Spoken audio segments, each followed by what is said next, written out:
Since I was born, but now I am getting youth. Hakuna Motown, hakuna Kogabu.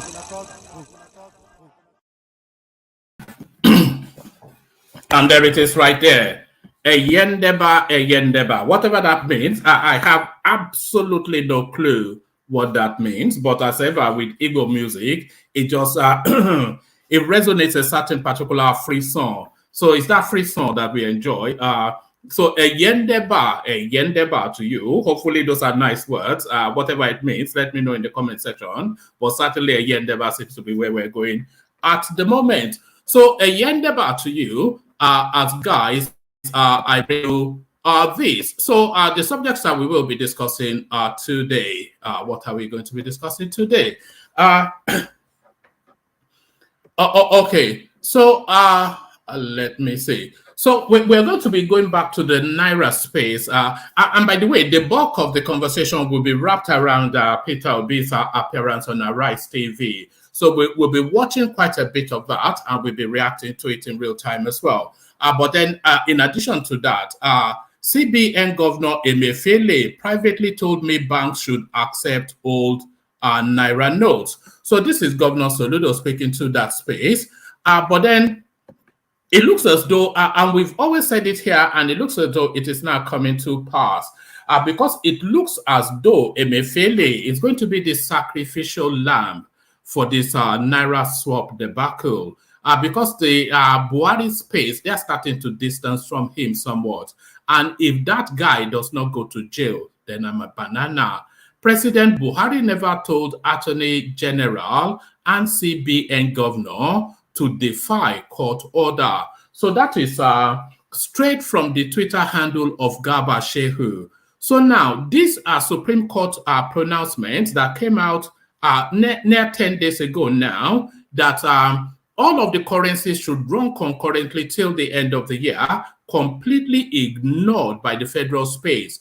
But the federal space now distancing itself from that ignoring of court orders, and they are narrowing it singularly, pointing in the direction of Emefiele and Abubakar Malami. President Buhari never told AG and CBN governor to defy Supreme Court order. It's a Twitter from the verified handle of Garba Shehu. So TikTok, Kirikiri calling for Emefiele. Kirikiri calling for Emefiele. We're still with the Gbadebo Chinedu narrative as well. Gbadebo's father, not a Yoruba man, Nollywood actress. So quite, because a lot of us do have the suspicion that this guy has absolutely nothing to do with Yoruba land, both in his tonality and more to it in his genetics. Is not genetically Yoruba, a lot of people insist. And this famous actress as well, we don't know who yet, Lagos gubernatorial, Gbadebo's father, not a Yoruba man, Nollywood actress alleges. So quite who the actress is and why the allegation is being made, we'll come to that shortly. Peter Obi makes U-turn, says he will not only challenge election process, but also outcome. So confused.com, which is also Peter Obi, just the staggering and the lumbering through the electoral process, this tedious man. So still with that Emefiele space, Naira redesign, Buhari disowns Emefiele, Malami over Supreme Court judgment. So plenty to go through. So lean back, kick back, take it easy, relax into it. The usual protocol, click on the like button as you're coming in. If you're not already subscribed, then do us the favor of correcting that immediately. So do click on this like button though. It is an annoyance somewhat. I ask you to click on the like button and then I look over and I see there's no movement at all there. So click on the like. If you have no reason not to click on the like button, then you have every reason to click on the. If you come to this place routinely and you don't click on the like button, then you're like a pickpocket, isn't it? You're like one of those sort of people that go into supermarkets and change the price label. So just click on the damned like button. Just do that. I mean, it's tedious, it is tedious. You ask you to do something at no cost and you have to labor for it. So where was I? So yes, click on the like button. I should really ask more nicely, shouldn't I, rather than way at you. But click on the like button because it's an annoyance when you don't. So click on the like button. If you're not already subscribed, then please correct that. If you want to come join us on the screen, familiar as you are with the process, this hyperlink that says StreamYard brings you into a studio space. Soon as we finish fleshing out the talking points, we'll let you onto the screen and engage in a conversation. So that's how that goes. And then, of course, the invitation to buy your host cups of coffee is ever steady and ever ready, highlighted on the screen and in the comment section as well. So all of that. So do all of those. And as we said about those, let me have another micro musical intermission. And then when we get back, we delve straight into the throes of it. But first, you know where we're going. The K Guys. The K Guys. Water. Only water. Water. Only water. Where they see ma. Water. Oh yes, water.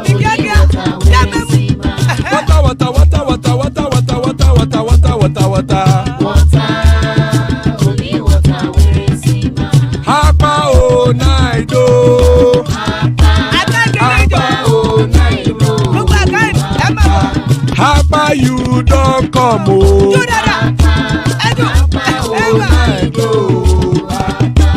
Hapa o naido.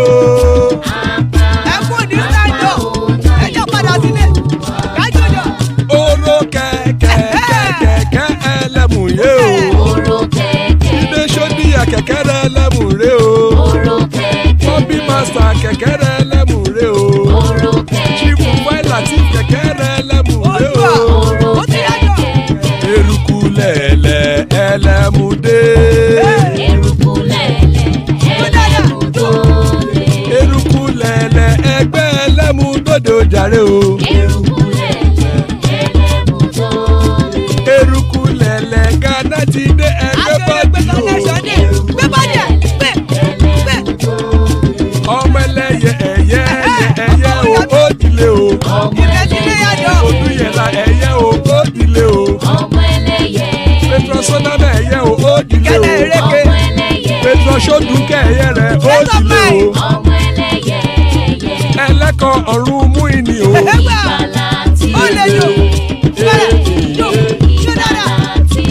Àkùkọ ọ̀run mẹ́kọ̀.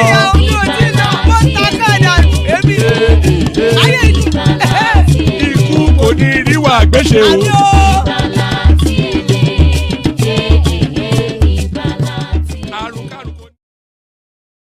And there it is right there. You all know what that means. May death have nothing to do with us.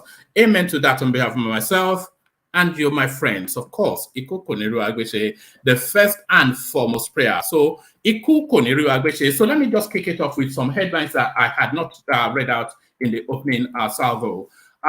NANS declares support for Sanwo-Olu's second term bid.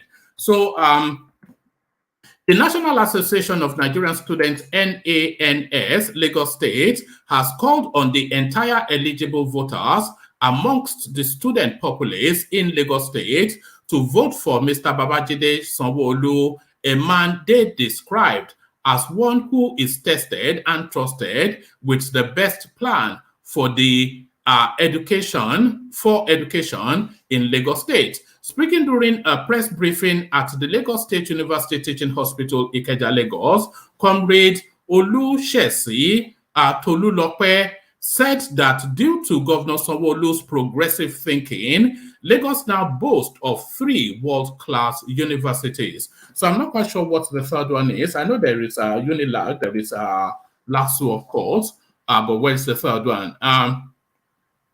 The priority accorded to tertiary education in Lagos by Sanwo-Olu-led administration is unrivaled, as the upgrade of former Lagos State Polytechnic and Adeniran Ogunsoya College of Education as Lagos State University of Education and University of Science and Technology, respectively, are top-notch, he said. Tolulope said the tertiary education programs and policies implemented by the Lagos State Governor were designed to support students' academic aspirations, devoid of Nigeria drama of the Academic Staff Union of University strikes and other academic and non-academic strikes. So, so there is, that's way, a couple more paragraphs, but you get the gist of it. But really, should the student body be coming in that manner is really what I wanted to highlight with that. So gather your thoughts and come let us know. Nigerian Bar Association calls on Buhari to direct compliance on Supreme Court order on Naira redesign policy. So this is getting somewhat ridiculous. Yakubu Maikiua, the president, how can Yakubu Maikiua be the president of the Nigerian Bar? It's just the country has gone to the dogs. The country has gone to, when has Yakubu, anyway, let me not do that. Yakubu Maikiua, the president of the Nigerian Bar Association, has called on President Muhammad Buhari to direct compliance with the Supreme Court order made on the Naira swap. In a statement by Maikiua on Monday, he said the situation is the greatest test or challenge to Nigeria's constitutional democracy. He added that the executive cannot afford to disregard the orders of the Supreme Court made for the benefit of the people that elected it to power. He said the Nigerian Bar Associations shall stand up against any action that seeks to undermine the rule of law, the integrity of the courts, and the independence of the judiciary. The statement reads, Maikama noted that the Apex Court did not mince words on the negative impact of the president's directives, which deprived owners of the withdrawn old Naira notes their right to ownership and use of the funds without an enabling law. He said, the Supreme Court the Supreme Court has issued directives to the federal government for the benefit of the people, and there is no option other than to comply.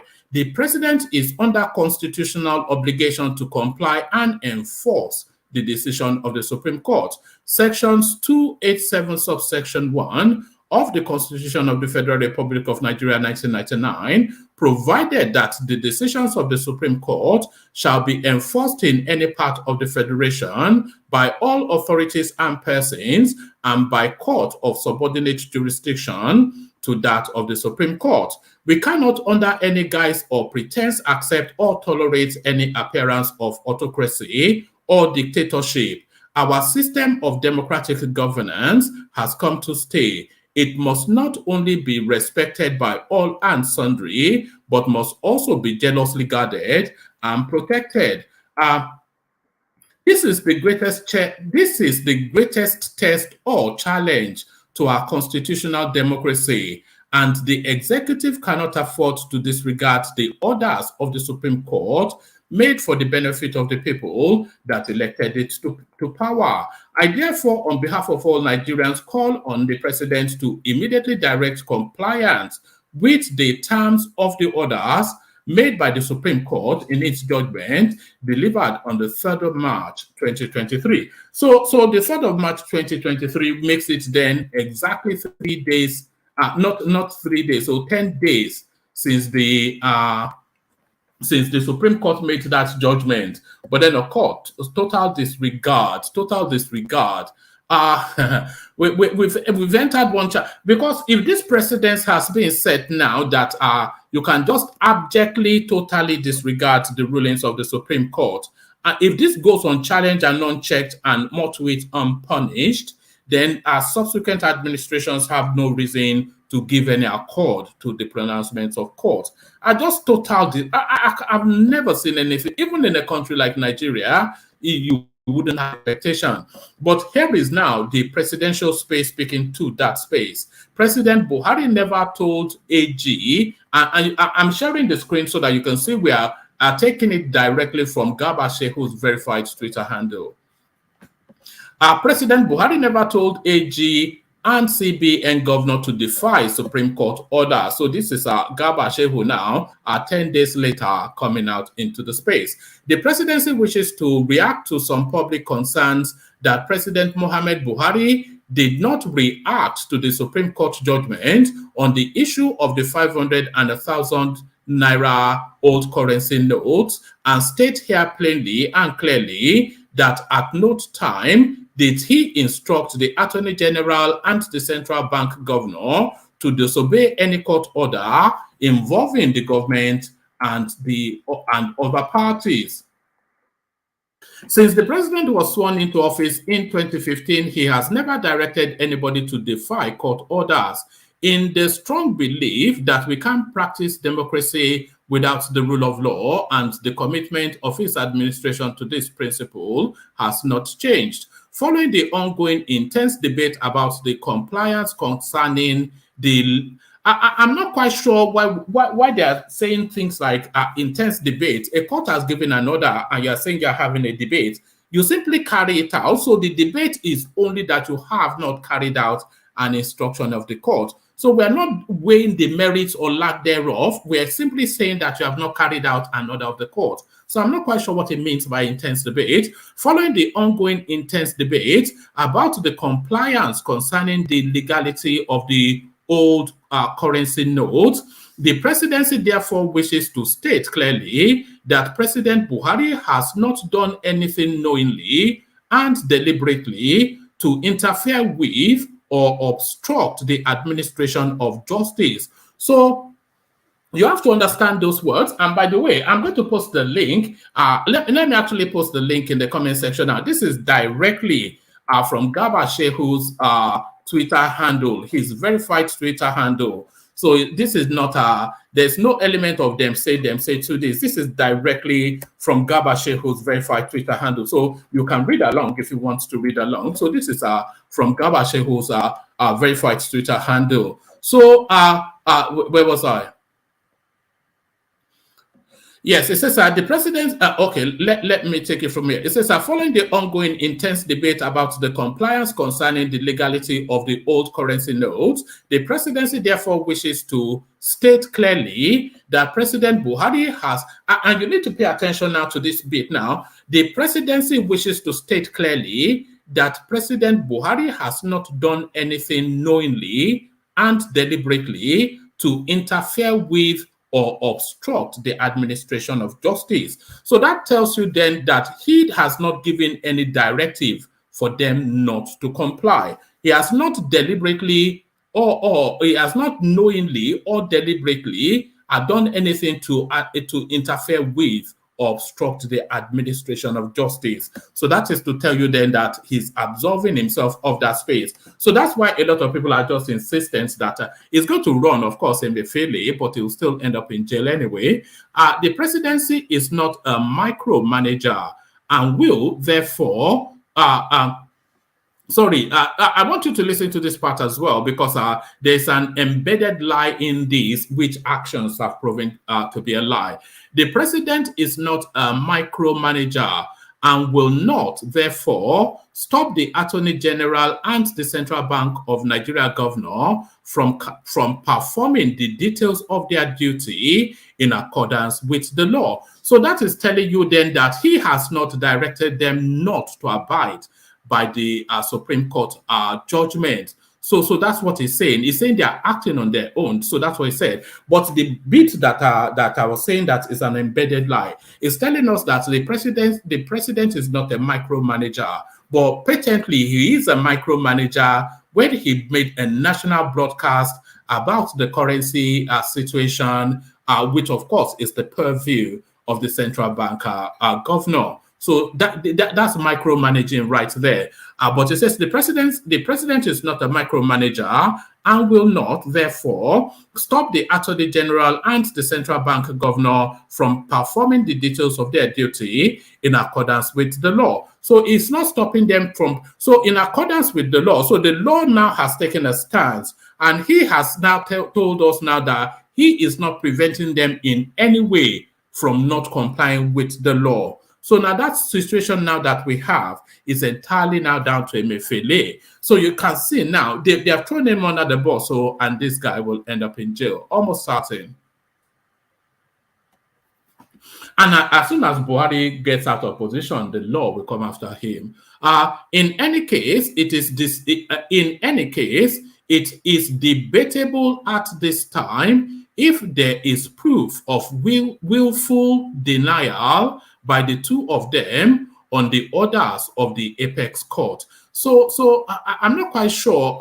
Maybe this guy should have written this thing in Fufude, because it's a total nonsense. It says, in any case, it is debatable at this time if there is proof of willful denial by the two of them on the orders of the court. So there is willful denial because the court gave a pronouncement 10 days ago, and the Apex Bank has not given the directive to the banking sector to follow suit.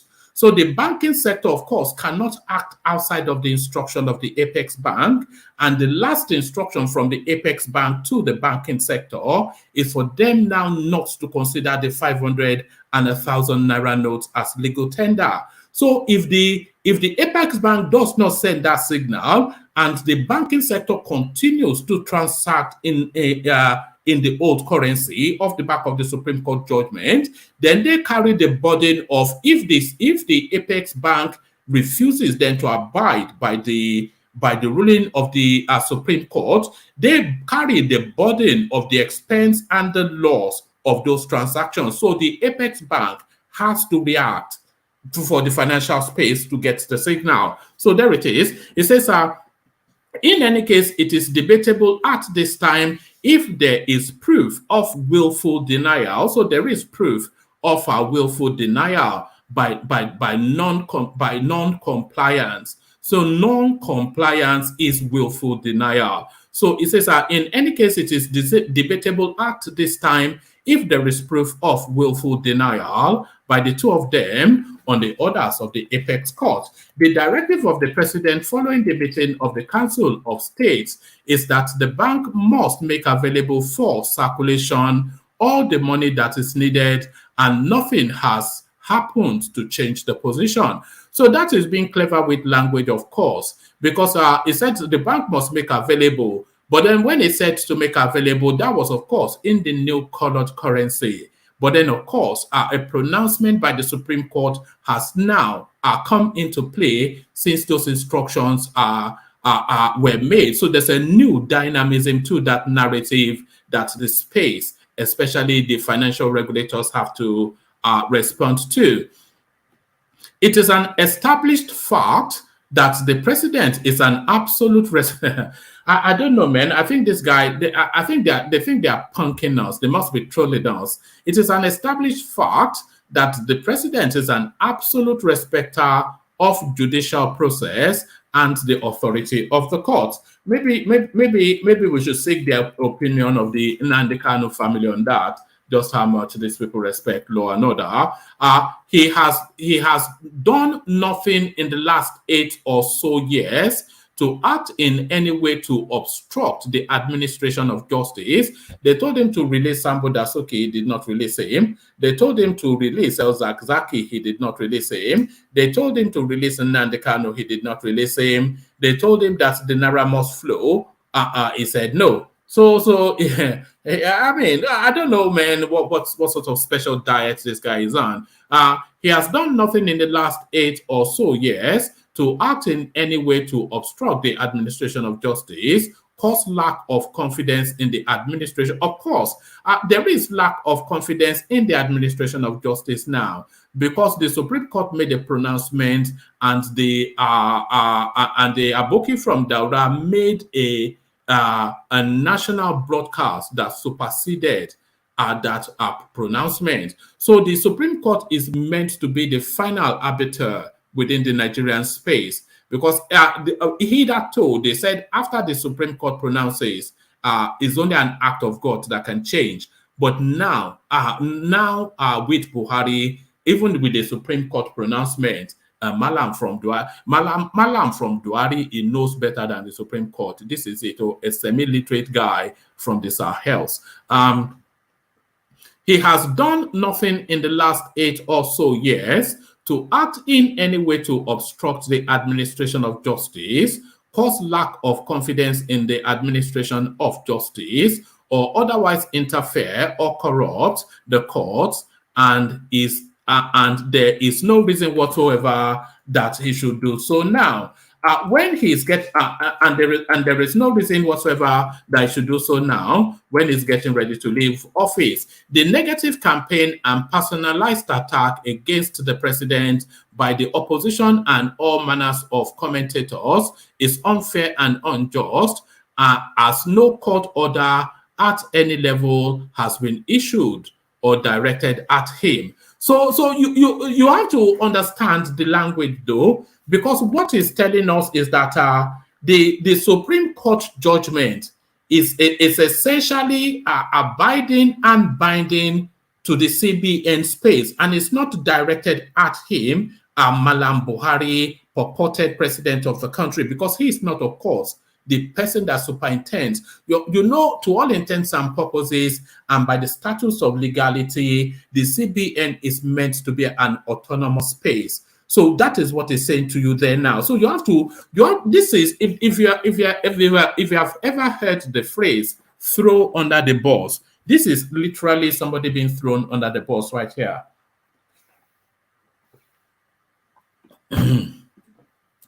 Let's take that again. The negative campaign and personalized attack against the president by the opposition and all manner of commentators is unfair and unjust.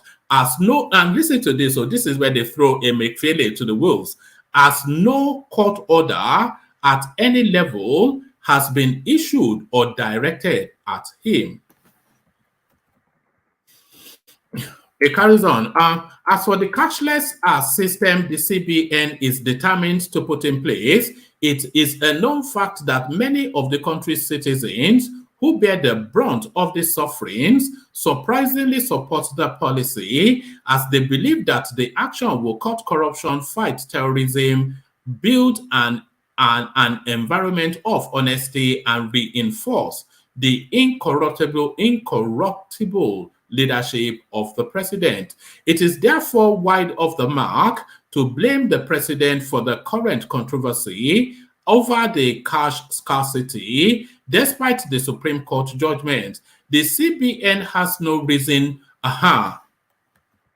So listen to this now. I've not read this before, by the way. We're reading it together. The CBN has no reason not to comply with court orders on the excuse of waiting for directives from the president. So they've now isolated Emefiele. So this situation now is entirely about Emefiele. So listen again, the CBN has no, and by the way, I've put the link in the comment section so you can read it yourself. So they are sacrificing this guy to the gods of to Shango, Ogun. No, Ogun, because it's Ogun that likes dogs, isn't it? And Emefiele, of course, a dog. So they are sacrificing this guy in full glare. It says the CBN has no reason not to comply with court orders on the excuse of waiting for directives from the president. So that narrows it entirely down to Emefiele.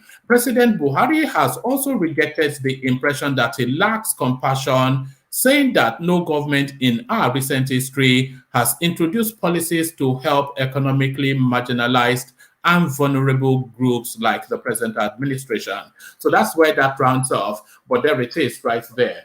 Emefiele sacrificed to the gods. Emefiele sacrificed to the gods. Okay, let's just have a look at this. Okay, yeah, let's I'm not quite sure what the veracity of this is, but let's have it anyway. CBN Governor Emefiele privately told me that banks should accept old Naira notes. So this is Soludo.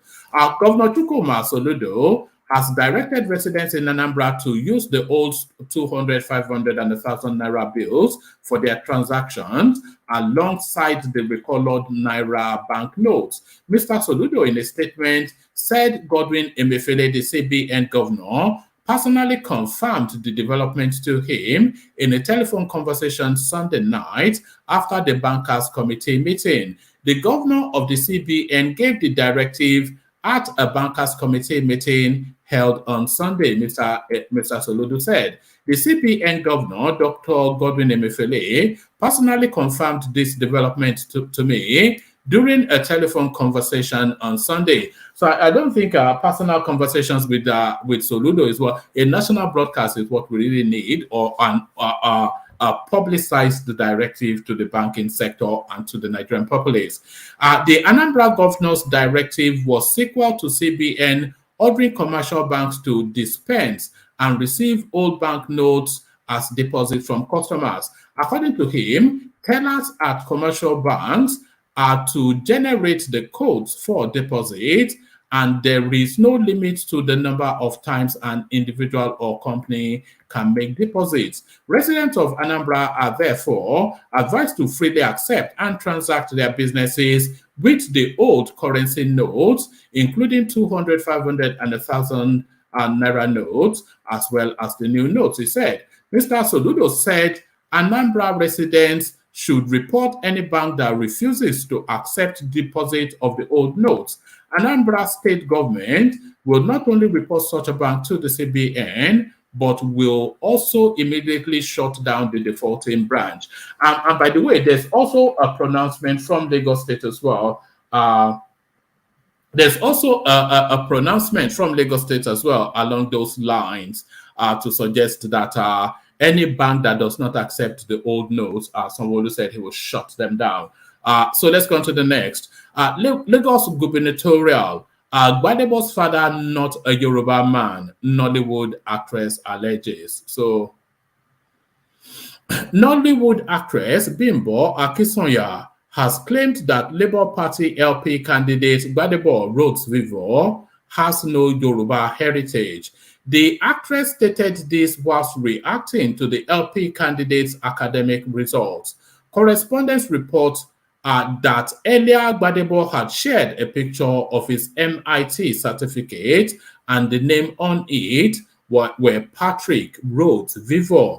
Rhodes Vivor was heavily criticized due to the names on the certificate. Citizens bashed the LP candidate for bearing 3 different names within the space of 15 years. So there it is. So it was Chinedu that transmuted to Gbadebo, but then of course originally Patrick. So a 419, only Onijibiti is a 419.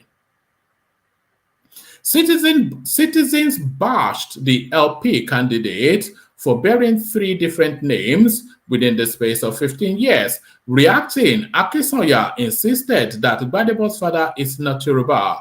The actress begged Lagosians to forgive Sanwo-Olu of his shortcomings and not vote out of anger. She insisted that annoyance would lead to the destruction of things, adding that the incumbent governor is doing exceedingly well in the state and deserves a second term. She wrote, let me quickly screenshot and post in all platforms. This guy is Igbo. His father is not Yoruba. Sanwo-Olu is doing excellently well. Let us forgive our darling governor.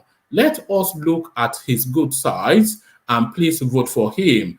Now beg at the beg, anger will only destroy things. Sanwo-Olu deserves a second term. So a lot of people complain.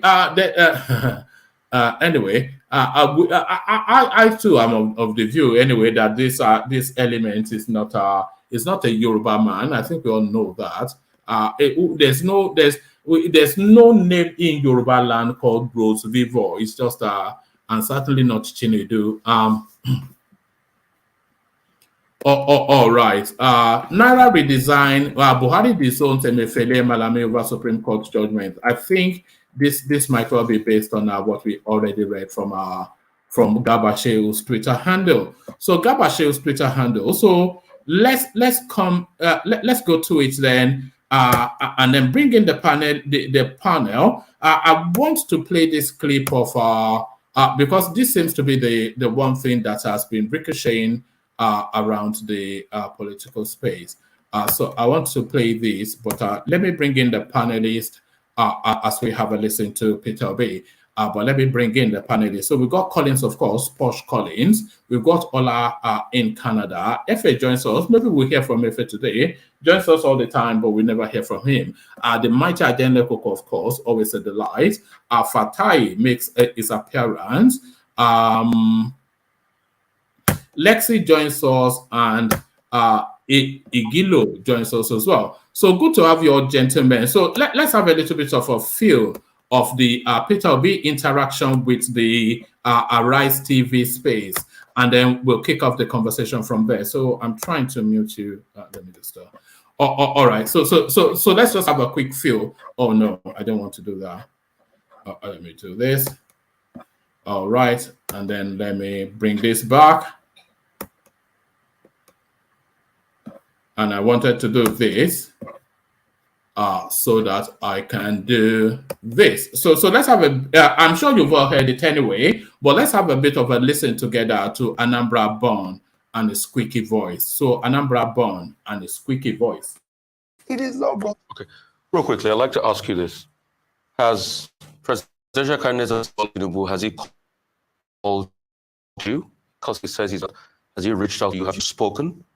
That's number one. Number two will be, what would you say about now the ethnic strife that has resulted in the governorship contest in Lagos? They are now pitching the Igbos against the Yorubas. And secondly, what would you say about people that are saying some people are too young to be governors in Lagos because they're just 40 years of age? Well, thank you, Rufai. First, that I've always said that the APC presidential candidate is an elder brother. I can even call him a father. And I have all respect for him and everything. I've not been opportuned to speak with him. You know, I don't have any issue with him. I respect him, and I'll continue to do so. I'm only challenging the process in which he was declared winner, because that process is wrong, and that process must be corrected. I believe that the things must be done rightly. We must follow the law, rule of law. We must have a society where things are done in a decent, organized manner, especially as we're trying to build this new nation that will be exemplary and the world will take us serious and respect us. Number two is that what you see as ethnic strife is just people trying to hide under what does not exist to cause confusion. There's no such. The vote that got in Lagos, I said it earlier without knowing you were going to ask it, got across everybody in Lagos from the, call it Yorubas, Igbos, Hausas, Jijos, any of the tribes that reside in Lagos voted for me. I can tell you that I have a lot of people who I know have truly Yoruba, who are actually supporting me 24 hours. And it shouldn't be. In 2003, Obasanjo got over 90% of the votes in the entire Southeast. Despite the fact that our own revered leader, Ojukwu, was contesting. Nobody shouted at anybody. Nobody said, I won't do business with the Yorubas or with the Northerners or with anybody. He failed in the Yoruba land. But we gave him more votes in the Southeast, even when our own revered leader was contesting. Nobody quarreled with it. We have Yoruba people who live in the East. Don't think that it's the only here. I can tell you in Onitsha, where I live, two prominent people that I deal with are completely from the Southwest. And they were there. Nobody had asked them. There were people doing their business who have the democratic right to vote whoever they want. And I can go back to history. In 2011, we voted for Jonathan. He got more votes in the Southeast than he got in South-South. When Abiola contested the election, he had more votes in the Southeast. Even when his vice presidential candidate is Muslim from Kanu, and from I don't know where Kingi became again, maybe from the north. When Tofa had an Igbo man as vice presidential candidate, a respected Igbo man, yet Abiola won. And when that election was annulled, go and check the principal and people who actually lost more in Nedeko. It is the Igbos. We lost more in Nedeko. It is the Rafobias of this whose business were ruined. Go and check it. So when people bring what is not there, so who are those who voted for me in Abuja? Were the Igbos? Nobody got 25%.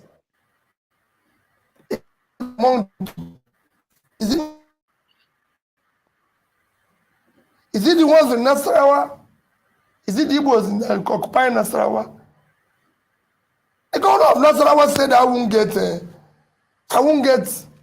10% of the votes in Nasarawa.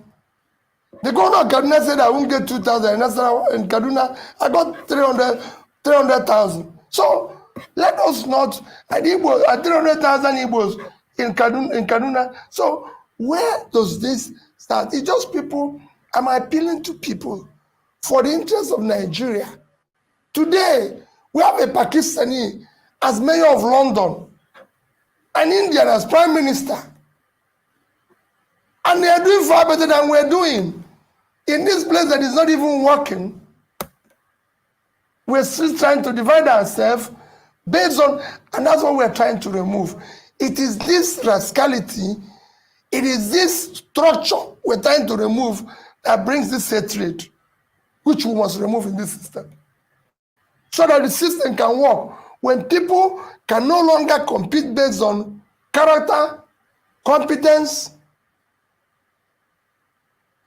compassion, and capacity, they resort to ethnic, religious, and be shouting, oh, Peter campaign on religion, oh, Peter campaign on, but they are the ones doing it.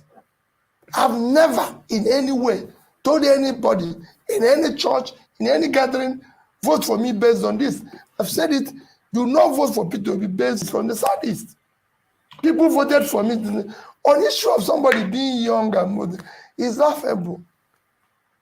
It's actually, we should actually stop people from being old and contest. If I have my way, if we can retire our bishops at 70, retire our professors at 70, Supreme Court at 70, it's time we put age for this our politics so that people can also retire.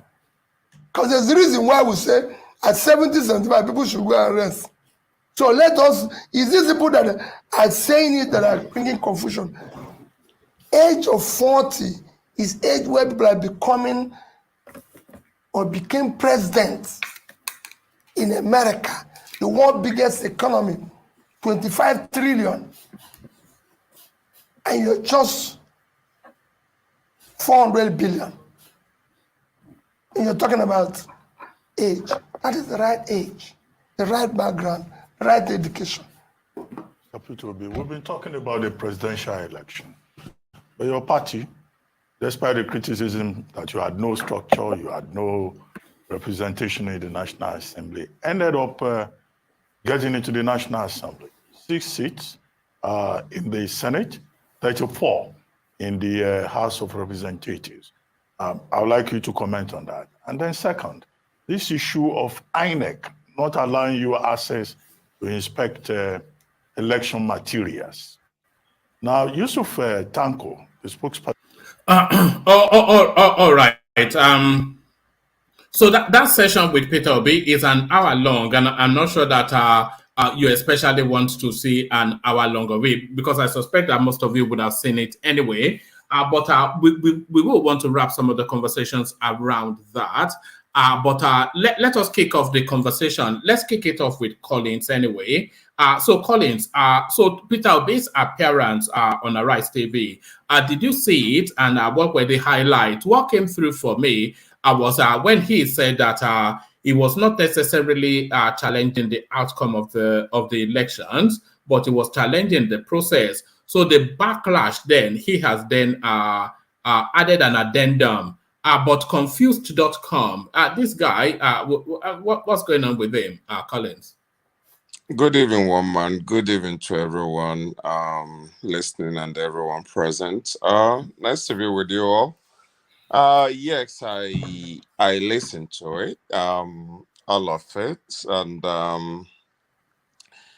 and first let me start from the ones that I found funny that didn't make it, that I'm just glad that he pointed out. The one of Wike, because Wike was already trying to play to Obi's base and he's my hero and everything. I'm particularly glad that he pointed that out, that this man worked against me. So let's not get it twisted. And then moving forward, I think what you're trying to point out, I think the process, I think when you challenge the process, you basically challenge everything. I think sometimes which is good. I mean, we all reason differently. I mean, I saw what you're saying because I saw a lot of it on Twitter as well. I saw what you're saying, and people are within their right to come to that narrow conclusion. But the way I saw it, was that if I challenge the process, he's basically, I think what Peter Obi was trying to do there, right there, and at the station was, I'm not interested in picking an individual fight. I want to pick a fight with the system, which will eventually lead me to individuals that have been that's been declared. So he doesn't want to we are very sensitive. Is the whole thing not indicative of a lack of clarity of thought? Because this is not the first time that we by the way, that he has made a public pronouncement only to add an addendum. What is it with this guy? He says one thing and then I don't know, man. It's getting tedious with him, isn't it? No. When you support Tinubu, you shouldn't even say that. So let's just leave that. What I think about that is that everybody is very sensitive. I think he probably came in with a pre-rehearsed kind of answer about that thing, because he's trying not to play into dangerous field where everybody will be like, okay, this, that, because everybody is very sensitive. People are still very... Sorry, Collins, I have to interject. That is a Freudian slip. The guy said the truth. He just said the truth. There's no numbers that they're getting. There's only process they can attack. And that has already been ruled upon in the court. I think it's after he got back and they started criticizing him that he said he wanted to contest the result, because a lot of his so-called supporters believe their phantom results, like 900,000 Lagos lead and 1 million, 1 million in Plateau State, that is still coming to come and overturn the election. Let's be candid with ourselves. Peter Obi was candid in a moment. That was a moment of honesty for him. Continue. Okay, thanks for... And also, because I'm with Kulata somewhat, because there's nothing in his narrative that led up to suggesting that we've even always said that if it's not challenging the result, it's just an academic exercise that he's embarked upon. And if he's embarked on that academic exercise to query the process, if the court will decide that the process is the anomalies in the process is not sufficient enough to cancel the will of the people, and then they will just give learning lessons to INEC and everybody moves on. It's just colleagues. Please, I have a question. Good evening, everyone. Please. Hello, Rosie. Yeah, please, I have a question, because to me, if he's questioning the process, why is it that the areas whereby he got the senators, he got the House of Rep, he's happy about that? He didn't condemn the process in that area. But then when it's coming to the declaration of who the president is, he has problem with that process. So I think if he doesn't want it, then he should say he does not accept, even though those labor guys that have gone into gotten positions, he should say no, he does not accept any of that. He does not accept any of the results. Because it's like the ones that favored him, the one that favors him is okay with it. The one that doesn't favor him is not okay with it. So I'm kind of confused about that. Can I answer you? Because Go ahead. That's a typical Nigerian politician. Don't like to accept defeat. That is just it. I don't think you watched the thing. The thing is that with the IREV results, those results were being uploaded directly from the polling unit. However, the presidential were not being uploaded. So INEC has like 3 systems in place. 2 of them worked for presidential. 3 of them worked for other ones. Even as of yesterday, when they were questioning Mr. Festus Okoye, I don't even think that the presidential is fully uploaded, but the other ones were uploaded right from the polling unit. So there are 2 different things. I think the question is, why were those ones going through and this particular one was not going through? I don't know if I answered your question. I think that is more like what. Let me interject you right there. Your mentor, on the interview, was speaking from both sides of his mouth. Everything he said all through contradict each other at one point or the other. he said, I mean, he doesn't, it's not, he said he doesn't have problem with the outcome, right? But the process. That was clear. On another side, he said he does not accept Tinubu as the winner. So what is this? What is he talking about? He doesn't accept Tinubu as the winner. And on the other side, you said you don't have problem with the outcome, but the process. I think we all listen differently. I think it was actually very clear. And please, that was exactly what he said. No, Angelica, let me butt in and answer. We listen differently. Did he not say that? No, did he not say that? No, I never really. I think whenever it comes to Tinubu being declared winners, he was always very careful to not make the issue. Listen, he was always careful. He's always like he's not. Collins, what he said was the process was not excellent. He didn't say Tinubu was not the winner. He just said for you to be declared the winner, the process needs to be excellent. That is neither near nor there. It's not denying that Tinubu is the winner. It just says the process. That's what I'm saying. He's always very careful not to make the issue about Tinubu. He's always focusing on the INEC thing. So because he will say, he will go on to say whoever they declare, the INEC declared the winner. So he wasn't exactly saying the president-elect. So I don't think if he's not challenging the results, is it his place to challenge the process? Because the process has to be challenged by whoever superintends INEC. Is a candidate, not the supervisor of INEC. So if he has difficulties with the results, then that's where he comes into play.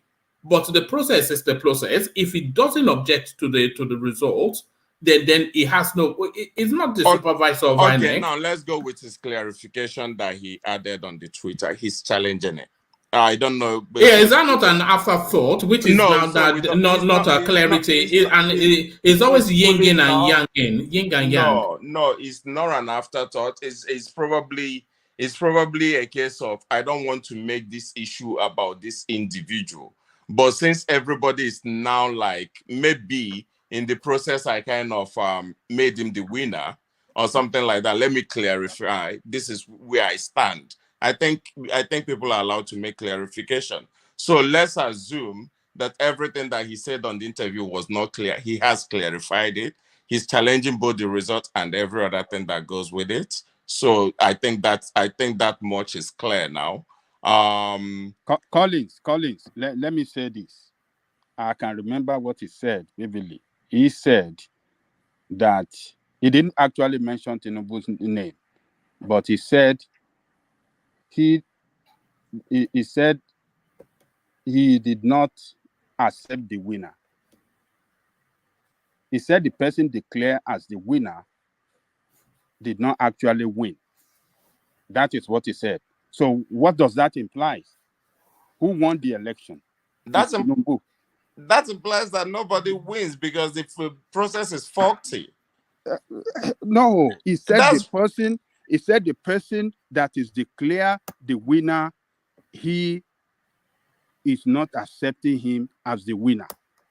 Sorry, but Collins, what makes the process faulty?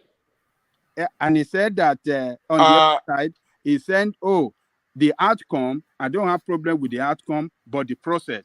So what is he actually saying?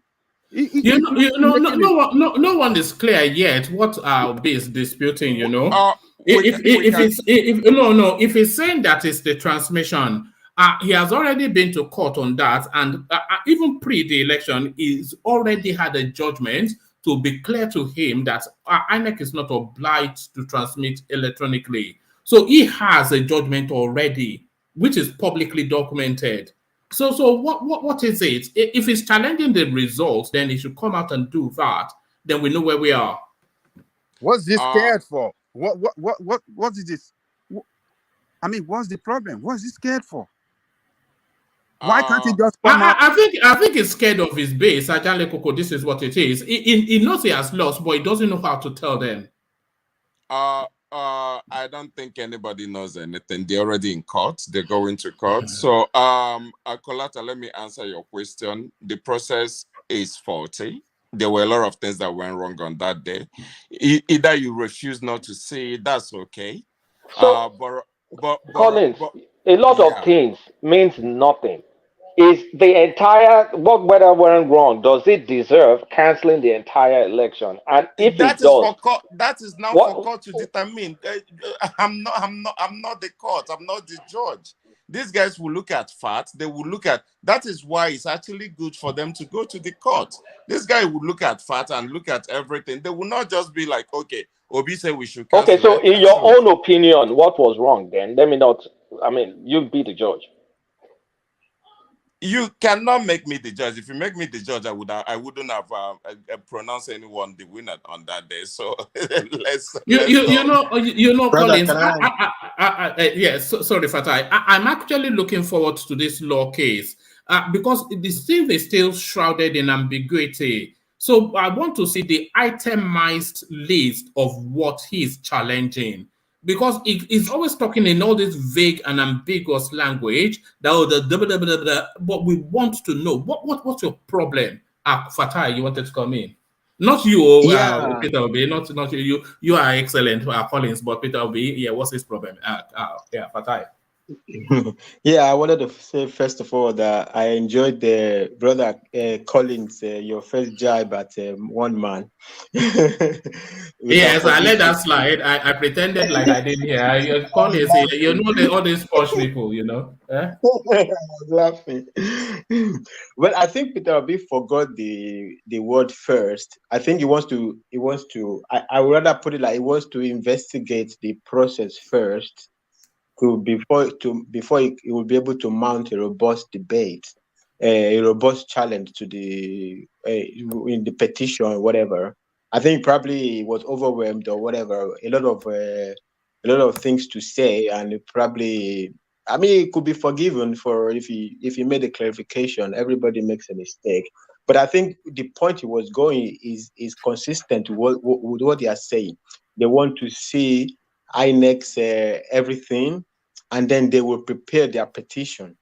So I don't know, but I think the problem is that the opponent have a lot of things to counter them.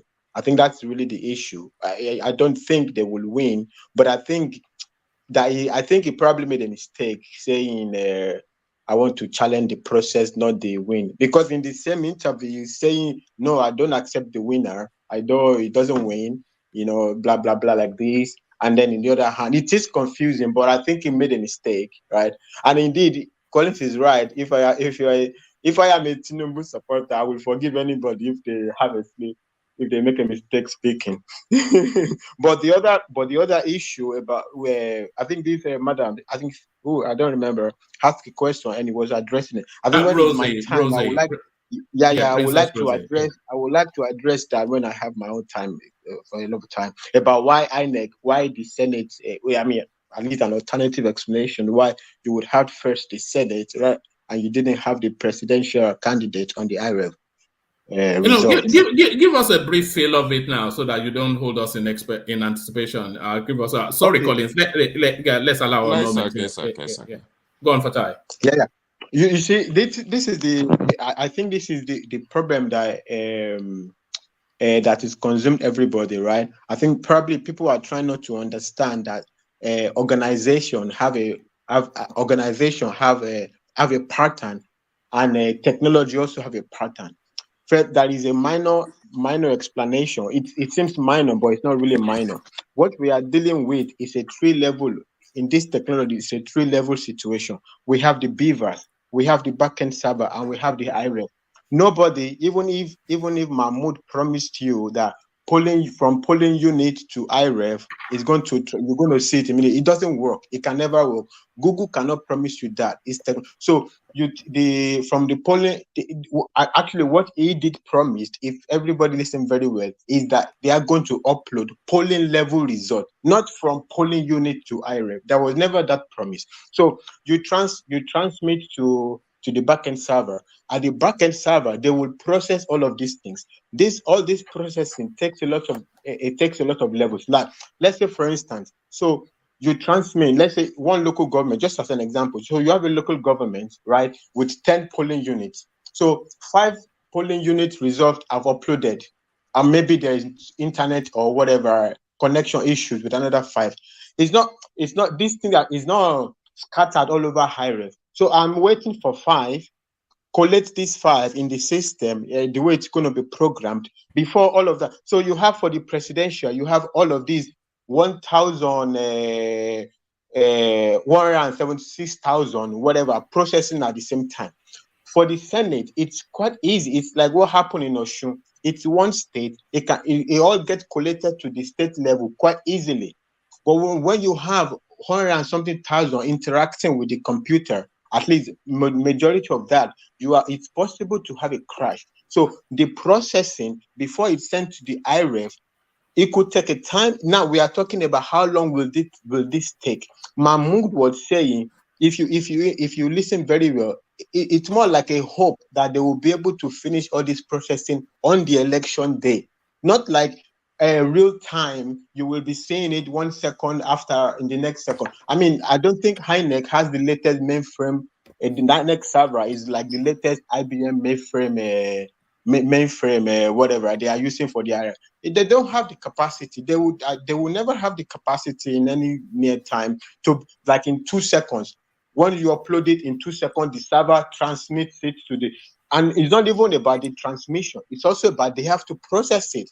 They all going. If you open your IREF, you go to a local government, then you go to the polling unit. It's not like you just see a bunch of forms of polling units scattered all over the place. It's not like a live TV show. And when you are an organization, if you are going to be responsible for what you're publishing, right, you have to process it. You have to approve it. It's like you're asking a company, a farm company, right, and you are expecting that the farm workers are going to post details about the farm produce, maybe the price, straight to the commodity market. No, it's they take it, sent to the line manager processes it, sent it to the general manager approves it, sent to the CEO then sends it back to the IT manager before it's posted. It doesn't work like that. The state, what did they even call them? They have I don't remember their name. Anyway, they have collation collation managers that will approve things. There are like 3 levels of approval within before it gets to IREF. In addition, if they are telling you that their server is being hacked, one of the global solution to hacking is to go offline. So if indeed, I'm not saying for sure, but if indeed they have been hacked, even after all of the polling units have been uploaded to the server, they might decide to go offline because they are all right. What I want somebody to do, if anybody is able to get where Mahmoud Yakubu actually made this promise, if you can send it to me via Instagram, we need to hear his exact words. I think we're now at that space. Round of Fatai. So my point is there's a lot of processes involved between the polling unit and the IREF for anybody to have a reasonable expectation of a real-time publishing on the IREF. Okay, Fatai, what you're basically saying is that they overpromise and under-delivered. So I get that.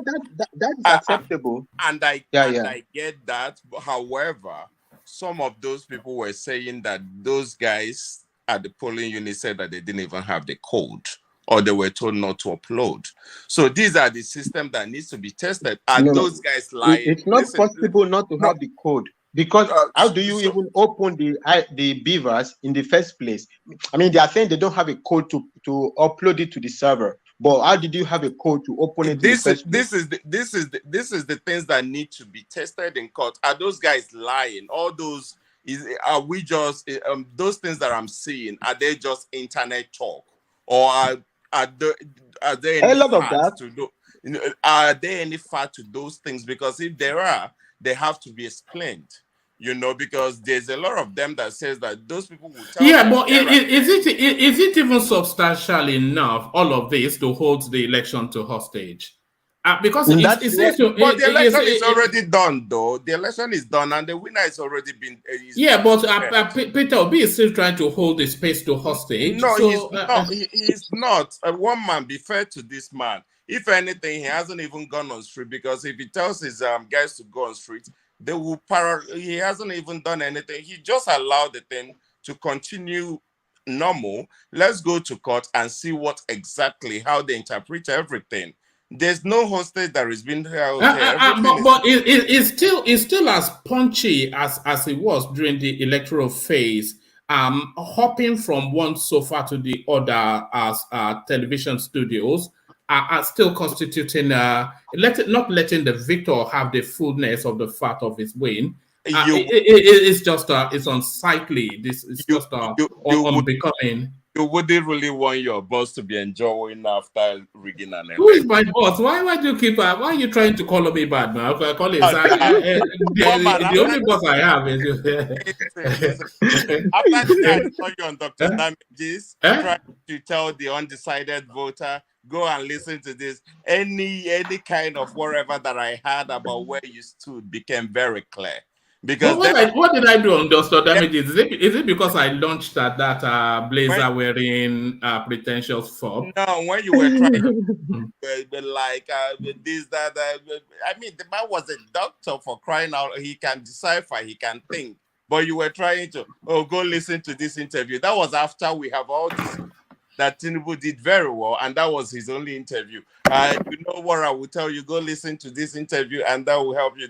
Come on, woman. Let's forget all these. I know what you're doing. I know that you support Tinubu, but what you do not want to do is take responsibility for any of his failure in case he does. But if he succeeds, you will be like, yeah, I know that he was the right man for the job. So just for documentation, I don't support Tinubu, but I feel it's better than Peter Obi, certainly. I think better than Peter Obi as well. Yeah. What you're trying to do is if Tinubu doesn't perform very well, you wouldn't want people coming for your head like they came for Sowore, even though Sowore said that he never supported Buhari anyway.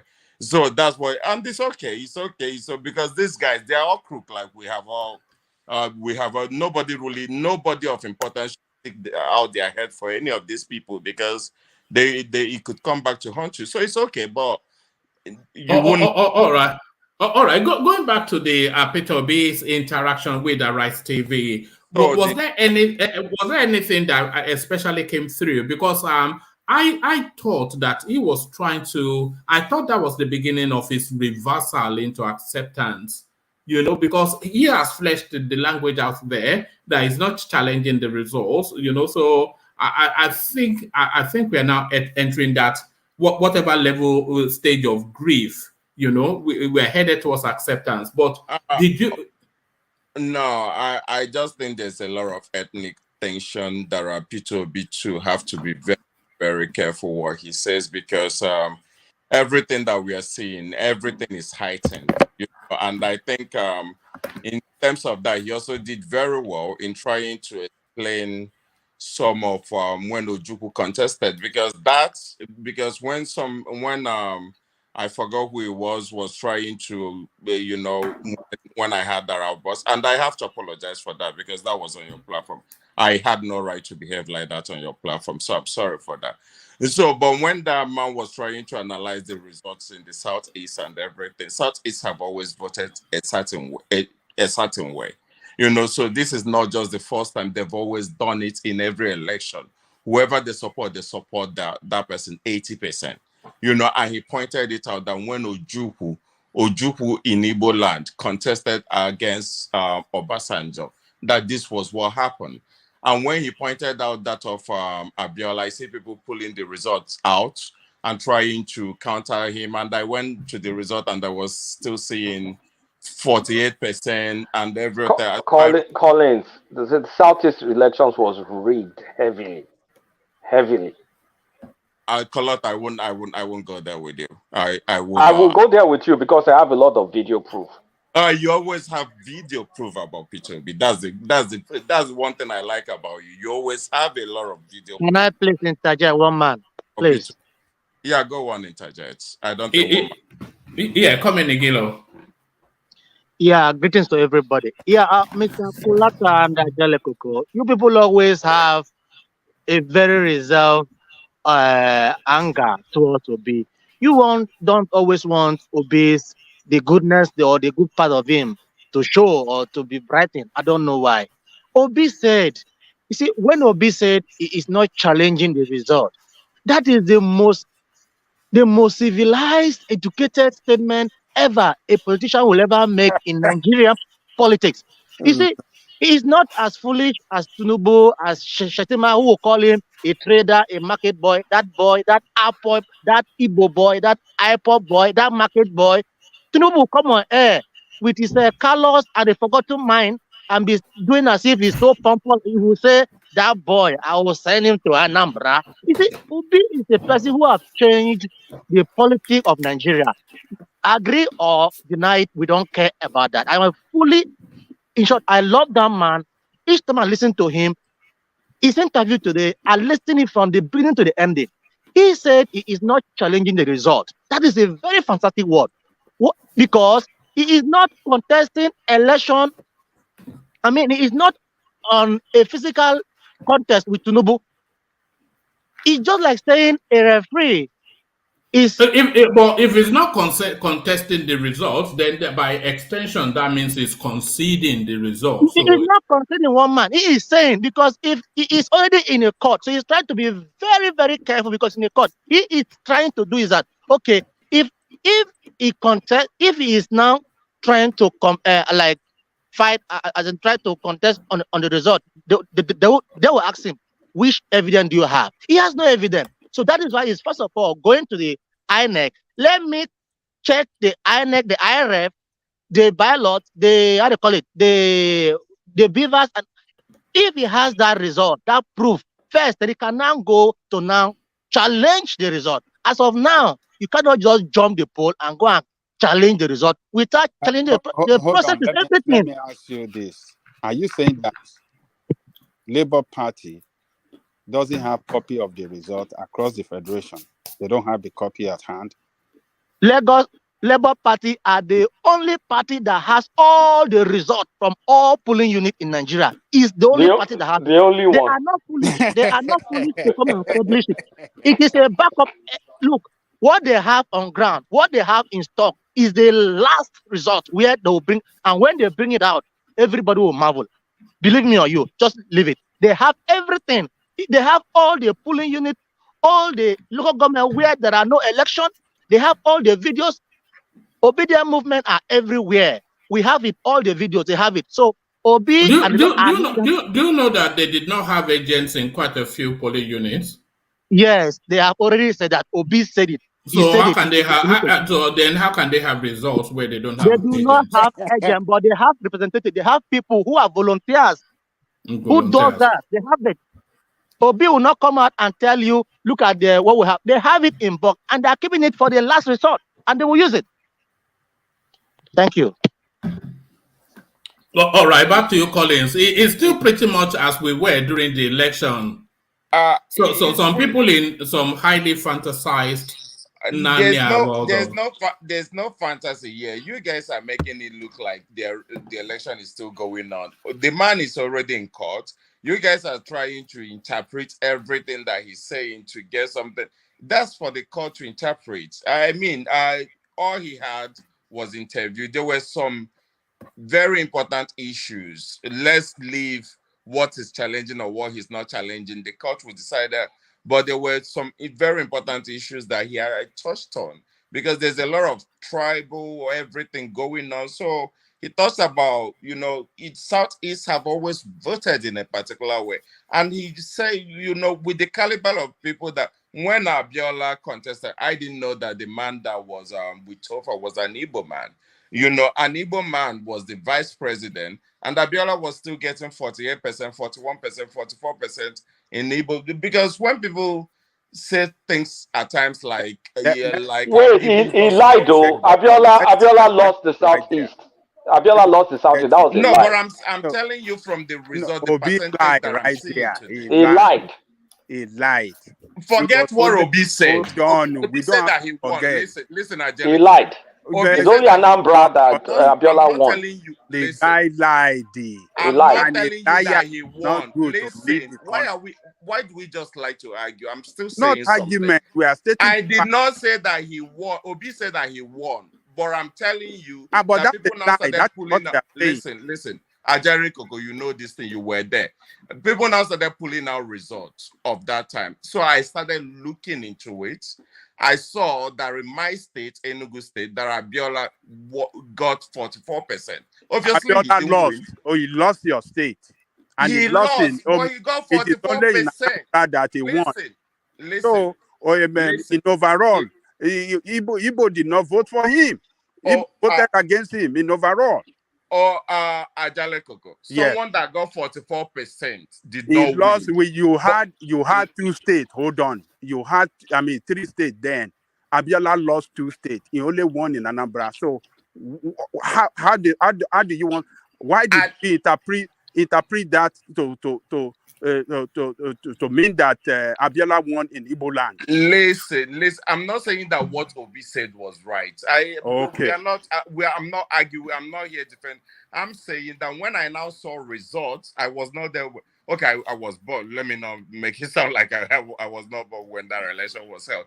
But I didn't know anything about election there. But when I now saw results that people are pulling out, then I looked at the percentages. At least he got 44% in Enugu. He got 40 whatever in the other. So it wasn't really a loss. Because the way you guys make it here, like Igbos are always against Yoruba politics, I thought that he was getting maybe like 5%.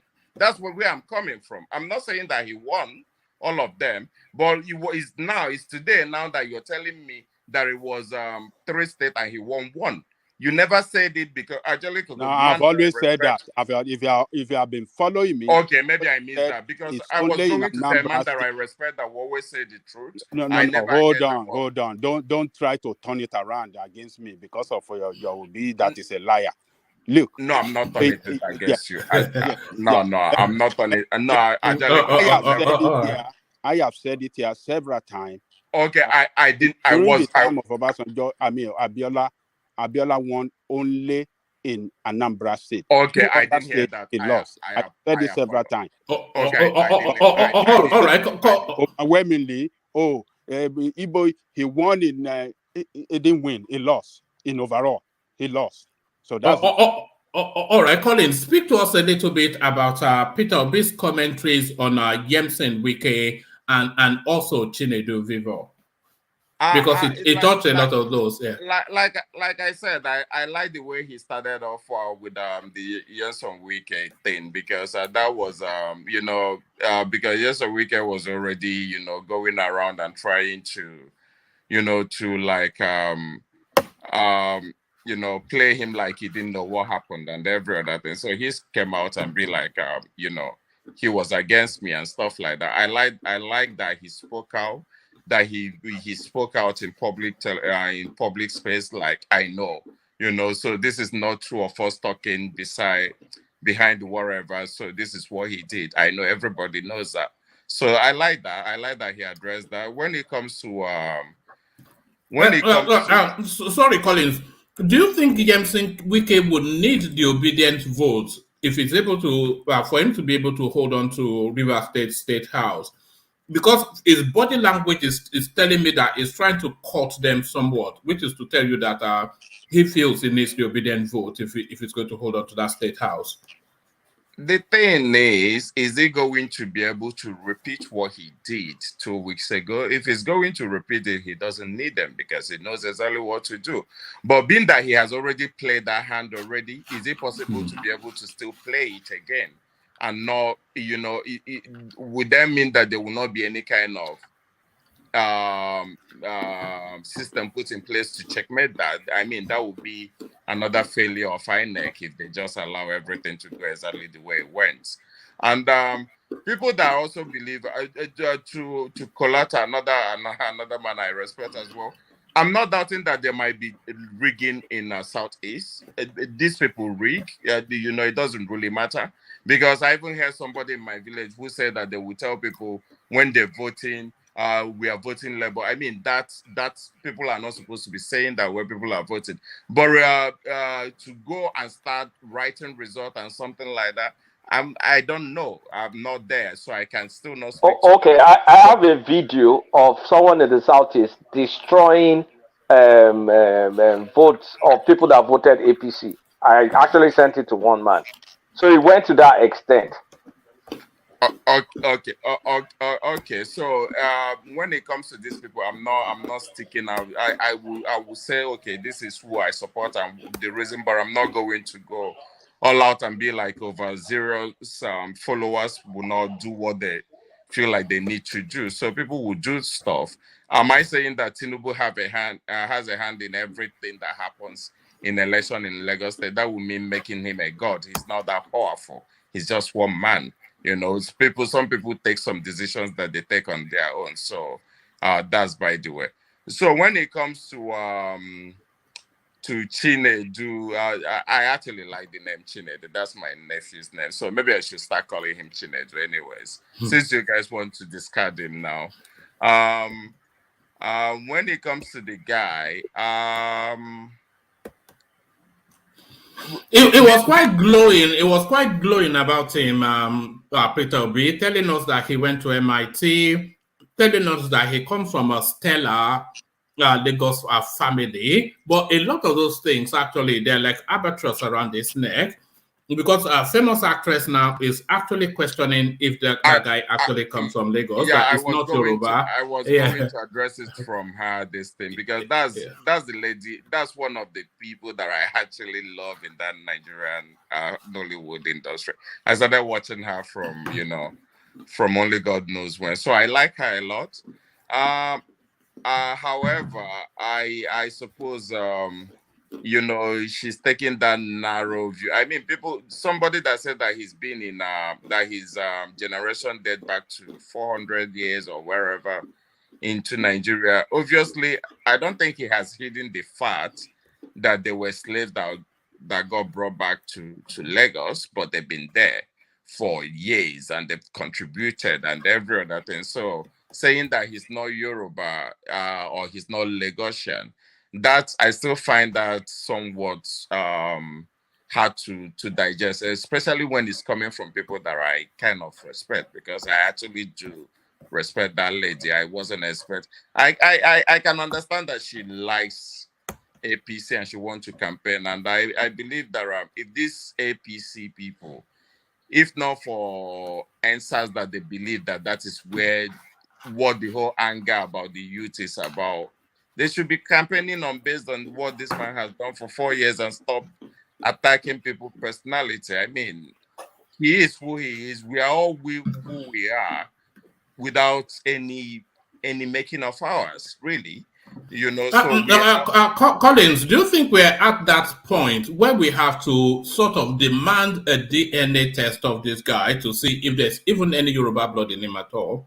Should we demand a DNA test from? What do you mean in Yoruba? His forefathers, they've been in. Are you telling me that for over 400 years, even if they were not taken, even if his great grandfather were not taken from Yoruba land for over 400 years, then none of his this thing has married a Yoruba person, and after many years, I mean, that's laughable, woman. The man is Yoruba. He say he's Yoruba. He said he's Lagosian. He has history that is traceable. So I think people should just probably argue with him or debate him on can you do the job, or that we should go past this. Are you Yoruba or not? That whole conversation. 0.1% Yoruba. 0.1%. Yoruba. I'm just joking. You've been watching those DNA something, Abi. 0.1 Bantu from Bantu. Everybody is 0.1% Bantu. Yeah, that argument is getting a bit tired now. I think people should move away from his person and start looking at his policies, the things that he says that he's going to do. Nobody. The funny thing is that I haven't actually heard anyone pick any of the policies, anything that he says that he's going to do, and try but to. He doesn't have policy though. He doesn't have any policy though. So why are people not going with that? Why are they focusing on whether his mother is Igbo or his wife is Igbo or he's a slave or whatever? I mean, why is that the focus? Why is it that this guy doesn't have any workable policy? Why is that not what they are focusing on attacking? You know, Can I offer an explanation? I think in the beginning it wasn't really taken seriously. I think it's been taken seriously in last like few weeks or a couple of months. I mean, especially when it became clear that Jandor wasn't going nowhere.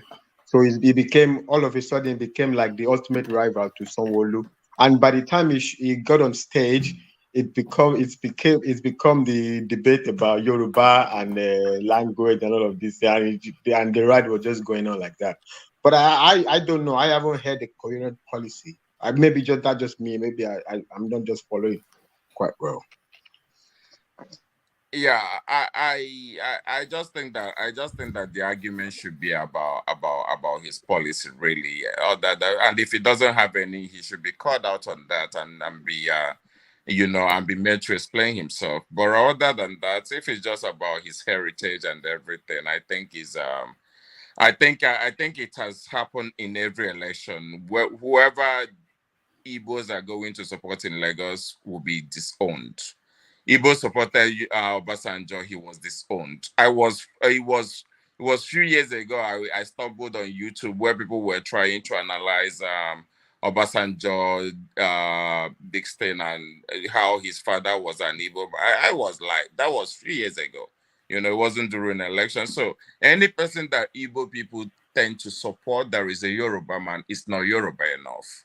You know, so if this guy is not in Labour Party, nobody would be talking about his heritage. You know, so the only thing Colin, the concern is that Lagos State falls into the hands of the East. And people see Jandor, Boyega Chinedu, they see him as an Easterner. That's how people see him. So people don't care about whatever he claims to be his ancestry. People see him as an Easterner.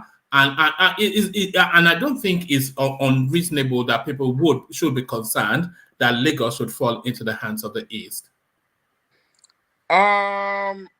I can understand the sentiment. Like I always say, I'm not one of those people that will come and be like, I get the sentiments, but if they disqualify him, if after this election he doesn't win just simply because he's not Lagosian enough, I hope that subsequent election going on, Yoruba, Lagosian indigenes, the real indigenes, that position should only be reserved for them, because people cannot be coming from other parts of Yoruba land ruling the real one. I'm just talking generally now.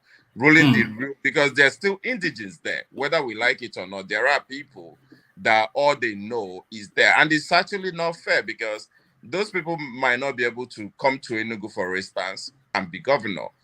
So that's their space. That's the only, even if they sold their land or whatever, but that is still their space. The only place where they can be governors and stuff like that, because of how Nigeria is, especially now, more than ever. So maybe going forward, if he doesn't win, just because people feels like it's not Lagosian enough. I hope that continues, and it's not necessary because when Jimmy Abaje was I saw sorry, Collins, to interrupt your flow, but do you see it as an anti-Igbo agitation or a self-preservation struggle? The push against this character. If we think that there is no Igbo phobia in Nigeria, we are lying. But we Igbos, we are not helping matters as well. So I'm not going to go into that because sometimes some people are very loud and some people are they say things that are offensive, and I get that, So when you're saying things that are offensive, and the people that whether they treated you right or wrong, but you're making a living, that's why you're there.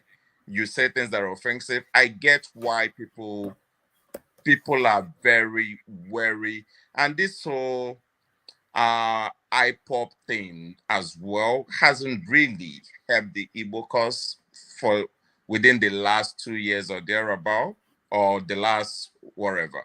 Okay, maybe within the last, at least from 2019. This whole IPOP thing hasn't really helped the Igbo cause as well, because there is something now to attack them with. Because before, you couldn't really attach anything significant that anybody could hold and be like, okay, this is it. But now people will be like, okay, look at Southeast, they don't work on Monday, and this, that, you don't want to. So I get the sensitivity, but people know that even if an Igbo person, because there will be a time, I hope that Nigeria gets to a time in future, maybe in the next 50 years, maybe when we are no longer here, get to a time in future where it's like London, where the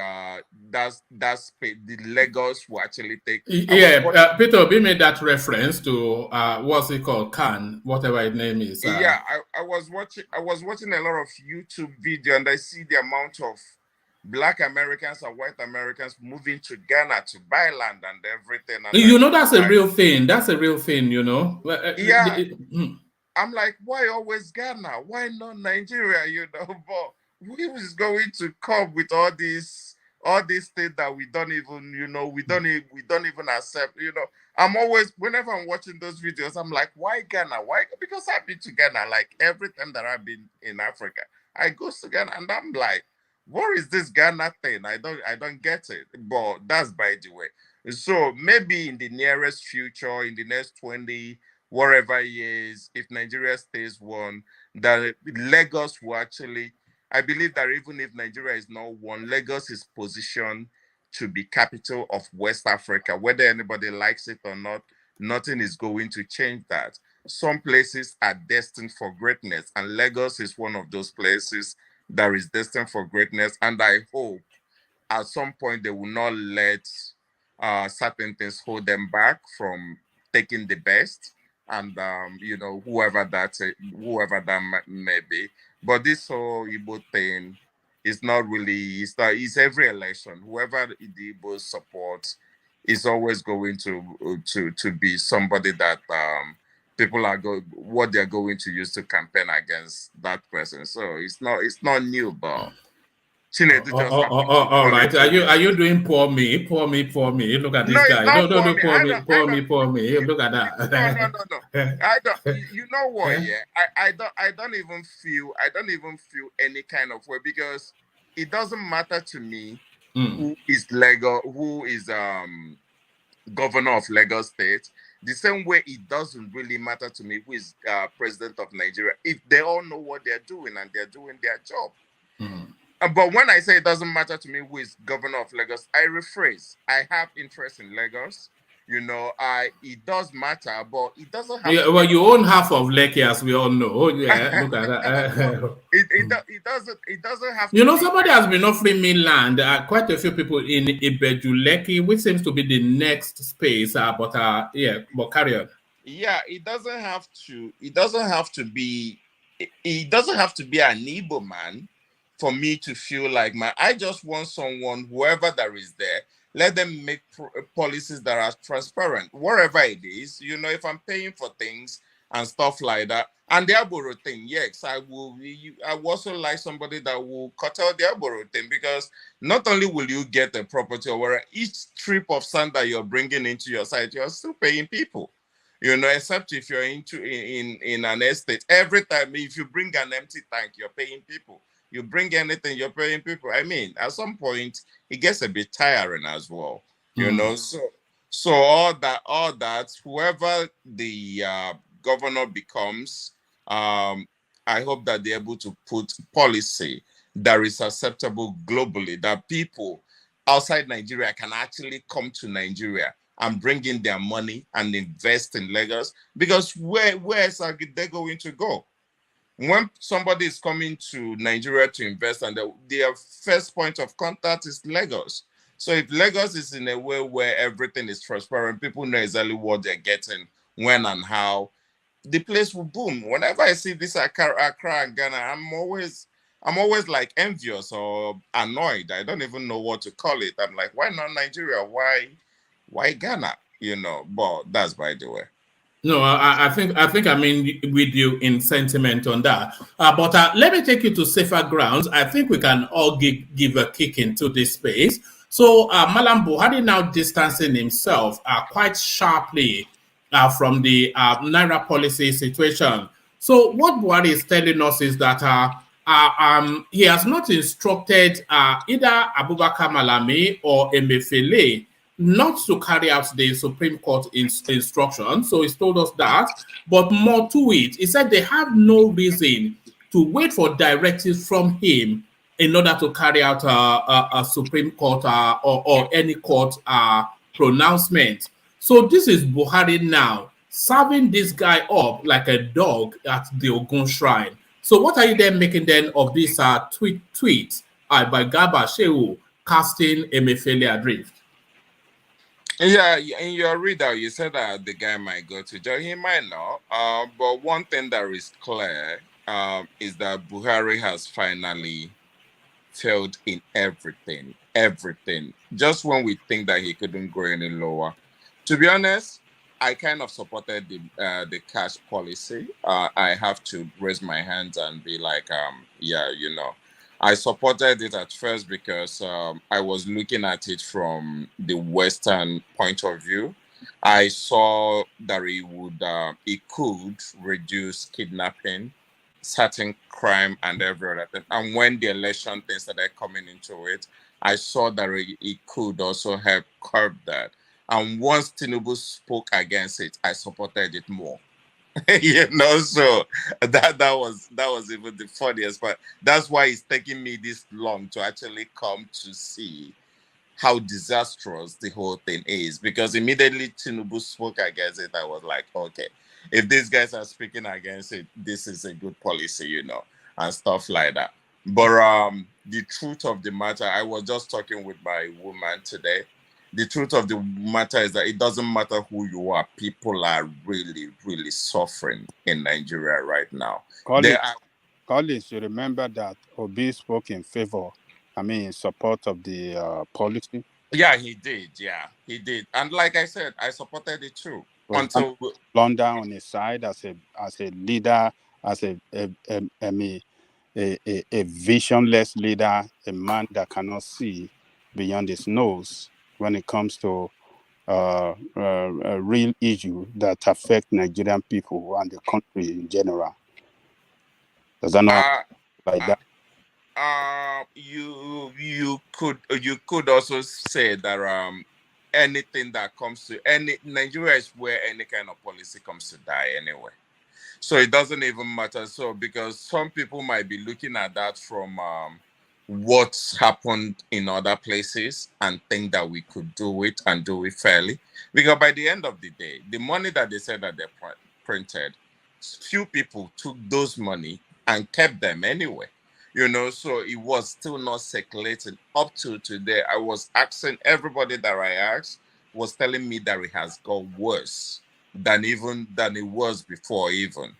So it's not getting any better. Anything that you're not able to do transfer on, getting cash has become like, I'm using 4,000 naira to get 10,000 naira. I don't know. That's a kicker.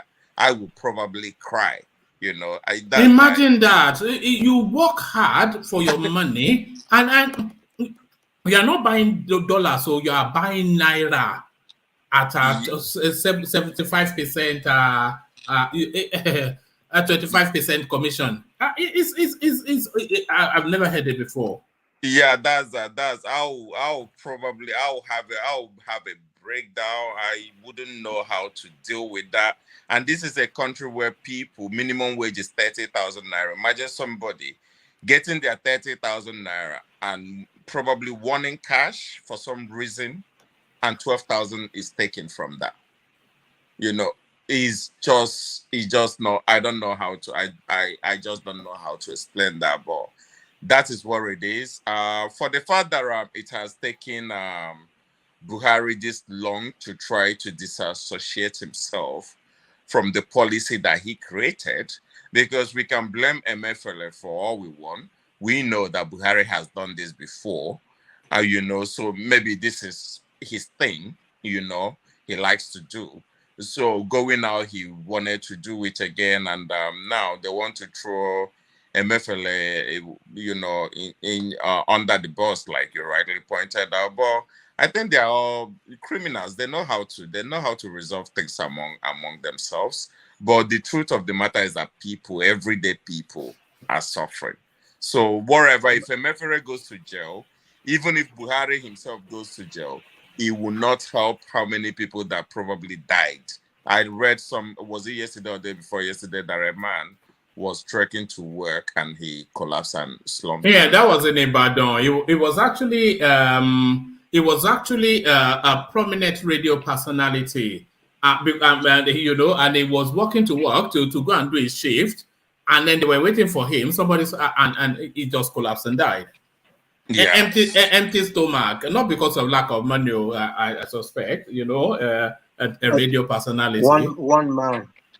One man, I think if to help a lot of people still alive, if MFLA is fired today, I mean, what is still doing? Nobody is throwing it under the bus. He's supposed to have been fired 2-3 months ago.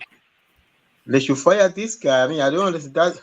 It's unbelievable. It's unbelievable. Why? I don't know. It cannot be fired. How much damage do you have to cause before you get fired? If MFLA was working in the private sector and you caused this much damage, you would have been long fired. Who is going to fire him? Who is going to fire him? Everybody fire him. Buhari will fire him. When the Senate is working, they will fire him. All of the government to fire him. What is he doing? You can't cause this much damage to the country, and you still have your job. How much damage do you have to do before you lose your job? How much damage do you have to cause before you lose your job? And also, Collins, rather than this back and forth Twitter, whose blame is it, whose blame is it not, the situation is still there.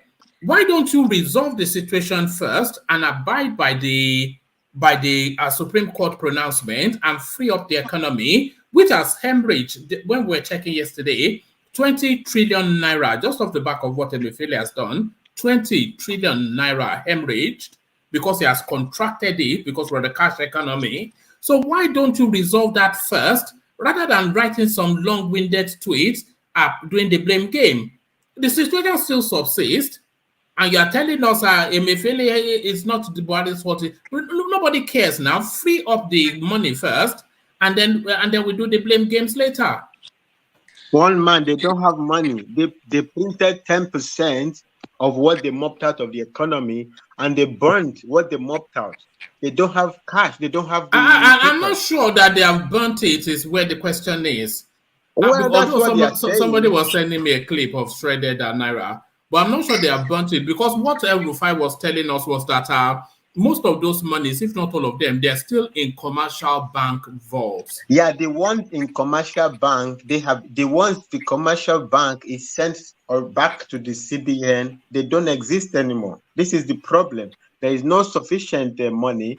And the other time he was claiming, I don't know whether him or somebody from CBN, that they don't have papers. They don't have enough papers to print more money. I don't even think the new Naira note is printed in Nigeria. There's a whole lot of complications. No, it is printed. No, it is printed in Nigeria. Fatah, you know what? Yeah, Well, even if there's they some still story have, that is not printed in Nigeria. No, they said one of the things that we have something called the mint. They Yeah, I something. Yeah, know. I We think have capacity to print. one of the conditions that Buhari gave him for acceding to changing it was that he had to be printed in Nigeria. Yeah, So but I he think didn't follow yeah. that. He didn't follow that. He was contracted to, I think, a Malaysian mint or whatever, somewhere in Asia. I think I mean I stand to be corrected, but I think I've read or heard it somewhere that in reality the new notes are not printed were not printed in Nigeria, and that's also part of what is accounting for the shortage. So okay, we don't have some new notes. Fatah, yeah. The thing is that even if they hadn't burned that old note and they bring them out, and the bank decide to take them, there will be people in the villages that will never accept that money again. The complication is too crazy. It's confused the system too much. Because the damage is already done. The only thing they can actually do now is to print this damn money already and circulate it so people can actually get it. All these police old naira, and I don't know how they have to. The thing about Nigeria that is really, really annoying and upsetting, and that leaves you speechless most times, is if this was in any other country, same country, let's say that they don't have capacity, they are not able to print what they say, they will contract whoever they need to contract just to print whatever they have to print, just so that the system can keep moving. But they really don't care, because by the end of the day, they have just enough for them and their family. They really don't care. And the elites, those of us, if we're in Nigeria, if we're doing transfer and every other thing. I cannot see how they would not jail this Emefiele, because he lives with the Buhari administration, and when whoever gets there, I think they'll be alarmed at what they'll find. Alarmed. One man, this is the issue. He's sitting on the intelligence of what went down. If you don't fire him, you will never know exactly what went down, and you will never know how to address it. He needs to be fired. But that's the thing. It's sitting there, but certainly not more than another 2 months. Hopefully, but 2 months, a lot of more people are dying. Fire him today, yesterday, 2 months ago, so that we know exactly what is going on, so that we can know how to address it. He's not going to tell you, covering his ass. He's not going to tell you what actually went down. He needs to go. One man, can you really jail Emefiele without bringing Buhari to court himself? Because all the crimes that they've committed, all the fake money that he keep printing and giving to Buhari's government and everything. I mean, I think 3 of them, Malami, Buhari, and Emefiele, I think they are neck deep into this whole mess that is going on. And I was even thinking while you were reading that thing, I was even thinking, is it not a time that Nigeria start also electing, although we see how our election goes, but is it not time we start electing our attorney generals? Because I really don't understand all the systems that we have in Nigeria. It doesn't seem to be doing us any favors. Well, what Buhari has highlighted is all of the fault lines in the Nigerian system, all of the fault lines, all of the reasons why that country will struggle to progress has been highlighted by Buhari, because all of those things were always there, but it's always been because we've always had somewhat benign leaders, so they've never really exercised all of the darker powers.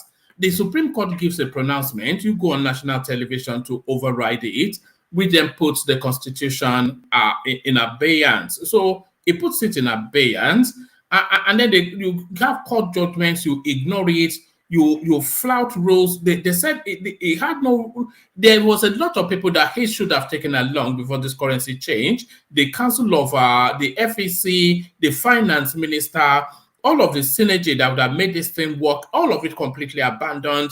Nobody held to account. So all of it, and they're able to get away with it because of all of the fault lines. So all of the fault lines in our system highlighted by this Daura man.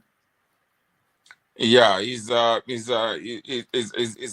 really shame. It's a really shame. And for those of us that supported this for a good cause, I mean, the damage is doing, because one thing it has done though, the kidnapping seems to have reduced. Yes. So we can't take that away, because a lot of people were getting butchered. A lot of people were getting, because it became like every day. And it looks like even the Biafran agitators in the southeast, it seems to have, maybe they don't have money for fuel or something. I don't understand. For a minute, I haven't really been hearing about them going no Python dance anymore. Yeah. So he seems to have done something, but I don't know if you really can, because we never really would know. The Biafra issue was really a matter of unknown gunmen. It wasn't really about Biafra in itself, like the people causing menace. Yes, once in a while they do some protests and everything, but the real problem of the Southeast was the unknown gunmen. And there was a theory that was circulating that those unknown gunmen people are actually federal government or whatever government agents that are orchestrating it. So the idea that immediately after elections are over, or especially during the elections, all of a sudden this whole unknown gunmen, everything just became peaceful, is highly questionable. Don't you think so? No, I wouldn't want to go there. I think I don't know if you're from the East, but I think that is the excuse that we keep giving ourselves to allow this thing to keep getting worse, because I just believe that when we blame every other person but us, we don't deal with the problem and they just escalate. And I don't buy that. Unknown governments, they are from Collins, please, I want to interject, please. Can I say something? Yeah. Yeah, one man, please, sorry. See, about that unknown government, you see, the narrative that just what who just said now, is it Kulata or what? Charles. No, that was Charles. Yeah. Charles Annette. Yeah, what Charles is saying is basically true. I am from the South. I'm from the Southeast as well. Like, I have an affiliation with the Southeast. I'm just a boundary to Abakaliki, Ebonyi State. We just cross each other. The thing is that the existence of a non-government is to counter the Fulani herdsmen killing. And that is just the truth. But it is not. It is not. No. They come under that. No, they are not. Because how many Fulani headsmen have they encountered or brought down? The only I saw a clip once out of countless clips, where they got a chieftain of a locality in wherever, and they are used as political thugs. They are used to settle interfamily disputes and all of these things. They stripped this guy to the ground and they were smacking him around with guns. And before you knew that they were going to just open up on him as soon as this. How many Fulani headsmen have they chased?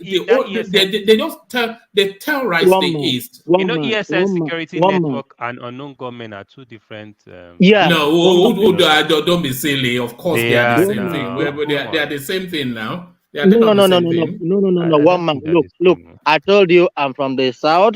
I am from the Niger Delta. We know what Biafra agitation have caused in that region, in that old eastern region. The creation of ESN, it has helped to enlighten and put more fears for those saboteurs. First of all, the Igbos, I'm sorry to call the Igbos, so the Southeasterners are well known in Nigeria as being the most tribal, like a saboteur tribe in Nigeria. Like, every little thing for money, they can sabotage you, they can leak information, they can run and even betray their own brother. So that no stereotyping, no stereotyping. We are already under bad reputation. I am not stereotyping. I am telling you the basic truth about how some people perceive to see, and that is just the truth about it. Anything from man. Okay, look at now. You can see an Igbo man who is called Chinedu Emeka. The next day, you see him calling. Is now Mohammed Alhaji Chinedu Tanko. So they do stuff. Where was that? Where did that happen? Where did that happen? There is a mosque now in Enugu. There is a mosque in Anambra. How do you call it? In Imo State. They have changed their name. They are now going for Quran courses, One Quran man, courses. Joe Ibokwe is a good example of those kind of people. Exactly. So Anywhere Belefe is according to Fatai. exactly.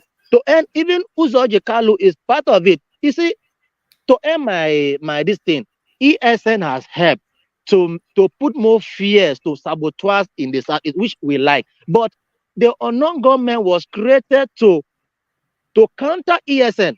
By so doing, they end up causing more drama and more pains to the people of Southeast. ESN are there in the bush to fight the Fulani herdsmen. Do you know that I am from Ogoja? In my local government, the very cows that we are running from Enugu, from Anambra, they in millions, they pass through my community for the whole one day. And we were asking them, what, even my mother phone today, as I'm talking to you, my mother phone was stolen by a Fulani man in my village. But they don't harm my people. I don't know why. Because when they move, ask them why. They said ESN Nnamdi Kanu has taken me away from Enugu. So we interact with them. They stay in my village. As I'm talking to you now, so I know the fact of what is, So ESN has done a lot of damage for Fulani in Enugu, in Ebonyi State, in Anambra State, in Abia. Look, they have done so much, and which we should give them credit. We should give Nnamdi Kanu, even on his absence. Thank you. All right. I won't dwell on that part, but I would just say this, just in case any other person from the Southeast is listening. When ESM came, we all thought that it was a good thing because that's what the governors should have done, which they didn't do. But that created an avenue for criminals to take over. And most of those people that are ESN, you cannot tell me that a hungry man with a gun is not a danger to society. They would use that gun to do whatever they need to do. And I think that's what ended up happening. That's what ended up happening in the whole of the Southeast. So people now, those people that they gave gun to that they can't even account for, they started using it to. You remember that when Boko Haram started, the Northerners had a lot of excuses for them. They loved them, they gave them stuff, and then until it became, they finished killing whoever they were killing, they're killing themselves. I think that's what was actually going on in the South. You can't compare Boko Haram's agenda with ESN's agenda. I know there is harsh. I know there is harsh, but sometimes we have to make that comparison because it brings it home. I was in Enugu last year, January, I think. I was in Enugu. I've told this story here before. I was in Enugu. I encountered these people. You would fear just to see them. You needed to see me run into a bush and go and sat. I don't know them, but I was like, if these guys jam me, just going down or whatever, they could just, they might just look at funny enough, I had one wristwatch that I was wearing. They might just look at it and be like, okay, we cannot take it without killing. It's funny thing. These are you don't know that there's a trend in Nigerian politics that goes along this way. Once a group or an organization that comes out, it might be with clear intentions. At the end of the day, there's a way things just change, and they prescribe them as being pro-government or against the government or anti-government, basically. If you look at the NSAS, the same thing. They came out, blah, blah, blah, they changed it. If you look at this ESN, the same thing. If you look at and so many others, I really won't. It won't be. I won't say it's quite absurd to say that that even at Nigerian politics, the Gbadebo guy and everything, the narrative. Okay, he's Igbo and everybody. Narrative has changed to some tribal. He's not this. They want to take over the country. This. They've changed the entire outlook of the guy and everything. So I won't be surprised if ESN, once they saw it as something that was challenging whatever plan they had, the next step of action is to proscribe them and roll out some form of forces that would discredit them. It's been something that has been going on in Nigerian politics, even in current politics, in NSAS activism, just look at every single facet of Nigerian politics. So it won't be far-fetched to say that it's just a ploy of the government to actually discredit groups that are opposed to that style of leadership or against certain policies. That's what I feel. Anyway, let me not take one man away from the direction he was taking the whole thing. But one thing that I will say before I leave that space is that I hadn't really looked at it from that NSAS comparison. Yeah, we all know what happened in NSAS. That I agree with. But when it comes to the unknown government, I don't know, because Monday sit at home was not implemented or is not being enforced by other people, by people other than people from the Southeast. Because I know you know somebody that knows somebody that knows somebody, so it's really hard for me to excuse the way I want to blame a federal government. Could they have countermeasure? Of course. I mean, we are a criminal country. Everything is done in illegal way, but I don't want to excuse anything that we ourselves could be doing to that space. But let me just leave that one. So the cash policy, yeah, it has done some good things, but irreparable damage is done. Let me show you this clip. Actually, let me show you this clip. You will cry when you see this. You will cry. This is the Diro market, Mushi. All these plantain, they are for sales. But just take a look at everything. Just because of shortage of cash. Because of shortage of cash, everything are rotten, spoiled. And there's nothing anybody can do about it. We don't know whom to blame now. I just believe Nigeria will survive all. So is the farmers farming perishables and all of these things? They have just been destroyed. Lives have been destroyed. Collins. That is really sad. That particular one is sad. But how come they could not get like a company, those people that do like chips or whatever to how many of them would they be able to? All of them, the ones that could have gone to the chips company, they would have gone there. I was actually thinking that why couldn't they get somebody to stand there with a bank something and then just do? But these are not sophisticated people. They are just mom and pop sort of down the farm. Let me go and sell it to buy shoes for my children. to buy food, buy vegetables. Yeah. It's really sad. And the funny thing is, because of Nigeria, we don't have data, we don't have anything. We will never know the amount of damages that is being done.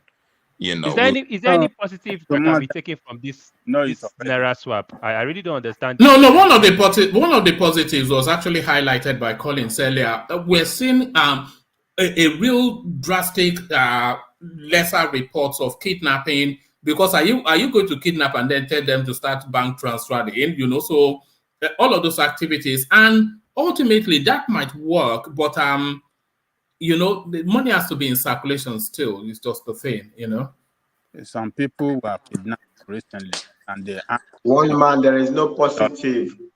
They asked there is no positive to go and bring dollar. They requested for dollar. They didn't. They said the payment is either, but they requested for dollar. So kidnapping is still now. It's just that the problem we have now with this Naira problem has overwhelmed every other problem. So we are not even listening to that. Nothing that is coming into the air because of this problem of this Naira. That this Naira policy, of course, is too overwhelming, and it's that it's dominated the news space, and that is why kidnapping is still going on. Don't let us praise this barbaric policy that he has done anything good. Now, the economy have recorded over 20 trillion Naira loss within the short period of a period of 4 months or 3 months because of this useless policy. So Collins, he has not done anything good for us in that country. All right, brilliant. So Collins, I'm going to take the conversation on to Kulata, but before I go on, as a senior member of this platform, Collins, I'm inviting you to make an executive decision. So listen to this.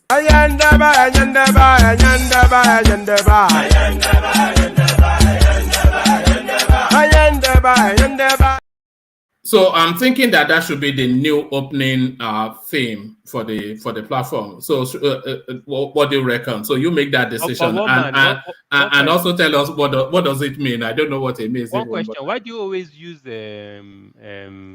Southeastern songs for your? Because that's my favorite music. It's my Why favorite is it your music. favorite? Since when has it become your favorite music? No. I grew up on Osita Osadebe, Oliver the Cock. You know, those are my that's it's always been my flavor. You know, that's Can't you use it's my favorite culture. You won't believe. song now. Use that MC Oluomo song that you. No, that's out of tune. The elections are over now, so it's out of relevance. That's why I'm dropping the Nnamdi Kanu one as well. It's out of relevance. You know. It sounds nice. Yeah, you should. Probably, yeah. I would recommend it. It's fresh. It's current. Made popular by Nyesom Wike. Yeah, Wike. That's why I went to look for it. You know yeah. Yeah. So Enyendebe is basically you give them, you give us. That's basically what it means. All right. Okay. Wow, brilliant. So it's not offensive or anything. No. It just means sharing. You give me. That's basically what it is. All right, brilliant. Brilliant. Thank you. Stay with us, Collins. Let me take the conversation on to Kulata if it's ready, because there's been new development even in the course of us having this conversation. So, Kulata, are you there? Yes, sir. So it looks as though, Kulata, we have broken the back of this guy now. So let me share this screen with you because this is now a real development. CBN directs banks to dispense and receive old 200, 500, and 1,000 Naira notes. So it looks as though the back has been broken out of this guy.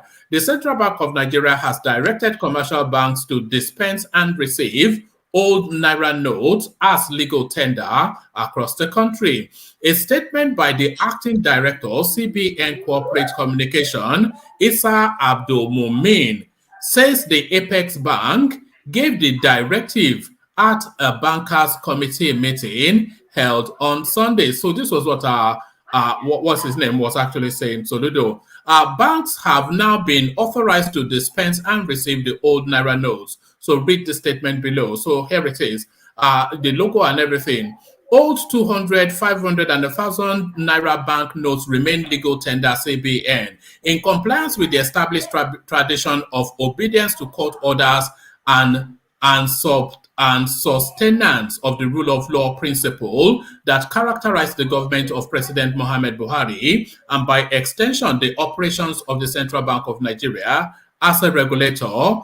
Deposit money banks operating in Nigeria have been directed to comply with the Supreme Court judgment of the 3rd of March 2023. Accordingly, the CBN met with the Bankers Committee and has directed that the old 200, 500, and 1,000 Naira bank notes remain legal tender alongside the redesigned bank notes till the 31st of December 2023. Consequently, all concerned are directed to conform accordingly. So there it is, right there. Too little, too late, but I still insist it must be jailed. Before Kolata starts, I thought you saw that earlier. It was actually released around 4 o'clock today. No, somebody sent it to me by text, but I was waiting for a formal. Yeah. Okay, it's been around since about 4. So there it is. So Kulata, what does this add then to the narrative? Does this absolve Emefiele, or should it still be in that cell block 1? Kiri? Oh, immediately should be. I mean, someone said he should be fired. Me, I say he should be jailed. He should be jailed. I mean, 10 days ago ruling, you are now reacting on it. Buhari, they were waiting for Buhari to talk. Is it Buhari that will tell you to do your job? Like, how long have we been saying he has to do this thing, he has to do this thing? He's flaunted Supreme Court opinion. And look at Buhari. He threw him and Malami, he threw both of them under the bus. And if you remember, the very, very first time that they were bringing this cashless policy, that I found one article about India. And I was warning that if they mess this thing up, it's going to be a total disaster. I don't know if you remember that conversation. Yes, if they mess course, this up. yeah. Because I said there will be little money chasing after little goods, and it's just going to turn everything upside down, because nothing good has come out of this. Absolutely nothing. And what is really, really pissing me off, I have to go to politics, is when we were saying this thing, when it was obvious that this is a terrible idea, we had obedience saying, no, this is good policy. I'm happy. Someone was saying that I will let my mother, my mother will suffer is only for the moment, maybe so that you can elect your magician president. Look at what has happened now. I have to say Yoruba. Oju, everybody dancing like the eyes are not clear now. As in after the fact, and nothing is going to tell me that the main intention of this policy was not to stifle Tinubu. I'm now fully convinced that it should stifle Tinubu, because this was rushed. If you say you are doing cashless policy, what did the country do to improve bandwidth all over the country? What was the incentive given to all these people that have those machines, those money stuff? I can't remember. POS. POS. What did they do? I mean, if you're going to do something as drastic as this, you will have been planning for like 3 years, ramping up capacity, gradually building up, and in a way where, when you ever want to now do this cashless policy, first of all, you cannot make a change in 3 months or whatever. You let it ride out for like a year or 2 years, and even that year or 2 years, you've ramped up enough capacity to support electronic stuff. But right now, we now have people paying naira for naira. Like, it's the craziest thing. Inflation did not even go down. It's the most disastrous. I've never seen anything. Imagine if they did that in UK economy. Yeah, I mean, look at this. The stupid. I'm referring to that stupid Rufai idiot on Arise TV saying this will curtail the inflation. This will do this. This will do that. I mean, there was just one initial drop in inflation when the thing started. But at the end of the day, you did not actually reduce money in circulation. You just kind of handicap people from getting money in the bank. And then, coupled with lack of goods, productivity, everything go. Look at Ogede rotting away. Isn't that goods going away? I mean, in a country where 133 million people, bunch of illiterates, you now want to like create policy. I mean, it's just stupid. I think in the history of monetary policy, this should be top 3, the dumbest since God created man. Should he get away with this? Because I have the feeling that he will not. It's just too seismic. He's going to run away now. Emefiele is going to run away. Yeah, no, he's going to run. Yeah, he's going to run away. He's going to buy citizenship in one of these Caribbean islands, and he's just going to escape for life. He has billions. I've told you guys that he has billions of dollars. I mean, all over the place abroad. It's just going to take off. You'll never find him. Yeah. Yeah. Sorry. I'm sorry, one man. Emefiele can only run away because you and other the Tinubu supporter believes that this policy was only meant to stiffen Tinubu. Remember, Tinubu is not the only person in this race. We have Tinubu, we have Obi, we have Kwankwaso. So why is it that Tinubu is the only one always crying? Guy, you understand? Guy. Yeah, the other people, they love the policy. Guy, if your government is in power and your government creates a policy that makes people suffer, what's the common sense thing you think people that are voting will do? They'll want to punish the government in power, isn't it? Yes, but so do you now get why people say it's because of Tinubu? Emefiele is not the commander in charge. What do you mean? Emefiele is not Buhari. Buhari too is involved now. Do you think I'm absolving Buhari? I'm not absolving Buhari now. Buhari is equally dense. Okay. This is Buhari's policy as well as the nationalist policy. But with Gaba shells to it, has Buhari not absolved himself now and thrown this guy under the bus? He's not absolved himself, Kankan. He's just some Carlos Aloof idiot. He didn't absolve himself because without his permission, this policy will not have been enacted. Because the way I used to think our CBN was independent. Then someone wrote in the comment section. Then I went to read that no, it's mainly Buhari gone has to give his authority for all the shenanigans to happen. So Buhari backed this thing.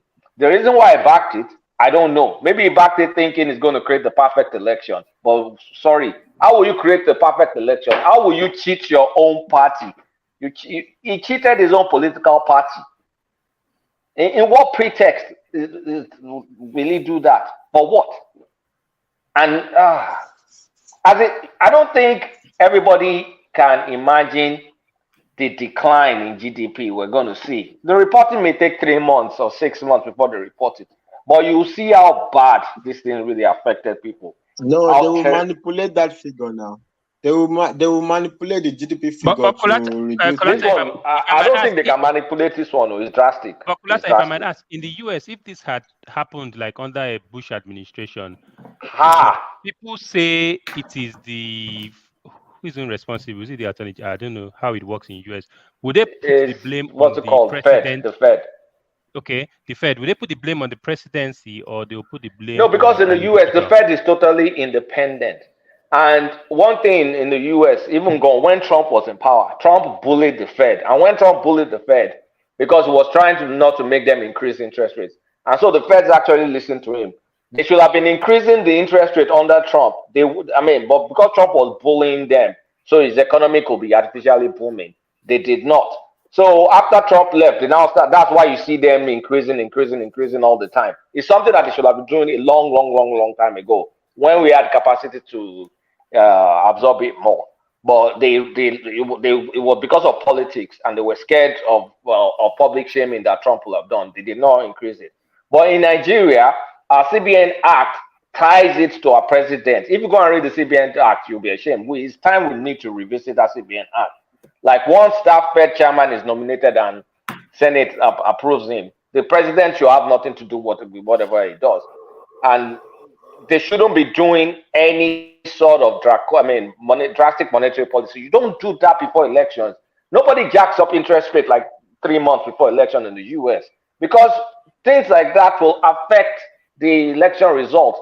If you increase interest rate, that means you want to make it harder for people to access cheap money. But in this case, this guy wants to make it harder for people to have hold cash.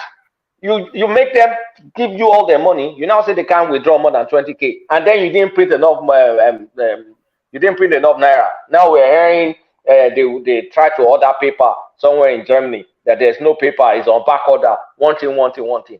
So will people who have been desperate for months and months on ending? It's just crazy. And everybody that shared this policy, well, I don't need to say it. It's already played out. The people that shared it, they shared it for their selfish reasons, and they've eaten. They can eat their own. They can eat their own crow now. They've seen the result. So this man, I know he won't be jailed because he's going to escape, but he should be jailed. Emefiele should be jailed if it's possible. How quickly are you anticipating that things will start to ease off after this? It's gonna take.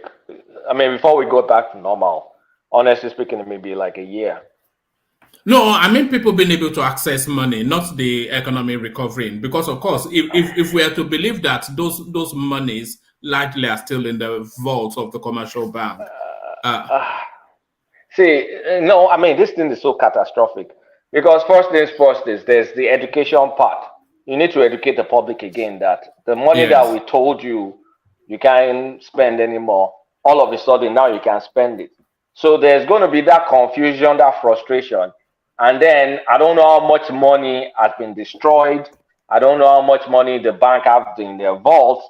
That's another debate that, you and I can never know because we don't know what happened behind the scenes. So let's assume that they didn't destroy anything. it will take some time for ATM. I mean, the ATM crowding and dispensing of cash for the city people. I think the city people will ease quickly. It's always the people in the rural area that will always suffer the brunt of these things because it will take more time for them to get those money. So for the cash because circulation as Colin said, they are already suspicious of the old notes. yes, now it's terrible messaging, very very bad messaging. Like, oh, you can't spend. I mean, first of all, old notes are no longer legal tender. Okay, I give you a week. Okay, you can print 200 naira. Central bank rule. Few banks release money. You withdraw the money.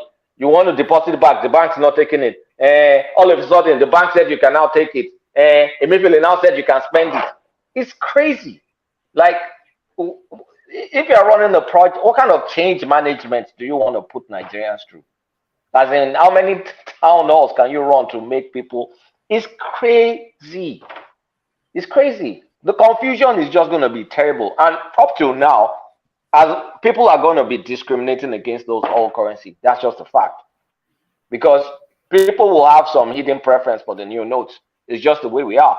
Like, even though they're both legal tender, they will still prefer the old notes. But what they should have done was give it 2 years. What are we rushing for? Give it 2 years. Use that 2 years to make sure all the banks can ramp up their capacity, hire a lot of IT staff, get a lot of all these independent fintech companies, attract a lot of investment, and then gradually substitute and do whatever. Kidnapping cannot be solved by monetary policy. A kidnapper can get paid in CFA, can get paid in dollars, can get paid in barter, can get paid in so many ways. It's a dumb idea to think some monetary policy is going to control kidnapping. After all, we saw the kidnappers with the new notes. How did they get it? So let's just put that aside. CBN is not the police. CBN is also not EFCC. CBN have what they do and is not law enforcement. So they should focus on law enforcement and let this thing like substitute the money over like 2 years and ramp up capacity. We don't even have IT staffs in banks anymore. All of them have gone to Canada. So who is going to support the stupid monetary policy when bank IT is dead? It's the dumbest. I mean, if it's not the number one. People are saying these guys cannot. It should be jailed now. It should be jailed. It will be the biggest injustice yet in that country if that guy is not jailed. How many people have died in queues? How many people have they tried to go to hospital but there's no cash? How many people have died in their homes? How many people? I mean, you don't know because Can I ask you guys a question? Who is going to jail Emefiele? Who? Nobody. Well, I was actually thinking if the Supreme Court decide to issue a bench warrant against him, and then let the federal space deal with that. Omar Salon now, Omar Bebe, I'm sure he has a private jet. See if they protect him or not. That time he ran to US, I'm sure he bought citizenship of Dominica or one of those exotic islands in the Caribbean. I want to ask a question. One man, you can't jail somebody for making bad decisions in the course of doing their job.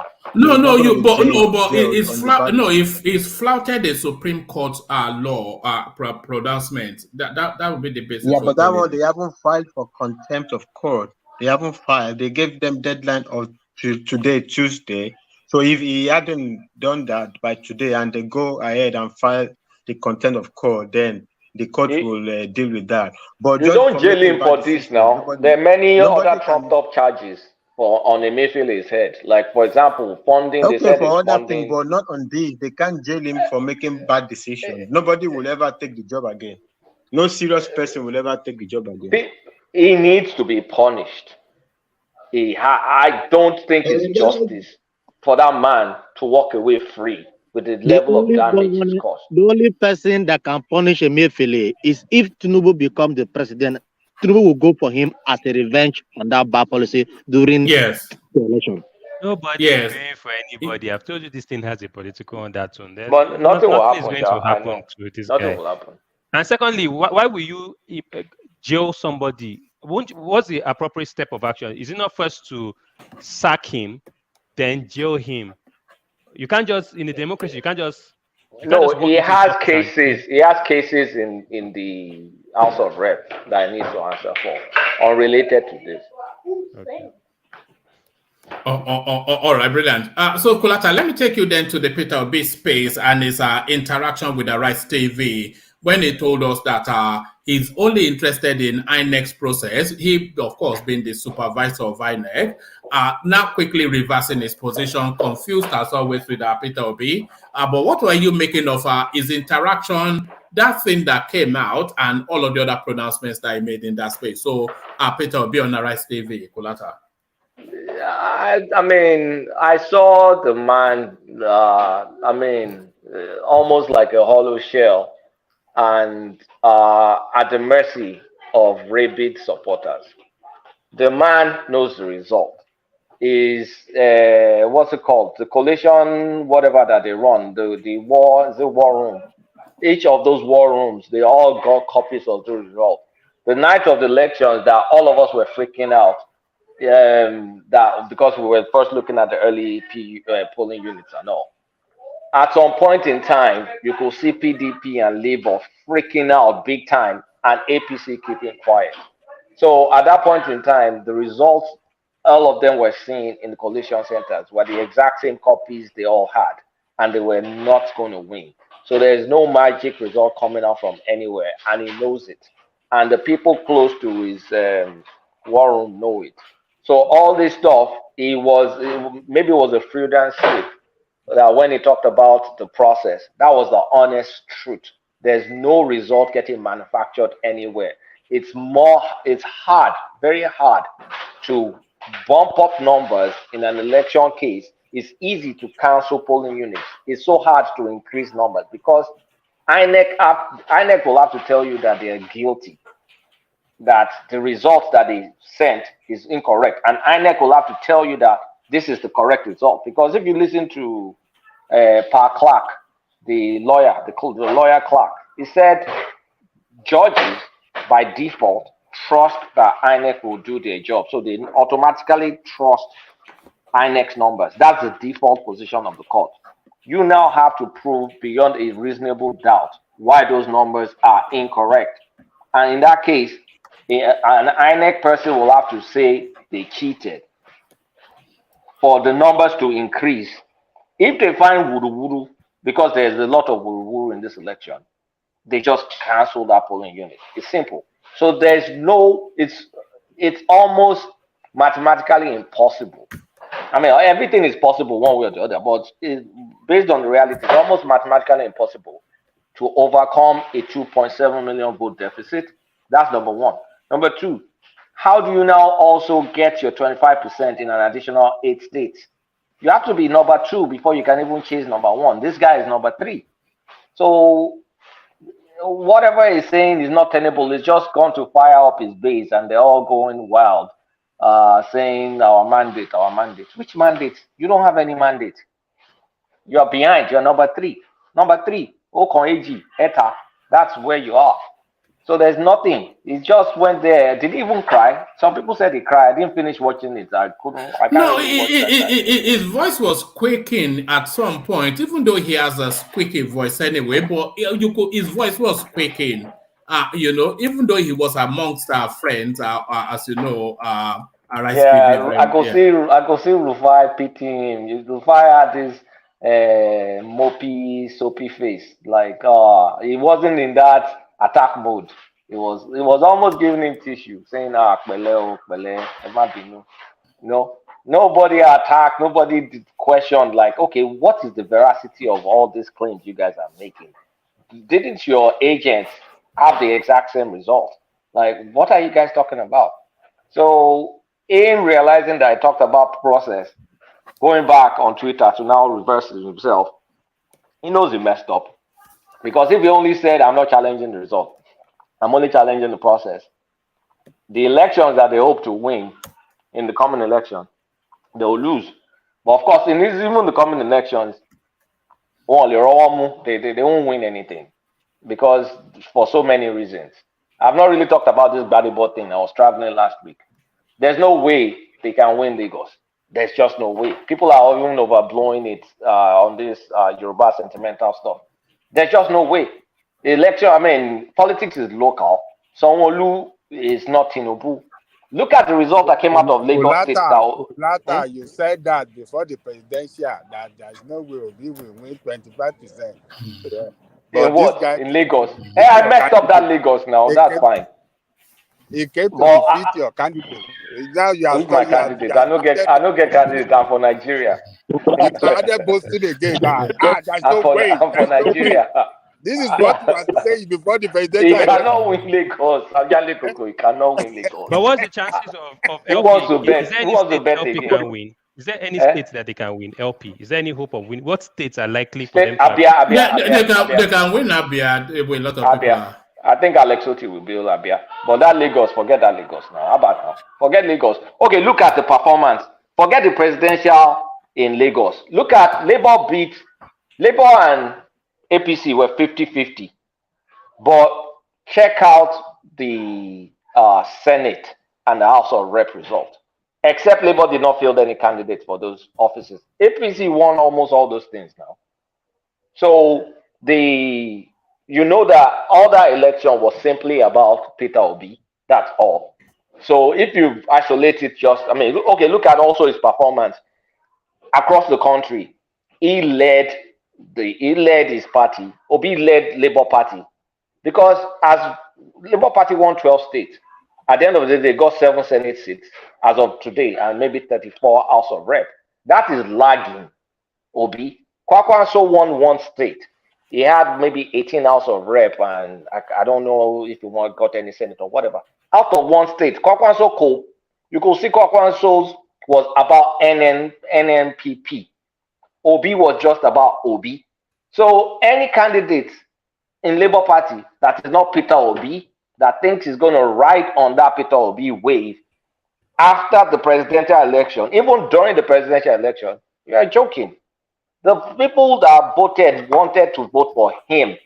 And there are reasons for that, clear reasons. The Muslim ticket, because it was during the religious campaign.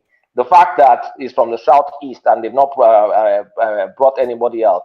The fact that a lot of people hate Bola Tinubu, even Yorubas, a lot of them hate that man and hate his politics. And the fact that injustice, because he's never gone to the southeast. So that was why the result went for Obi, not for Labour Party, because Labour Party underperformed Peter Obi by a lot. So you now have some guy that is inexperienced, he's been running for 8 years, is a 39 or 40-year-old. How many work experience does he have? When he did masters, so effectively he must have graduated from 25 to 6. Like I said, I don't think even that LP candidacy, I don't even think they themselves were actually certain of them winning Lagos. I think they were just focused on the presidency, because if they were actually certain, I don't think they would have fielded that guy. I think they fielded him basically because the Obi movement was basically a movement of the youths. So they just looked for a young guy, and that's what. You know his mother is from Anambra. Oh, yeah. Yes. I don't know. I know his mother is from. I know she's evil. I know it's evil, and his wife actually went to my secondary school because his wife's elder sister was my junior. Someone was saying it. I did not even know, but I remember the wife's whatever. Long story. It doesn't matter. Are you trying to say she was one of your No, nothing. I knew of her, but nothing more. But here's the thing: the man graduated, did masters, right, and he started running for Kowa Party. He was on Kowa Party before he moved to PDP, and the first time he ran was like 8 years ago. So effectively, a 40-year-old guy or a 39-year-old guy, I don't know his age, started running for political office at 31. He must have graduated masters, like everybody graduates, maybe 25, 26. So he only has like 4 years continuous working experience. That I don't even know if that is documented. They just call him architect. So you want to take some random guy because he went to MIT. He has a master's from MIT. But you know, there's so many things dubious about that guy, because even that master, something that he released, He said that Patrick wrote Vivor. And then, that could be his Christian name now. Yes, Some but people then have Christian name. I don't know. Is it not all your full names that you? I don't know. But you know, people do all these things when they go abroad. They want to use their Christian middle name so they don't get discriminated against. Some of us that don't have any Christian name, we have no. we have to force people to call our full Yoruba name. But so I mean, Patrick, Chinedu, Balibor, who cares? It doesn't matter. That's not the problem. The problem is he has no work experience, and you want to hand over Nigerian economy because Lagos is Nigerian economy. You want to hand over Nigerian economy to an inexperienced guy on a party platform, a schoolboy on a party platform that is shite. You cannot do that now. And Lagosians that vote for that guy must be crazy because your guy is going to the center, is going to Abuja. All your years and yearnings that Lagos has been in isolation, you now have your guy, your inaugural governor in the Fourth Republic, being president, when you should be cashing out and getting the full benefits of integration with federal government. You know, you now want to hand it over to some upstart guy. You must be insane. It doesn't make any sense. I don't even care whether I can't speak Yoruba or whatever. People can go on all about that. But will you say that Lagos has actually been in isolation from the perks of the federal government? It's not like a Lagos state governor, the architect, the so-called architect of the modern Lagos is now president. You know how much dreams and ambitions that man will have had as soon as if I get to the center, this and this and this is what I'll be able to do. You know how many things the man will have been dreaming, and Lagos is centered around that. Do you want to throw all that stuff away? You must be crazy to throw all that away. Forget about all this. You can't speak Yoruba. His mom is this. It does. I mean, my own state, Shebi Adeleke is half Igbo, half Yoruba. Who cares? It doesn't matter. It's the fact that the economy. He has 2 master's degree. He has 2 master's degree. So when did he have time to work? He has 2 master's degree. So when did he work then? Where did he get work experience from? How come people are not challenging him on all these narratives? Because he has straddled quite enough TV studios, but they seem to be asking him all of these patter cake sort of questions. Yeah. Let's say he graduates 22, 23. He does 1 year roaming around or working. He does 1 master's degree, another 1.5 years or something. He spends another time. I mean, maybe he does it back to back. I don't know. At least he will have finished those 2 degrees, minimum 25 or 26. And then he worked. Where did he work? Did he work abroad? Does he have Nigerian working experience? Does he have leadership experience? If he doesn't have leadership experience, is he a natural leader? Has he demonstrated that before? And now, if you're a natural leader, can you lead in the context of Nigerian strong ethnic nations? Because Lagos, you can call it cosmopolitan or whatever, is still made of ethnic nations. Has he demonstrated that ability to navigate the Wazobia stuff? It's not about just going about shouting NSAS and shouting online. Is he a leader? You can't give like this economy to that guy. That's irresponsible. One second, Kulata. He gave an explanation with regard to his work experience. I think in that interview as well, or a previous interview, he said he consulted for America and China. He said in New Orleans, he consulted when the Hurricane Katrina or one of the hurricanes, whatever. Oh my God! He consulted for America. I don't even know what that means. You consulted for America. Did you work for a consulting company? You didn't say you worked for a consulting. They consulted for America. Yes, how people get away with all this vague language, meaningless nonsense. What does that even mean? That's not just random. You could have just said jabba jabba jabba. What does that mean? Yeah, he consulted for America. He consulted for China. Okay, for what China? What did he do for China? Can I interject? He didn't explain that. Can I interject quickly? One man, this is exactly Colata just like put together all my thought better, because I was thinking like if I was in Lagos, I would vote for the guy too. But you see what Coletta is saying now is the real point that you guys have left behind and keep saying Chinedu, Chinedu, Chinedu, and every other thing have just like if I'm listening to Coletta now and I'm in Lagos, I might start thinking, oh, okay, am I being led by sentiment, emotion? Or am I actually looking at the bigger picture? Because I listened to him on TV as well when they asked him where he worked. That consulting thing could also be when he was in school, because the guy is 40. It Yeah, only happens many years ago. yeah.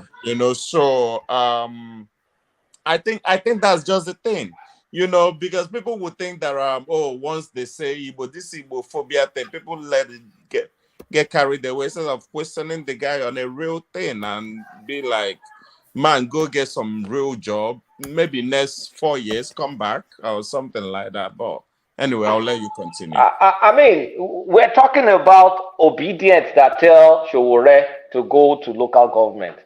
This guy should go and run a polling unit before he even dreams of running for office.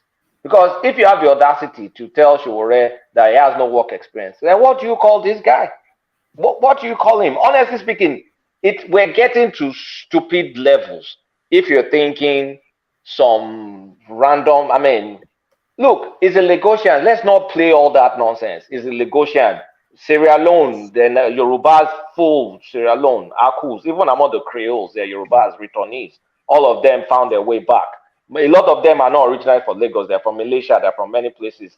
Like the first billionaire or the millionaire, that guy was from Malaysia. Coca family from Malaysia. Astrop from Malaysia. That one was even a king in Malaysia. So there's so many things like we really don't need to follow about. This is the 5th biggest economy. Who are you handing it over to? What kind of chaos will be created if this guy wins and you have APC people all over? It's going to be chaos. Are we thinking, why will you give that? Why will you give someone that's never demonstrated the ability to handle this kind of responsibility? You now hand over the 5th biggest. That is irresponsible. Voting for that guy is irresponsible. There's no other word for it. It's irresponsible. And anybody that does it, you will regret it at the end of the day if you live in Lagos. If you did it for other reasons, it's your business. But no thinking human being will vote for that guy. I'm sorry. That's just how I see it. All right, but you know what is overriding this election is not anything about competence. It is, sometimes it feels to me almost like a sports game, like Arsenal versus Man U sort of thing, where you all thinking faculty suspended, and then you just my side must win, Yeah, one man. Just 1 second. But the only downside to the competence argument, I mean, it's supposed to be the argument, but the only downside, it can quickly come back and say, well, how much experience did Obama have? How much did Obama have? He was under the, as big as it can get, economy of the world, right? He didn't have much experience. Obama made it to the Senate at least. Obama made it to Senate. Yeah, I mean, Obama was in the State House. Obama didn't have much. Obama was in Chicago State House he was a senator in Chicago State House for years. No, I'm not saying it doesn't fly. I'm not saying it doesn't fly. I'm just saying that's because he's been making the point that Jakonde didn't have much work experience before he got to government. But they are saying public experience, that Awolowo didn't have much public experience. I mean, I think that Awolowo was crazy. I couldn't understand what he was saying. There's like, are you joking me? But I think he was making the point about Jakonde. I don't know. I'm just putting he can't make that. The guy needs to go and run for local government chairman first. Go and learn the ropes.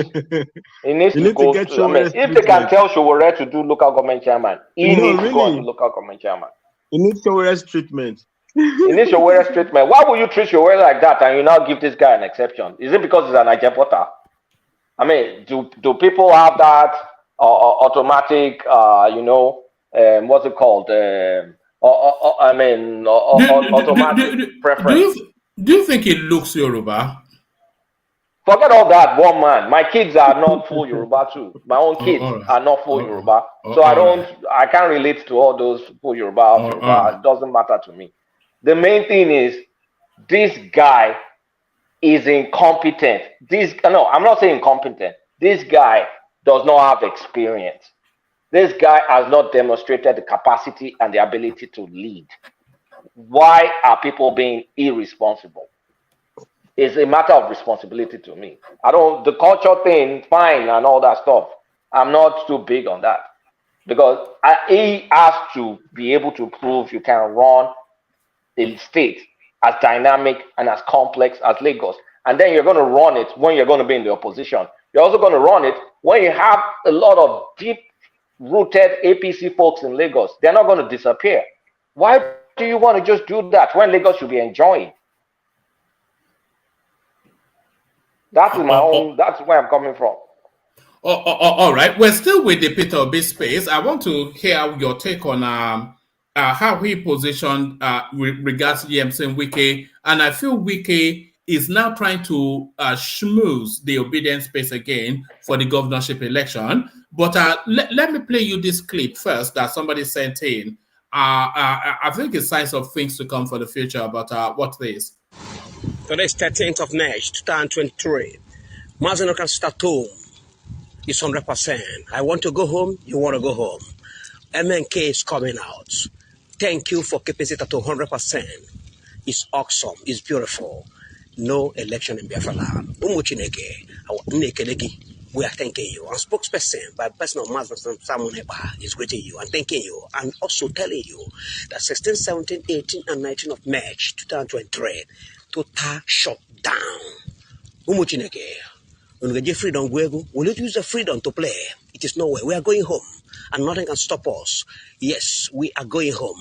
Enough of all this nonsense. We are going home. It is Global Newsroom reporting for Farawabia State. Our leader is coming. What? Okay. So that was on Simon Ekpa's Twitter handle. It says that this is one of the Africa's largest market under lockdown today, the 13th of the 3rd, 2023, for Biafra to exist and for the release of MNK. So is this now because a lot of people were anticipating that the results of this election, it beats a pathway back to Simon Ekpa. So is this the green shoots of that, the back to Biafra sort of thing? Is that real? I mean, first of all, that guy, the accent, I don't know where that came from. Maybe was deported. It sounds like someone that was deported. Is that real that people actually did not go out to work? Today is Monday. Is today Monday? Where? No, the 13th. The 13th. Today is Monday. Today is Monday, the 13th. Yeah. So people have stopped going out again. Like, what's wrong with all these people? I mean, Simon Ekpa being Simon Ekpa, this is his time to cash out because all the people that weren't obedient now is lost. He didn't even come second. He came third. This time third. So Simon Ekpa is vindicated, right? He can tell everybody that I told you people that you are doing one Nigeria. Now they've rigged your brother out. One Nigeria showed you Pepe. It's time to go for Biafra. But for all these people that are following this Simon Ekpa guy, it's even worse because there's no political solution for Biafra. The only alternative they have is military. You cannot handle Nigerian military. So what's the point? But many, I don't know, that area, I mean, there's a lot of emotions involved. I can't really, I can't live in their shoes because I don't have family members that died during the Biafra war, so I cannot imagine the way they feel their pain. But one thing I can do is, if something doesn't make sense, if you're following someone in Finland that has no skin in the game, that is making you people suffer, and he has no clear path for you to get what you want, why will you do that? I don't know. But unfortunately, many people are going to go back to Biafra now that Obi has lost. Once this election court thing goes away, he loses in court. then it's now Biafra all and all. But it's not just going to be Biafra. Yoruba people will suffer the brunt because Fulani is transitioning out. Do you think Tinubu will be able to handle that Biafra narrative? Because it doesn't have the sternness or the gravitas and the military coldness of Buhari. Do you think that Tinubu will be able to handle that space, the Biafran space? Tinubu will be better. I think it will be better to handle that space because Buhari's rigidity made it worse. You need someone that can cut deals. Tinubu can cut deals. Most likely, he'll cut deals with Nnamdi Kanu and whoever he needs to cut deals with. He can cut deals with them. The only problem is the guys running this thing is not because of the Biafra, it's because they're making money out of it. So for them to stop it, you need to show them an alternative way of making money that is not Biafra and is more profitable. That's just the way these things are. It's the way people that were bombing pipelines and doing things, they were able to make money out of like busting and all that stuff. But if you give them all that money that doesn't stress them, they will drop it. So you just need you can implement carrot and stick. You seduce them with more opportunities, better opportunities. Hopefully they follow. If they don't follow, then you now wield the stick. But I don't even think he needs to wield the stick. I think Tinubu is super intelligent. He'll be able to have a political solution for that space. That's what I think. All right, brilliant. And back to the P2B interaction with the Rights TV. The Yemson Wike space. So Wike has been making a lot of a little snippets in the public space that he wasn't necessarily working against Peter Obi. And a lot of people feel that now that the federal space has gone, the presidential space, the governorship election now is up for grabs. And the APC candidate, by the way, Tonye Cole, a very strong candidate, and Wike, a very controversial figure. Rotimi Amechi playing very much the ethnic divide in that space. So in order for Wike to be able to hold on to Rivers State, he would need at least a good portion of the obedient votes. So a lot of people feel that he's trying to romance that space. But Peter Obi caught him cold at that Arise TV space. So what are you then making then of that little side cameo between Obi and Yemson Wike? Wike is like, when a rat bites you, and also, when a rat is biting a human being or biting something, it'll be biting you and blowing air, so you don't feel the pain. So Wike has destroyed Obi, and is now trying to cajole Obi and placate that space. That hey, Obi is our hero. It's because of you that we got South president. Blah blah blah. But I think what the game Wike is playing is, of course, the game is playing is pretty transparent. It's projecting. There's nothing is hiding. It's projecting. Wike is trying to neutralize as much as possible because the election that is still going to be carried out in Port Harcourt is going to be full of violence. It's going to be full of this. But if he can reduce the amount of force he needs to use to win that election, that would be better for him. But it will still use force because that is the way they run election in that area.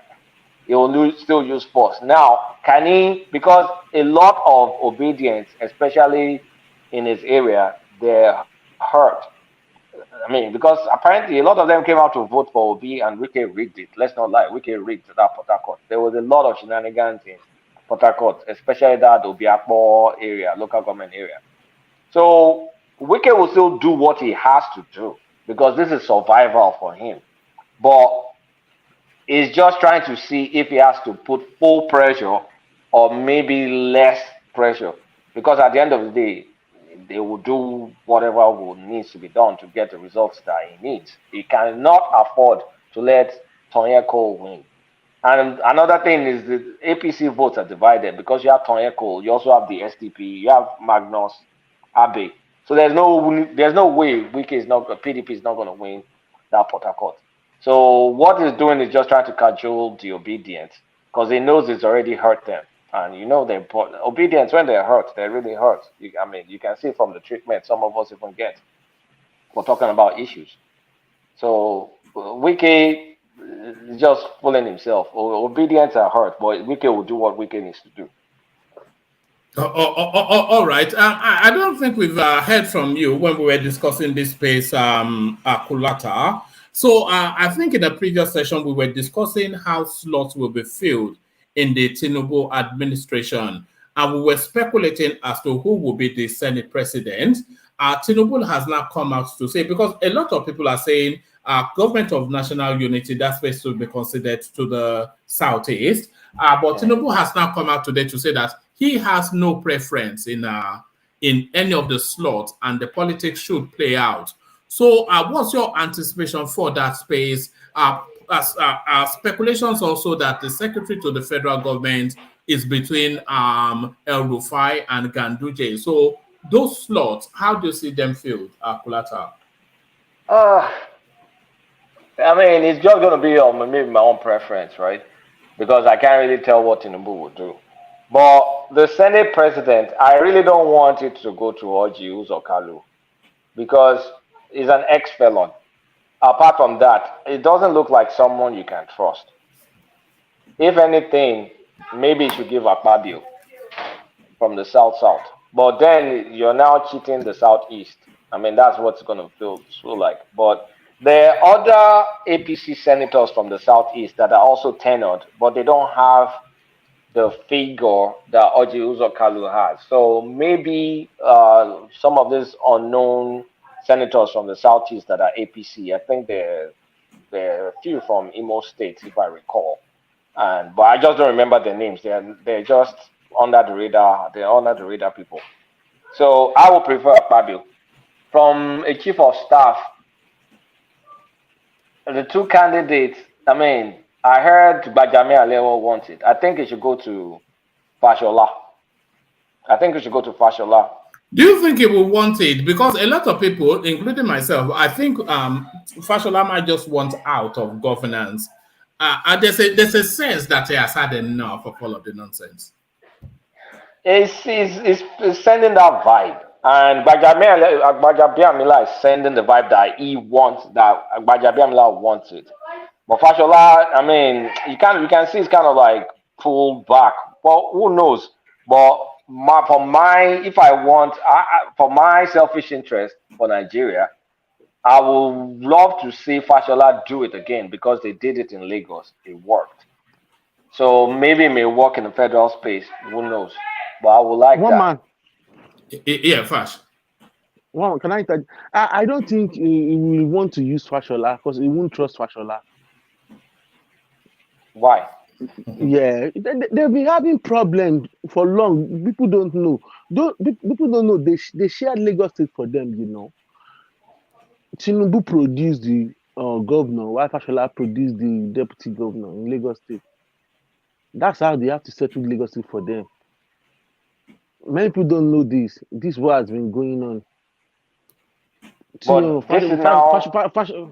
produced the deputy governor. So Tinubu just left him because he wanted to rubbish Tinubu. But Tinubu now.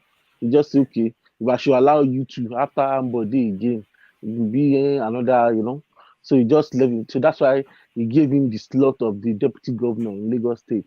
So I think it might still be in Tinubu's mind that you look at my eye. I don't think Tinubu will give it to him. It took Fashola a little bit of time before he joined the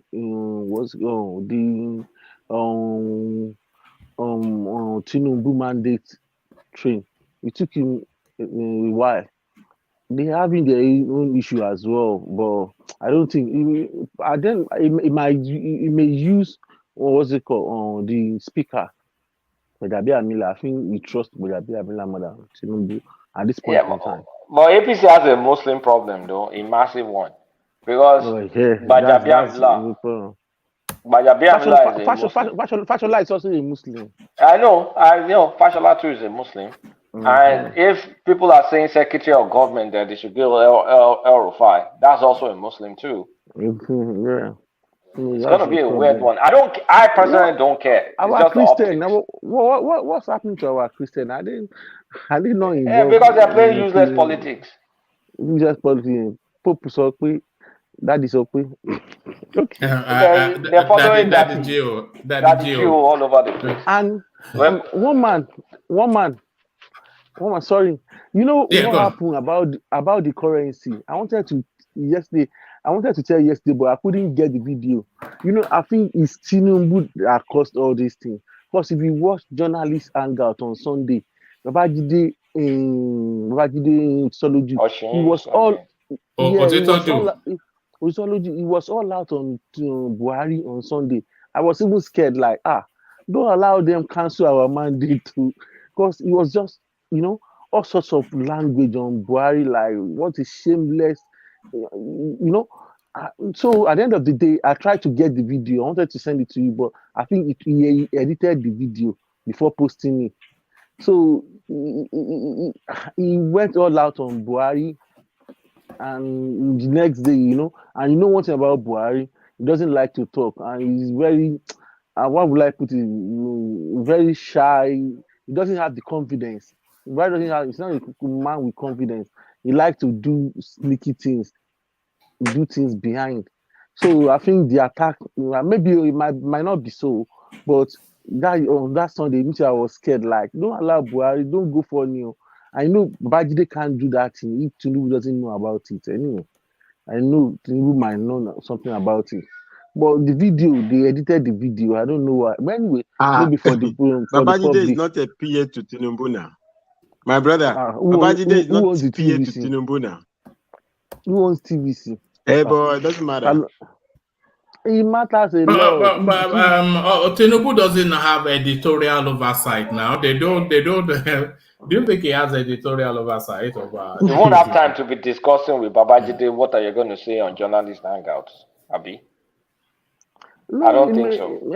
I don't. Anyway, okay. But he went all out on Buhari on Sunday. I couldn't believe it. You know, he does do that sometimes. Anyway, yeah, he does. But that Sunday one was quite different. To be honest with you, I've never liked that guy. That Babajide, what's his name? He's too. I can't watch him too. I'm sorry. I don't like the way he talks. Yes. He talks slowly, one kind, and I get bored. And it doesn't let his the other. All right. It doesn't let the other panelists talk as well on that program. It just wants to override everybody. It's just a nuisance. But as staying with the and by the way. I am Dan Doda. I see you. I'll come to you in a moment. You seem to be a new voice. I am Don Dada. So you have to explain that name first. But still staying with Kulata, do you think Gbajabiamila has the toughness that's required for the secretary to the federal government slot? Because I can see El-Rufai there. He takes no not prisoners. Secretary, chief of staff. Even that, yes. I can see El-Rufai there. He takes no prisoners. I can see Fashola there. He takes no prisoners. But I think Gbajabiamila is still wanting to do fine boy and all of this. There's something, it just doesn't seem to lack, even though he's the Speaker of the House. But it doesn't seem to have the punch that role. Yeah. You cannot give El-Rufai. I mean, Gbajabiamila knows the ropes. Don't underestimate him. He knows the ropes. But it doesn't strike me like a forceful, powerful figure that is needed for chief of staff. Because I always tell people the chief of staff is more powerful than the vice president for all intents and purposes. Not real power like what the Constitution says or all that stuff. But the chief of staff, in terms of access to the president, being able to get stuff done, that's the guy. That's almost like the president, because that's the president's voice. That's the president's heartbeat, is the chief of staff. So while Gbajabiamila may be able to relate with Tinubu and all that stuff, how does it be an effective gatekeeper? Because that's your work. You're the gatekeeper. So how does he do that? It doesn't strike me as having that much of balls, but I don't know the guy well. So if anybody knows him better, maybe they can comment. Yeah, but what does his muscle? I don't think he needs a muscle to be a chief of staff. I think what he needs, I think you'll be very lucky. It doesn't carry authority, does it? It doesn't strike me. Maybe because of his small stature. Can I interject on this on Gbajabiamila? Yeah, come in Efe, but after Ajan Lekoko, who wanted to come in, but let Ajan Lekoko come in then Efe. And then after Efe, we want to hear from Don Dada because it's a new voice, but Ajan Lekoko, yeah. Gbajabiamila could serve him very well as his chief of staff, as Fashola will do as well. Gbajabiamila have been coming with him a long way since the 90s.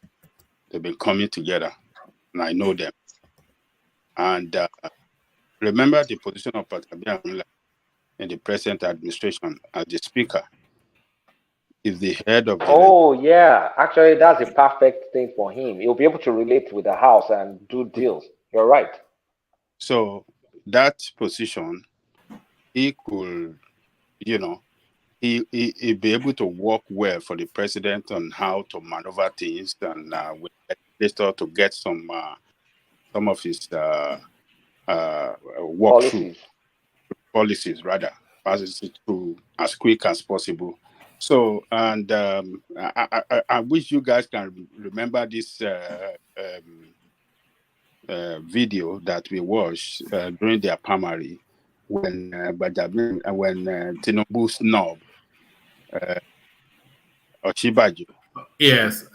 It was Gbajabiamila that went to him and told him, Oga, what you have done is not. You have to go to the vice and go and greet him. And he listened and he did it immediately. So they've been coming a long way.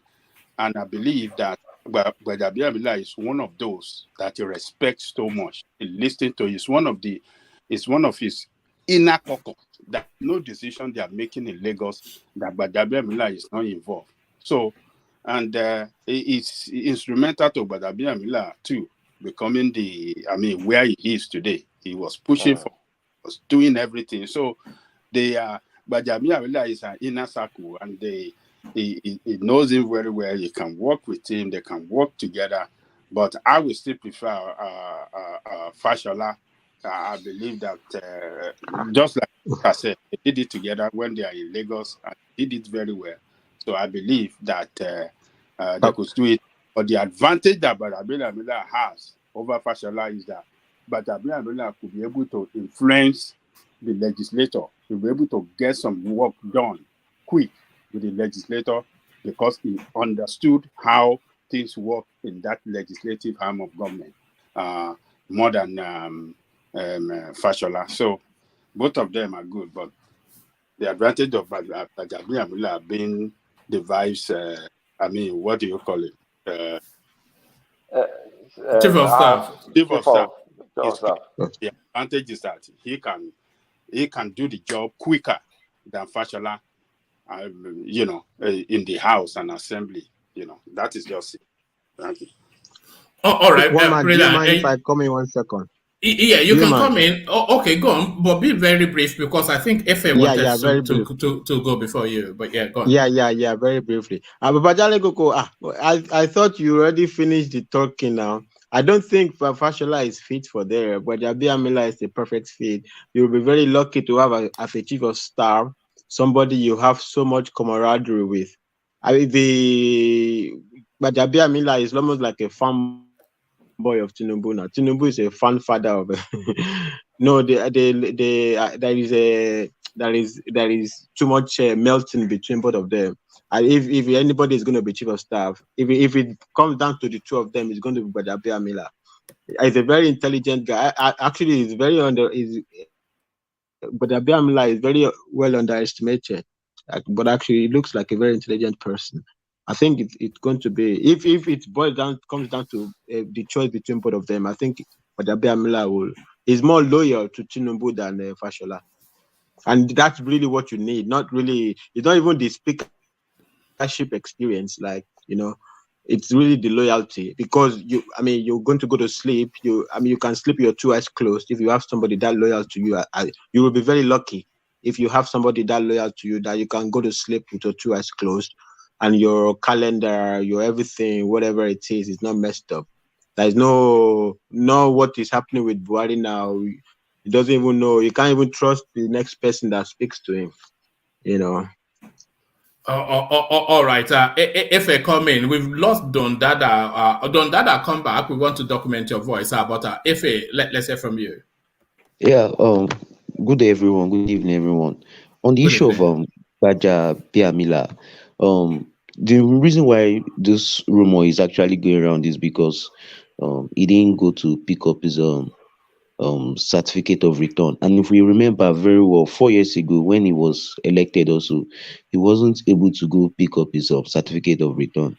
Well, him being a better person for the position of the COS to Tinubu is actually very more perfect than Fashola. But that will only happen if he's not going to get the leadership of the NAS. And if we are trying to put religion into consideration, I don't think Tinubu is actually concerned about if you're a Muslim or you're a Christian. He just wants somebody who can do the job for him, who is better off for him. So I think if he had wanted Gbajabiamila to be his chief of staff, probably Gbajabiamila would have maybe stepped down during the election. It would not be the way his wife had to, leave the position for somebody else. So I'm very certain, I don't think, but for the leadership of the NAS, it's actually in a very tight race now, because El-Rufai is actually soliciting for this guy they call Zazu. I can't remember his name, but his nickname Zazu in Kaduna. He's actually soliciting for him to become the speaker of the 10th Assembly. So what I'm just trying to say in a nutshell is we should not focus on Gbajabiamila. I think I'm actually predicting Fashola for that job, because Fashola, we think somebody here was saying that Fashola was not really into he spoke later. If we remember very well, Buhari said everybody must actually face their official duties. They should forget about the campaign. He will be in charge of the campaign.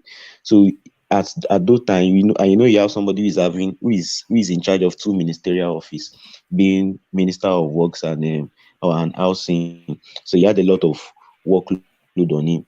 But if we followed up Tinubu's campaign, his outing and everywhere, these 2 people were always with him, Gbajabiamila and Fashola. But I am predicting Fashola to be his chief of staff and not Gbajabiamila. Okay, what roles are we seeing for people like El-Rufai and Ganduje? Because El-Rufai and I don't think they should put Ganduje in any official capacity. I must say, he's not. Ganduje is not going to do anything. He's not going to do anything. It should be someone that is behind the scenes, maybe running business unofficially. If assuming Tinubu wants to make Kano some sort of states like Lagos or something, if you read his manifesto, all those plans, Ganduje may be the guy to help him implement the business aspect of it. El-Rufai, I'm kind of conflicted. Where do you put someone like El-Rufai? And honestly, I don't even know. Probably will come back as Minister of FCT. That's what I'm thinking. Let me say something wild, which you probably recall from. Do you see El-Rufai Minister of Defense? There's nothing that's in the Constitution that says it has to be. I can see that. Minister of Defense. Yeah. Is it because of that Chatham House stuff? Yes, yeah. No, that was what started me thinking of that. Yes. But look, head of service. Head of service. What is that? The person that head the civil service. Is it Secretary of Government, Abi? Yeah, Secretary of the Government. Yeah, but what does a Secretary of Government? What do they do? That's a very powerful. Is the one in charge of the civil service. Is a powerful position. But I mean, so what would they? I'm now feeling sorry for Christians. What would they give Christians? No, there won't be any Christians in this administration. They all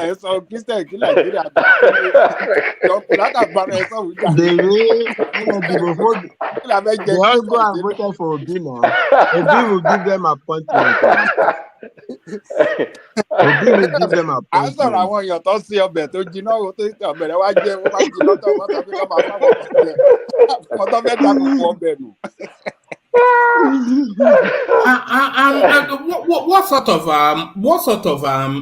What sort of face do you think the North will have in Tinubu's administration? And what sort of what? What sort of face do you think the North, in terms of face, in terms of what slots will they get? Who will get the highest slot, and at what level will they come in? Because of course they'll have Kashim Shettima. The highest slot in the North is already Shettima, but after Shettima it will be the House of Rep. The Northwest will take that House of Rep. What's it called? A Speaker. The Northwest will be the Speaker. The North Central is where I don't see, because where do you put the North Central and the South South? I believe either the South South or the North Central deserves that secretary. Deserves that secretary of the government. Deputy Senate. That's a useless position now. Can get Deputy Senate? Can one shit? I'm a deputy. What are you talking all right. You say, what are you talking about, Zukulata? Now, top 5 position in the country. Kamari, South, or North Central. How about? Let's agree on the top 10 positions in the country and then see how they are filled. So the top 2 already filled. President, Vice. I'll say the third is the Senate President. The fourth will be the Speaker of the House. Who comes in fifth? What's the fifth most important position? I think it's Secretary. Well, I'm Chief of Staff though, but it's not official, but it's powerful. It's like I said, I think it's powerful than the Vice President, the Chief of Staff. So actually, let's be filling in the slots. So the President we already have, the Vice we already have. Who are we putting in the Senate President? Senate President. Or region, if not person. They may give it to Ojius or Kalu. I don't like it, but they may give it to him. Southeast. All right. Ojius or Kalu. It's already the Senate whip, so I mean, it's already close to it. It's going to be. Is he reliable? No, it's a guy. Only GPT now. It's any government. I think all of them are only GPT. That is not the criteria. They are all only LGBT. They are all unreliable. They are all cheap. Wike said Amechi was actually one of the people that was plotting against Tinubu. We said it in his outing. He said Amechi clearly supported Atiku. Amechi was supporting, and from the beginning of breaking news now. From the beginning of the campaign, Okalu have been out and vibrant for Tinubu. So I think it will be the one going for that name, not Akpabio, because it's between Kalu and Akpabio. On a lighter note, don't you think they will give Joe Ibokwe the slot for Southeast? They will find him something. I think they will find him something. One man. Joe Ibokwe is not going to Abuja. He's staying in Lagos. I don't think he's going to Abuja. Yeah, but they'll move him from drainage to something more important, I suspect. He has put body and soul on the line for this Tinubu guy. Body and soul. One man. If they don't give Odius or Kalu, it will be anticlimax. They will get. It will be. It's the one with the clout to get it. All right, let's hear from him first. Yeah, first. You know that he have mouth. That Odius Kalu, he can make when they give him. It will make one man. Talking with the Southeast, we are in strong position in this now. All right, come in first. Yeah. Go on. Oh, we've lost you. All right. Can anyone hear me, or have you lost me? We can hear you. All right, brilliant. So let's go to the Speaker of the House then. Who gets that slot? Which region? Northwest. Okay, then most certainly the person that's El Rufai is championing. Because if you removed El Rufai from this campaign, Tinubu would struggle to be president, or he pushed hard for him. No, El Rufai tried. El Rufai guy needs to, because El Rufai is becoming the new Tinubu for Kaduna if he's able to do this succession. So his guy needs to be that northwest. I mean, you have to give him his dues. So that El Rufai guy, not for speaker. Yeah. All right. So what's the Chief of staff. I think I've changed my mind. I think Baja will be better suited because of his role as ex-speaker. That means if you want to change the constitution, if you want to pass a bill, if you want to do all that stuff, I think it will be more flexible. It will work better. Fashola may be more rigid with those guys because Fashola seems like some principled guy. Baja looks like he'll be able to play a lot of ball in the House and the Senate. So I will prefer Baja now that I've heard Ajani Koko. Who will be the new SGF have to do with passing bills? It's very good. I mean, I'm using American standard because effective chief of staff, the best ones are the ones that have walked the corridors before. They are the ones that are going to help you do all those machinations. Yeah, well, you said you changed it. SGF. What does SGF have to do with? I don't know what SGF does. John Koko is the one telling me SGF is civil service organ. Chief of staff is not SGF. Secretary to the federal government. Secretary to the federal government. A very powerful. Yeah. Who's going to be SGF? They should give a Christian. Okay. They should give a Christian that one. All right. And who will get the Abubakar Malami role? Do you think that should come to the South? Now Femi Falana. So those kind of positions. If I'm a president, I'm not going to joke with my attorney general. It has to be someone I have very, very strong personal relationship with. So in that case, maybe Fashola should be attorney general. No. Fashola will not be. Fashola will probably will retain his ministry. There are better lawyers than Fashola now. No, you don't have to be a good lawyer now. It's a son. You need to be a bulldog. Maybe if they don't give him, they should give Festus Keyamo then. No, Festus Keyamo is useless now. Is he a good lawyer or just a good politician? I'm not sure that he's a good lawyer. He's a bulldog. You need a bulldog. He's a son, no? I know. It's a Sano. Respect Sano. One man. You got it on merit. You need a trusted bulldog in that position. You just can't give it to some principled. I'm sorry, anybody listen to me. I'm a good guy, but you just can't give it to some principled guy. You have to give someone that will play bat for you, 100%. And Festus Keyamo looks like someone amenable that can bend. Otherwise, you will not be effective. So you need someone that is hard charging. Maybe Festus Keyamo. I will say Festus Keyamo. Do you think Tinubu should remove? Sorry, go on. No, there are no. There are many good lawyers. It's hard to predict, but for sure, it's not going to be Fashola. No, you can't say for sure now. Ministries. He will retain his ministries now. He will complete the roads and everything. It's better there. It's already started a lot of infrastructure that Buhari hasn't finished. What's the point to change him? I just let him finish it. Give him more super portfolios or whatever.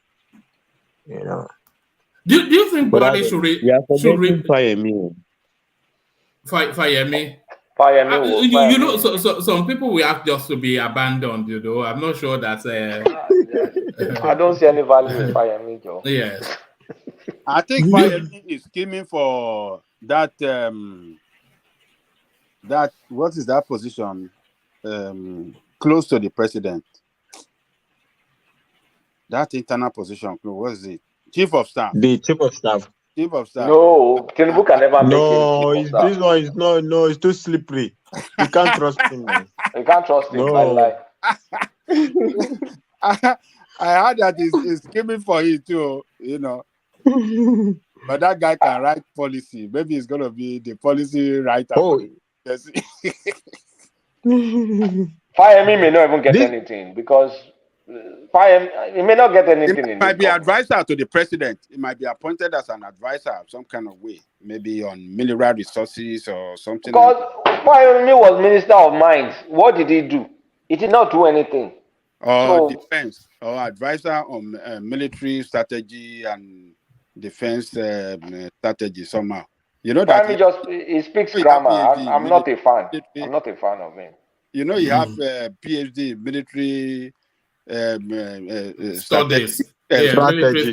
Yes. War strategy. War strategy, yes. War strategy. Shafema Jawon.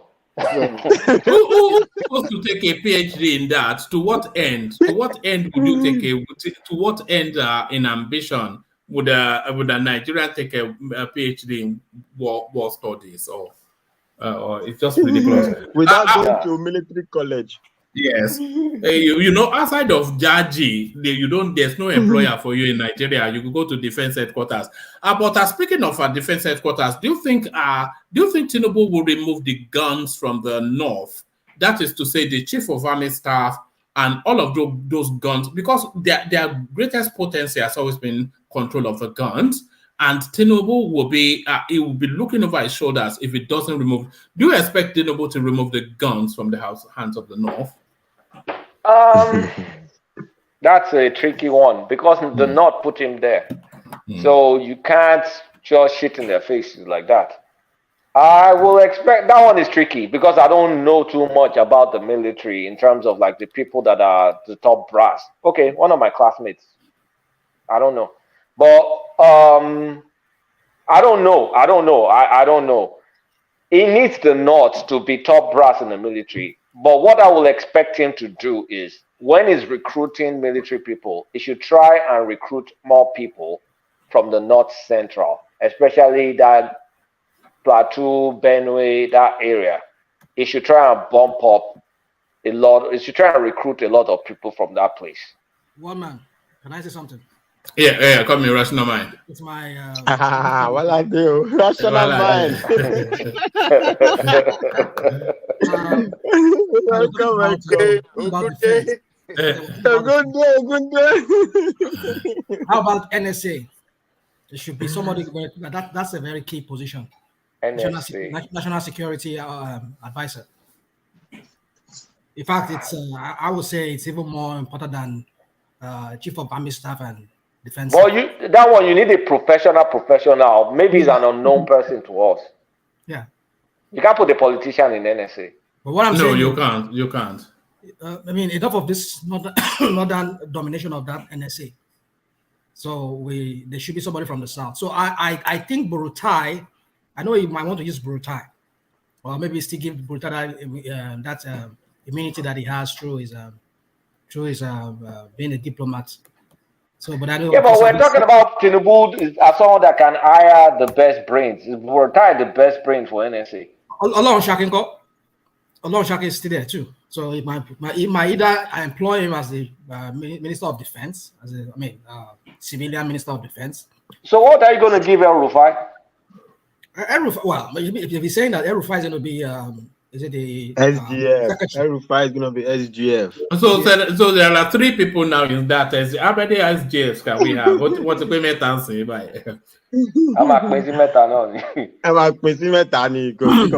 For me, NSA is more divided. important. NSA. I think Tinubu should work on who is going to be his NSA, and it should be from the south. Enough of this. NSA should be someone you can trust. Oh, that's what I'm saying. It should be someone you can trust. So rational mind, brother. Yes, one man. Yes, I was going to ask that, but Fatai, go first. Yeah, go on. One man. You people are overburdening Tinubu with all this security. Take gun away from the north. Those other people, they don't play. You think Tinubu only has brain of economics? Unless you are setting up Tinubu for one term alone. So don't play. You will have like 55 Boko Haram cells just grow overnight. What about the DSS, as Ajande Koko was just asking there? I think that's more potent, more important than that one is NSA. straightforward now. Sure. Go DSS. Well, he knows his way there. Certainly, he knows his way there. Showore Attorney General. How about EFCC? Who will you put to No, sorry, it's the FCC that Showore. It's the FCC that Showore. EFCC. You see, all those EFCC, those are kind of in the weeds. You will never. I mean, they have to bring technocrats to come and run those stuff. I pray to God it doesn't put politicians in those kind of sensitive positions, please. Babajale Koko, where is Showore going to fit into now? Babajale Koko. Aluta continues still now. Babajale Koko. Showore will not serve with corrupt people. Never. Showore is gonna man Eagle Square. Eagle Square. I think they said EFCC they promote within. According to the EFCC Act, the act that brought about EFCC, they must promote within. So the chairman must come from within. They cannot bring, I think all the chairmen and the chairwoman, the other woman, what's his name, Farida Waziri. I think she too was, I think maybe, was it a police officer before they brought her in? Maybe, I don't know, but they promote within. That's all I know. But the important ones, why are you guys keeping the important ones? CBN governor. Minister of Finance. I've said it yesterday here now. Cardozo. Cardozo will be finance. Cardozo. Wow.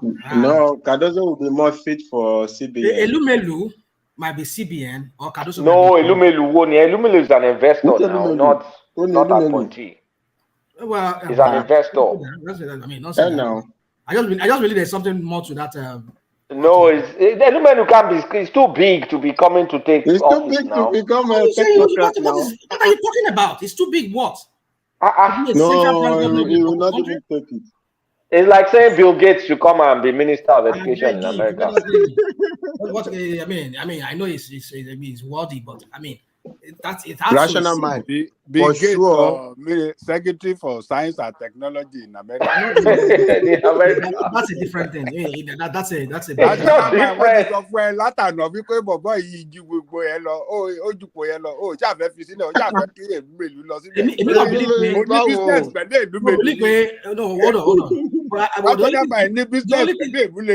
The only thing I say about it is going to be conflict of interest because the CBN governor. That's why you can't put him. His hand is all over the cookie jar. You can't put him there. Yeah, I realized that later after I said it. That's all. I mean, this guy. Rational mind. Another reason you cannot even put him. Another reason you cannot put Elumelu is all this Naira crisis. He's not going to stake his reputation to go and get in that mess. He's not even going to take it. No, he's not going to. He's not even. He will just laugh it away. After all that mess, I'm big like that. I will not get myself involved. It could destroy his reputation now. It's a big honestly, we need an academic whether we may need an academic in CBN governor or a pure an academic or a very seasoned investment banker.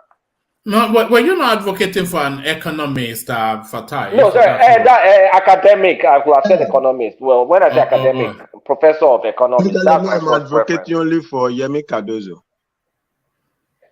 I think Cardozo will be better as Minister of Finance. He's not really a finance guy. He's this guy that is more of a finance guy. How about FRS? Yoruba will be. How about FRS? Yoruba local. How about Niger Delta? Chief of staff. Central Bank. Niger Delta. Who is Niger Delta? That Niger Delta, who is the Niger Delta close to Tinubu now? Maybe that may even go is it not Akpabio still? Akpabio, but Akpabio is going to be in the Senate. Oh, all right, and it's already there anyway. Is it not is already there? I imagine Akpabio is it? But he needs a competent Niger Delta ministry. Something needs to happen in that area. Like all those people that have been going there, they've just been messing up. Maybe yes on weekend. Yes on weekend. Yes on weekend now.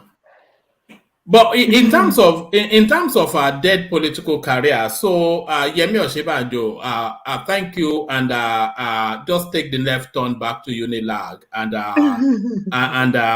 Rotimi Amechi off to Canada to go and spend his ill-gotten gains. Osinbajo will end up in Switzerland or the Hague or somewhere. He's going to get some international something for polio eradication or something. He'll talk for a living, so it's fine. They will give him. Do you think he has played this politics badly? Because not that he contended, but he has been a sore loser since he lost. Do you think he played the politics badly, or Osinbajo? Look, he played it badly because first things first. I did not expect Tinubu to run. Let me be honest. I thought it was just Osinbajo to run a push.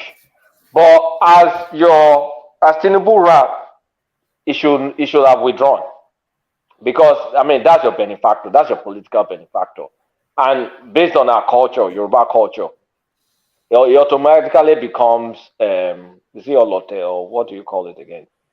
Odale. He automatically becomes an Odale, and it's just our culture. But if Tinubu wasn't running, for what he did by running when his political benefactor was running, it ruined, especially after he lost, he ruined his political career. And I don't think he can recover from it. But he was there at the signing when they gave him his speech. Osinbajo was there, was present. When they gave him his certificate. He has to be. He can't. He's not the vice president. He's not obliged to be there, but he was there. That's what I'm saying. It's the vice president. He has to play. It's Bojo now. Bojo now. Yeah. He has to play. He Can messed up. Osinbajo be Attorney General? Is it possible? No. No. Would The best he it can be do is maybe Supreme Court. Would it be too much? Is it a step down for Osinbajo to be the Attorney General, having been the Vice President? No, the only highest office for him is to go to the presidency. No other office. Certainly. Will befit him. No. Supreme Court. Supreme Court is okay. Supreme Court is okay. No. The Supreme Court itself is not even. Is beyond it because he was a vice president. Mind you, this guy acted as a president. He was acting president at some point. So No, he can't be in Supreme. They don't just go in Supreme Court in Nigeria. You are It's not like American system. He must have been in the bench. It's not American system. It's He not must like have that. been in the bench for you to be. Yeah, no. You have to Okay, he's going to promote the High Switzerland. Court, Court of Appeal to Supreme Court. He'll go to Switzerland. They'll find an international. He sure knows the American VP, that black lady. They'll find something for him in Switzerland. You know, she's coming to Africa, and again, they've cancelled out Nigeria. So she's going to Tanzania, but and they always make a big deal of these Americans coming to Africa, doing an African tour and not coming to Nigeria. They can go and sit down. We'll bring China. They can go and sit down. Yeah. What we don't need all those things now. They are not coming to Nigeria, so. Let me play you this clip that somebody sent in. I'm not quite sure where it fits into the conversation, but they sent it in, so let's just watch it. Wọ́n lọ sílé ìwòsàn wọn, wọ́n á gbóògùn ọ̀fẹ́, wọ́n á rí ìtọ́jú ọ̀fẹ́ tó o bá tí ì kọjá 12-year-old. Wọ́n dẹ̀ tún gbé yẹn lọ sókè. A dá ilé ṣẹlẹ̀ fún wọn, wọ́n ń kọ́ṣẹ́. A lè dá wọn dúró àwọn àjèjì tó ń yá wa èkó. Tẹ́kọ̀ ò bá dáa. Tó bá jẹ́ àrùn ló ń ṣe wọ́n bí, tó bá jẹ́ àìfọkànbalẹ̀ ló ń ṣe wọ́n bí, tó bá jẹ́ àìríṣe ló bá wọn bí, wọn ò ní máa wà. Àwọn tó ń yabo Èkó tí wọ́n kúrò lù wọ́n tó ń wá sẹ́kọ̀ọ́ àní wípé kọ́ máa wà. A lè sọ pé wọ́n dá fún ìgbìyànjú wa. Eléyìí tó kù ó di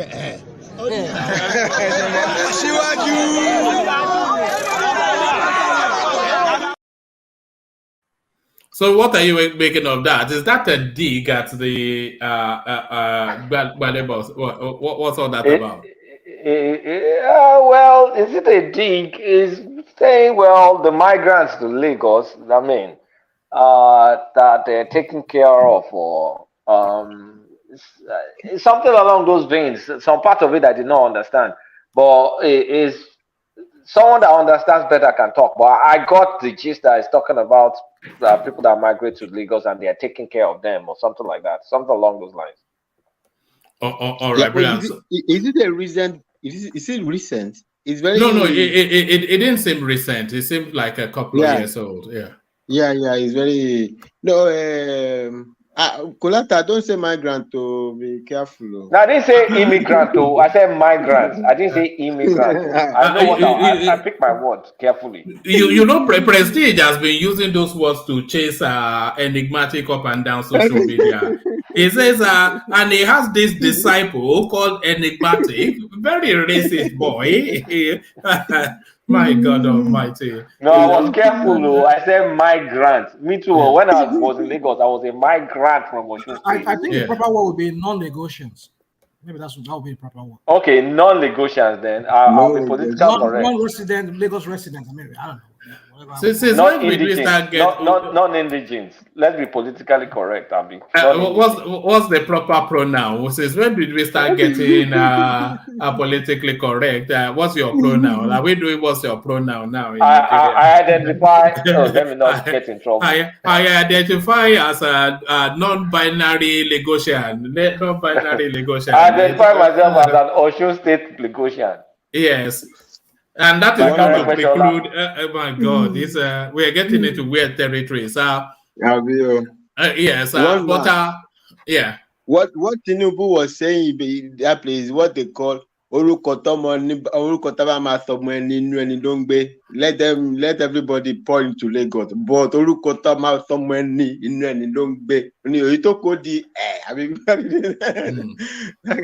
use of language sometimes makes me laugh. Someone break it down. It was complex for me. Sorry. Someone break it down. No, you said we can't pursue people from Lagos now.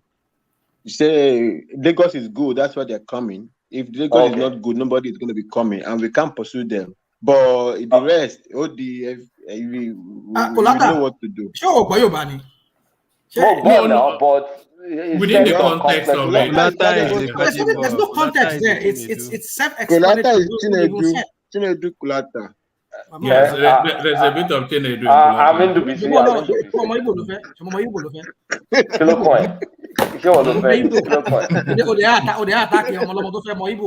Èmi ò attack Chinedu now. Wo attack tó wà lórí ní comment section tó. Mo ń ṣe yẹ̀yẹ́ ni. You know you have more freedom on the comment sections than you do on the screen. Because you are just some keyboard warrior, but now you know when you're, I noticed that on Rudolph's page when some guy I can't recall his name, but he came onto the screen in that Ayo interaction, and they had been abusing him endlessly. You remember that Ayo kept referencing the comment section. They had been abusing him endlessly, but then when he then came on the screen, he then became a man of the people, a man of peace. You know this, so the keyboard warriors and all of that. Yeah. All right. So let's come to you, Fatai, and take you to this space. Then, just give us a feel of what you gleaned from the Peter Obi interaction with Arise TV. Is this the last hurrah that from this guy? Just is at the end of our tour party, sort of. I mean, I would prefer not to have to. We were just now discussing the formation of a government, but then we revert back to Peter Obi. I want this guy to clear off the landscape so we can look to the future. So when are we going to get rid of this wayward guy from Anambra? We need another 10 days. I don't think they're going to be able to put up their petition. So because today they had a meeting, or yesterday they had a meeting with the ANEC chairman, their legal team, and so they are requesting everything. So now they want the report, the certified true copy of the report. The ANEC chairman was saying, look, we have 170-something thousand local polling units. All of them have to be printed and certified and stamped one by one, all of these things, and for each party. So it's going to be a lot of mess for them to get the documentation, because it seems clear now they don't have a specified area they want to fight. They are fishing. They just want a global access. Yeah, fishing expedition.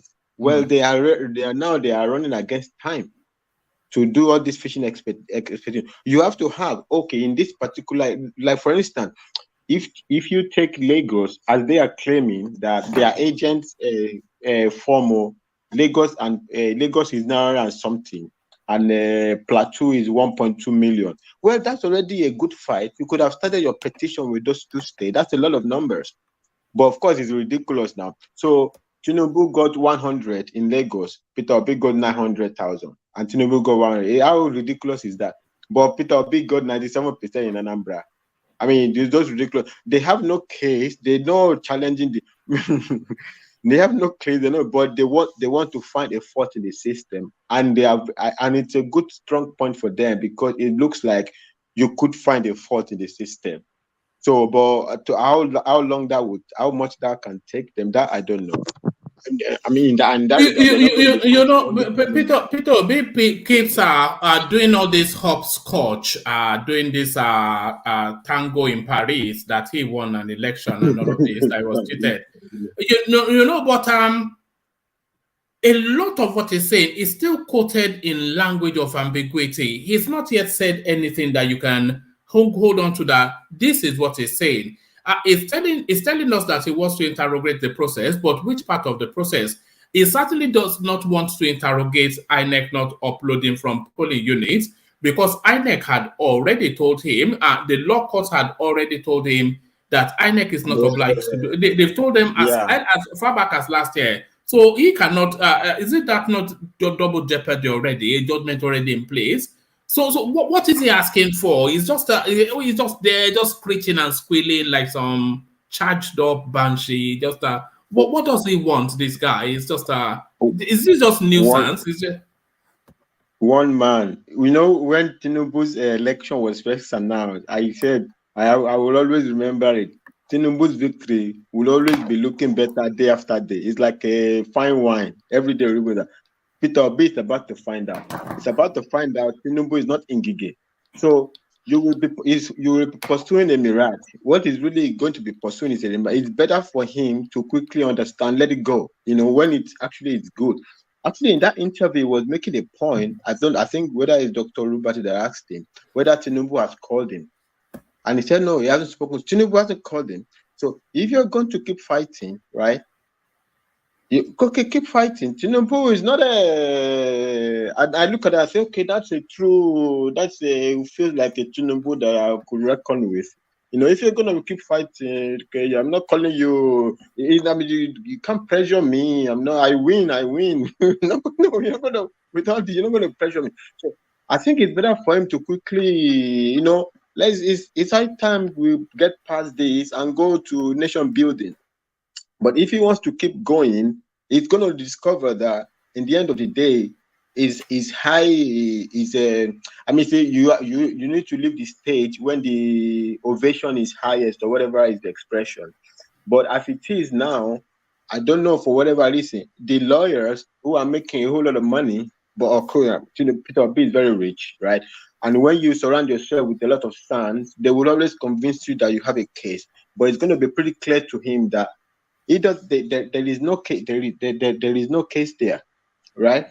There is no case there. You can't. Reno Omokri has already wrapped up the whole thing with one tweet. He said, "You rigged. Everybody rigged. You rigged in one corner. The other guy rigged. Spread across. So it's finished. In the land of the blind people, the one eye is the king. If we are all riggers, the widespread rigger is the winner." Can I address you? 2 questions. I have 2 questions for you. And the other question, one of the questions was also by session go to one man that threw that thing to you. Now you people talk about a certain court ruling that say INEC is at liberty to decide how, whether it's upload automatically, manually, or electronically. It's a lower court. Listen, you guys. One thing you guys fail to understand is that that's a lower court ruling. You can say, well, it subsists for now, but it shall be tested in court, in the higher court. They haven't appealed it. They haven't appealed it. They haven't appealed what? They haven't appealed that decision. You say it's a lower court, but it's actually an interpretation of the law, and Of the in law. most, Lower court now? it's an interpretation of the law, nevertheless, by a trained and an experienced judge. Well, So it will take some maneuvering for you to Thank you. turn it. Yeah. Case in point, the FRS versus Rivers State and Lagos State. A lower court interpreted it this way, another court interpreted it, another higher court interpreted it another way. So the Supreme Court will be the last court that would determine what exactly is the interpretation. So if Supreme Court can have a different view from lower court, we've seen that play out even in judgments that was passed in lower court. Confirming. Rational man, sorry, 1 second. You know why it's not even, they are not even going to appeal it. The beauty of that decision is that, INEC did not even bother to reply the lawsuit, and they won, to win without even bothering to file a paper, because it's so ridiculous. The judge was basically telling them, what, can't you read the simple letter of the law? INEC did not even make a response. I don't know why you guys are just. Let me say something. I feel like sometimes when I listen to people, they're just running around the bush. The subject of the matter in the courts is the process. Do you understand what that means? It means the process of them not calling that result at real time. No. That case has not started. That is the main process they're talking about. Listen. No. Whether you are saying that not listen, Mafatai, I'm telling you what's going on. Let's say you don't speak to this and what you guys are talking about. The lower court or whatever court says that INEC could decide. And Mahmoud, knowing that there was this ruling, he went on Chatham House. He went on other TV station in Odono. He was saying that it will be transmitted to the RF in real time. So he has decided. I mean, he's a mouthpiece. Let me bring you up to date. I'm taking you back. Let me bring you up to date. Can I interject a bit, please? Let me come in now as an unbiased guy. That what INEC did is very wrong, because there was a law, an electoral act, which was promulgated, which was passed into law, which they spend money, billions of dollars on, and then at the end of the day, that useless court be over these useless people of that particular session, and not say that this guy can do and not do. What the hell is that? What was there? All right. Electoral Let's act. get the facts. Because brother, let's get the facts straight first of all. What you guys are doing, let me say it. Yeah, what the hell? What the hell? So that electoral man, that INEC should be jailed. Let me say something, because it's trying to cause trouble. Wait, hold on, please. He's trying to cause trouble between the Southerners. So that guy is a stupid guy. You uploaded the senatorial something. You uploaded that. Why don't you upload everything at the time? It's just to cause trouble in the South. Please, Southerners unite. 1 minute? Let me say something. Yeah, right on. Talk. What the argument? Wait. Let's get the data straight. I know where all these things are coming from. Even Colata knows it. Let Fatah discuss the law now. Just listen now. It's not even the law. It's the fact. Let's discuss the fact, not the law. Not the law. The fact.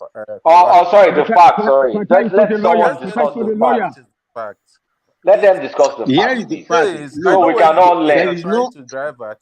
Let's all learn. Let someone. All right. You might as well let Des have it. Say, Des, give it to us. You want to tell us? Yeah. You are disappointed and disenfranchised, and Before we get to the opinion, let's get the facts. Let's set the facts on the table. Okay. Where this whole confusion is getting at, I think it's section 39 or whatever, that it says on how everything should be done, on how INEC guideline or whatever, which is mostly, if you read that thing thoroughly, you will see it's past tense. it's not like in the future, whatever. It's past tense. And now Have you read it? Have you read it? Yes. yes, I've read it. I don't want to start repeating to show you what it's past. My brother, the past, present, future. No, calm down. Google, That's where Google Dodgy lawyer. but I Google know where lawyer. it's coming from. But it's fine. Like I said, I'm already disengaged. People, Peter B knows what he's doing. And if anybody that does he know what he's doing though? When he told us he's not challenging the result in the morning, and he tells us that's exactly what he's as he's more confused than you, I suspect. But one man, you guys have not answered the question, because if you guys are going by what the lower court said, that INEC they can determine how they want to do their conduct the election, and we see the INEC chairman saying that election will be transmitted in real time. He has decided. He has made it. So during you don't change the rule. Hold on. You don't change the game during the. You've already said. No, it's not the rule though. It's not the rule. No, but you said one man. I mean, it's rational mind. You people That's are why I holding said on to what the the fact. Listen, no. You people are holding on to what the court said.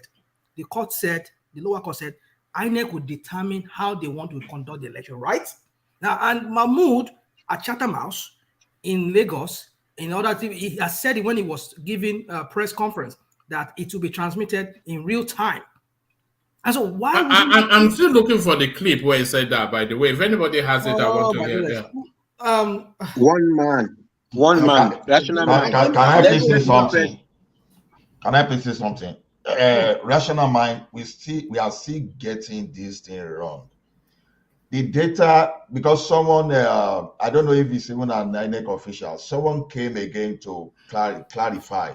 He said the data that will be transmitted real time online was the verification. You know, when you use your biometric, the paper, so you want to verify whether No. He said the results will be transmitted in real time. Don't come on, guys. No. No, rational mind. Okay. The interpretation from Mahmoud, what people got was that the result will be transmitted real time. But my own contention is that really what Mahmoud was saying? People didn't listen very well. If you listen to that, okay, that's just a question I'm asking, but we can leave it. It's a question to be answered. But the bigger point in regard to that is that I am telling you, even if Bill Gates promised you that you will see real time on IREF, it doesn't work. The technology is no respect of anybody. If you are going to transmit something from polling unit to the backend server and that needs processing, it's a question of what do you mean real time? It's no longer real time. It's not like a movie, like a live TV show. At an organization, if you are going to bear the consequences of a publication, you have to make decisions inside. You have to give approval. You can't just transmit live. It's like I send a video to one man, and he just publish. He say real time. He just publishes it. If it's like what you you're doing this a lot. Let me a lot of us here. Let him land. Let him land. Hold on. Yeah, carry on. So rational mind. That is on that. We can argue about that one later. But even the fact that I wanted to set straight for you, the lawsuit that we are talking about, right? The decision on that lawsuit just happened this week, right? The lawsuit started, I think, pre-election, where whether it was Labour Party or other oppositions or all of them together, they went to court to force the hand of INEC to publish, to do everything real time, whatever it is that they are publishing. One man, read that lawsuit. I sent it to your Instagram. You'll see it. You can read it out if you have time. I have it on the screen. Carry on. When you land, I'll read it. Yeah. So they said to force the hand of INEC to make everything electronic, right? Even INEC did not even bother to even file a challenge. Maybe even that's why it took long, whatever it is. So the decision just came down now. So the decision did not happen before Mahmoud was speaking. The decision just happened now, even after the election. So that's why I said to get the facts straight. So the decision came and said, no, you cannot force the hand of INEC because the law that empowered it to even make its own guideline said it is decision to make how it does it, whether electronically or by manually. So the court said, no, I cannot force its hand. So that's the case in the court. That make INEC do it electronically, and the court said, I can't force it. And that decision just came down this week or whatever, or last week, after the election anyway. One man, we were reading it here when that judgment came down. That's the clarification I want to make. I think that might well be a reaffirmation of a judgment that's already in place. It says, in January, court ruled that INEC can use any method for result transmission. So that's from the cable. It says, the Federal High Court in Abuja in January in a January 23 ruling. The Federal High Court in Abuja in a January 23 ruling dismissed a suit filed by the Labour Party LP seeking to compel the Independent National Electoral Commission (INEC) to adopt an electronic method for transmitting 2023 election results.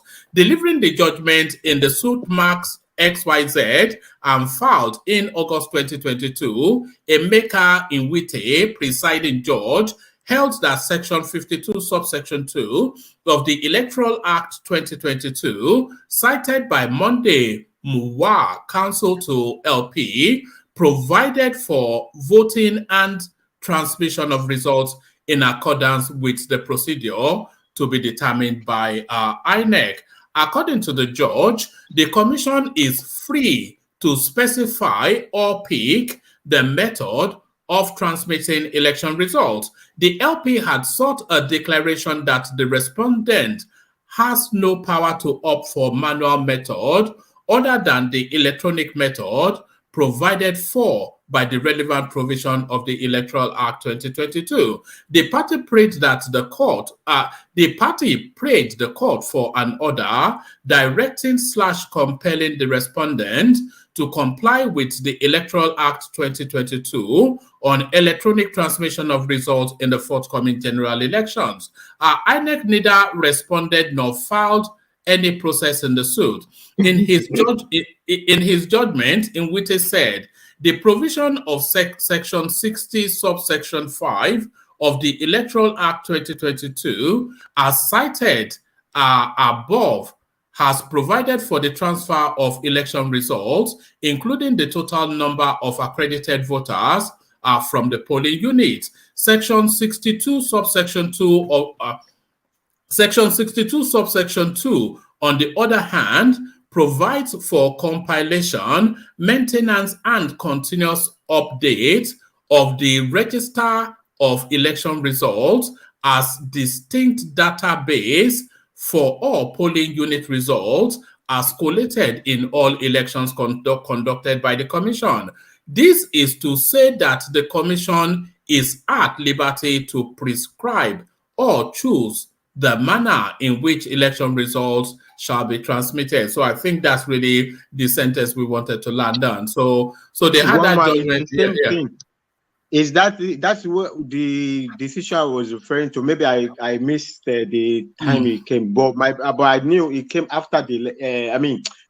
Not before Mahmoud spoke. Mahmoud spoke. I think the last he spoke about this was in November last year. So the decision came this year. So that's why I'm saying rational mind to get the facts straight is not after the court. Then Mahmoud spoke. So that's why I say even before the argument goes on, let's set the whole thing straight. Okay, and the latter part of and sorry, rational mind, if I may just come in here. The way Peter Obi has been straddling television sofas all over the country.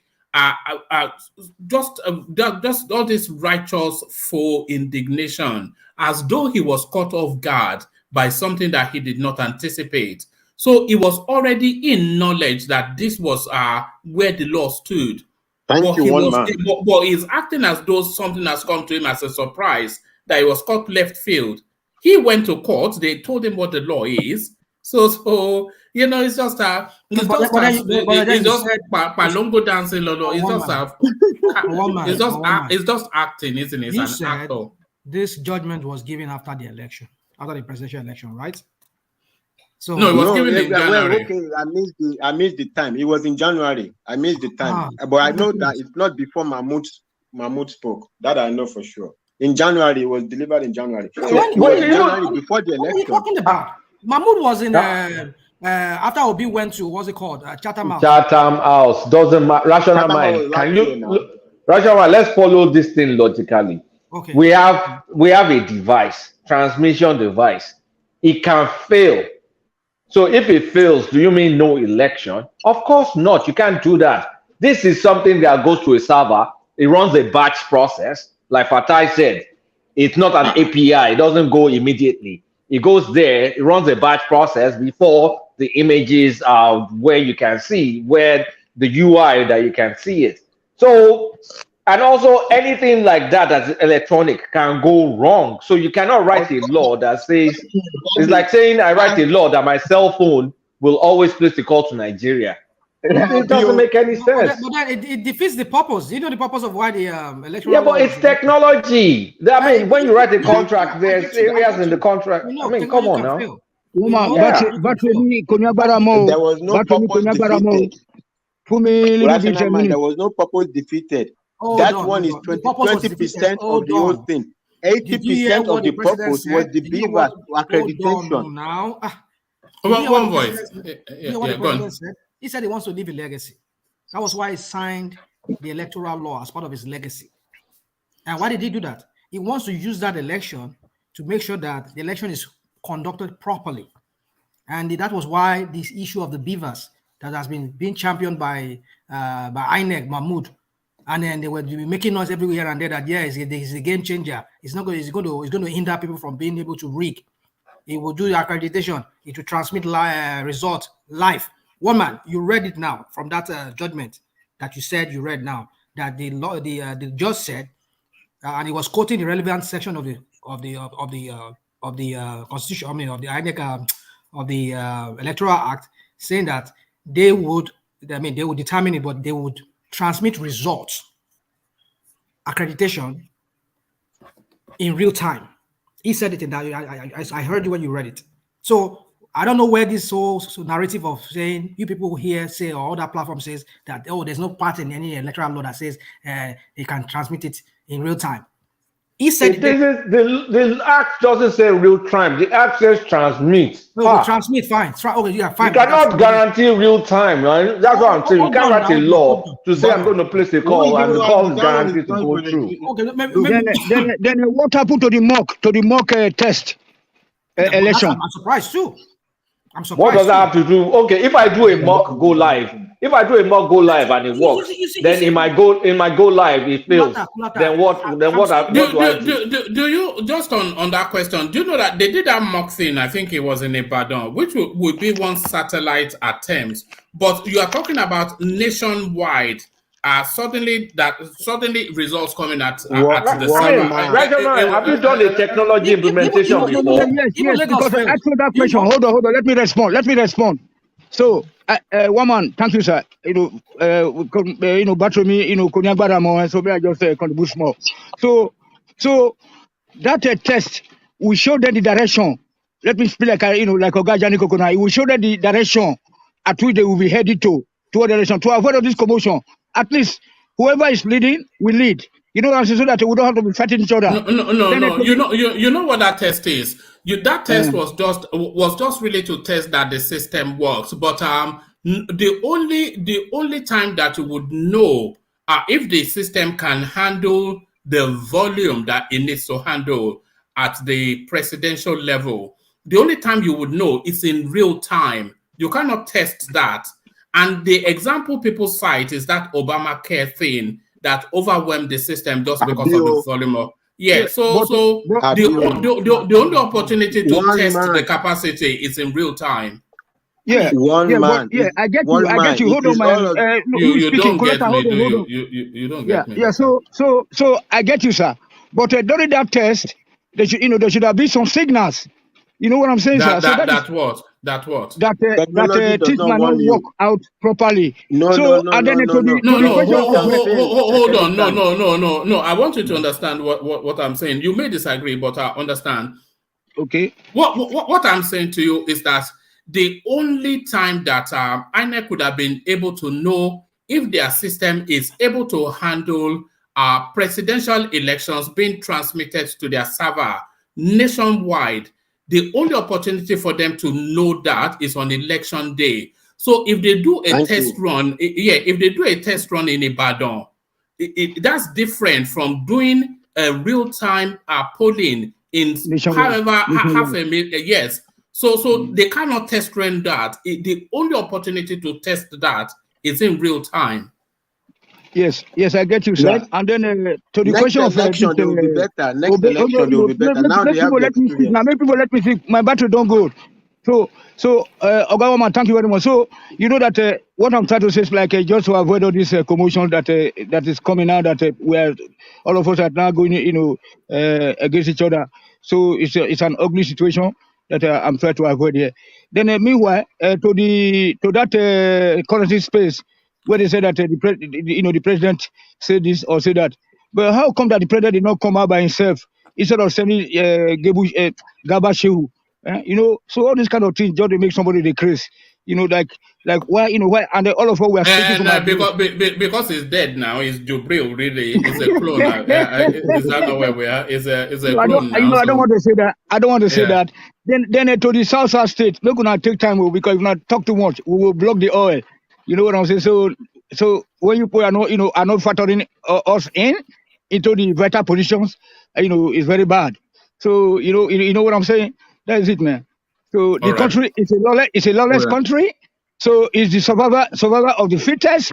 Whoever can capture that post, capture it for the northerners, and that's all. Thank you. All right, One man is if we are trying to be nice, that we continue to engage all this argument of real time. Right, it's very ridiculous. There is nothing called real time that will happen there. Now you can talk. Because he used the word let me land now. Let me land. Mahmoud real said time. How quickly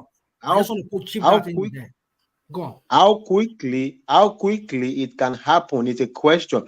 One man, the other time you saw me, I didn't go to speak to Dr. Rudolph's channel, but I went to speak to that Prince. I went to ask him this question: where did this real time come from? Even though they didn't let me speak, Rudolph was short. It was muting me, and that one was filibustering me. The Prince was filibustering. But in the end, he agreed with me. He said, "Okay," he agreed. He said, "You made a good point."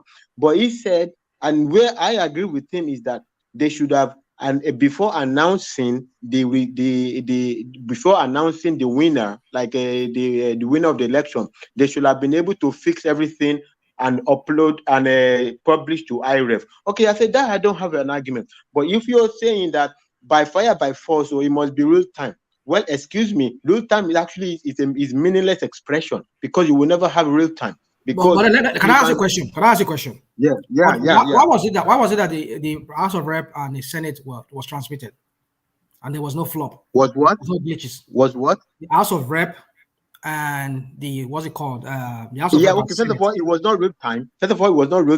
And a lot of them got there in real time. Yeah, a lot of them get there. No. There's no real time. I'm telling you, there's actually no. I can't say maybe real time, but there's actually no real time. Everything was uploaded. There's actually no real time. Wait, election day, on election day, we use language. I want to explain to you. Yeah, I mean, you keep going along, and you keep telling us. No, you don't give him the opportunity to explain now. Yeah, go on now, Fatai. Election day transmission, fine. It's different from real time. In the midnight, it could be up there. 1 hour later, it could be up there. 30 minutes later, it could be up there, depending on the capacity of the server. You are not operating the latest IBM mainframe supercomputer. I'm sure INEC doesn't have it. Maybe even Central Bank of Nigeria doesn't have it. But whatever it is, Now, how quickly? That's another question. That is the space you are speaking to. One very good explanation. So the Senate and the whatever, these are states something now. What is the difference between that and the Oshun election? It's a state now. No. This guy, wait, so can I just land? Can I just land? When you upload from people are here about babies now. Why are you talking like this? No, but you are not letting him land now. Let him land. The national election. They conducted that. What mean national election? Is it not the state? Is it not the state? The senator, is it the president? The senator from what the hell? The senator from Lagos, is he voted all across Nigeria? But I don't understand. Like maybe I'm confusing with you. Hold on, that is right now. You said it's House of Rep and Senate. It's not. I mean, it's not. Wasn't conducted as like a presidential election. Is that what you were trying to say? No, I say state election. The senator from Lagos, is he voted for by all across Nigeria? Is it not only Lagos? What is the difference between that and Osun government? Hold on. Every state has senators that were contested. So in this, every voter were given 3 ballot papers. But in Tom Prince, presidential, non Tom Prince Senate, non Tom Prince Iglon Porukwe. When they upload there, either return or no return, but those ones got in. No wahala. And I'm telling you the reason, but you don't let me land. Why presidential? That's the question. I'm telling you the reason that when you does not hold. No, he wants to give you don't a let reason. Me land. Right? You didn't even let me speak. It's my reason to know.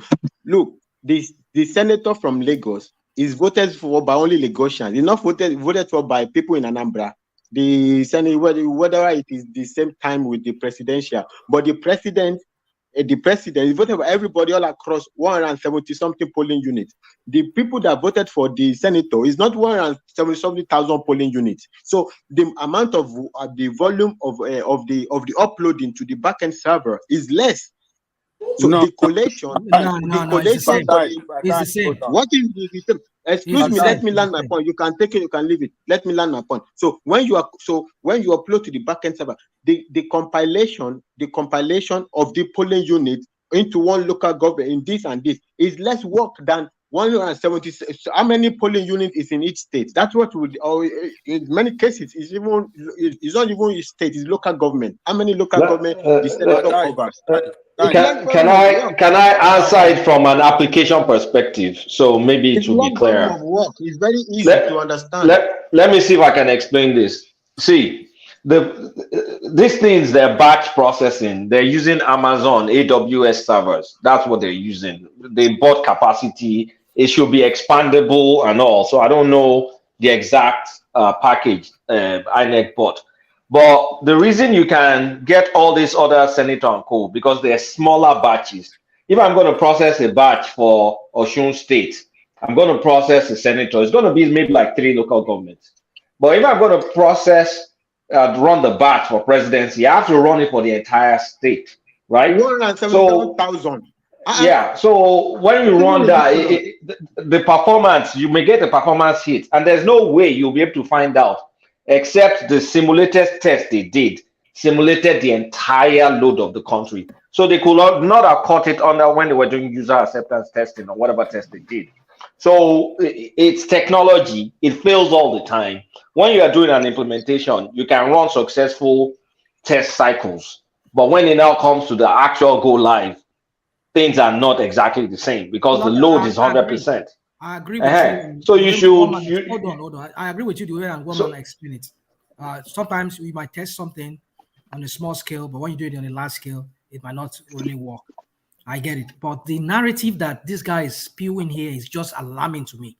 That what is you agree with what Kulata said, but Kulata just explained to you. There might be glitches. So why you disagree with me? If you agree with me, why you disagree with me? Why are you calling me? You try to justify things. What happened? But that's an explanation. I realize that. I can just realize that that's your own take, your own explanation. It's not my own. I'm explaining technology to you. It's not my own. If you like, carry on with your own fact, just your own comments. It's not my own fact. I just told you how technology works. It's the same amount of data that's been transmitted. You people should stop disturbing our national. We need to talk about nation building, not all these ridiculous things. It doesn't even make a sense. All these arguments that you are talking about real time, it's one of the most ridiculous jokes. They can't even Let us start Tinubu's government. I can't believe in the national debate. All right. Let's hear from Enigmatic, who joins us. Enigmatic, you've been very quiet. Yeah, this is just very. This is a farrago of nonsense for real, because the real-time nonsense. The law is already the judge. I mean, the court has already spoken. What is the law? What is the ruling of the court? The court says INEC has discretion. Do you know what discretion means in law? So it means at any point in time when you believe you could say something in the morning, right? And then probably in the afternoon, when you discover some certain loopholes or probably vulnerabilities within your security architecture, there are reasons probably you want to shift back, or probably you want to make some few changes or alternative means of deploying whatever you want to do. Like Olata was saying, the go live and everything. When you go through the change process, of having to go live in a certain security architecture, you will understand that it goes through some testing, and then by the time you go back and forth, you probably have a meeting to decide on the final analysis. But this thing, we could have been saying something different now, but it's been tested. It's been tested in the court. It's been challenged in the court. They've gone to court to seek redress, and the court has given a verdict. INEC has discretion, on how or ways or means, whatever is direction. Really, they call it transmission, transfer, or whatever language you want to use for it. INEC has the discretion, the final discretion. So whatever discretion that actually suits INEC by way of actually, coming up with the ideas of how they do their job, the court has has given them the green light to do it as they want, as they like. So any other thing or whatever you are saying is an afterthought. It means absolutely zero under the law. And do not forget, this is probably, people get so worked up, they give themselves unnecessary headache when they try to define what law has already defined.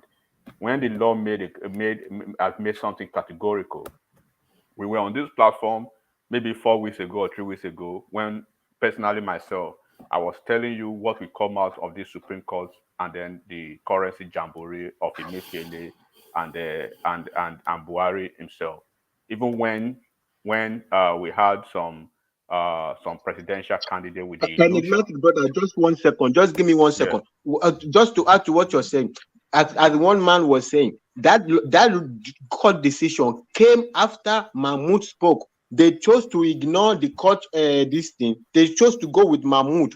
Why didn't after Mahmoud spoke, the court decision came that INEC is allowed, but they chose to ignore what came later. They chose to go with a statement that is not even clear, that it was actually promising you rather than expressing a hope. They chose to go and went with that narrative. You are even it's your problem now. You are even overstressing your brain, right? If they have to go with whatever somebody says in Chatham House, in Buckingham Palace, in White House, or whatever, that becomes absolutely irrelevant. Right? Can you even take that to court? Will the judge take that as evidence? I mean, will the judge take that as any sort of evidence? It's ridiculous. Those are even in a year one law student in a moot trial session, right? You understand if Ogbeni was Ogbeni will probably corroborate what I'm saying. When the law makes a certain pronouncement, I told you here that Buhari will be disgraced and Emefiele will be disgraced. Now look at what has happened to Emefiele. Emefiele and Malami, they've been made the four guys now for this Naira chicanery now. Because at the end of the day, Buhari has denied that, well, I did not give them, or I never ordered both of them to disregard or to put themselves in contempt of Supreme Court judgment, right? So we've seen all these things coming. When the judge or the court makes a certain pronouncement, look at the disgrace that actually happened in Osun Tribunal today. And do not forget that this is the same thing that is happening. People want to read their own meaning into court ruling. You cannot read into court ruling when the ruling is made already. So the guy who the obedience championed, yelling, pasting stuff up and down the other time, he was in the court today, right? Pleading a different case, and then they were basically lending on technicalities. And when he was talking about how did he say it? Like I know Lateef Fagbemi, right? He said without wasting the time of the court, basically, like unlike the Adeleke guys, all these folks, the guy just went straight to adopt the final written address and have the court to uphold Oyetola's victory. That's what he said, basically, right? And then when they said the majority did not read Osun State, and the judge told them that is why we wrote we. Yeah, and the judge was asking, were you the one who wrote it or signed it? He said no. He said whose signature was that? He said the one of the third judge's signature, right? And then he said, "Are you sure?" He said yes. So what does that tell you? What is the interpretation of that? So he said the interpretation. So he couldn't answer. I said I need to understand what you understand by the interpretation of that signature and that written address. And then when you see we, what does that tell you? Right? So when you are coming to law and you want to come on, you know, but so that's my brother. That's a majority decision. It means the chairman of the tribunal, right? He has read on behalf of the three of us, and then the signature signify and then actually gives meaning to that person's consent. The third person that people were expecting the verbal content of our submission. That is not done in law. You are a son, you are a senior legal mind, and you are not doing technicalities over here. And then they went further, trying to say, okay, the overvoting issue or no overvoting issue. Remember one man, I told you, if you follow this tribunal case very well, right? Between November and December, you understand the pendulum. You understand where the pendulum was actually tilting towards. When this same man, Ifeazu, almost 9 or 8 over 10 of the applications of the pleas, right, by the appellant, by the respondents, him being the plaintiff, they accepted almost 8 or 9 of them in application, and this is what he's already doing now at the tribunal in Obi's case, right? I think it's been 3-0 already now. It will get to a certain place, right? It will get to a certain, all these real time beavers. The court will tell you, look, people were actually talking about, lashing on to what's his name, Mahmoud's statement in a certain quarter that is absolutely irrelevant. When you say absolutely irrelevant under the law, the sine qua non of every case is what the court says and the interpretation of the law. The judge came out, the court came out, says the interpretation of what we've seen, and by actually reducing the electoral act to the letters, is INEC has discretion, right, to do their job or over how they deploy or how they transmit or transfer any of whatever these guys are saying. So the thing, we shouldn't be wasting the next 2 minutes over this case. There's a judgment already on it. The court has said, INEC has a discretion. So if you want to quote Yega, from now until hell freezes over, then it is on you. Let's move on, man. Thank you, my brother. Yeah, back to you. Yeah. They have. So you have the law, you have the guideline, and then you have actually how technology works versus they say what is his name? INEC chairman promised them whatever. Okay, good luck to you. Good luck to you. One man, that story is we are just trying to be nice. All this argument we are engaging about real time, it's just trying to be nice. One man, the truth is the ruling by that court is a disgrace to our country. Hold on. The ruling by that court. It is a disgrace to our country. It is a disgrace to our country that this is our national debate. It is a disgrace. It's not a disgrace. I mean, you guys just want to say the way you want to say it. It's a disgrace to our country that this is national debate. Well, it's part of that's why we're here.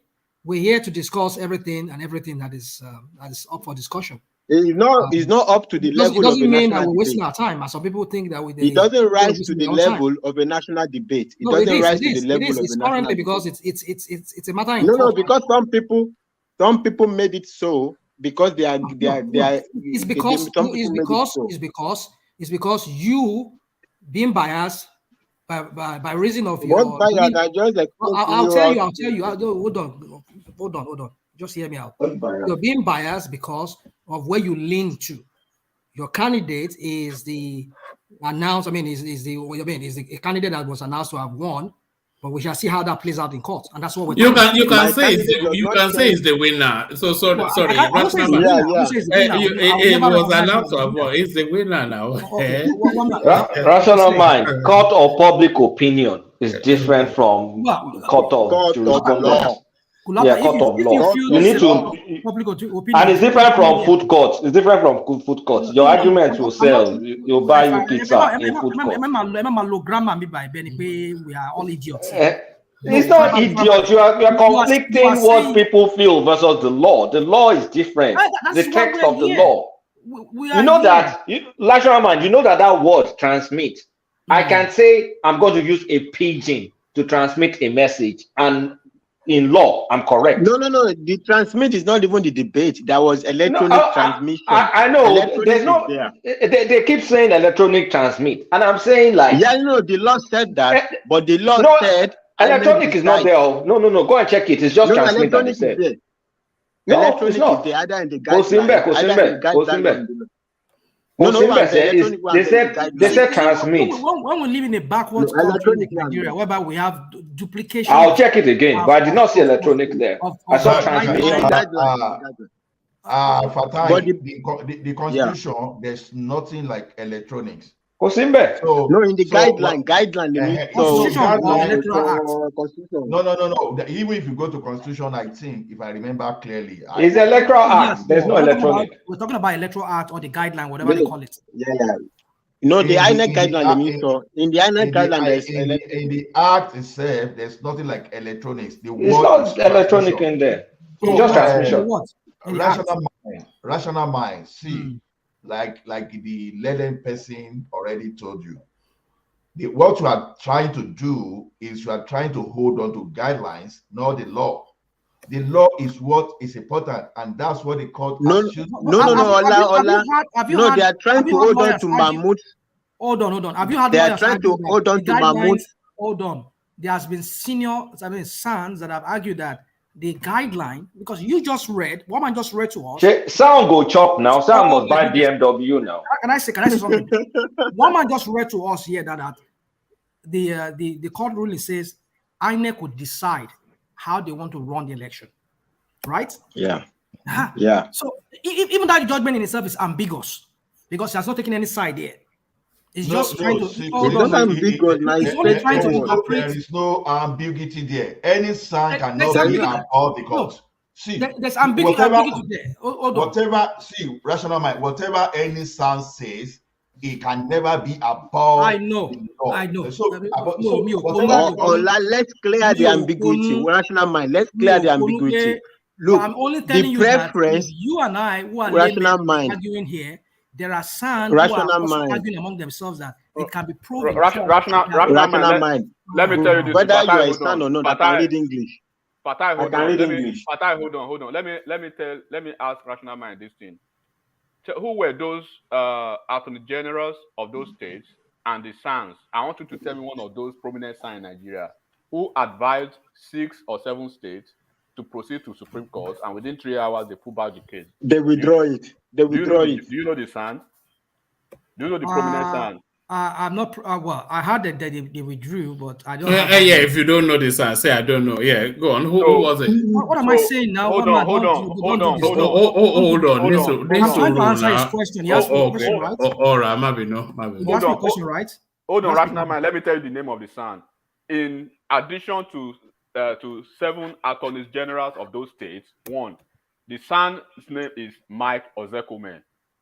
Now he's a prof. Mike is a professor of law and is a senior advocate of Nigeria, standing over 20 years, right? So when you hear law is dynamic, the dynamism of law is what you are saying. Go and check what dynamic means and then cross-check it with what is happening now. So when you get to court, right, there are certain things that you guys we jump on, we have headache, we have IBP, but when it goes to court, you are going there to meet, justices, judges who are basically they have no bone in the case. They are just basically looking at the bare minimum most of the time, right, of the legal interpretation, and they will give it to you the way it is. So what you are saying, once again, you are still going back to the anecdotes or probably the abstract of what Enigmatic, can we role play briefly? Enigmatic, can we just do a brief role play? So me, I'm Jega. I'm in what's it called? That place in London, whatever they call it. Mahmoud. I'm Mahmoud, sorry. Okay, INEC. I'm INEC. In this year election, we're going to transmit electronically. So I'm Jega, I've said that. So Fatai is Okoye or something. Election now starts. You now tell me that, Kulata, this thing is not working. OT crash you. OT crash. All right. In that case, in our manual, we use the offline whatever. So proceed with your team to start the offline thing. So National Mind is Peter Obi. You now take us to court. Enigmatic is judge. Calm down. Let's finish now. Enigmatic is judge. So Enigmatic is judge. But Kulata said in London that will transmit. Okoye, what happened? Fatai will tell me. My lord, the computer crash. My lord, the computer crash. And then National Mind is not naive. This is naive. It's not naive. That is law. This has been seen. That is law. National Mind is not No, that's not law. You're just using your National Mind. National Mind, are you going to put the computer in prison? Oh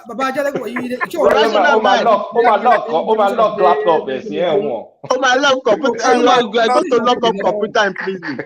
Computer crash. Although to be honest, Rational Mind's computer it needs locking up. It needs locking up his computer.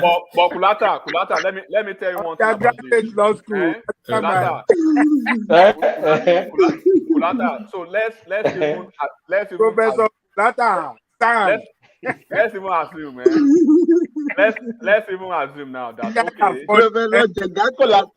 Hold on now. So let's even assume that regardless of what the court has said, somebody still has the bold mind.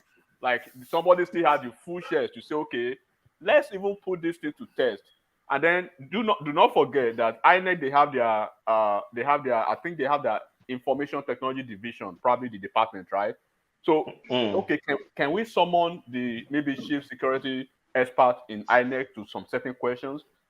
If the guy will not expert witness.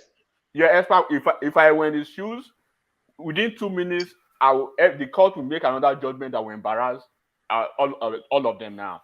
The simple thing is that I will just look at the core security goals of why they made such why they've made such move by going the other route. So first of all, what you need to look at is the main objectives, right, in that security architecture, which is basically the cyber security architecture of INEC, right? The ultimate goal basically is to reduce risk of compromise, right? And then when you're talking of compromise, in risk management, you are talking about anything whatsoever that affects the CIA triad. So when you are talking about CIA triad, you are talking about the confidentiality, availability, and the integrity of the information you are expecting. So, for instance, you are expecting some data in motion. Probably they are not encrypted or whatever, and you've seen some loopholes or some vulnerabilities by way of maybe your security proof, right? And then you are putting it to under the confidentiality now.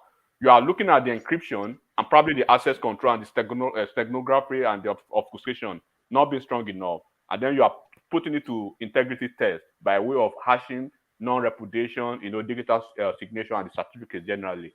And then by looking at you can prove that maybe your security is being compromised. Maybe they DOS you. They give you the DOS attack or something. Exactly. There are many things. You just come and say it.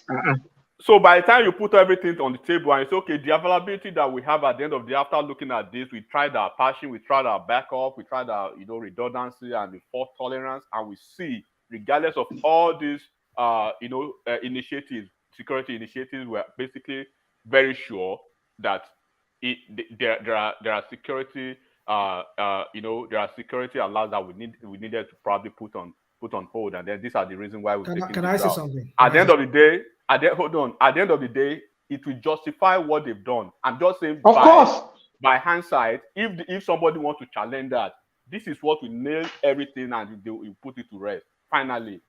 So all these Mahmoud says, let me say this. Blah blah blah. Let me say, rational mind. You see, Nigeria is a fraudulent country. John Le Coco. In American court, it's the same thing. It's not Nigeria. Law is law. Flota, please.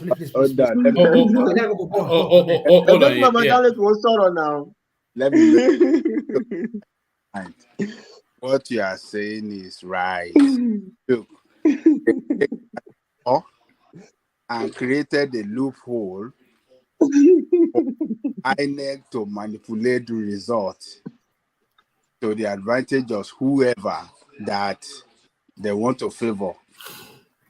That's why you see they couldn't make it specify in that law that results should be transmitted electronically. They know what they are doing. Mahmoud saying it to international community, we are going to transmit electronically. The real law is not mentioned like that. But then the court says they will decide. So who is INEC? Is it not Mahmoud? Yeah, Mahmoud is not INEC now. That is he tells the whole world. I mean, some people are saying here that what he said is not admissible. That is the loophole. They will admit it in court. Me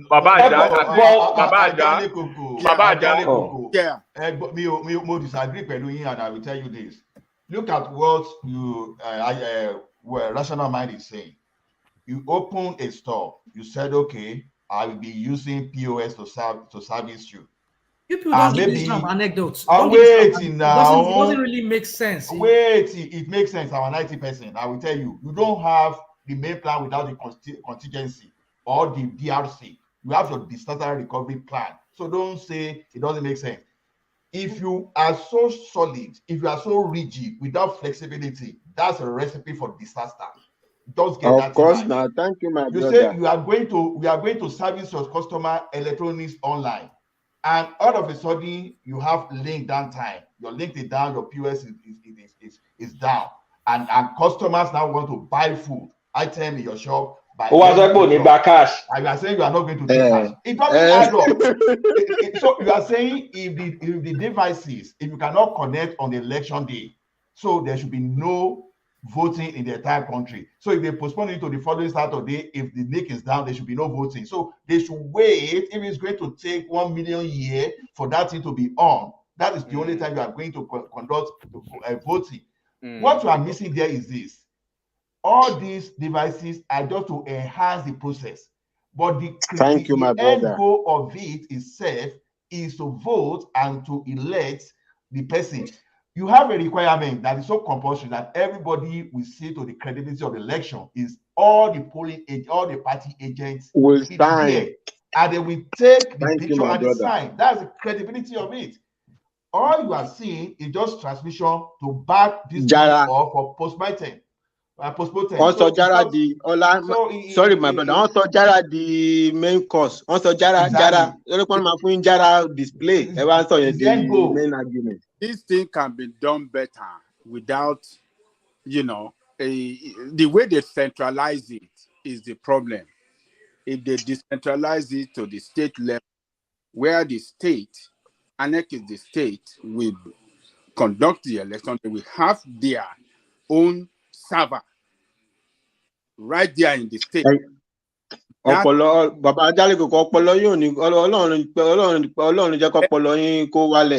That is the best solution to this problem. Let each state have their INEC state every organ of INEC at each state level have their own central server where the results from each unit can be posted to that state server and it can be monitored. I mean, that will not be too heavy. There's no way that server will be too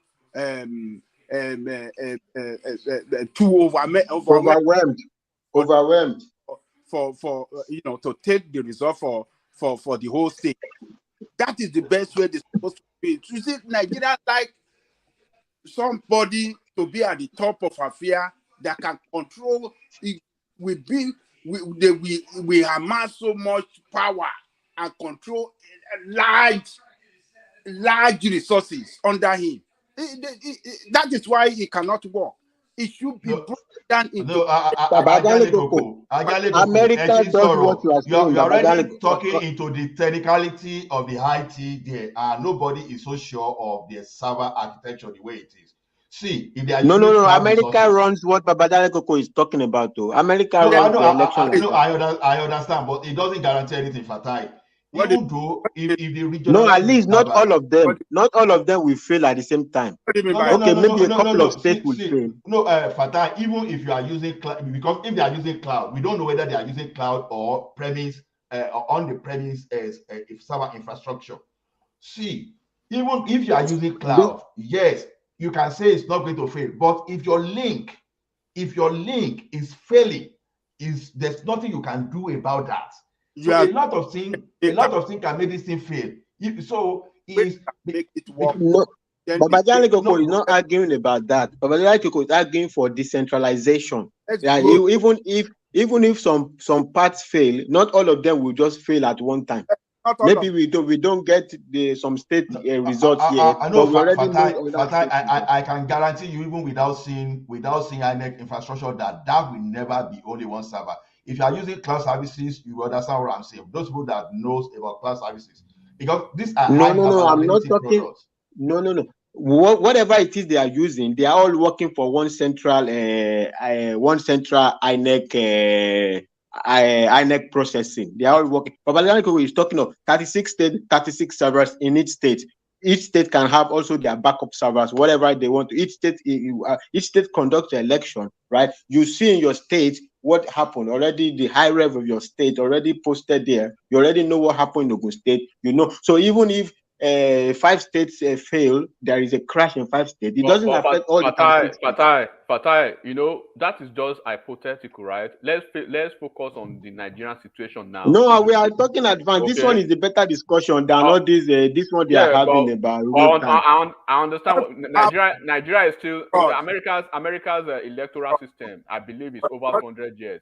We've just experienced maybe 24 years of ours, and then from 24 years, right, we can agree, right, that our elections hasn't been the best, but there has been some improvement. At least in the last 4 years, we're not talking about all this technological advancement. But all right.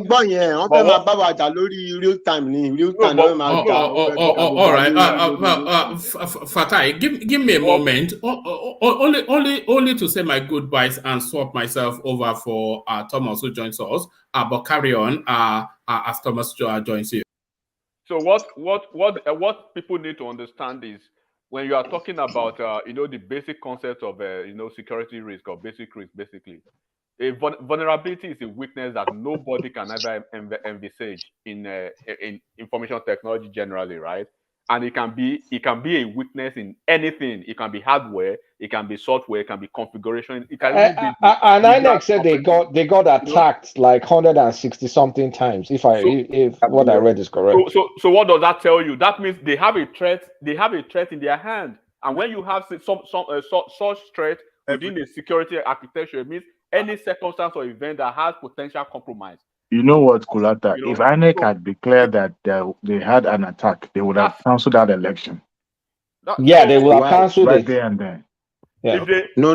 Why would they cancel it? They have an attack on because it will has to do with the integrity of that election. They would have cancelled it. No, that's why they went manual now. They went manual. Yeah, no, I'm just saying that if they had declared that they were under attack, having several You are not understanding what Adewale is saying. The route INEC has taken, right? The best route. Because if they've come out to actually announce to Nigerians that this is what we are experiencing, first of all, Okay, you mean before the election? Imagine, hold on. Imagine Do you know during the election, while the election was ongoing, they were it's a national security.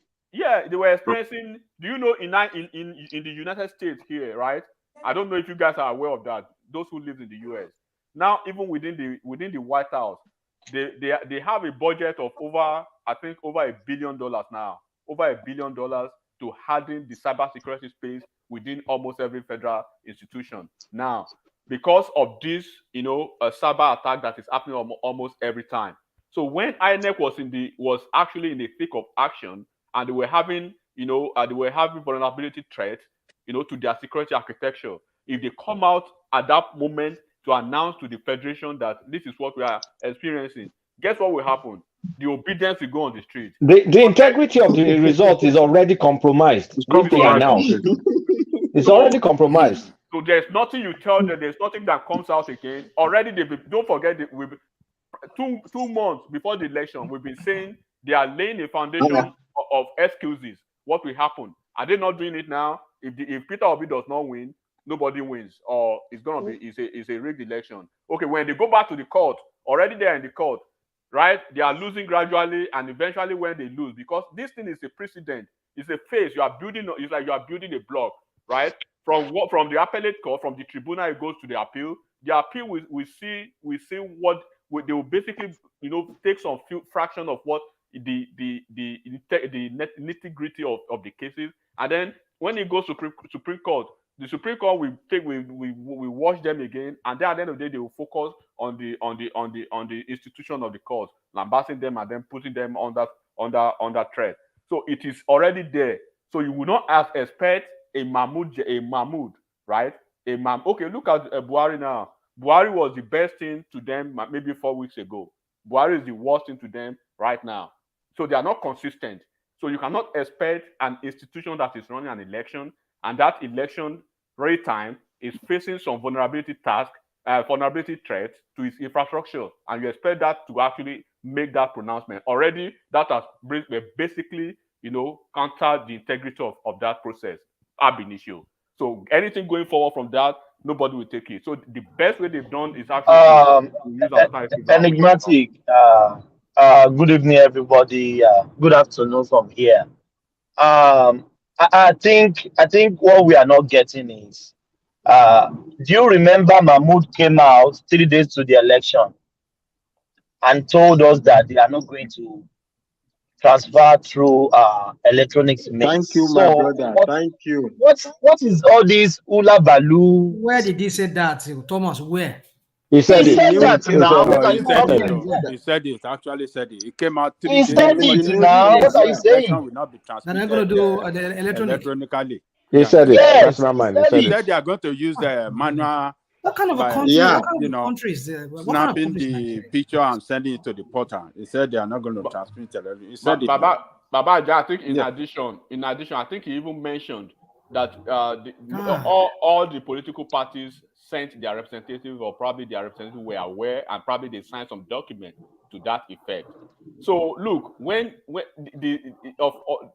nobody is happy about what this situation has caused, but people should look at the bigger picture and look at the positives out of it. The positive I'm seeing out of this is, one, we've seen Nigeria, we've seen Nigeria develop on at least iteratively now within the security architecture of their electioneering processes. One, it may not be the best that we want. In the next 4 years, there could be some improvements, right? And then in subsequent years, there are some other stuff that could be introduced into it. Of course, are you expecting a 100% foolproof technological, electioneering processes in the first instance? You can't do that. No, even in advanced countries, they still have their issues. So enigmatic. Let me just 1 second. I hand it over to you. This you are talking about, the same Tinubu they are accusing of rigging now. Tinubu won them at Chatham House. He said, "Hey, this thing, let's wait and see first." No, he wants to rig. Every time they want them. This no, he wants to rig. No, but everybody wants you now that this is first time. First the guy time, was it saying, might not work out well. But most of the time we warned them about. We really told them focus on the messages sometimes instead of lashing onto the messenger, because the person you hate may actually be telling you the truth of the matter, but because of the fact that you already take a farcical view of what that person is, you don't want to take whatever he says. So what is happening now, right?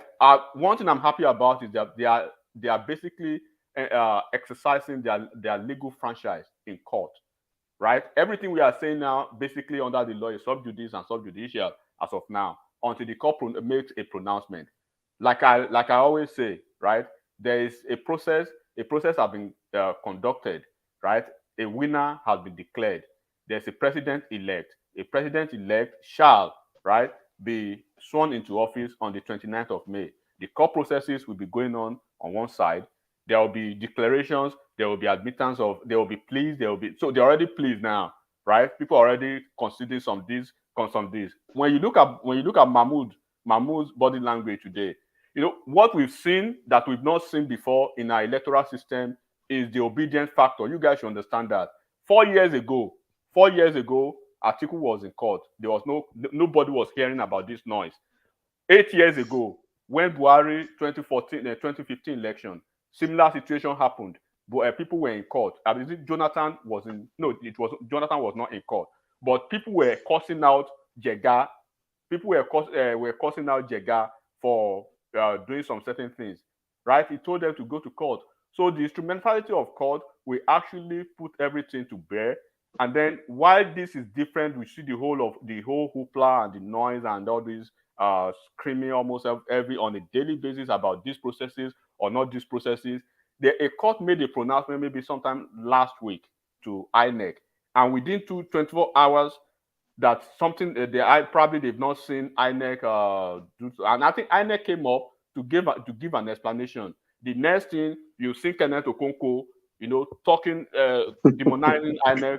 You've seen almost everybody demonizing Mahmoud, everything. And then today they've been threatening fire and brimstone that they will go to the street of INEC to call out INEC and everything. Eventually, I think maybe wisdom prevailed upon them, and then they have to send in their lawyers to INEC. Mahmoud saw them today, right? If you look at his body language, if you look at his gesture, I believe he's just laughing like, man, these newbies, right? Enigmatic, 1 second. Mahmoud told them now, say, no, anything you want to discuss, go and discuss with our legal team. He said, no, you don't want to give them anything again. You don't want to say before they say you promise again. God bless you, because now, right, what did he do? He basically directed them to the legal team. And what did the legal team do? Yeah. The legal team, first of all, they are dealing with themselves now on the legality of it. So they've seen what was going on, and then eventually I think they had to speak with most of the recs in the state, and the recs in the state, they gave their verdict that this were the actions they've taken. This is what is going on, and maybe they gave them a timeline, right? Maybe in 24 hours or 48 hours, this will be the outcome of our action. So these people are not patient. Immediately they want something, they will say, okay, Fatai, I want to eat egg and bread. Okay, in the next 2 minutes. Fatai, where's my egg and bread? Give me the egg and bread now. Where's my egg and bread? Or what we hold you. No, these people they are rookies. We need to understand them and because I said 2 minutes, I don't mean exactly 2 minutes now. But the nuisance value is getting out of hand. They need to tone it down. And you saw what happened today. And the guy is even confused. He went to Channels TV, telling the whole world he was NADECO member or whatever. I'm not challenging the outcome, I'm challenging the processes. Then within 2 hours, he came back to his Twitter and said, no, I'm challenging the processes and I'm challenging the outcome. Oh my God. Look, Nigeria will see new wonder. This, and you see, the court is very easy. Enigmatic. The man that was working for Abacha,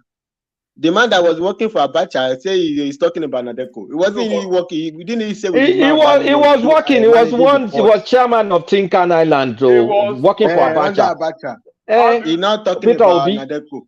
Look, it shocked me that nobody brought it up during the elections. You know what will happen? It's incredible, my brother. Fatai, incredible. What will happen after this? After the dust has settled? It was the chairman of Tinkan Port. Tinkan Island Port. He was working for Abacha. Yes. So what working for Abacha?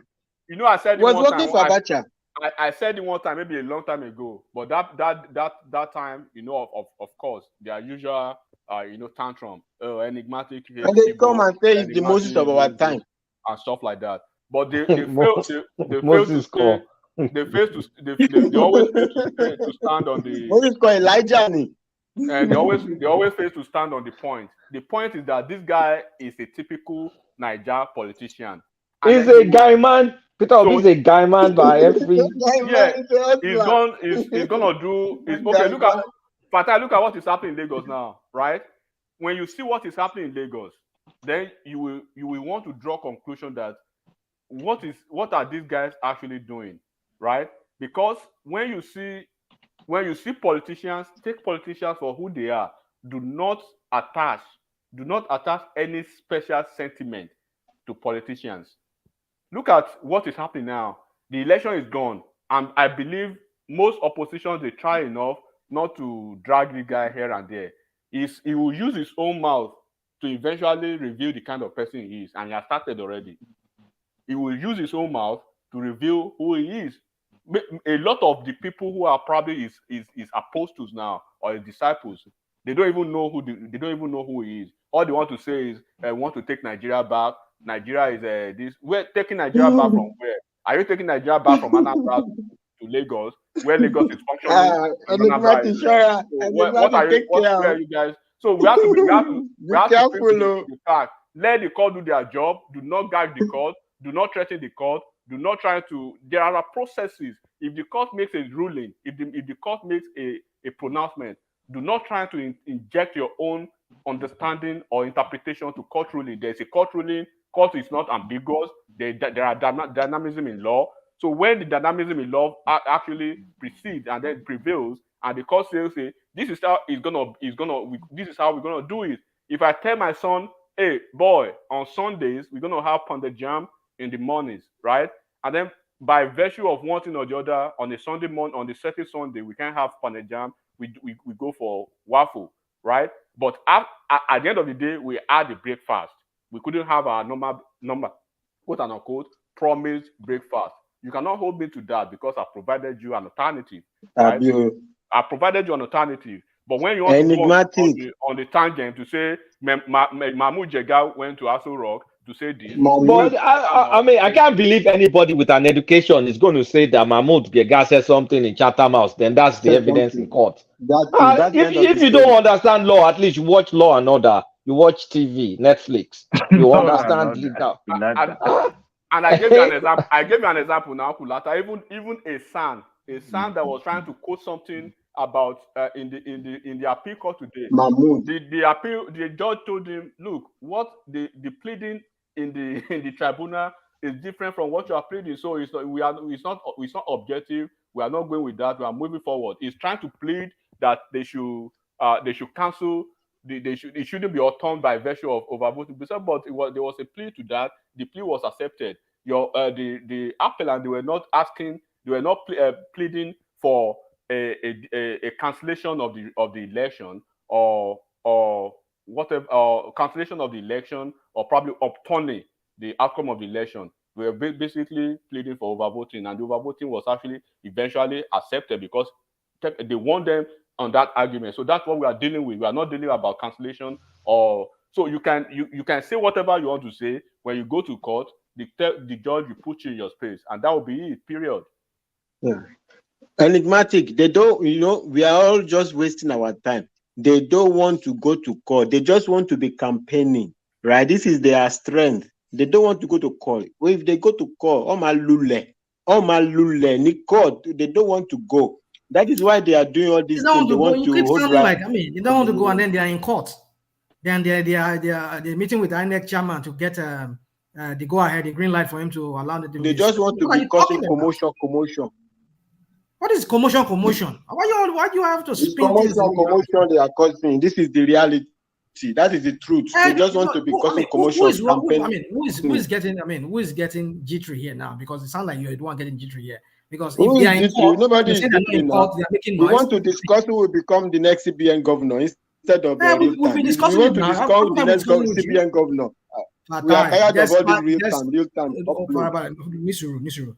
Despite you and I, we've been arguing on this court case, no, because at least we talk about the possible contenders for each office that Tinubu should consider, even though I don't accept him as my president. But I still He's your president. He's your president, whether you like it or not. Oh my God! National mind, let it go. Let it go, bro. No, let it go. Let it go, bro. Thomas. Baba, say Dupsy one there, Dupsy. Rational mind. Eba mi pe Dupsy wa for rational mind though. Are you? Oh my God. Rational mind. Rational mind. You are in the Eba mi US, pe right? Dupsy wa for rational mind though. Okay. Are you aware of the fact that? Are you aware of the fact that there are so many people up to now that they do not believe Biden is their president, but Biden is the president? What can they do? What will they do? What are they going to do? That's a different scenario you're painting. That's a different scenario you're painting. No, the same. You say Tinubu is not your president, but he's the president. So you can't. You see that you take it. I'm not living in a different universe. I know it's declared Mahmoud INEC declared president. Whatever. Come on, rational mind now. Rational mind now. I'm gonna find out. You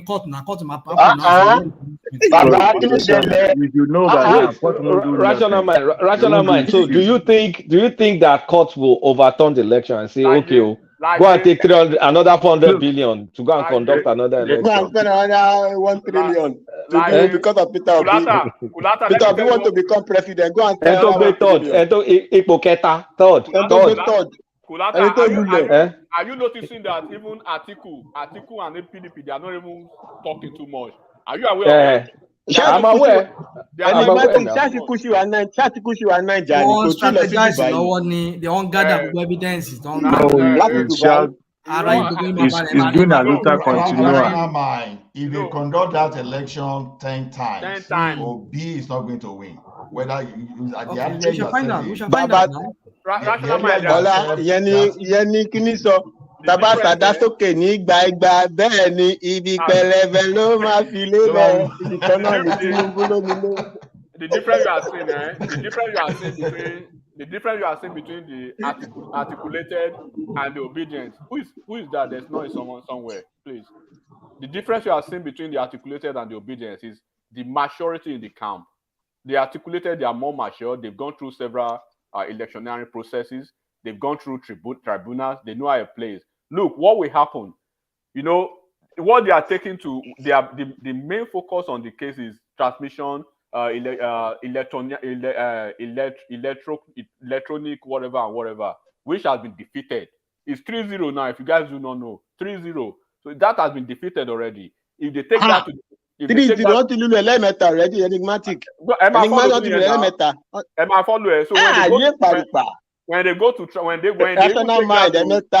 when they take that aspect alone again, that electronic or whatever, because that is their major cry. Take that to appeal court. Appeal court will do them what they did in Peazu today in court, and then you take it to Supreme Court.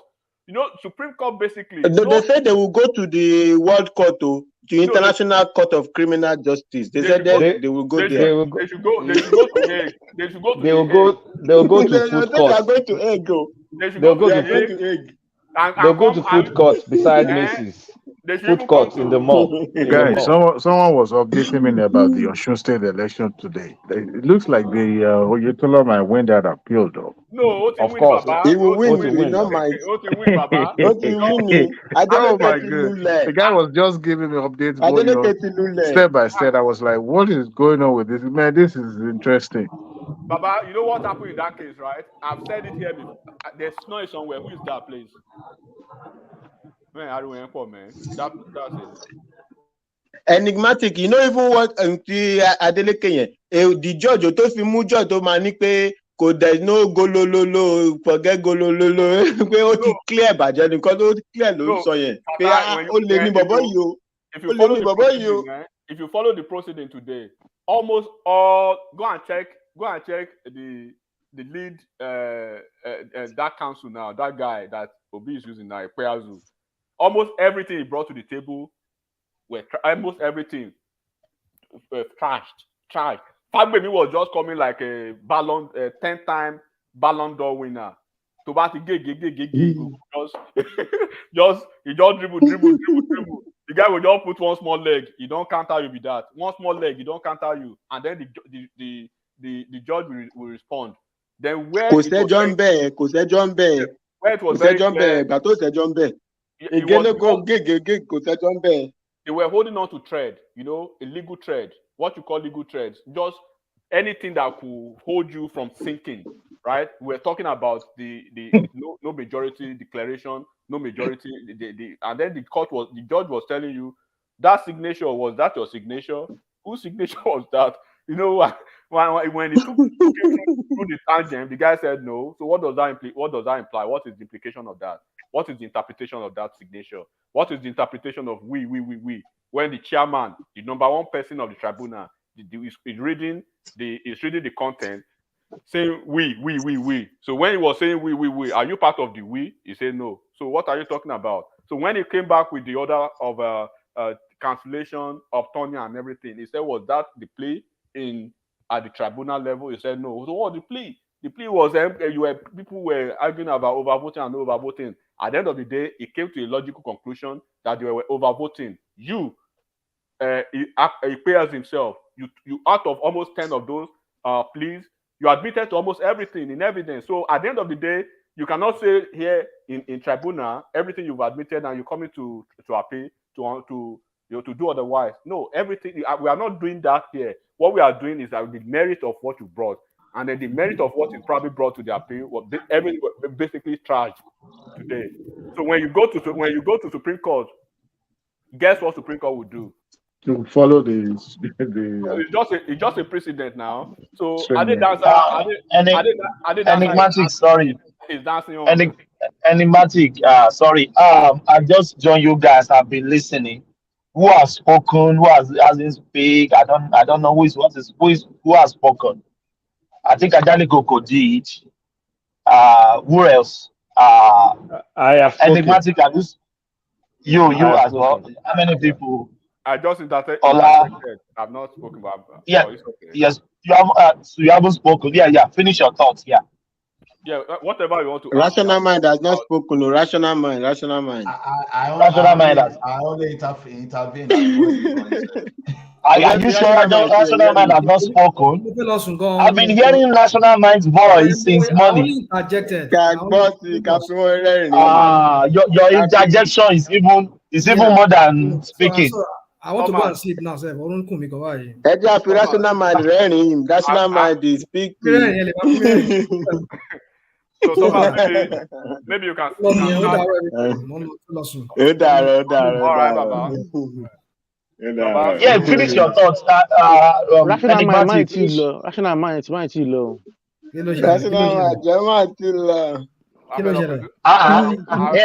Mo mọ̀ wípé bá ṣe ń pín kábínẹ̀tì yẹn inú ẹ̀ ò dùn. Speak English now. Sorry. Rational mind, I know the way we're deliberating about our cabinet. I know you weren't happy. Yeah. You weren't happy. Just pushing. Fast, you know one thing. Rational mind is actually bringing another dimension. So he is lighting the place up. Please, rational mind, please don't agree with everyone tomorrow. Just stay on your lane the way you are. So and one you know me very well now. I always stand my ground. Nobody can change me. What I was thinking then, what would all these people be thinking? You know, they were watching this show tonight, like the way we're deliberating about the cabinet, and they be like, we are on our way to court. You are deliberating on cabinet, and these people, they take things too personal, and they always I've never been to this Niger Watch before. I went there this morning. It's a comedy arena. I was just laughing. So this is so funny like this. I was even angry then. Oh, my brother, if you want your sanity, don't just go there. Do you know what I did? I said, YouTube, do not recommend this channel for me. So I don't even, if you want your sanity, If you want your brain to be working perfectly, don't even listen to them. Don't listen to them at all. You know what happened? This guy called Tony. You know, all everything he has been saying on this platform, they keep recording it, you know. So he was there this morning and said, "Hey, you are here now. All what he be saying on One Man, everything," and he tried to deny them. We recorded everything. If you say anything again, we're going to play them. They argued that for like 30 minutes. These people, they have time. Who is Pansa or Pansa? Pansa yẹn ti já o. Dancing ball, yeah. Dancing. Oh, I danced around. They even mentioned One Man. Like, what's wrong with these people? Are you taking this thing too serious like this? No. That is the echo chamber for Peter Obi. Echo chamber. I'm going back there in the morning again. Thomas, I think we should just carry. Let's move on. Do not really the way it is now.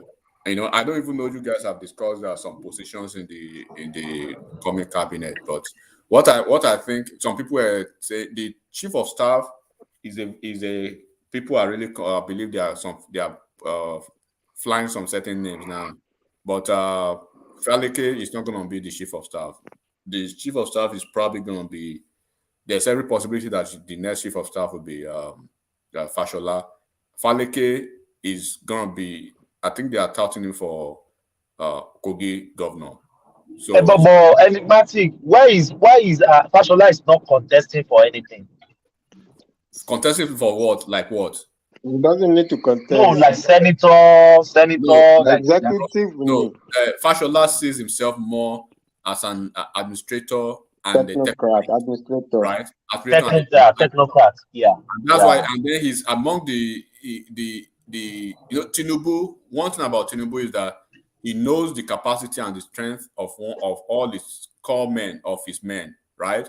When you're talking about if the new cabinet is formed and I see Bayo Ononuga replacing Garba Shehu, I'm not going to be surprised. If I see Ajuri Ngilale replacing Adesina, I'm not going to be surprised. That boy is a brilliant boy. I love that boy. I love that boy. Very smart. No. You know, so so where will you put Dele Alake? Dele Alake will probably be the Minister of Information. Most. You can't dominate everywhere. It's a propaganda. I mean, it's a chief propaganda now. Right? No. That's what you say. Well, if you don't know Dele Alake's antecedent, you would think him working with Jagaban is not a coincidence. They've been together in the days of Nadeko, so it's natural that I was even told that I was heading. I think is it the Nation or TVC? It was heading one of those media that Tinubu owns. So yeah, it was the one that actually, if I'll put it correctly, it was the one of those the three think tank folks that actually betted TVC.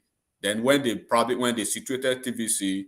And they had to handed it over to they hired some prominent journalists. They were in the core team that actually started TVC for Asiwaju, and they were just more like a consultant, right? That put everything together and then by their journalistic view. But to actually answer your question, Rational Mind, Dele Alake, well, you can say he's a spinner or whatever you want to call him, right?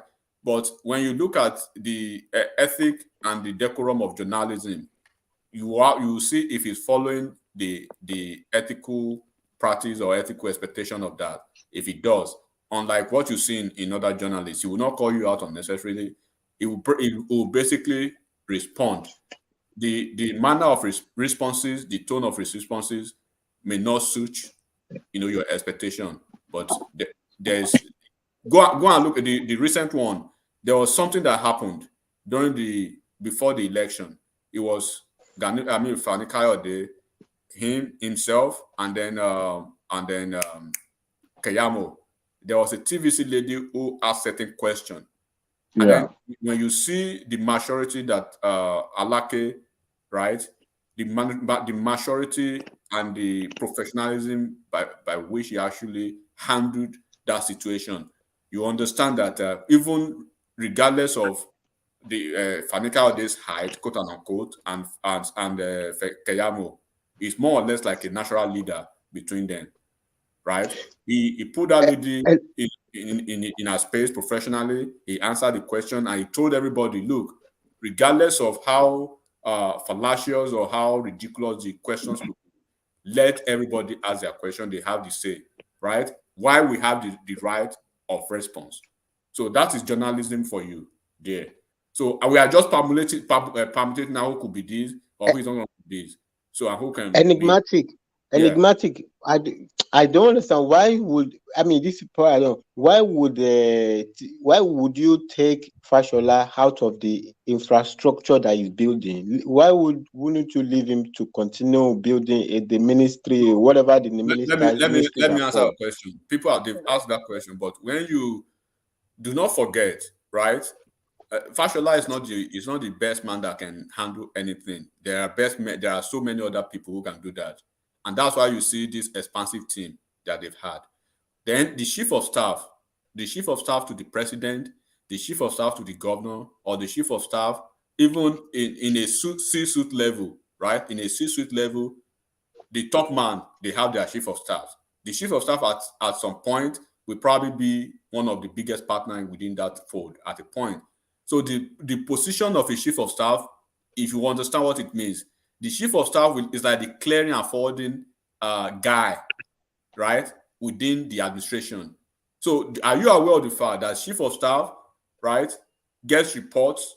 I mean, the ministers, the parastatal, the DGs, and all of them, they have to go through the chief of staff before they get to the president and to the governor. Yeah.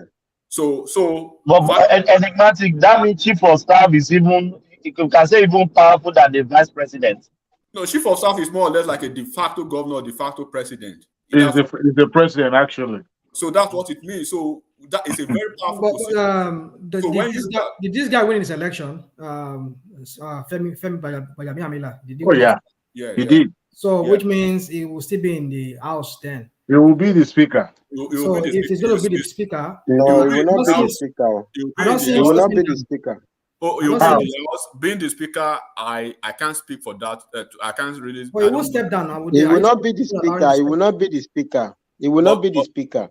But when you look at Asiwaju, right? Because the South will take the Senate president, right? South will take Senate president. North will take speaker. Yeah, but let's start with the chief of staff first, because that's probably what we can say for now. So during Obasanjo, who was MNM was the Senate president. Then the speaker was they had a lot of senior presidents. Salisu under OBJ, there are several senior presidents. No, the first one. It was one Northern and I think it was Salisu now. But Adewale, to go by the normal projection, right? Go by the normal projection. Let me just clear this chief of staff stuff. I believe it's going to be Fashola, because it's Fashola, no other person. His first chief of staff was Lai Mohammed. Then Fashola replaced Lai Mohammed when Lai Mohammed went to run for the gubernatorial election in Kwara State. Then his last chief of staff prior to this election, his last chief of staff was the current Minister of Youth and Sport, Sunday Dare. That was his last chief of staff. So now the Ministry of Works we have, they will get somebody who is as competent, even almost more competent than Fashola. Who is that? You can't say who is that. Do you know his Minister of Commissioner of Works when he was governor? He was Aregbesola, and he did fantastic job. So you cannot say who, because they have brains, they have a lot of people around them that they can select from. It can even be El-Rufai. It may be El-Rufai, it may be any. El-Rufai said it's not holding any. No, El-Rufai doesn't want that. But I'm not seeing El-Rufai. But I think it's going to send one of his allies. Yeah, I'm not saying El-Rufai holding any cabinet position. El-Rufai is probably going to be more or less in an advisory role, like a. He's already been. He applied for a PhD and he's ready to. I think he's going for Yeah, we will bring him back now. If you want him, we will bring him back. We will postpone him. El-Rufai will constitute the Aso Rock Abba. It's just the fact El-Rufai will be there now. So El-Rufai you need a trusted this team in the north now. El-Rufai will be there somewhere. Probably advisory capacity. But yes, all things being equal, right? The Senate president should come, like we said, should come from the southeast. But it seems the southeast, they've bottled the opportunity now by their by what they did during the election. Because the general consensus out there is that you cannot keep reinforcing failure. You cannot keep rewarding failure, right? On the altar of hating Asiwaju or whatever, APC or whatever it is. Look, and then they are doing some cut of what the South people are claiming now is that let's sweep the house, right? Let's do some audit in the numbers. So when you look at Orji Uzor Kalu's number from Abia State, Orji Uzor Kalu scored over 30,000 votes, right, in his senatorial district. And in the whole of Abia State, APC scored maybe 8,000 votes. Maybe 8,000. So when they put all the figures together, the figures were not figuring, quote unquote, the way they would say it, right? And then they are now asking the questions. What did you tell your supporters? Did you tell your supporters vote in a certain way at the presidential level and in my own election voting? Enigmatic. That is rigging there. No, it's not. Forget how even. I mean, Labour Party rigged the presidency. No, Labour Party rigged the presidency. Thomas, we are not talking about that's not the point Enigmatic is making. But Enigmatic, that point, what happened in this election is well understood. I don't think if what is his name, Kalu, Orji Uzor Kalu is going to be. I don't think that is one thing that will just totally take him out because everybody understands this election. There are other issues. I think he will be Senate president. And that's my own thought. Well, I believe despite all of that, Akpabio is really challenging him, and Akpabio has a lot of strong. Akpabio will have another chance now. Many things. No, it's not about. It's not. Akpabio came back with almost 160,000 votes or more than that. So there are many factors to be considered. It's not only that one. I've said it here too, right? Naturally, by equity and by all standards, right? The Senate president should go to the southeast. So another permutation they are No, Enigmatic. You are making mistake. They didn't work for it. But look, why would they get it? Look at the operating word now, Thomas. I'm saying naturally, right? I say naturally, all things being right. Naturally, all things being you can't eat from where you don't work from. What they are saying again now is that let's wait for this weekend after the gubernatorial election. After the gubernatorial election, they are trying to see the numbers that will come from Enugu State. If a very big possibility, if Chimaroke Nnamani, right, is gonna make some good, if they're gonna return him. If they return Chimaroke Nnamani, then there's a very big possibility that Chimaroke Nnamani will be in contention and will probably be favored by all of them. I don't think he's interested though. Who? Chimaroke. Why do you say so? He's very interested though. But he stands the chance of losing his election now. He stands the chance of losing. Very almost, I can say his election is less than 50%.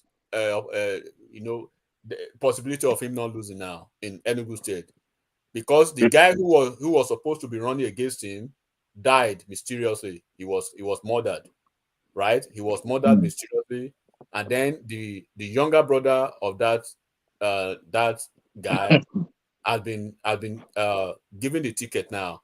So you can imagine what will happen. More or less like a protest vote against Nnamani now. So there's every possibility that Nnamani is not returning, and because of this craze of Obidi or a Labour Party top to bottom or whatever in the southeast, so probably that will count against him.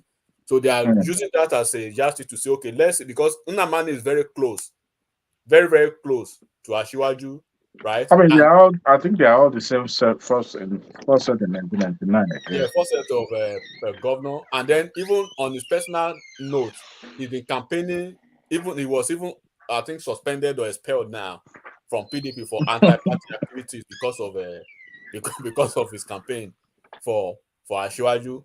So they are counting on him to say, okay, if a big if is able to win to return to the Senate by maybe a skin of his teeth, then he will be in high contention. And then they've encouraged Dave Umahi to put his heart to throw his heart in the ring, so that he's going to whittle down the votes or probably the influence of Orji Uzor Kalu, because they have more. They believe in him. They believe he has more credibility than Orji Uzor Kalu. Orji Uzor Kalu is having issues with APC caucus in the southeast. He's having issues with the APC caucus in Abia State. He's not supporting the gubernatorial candidate. He's throwing his weight behind his own brother. 2, is during the primaries, he supported a different candidate. He was supporting Lawal, right? And up until the time that on the primary day of the primary election, he was still supporting Lawal. 3. Number 4, in Abia State during the presidential rally, APC rally, gubernatorial and everything, he was absent. He never participated in any of those. He was not contributing. He was just basically either sitting on the fence or just sitting aloof, not lifting any finger. So those are like 4 issues, very strong one, right? That are not really going for him for now. And that's why they told Umahi, put your heart in it, because Umahi, Umahi came out to cry out that the commissioner of police, the commissioner of police in the state, right? One way or the other, they are like they are basically subservient to the state governors. So the Ebonyi State Commissioner of Police worked against Umahi's interest. So Umahi, I don't know if anyone of you have seen Umahi's interview immediately after the election, and then and this man from Abia State, this prominent senator, this Nnamdi Kanu guy, what's his name? Abaribe. Yeah, the guy was saying, man. So the way they spoke, I think Abaribe decamped to a Labour Party, right? No, he decamped to ABGA. He moved to ABGA because of his issues with PDP and the I beg you, everybody, we go to see so. Yes, Fatai, thank you. Enigmatic. Thank you. If I were to be Tinubu, I will punish the Southeast. So. Well, that's if I were to be Tinubu. Yes, yeah. If I is the president, and then he needs to, like I say, right, for posterity's sake, for certain things, they will probably have to give him.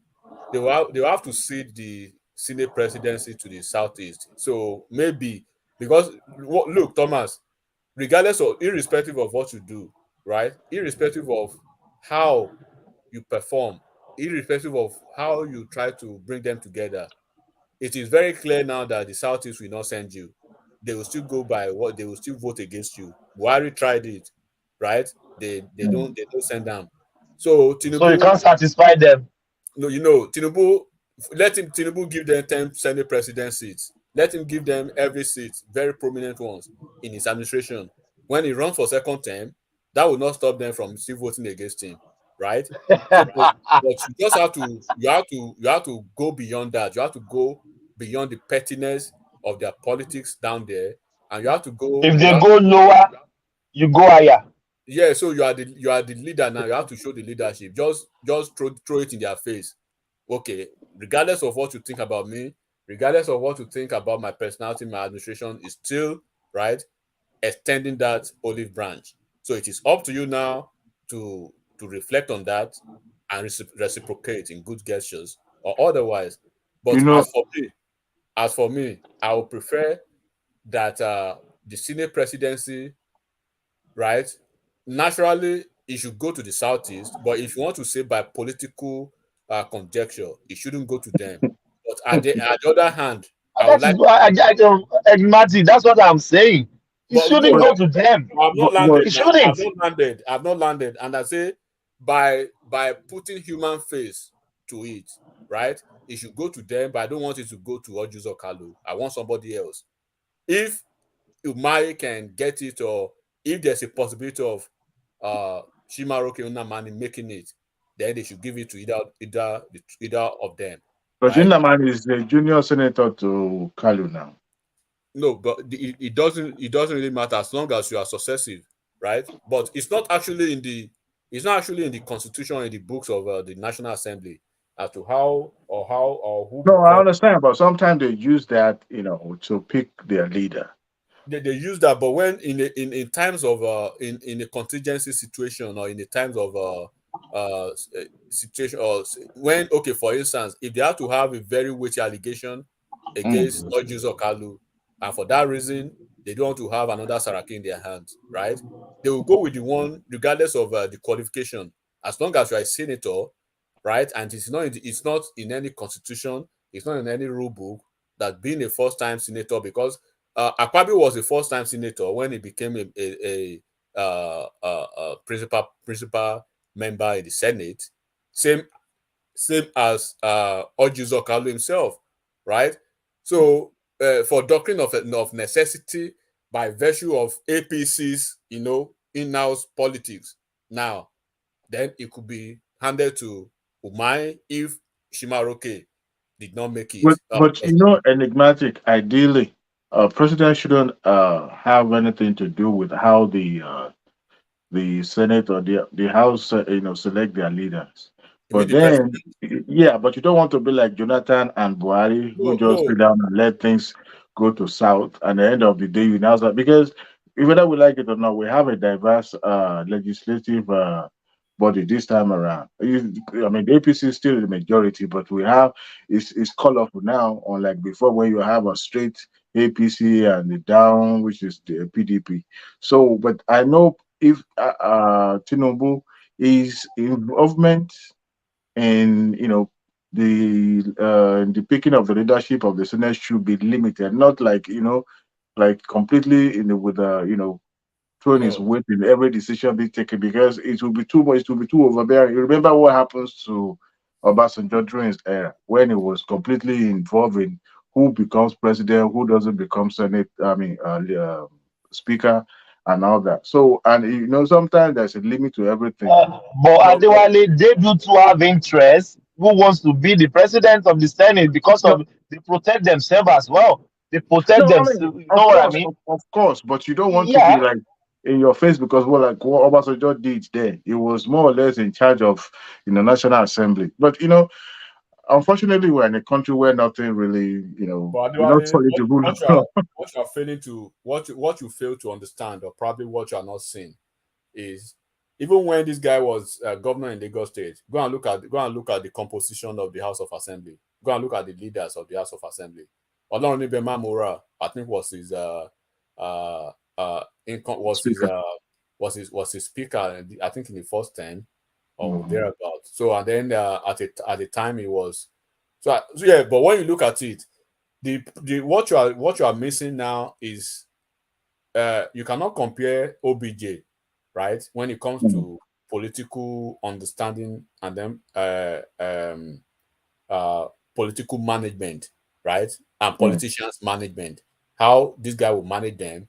When you look at they are basically, quote and unquote, their leadership is within them.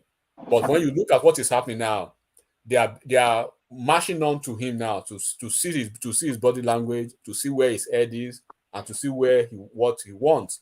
Right? That is Nigeria politics for you. But Asiwaju is the kind of person that he will not just you will not see him trying to put his hand right on the scale or tilt the scale in favor of anybody, but they will understand the language at the appropriate time, what he wants and how he wants it. So he was a senator at a point, right? It's not going to be Jonathan or Buhari that just left everything. And this is the politician you will see in Asiwaju now, the politician administrative skill that he will deploy. So, I understand your point, and Ignatius, I'll just try to be on the caution side, because you understand how I believe he will balance it, because what you will see in him, right, is like Kulata was saying it some time ago, that he's going to be probably the first person who will understand how to play the politics, because do not forget, these politicians themselves, all these senators, all of them, if the way they see Ashwaju, probably the way most of them, they know him very well, right? They know his intellectual prowess. They know his sagacity when it comes to politics and human and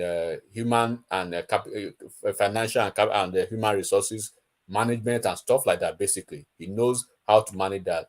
But what they will see now in Ashwaju is they are seeing him in a different light by virtue of the outcome of this election now.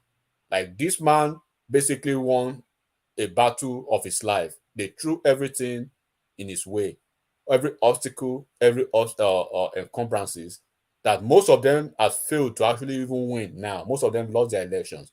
But regardless of that, they did not even face half of what he faced. He faced from day one, from day one, he's been fighting. Eventually, he lands himself what he wants or what he wanted, right? Which is the trophy. So now they will see that this is not the man they can play with, or this is not the man they will try to fool around, because he will see the game before you. And that's what I'm talking about over here. So all of them want to like play carefully and be cautious, right? And he wouldn't want a Senate. Do you know he was supposed to be the Senate president? He defied Ayu, him himself. He was supposed to be the Senate president. Then he deferred to Iyorchia Ayu just for certain, for balancing and for everything. And that's why I say it will be very different. So the senators himself, don't you know the reason why he brought this lives of he ensured the lives of Akpabio and then what's his name, Akume, and this man from Edo State, the former leader of the labor union, right? He wants some senior leader in the team, because there will be a time that there will be a logjam, or there will be some skirmishes. They will need people who he will be able to trust, and those they will be able to trust, right, to interface with him as the president. Move to Aso Rock, have a conversation with him, what the president wants. Like, during the Saraki time, that almost every time Buhari is almost having a meeting with them and stuff like that. So what you will see in this Senate is you will see a composition of matured senators who they know that they are dealing with a president who is equally up to the task of the politicking of it and the administration of it. So you cannot fool around him, because he know what you are doing. And then when he has a teaching cabinet, quote and unquote, like from the chief of staff, right, to all the principal secretaries, and you see all of them, are you going to be fooling around with him, or you want to fool around with a certain Fashola, right? Or you want to fool around with, so the team you will see is not going to be like what. For instance, look at the composition of Buhari's message men in quote and unquote, the spokesperson. Garba Shehu, you cannot have Garba Shehu. If nobody in his right senses should have somebody like Garba Shehu, directing the communication as a spokesperson of your White House or of your Aso Rock. Then you have almost a lame dog from day one to the last day, Adesina, who will just come to the TV stations. He will just speak in a derisive manner. We will just see the body language. Who is this? Who are these people?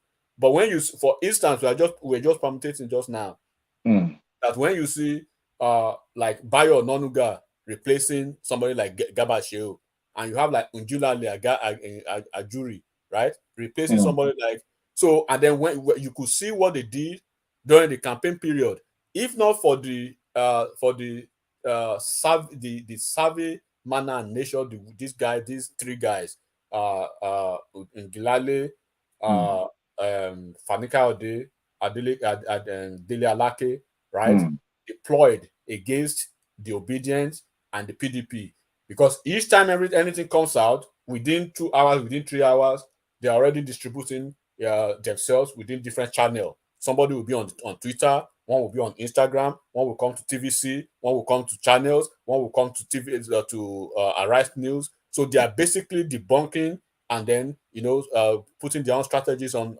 So unlike Buhari, that he will just be quiet, Adesina will be quiet, Garba Shehu will be quiet. The whole country, nobody knows what is happening. Look at what is happening. What just happened today now? Until they have to probably pull out these guys from wherever they were hiding. There was a publication from Nation newspaper that indicted, quote unquote, indicted Emefiele. That was the bait that they used to draw out Emefiele. Emefiele called the bait. You've not been speaking against the harassment of banks, bank managers, bank staffs. What is happening in the naira, in the currency, whatever, skirmishes for 10 days that Supreme Court has made a pronouncement. But Enigmatic, right? Election is different. Now that he's been elected, after swearing in, it's going to be a different ball game. This in your face kind of communication style will have to be put aside because now you are the CEC, and everyone that will be working for him will have to tone down all this this you in mean in the face from yes, is it from the Ashwaji himself or from the team or his team from his team. You will see. Look, Adewale, what you are not, they themselves, right? Wait a minute. One second. Ashake is playing on the Tonight Show with Jimmy. Wow, this is I like this. Ashake, sorry, it just caught my attention now. I'm watching it live. Oh, okay. Yeah. So what you will see, going forward, do not forget that the people I just mentioned now, Bayo Onanuga, right, and Dele Alake, for instance, the two of them, they are veteran journalists. They are veteran in the game. So they know when to attack and then they know when to retreat. Now they know it is a time of retreat. They have the government. They are running a country and they are running a presidency now, quote unquote, Aso Rock, right? So Alake, for instance, if Alake is going to be the next Minister of Information, you will not see Alake in the manner and the mode of Lai Mohammed. One. You will not see what is his name? Bayo Onanuga in the mode and manner of Garba Shehu, same as Ajuri. You didn't even mention FFK. No, FFK, from what I'm seeing, right? FFK will have a prominent role within the administration, but they will put him. Or they can find one's ministry and let them head that. Maybe they will not give FFK ministry. They will put FFK on a leash. They will give FFK a very worthy, prominent, nice, juicy, quote unquote, maybe an ambassadorial position. No, not even ambassador. Behind the scenes, something because they see him as somebody that you have to put on a leash. You cannot allow him. When he gets easily emotional and get easily angry. So what they will give him at the end of the day, they will not give him something that will embarrass the government. Because this government, I'm seeing this government running a more egalitarian government, more or less like a government that they want to relate to the youths, right? One, they want to relate to Nigerians because they know the temperature in the country now, right? And they know this issue of legitimacy, quote unquote. So they want people who will not unnecessarily work on the minds or probably, get people riled up unnecessarily. So you will not see, I'm not seeing FFK in the in the information team, spokesman, quote unquote, communication generally team, either from the military to the Aso Rock. I'm not seeing him. They will probably give him a board. They can give him something behind it. Is he competent? He's competent. He has the qualifications. He has everything. But they will give him something that you will not even hear FFK. But FFK is living large, doing good, making his life. It's not gonna something that will give. Like let the boys eat kind of. Okay, look at Sadia Farouk, that lady. Look at the ministry they gave that lady. That lady is one of the most. She's one of the richest Northerners, one of the richest female. You mean the one that came out and said Tinubu couldn't hold a cup of tea? No, not that one. That one is Najatu now. Okay. Sadia Farouk, the minister of whatever they gave her under Buhari, the one that is sharing money everywhere. That's Hausa lady. I think she's from Bauchi. Is it the minister of finance? No. Minister of if you Google her name, Adia Farouk. Humanitarian. A minister of humanitarian or whatever. Oh, okay. Right? Yeah, Look, there's this agency. If they ask me now, bro, if you want to give me a portfolio in government, I'll not tell. There are three agencies. I'll tell them, give me one of these, right, bro? Minister on the coded list. Nobody will be hearing your name. You are just doing your thing behind the scene. Those are the kind of things they will give Fani Kayode. Fani Kayode is loquacious. Fani Kayode can be so irrational sometimes. And they wouldn't want that. They want somebody, but they need him for second term because they will need his nuisance value again when election comes. Right? So they will have to. So this is what you will see in the administration. And that's why I tell you, they will know how to deploy men. They will know how to deploy each of them in certain where they will be needed and where they will shine more. But Fani Kayode as he is, for instance, Keyamo is not going to be. So I'm hearing people say it's probably going to be the AG. No, Tinubu will not use Keyamo as Attorney General of the Federation. No, don't say that though. So no, you can. I can say it emphatically. Attorney General of the Federation would be a consummate attorney at the end of the day. Not somebody like Keyamo. Somebody that is cool-headed, right? Is that what you're saying? Somebody in the mood of Oshibanjo. Yeah, when he pulled out Oshibanjo, nobody knew Oshibanjo was coming. So somebody in the mood, you may not even know him now. He's probably going to be somebody who's been looking out for the past 10 years, 8 years. What if he tapped Falana? He cannot tap Falana for certain reasons. He can't tap. Adewale Falana. I don't remember one of this president had offered him that position before, though. No. The man is too pushy. He was supposed. No, it's not even about being pushy. Look, a Falana will be a good if Nigeria run like the judicial system, like the way they run in the US, federal judicial system, right? Where you have the substantive attorney general, right? And then you have like 4 or 5 other deputy attorney generals. Falana will work in that system, right? If we have that kind of situation, then there could be a substantive minister of justice and attorney general of the federation. Then substantive 5 of them, you can see maybe Keyamo, Falana in that regard, but it's not working like that in Nigeria. So what you will see in Nigeria, there are certain roles, there are certain positions that Asiwaju will be looking at a core technocrat. There's a reason. So he will be I can see in his head now, he will be thinking of how can I get a replica of Oshibanjo as my AG. Oshibanjo won almost all the landmark cases against federal government. He embarrassed OBJ in up to almost 4 times up to Supreme Court. So he saw the brilliance in him. He saw the the legal fecundity in him, and he saw that this guy, he knows what. So because what he will be looking at, he's looking at somebody who can. Because I see him making some radical changes, making some judicial. What he did in Lagos, like he did in Lagos, yes. Today you keep seeing a female, what do you call them? Chief Justice. Yes. In Lagos State. Before there was no female Chief So Justice. when you look at the radicalization of the judicial system, in Lagos State, at a point, I think he did not even jack up their wages or their salaries or allowances, right? He triggered it by almost 1,000%, like from maybe 50K to like almost 350K. Do you know what that means? They get the good accommodation. All of them had state-of-the-art facilities and equipment. You need to see their offices. Then there was this justice that was very close to them, Justice Shola Igile.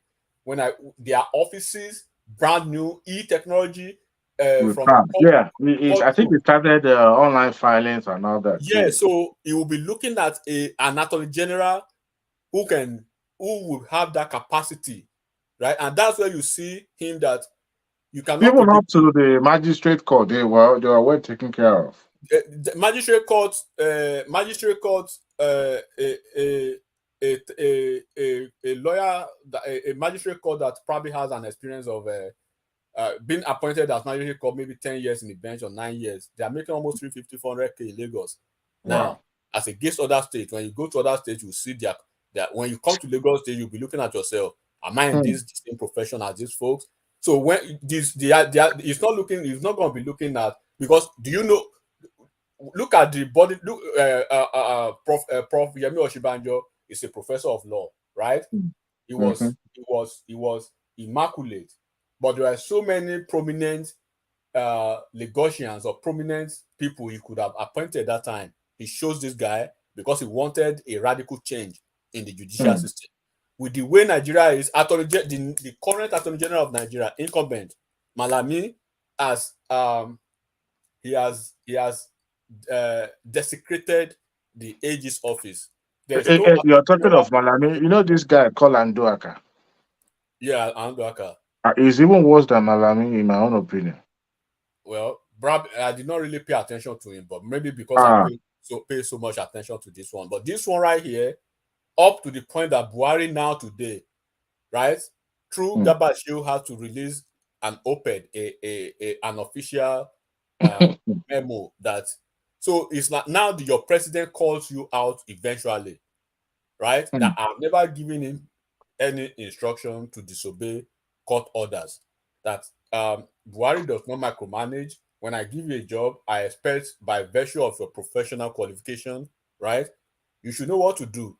So, but then him have been a leader. Why need you check?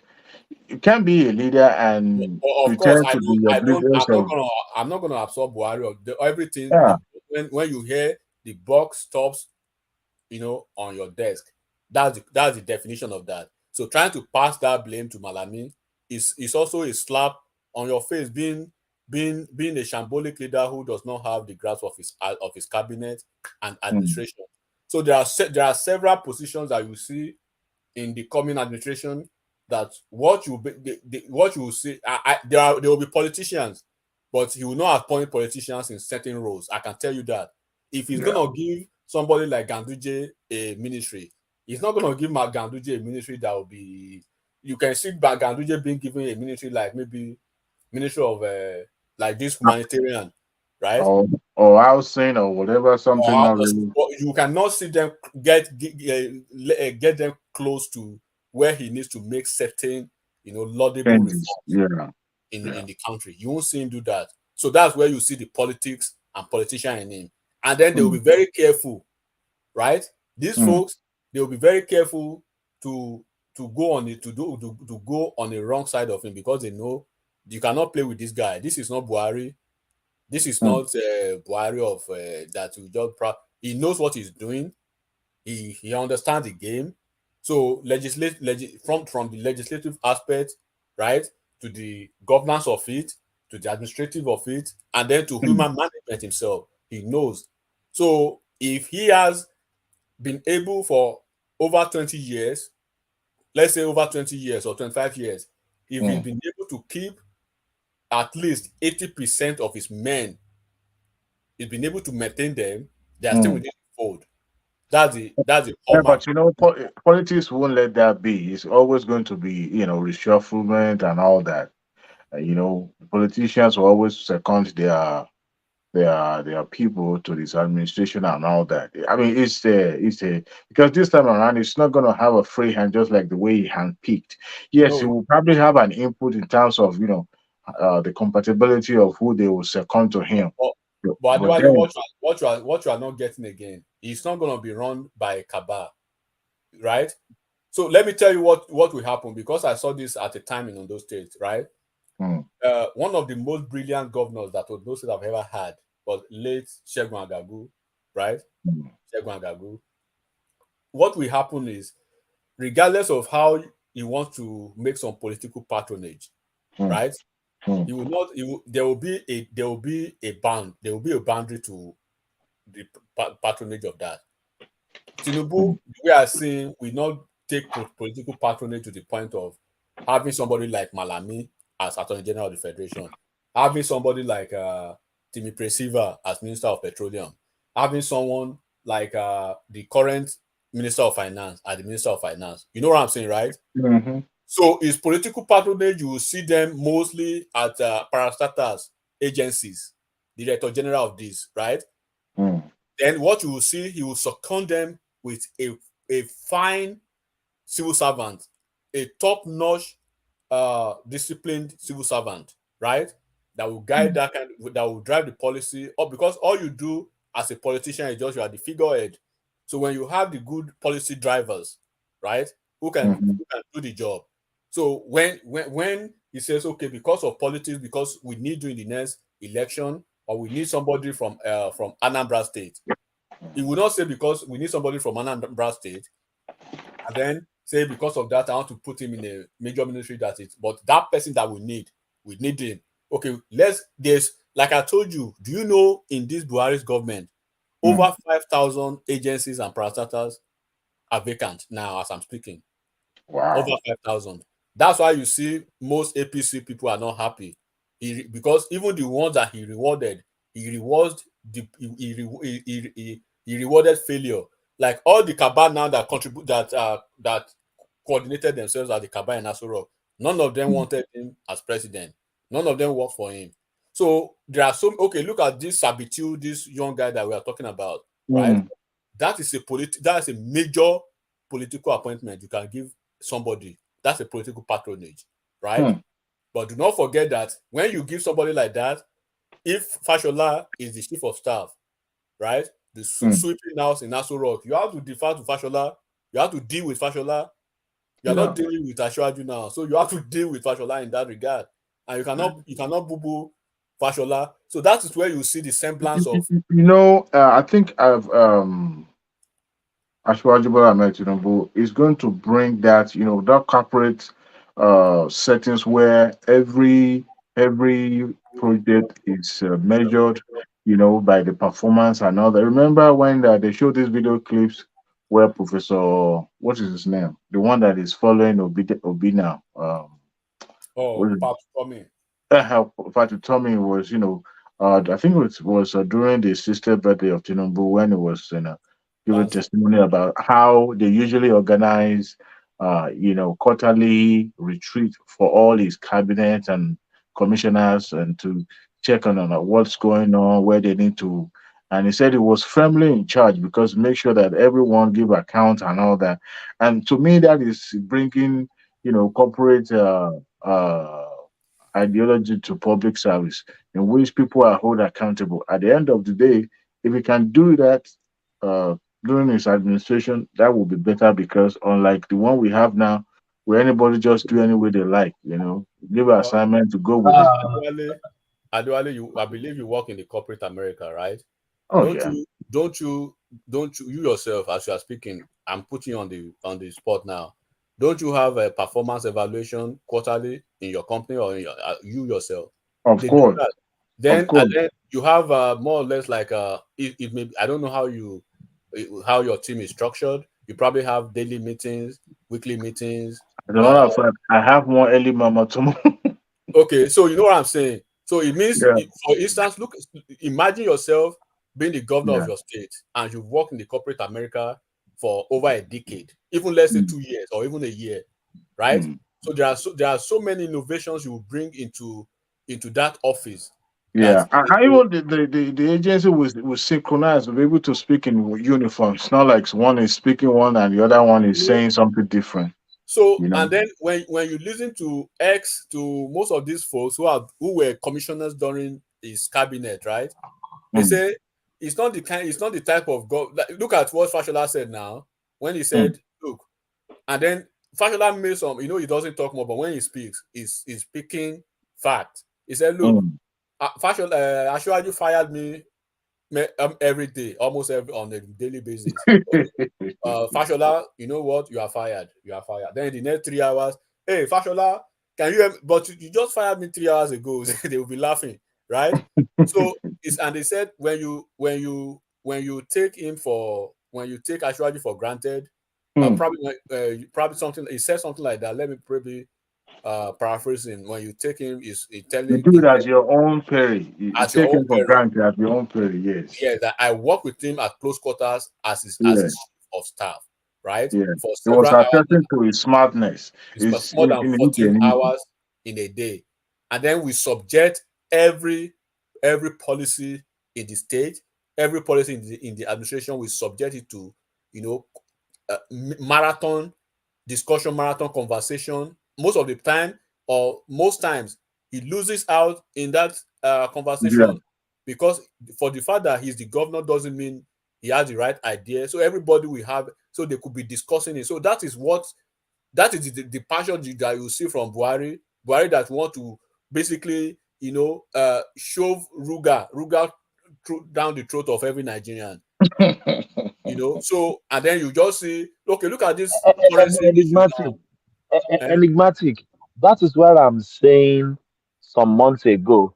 I said, do people think how Buhari is governed that state, Asiwaju is happy?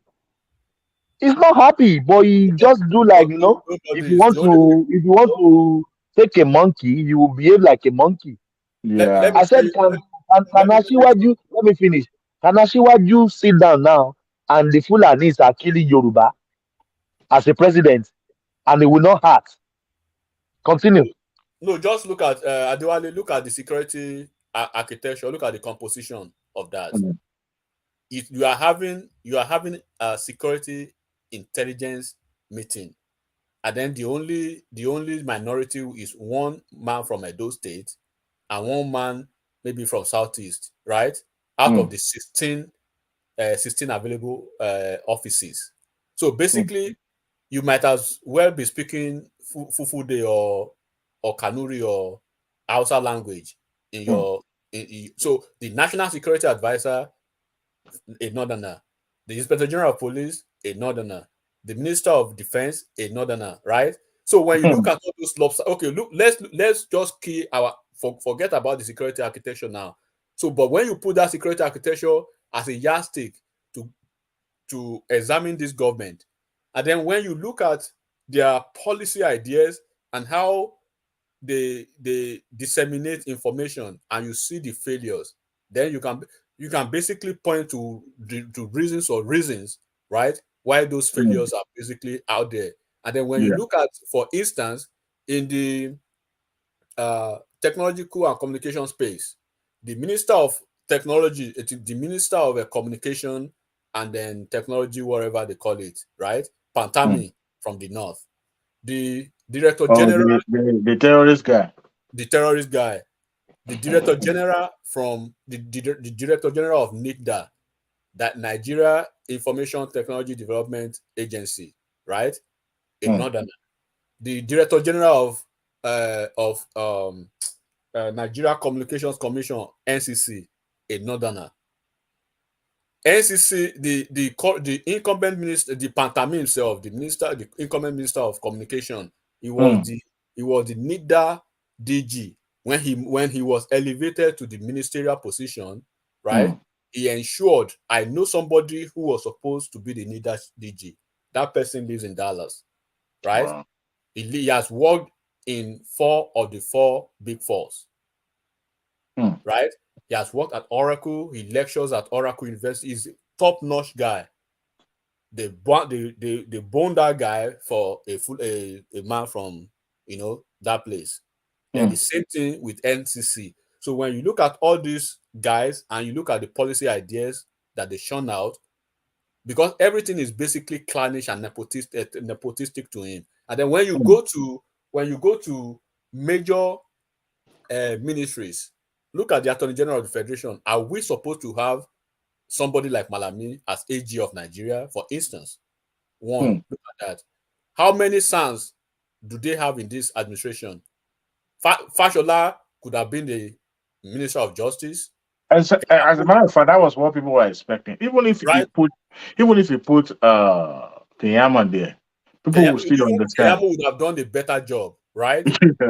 So, and then there was this Kogi man that died almost maybe a year into the administration. May God continue to rest in peace.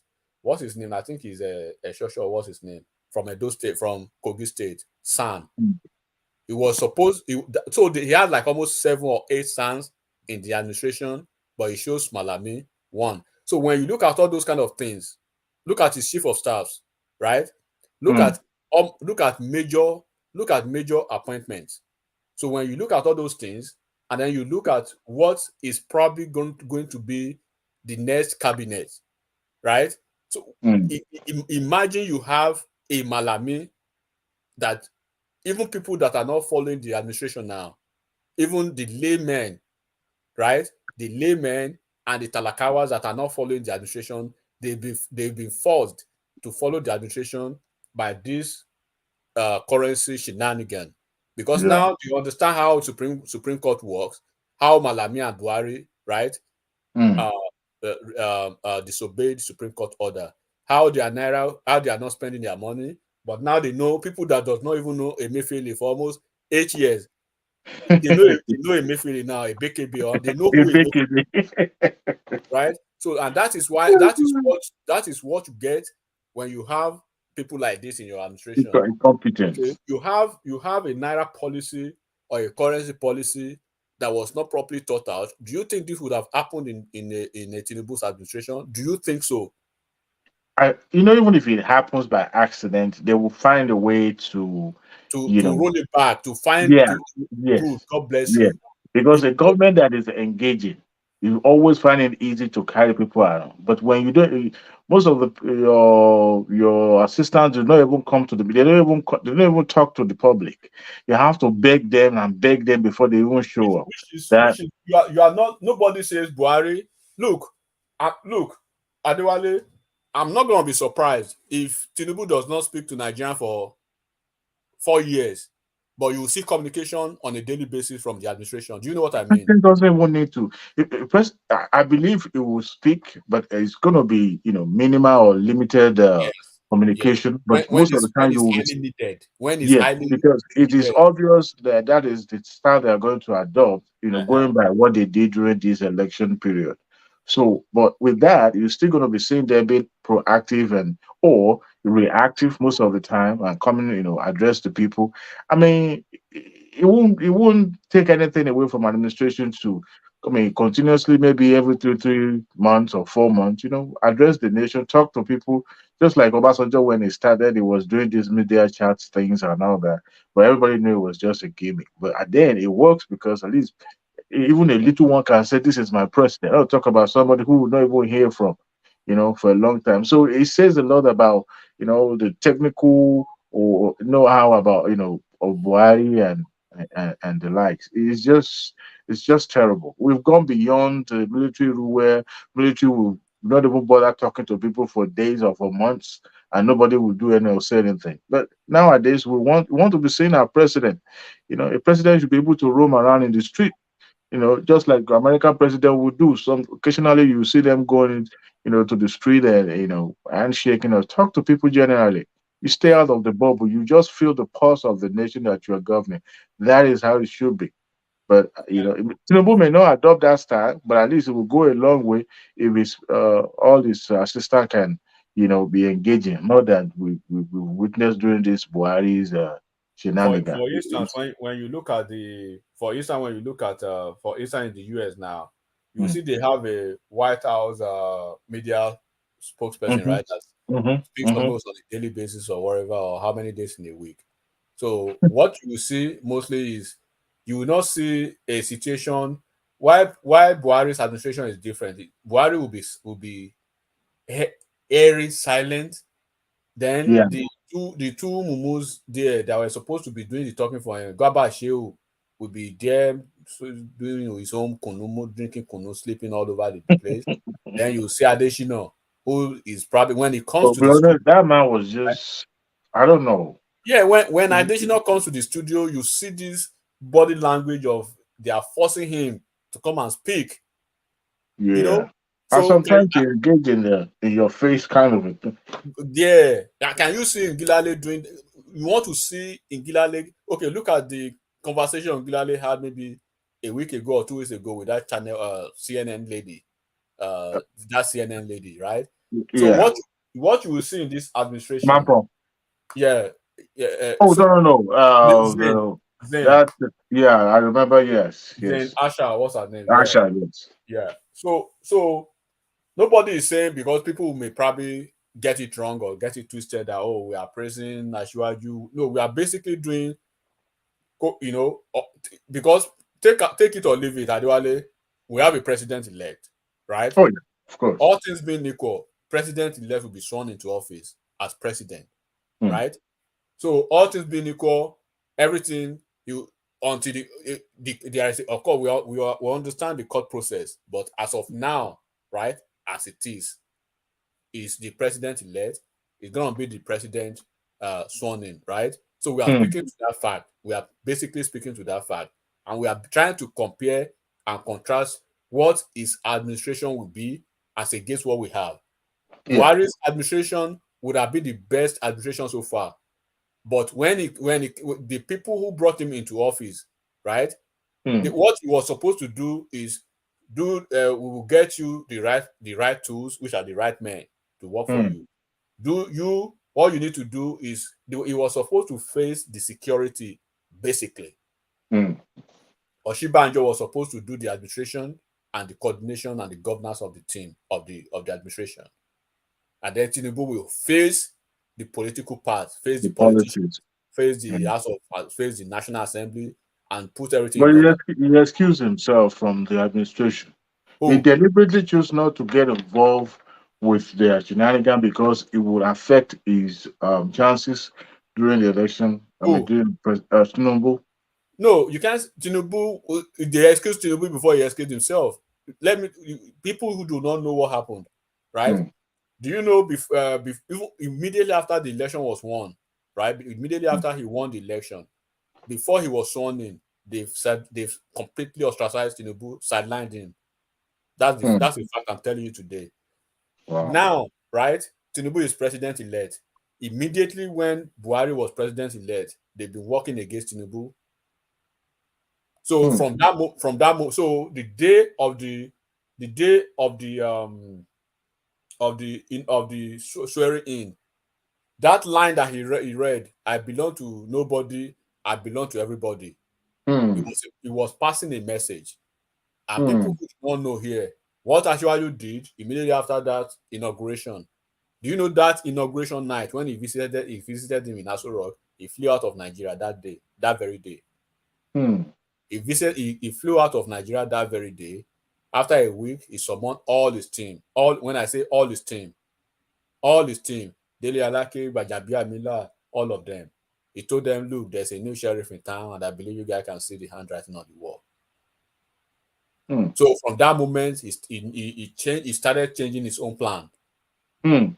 Yes, from that moment, this is a top thing I'm telling you now. He started changing his own plan.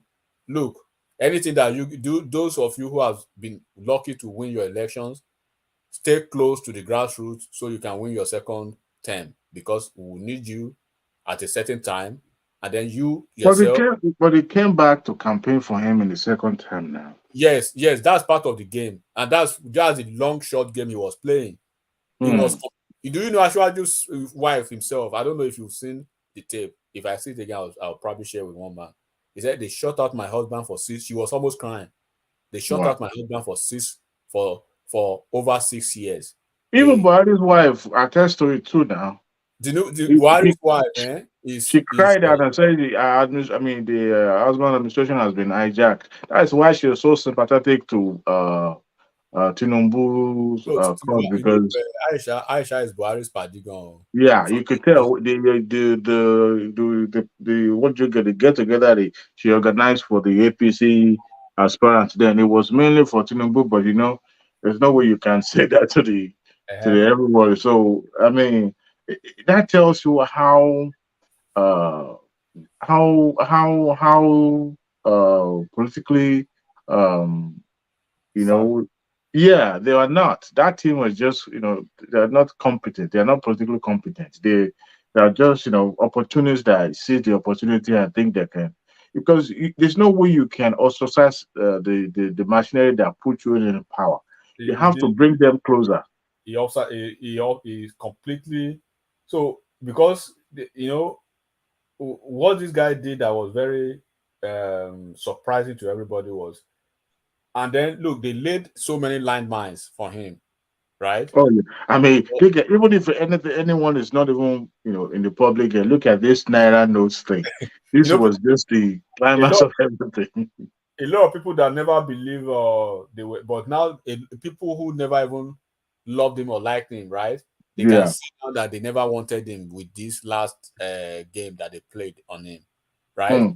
But the landmine, let me tell you, the landmine they set for him that he, when God is fighting for you, sometimes leave the fight for God and let God continue the fight. One. Then number two, you yourself, there's a Yoruba proverb where anytime going for long short came for or get them. So what this guy, they laid a serious landmine for him. The plan was to get him worked up, get him frustrated to the point that they will throw everything at him to get him out to be frustrated and get him out of APC. That was the initial plan. That he will be so frustrated to the point that he will just be you will have no choice. If you were to be somebody like Atiku would have taken the bait and run away from APC. And that would have been it. And probably start looking for a different platform. That's you're right. So they tried that.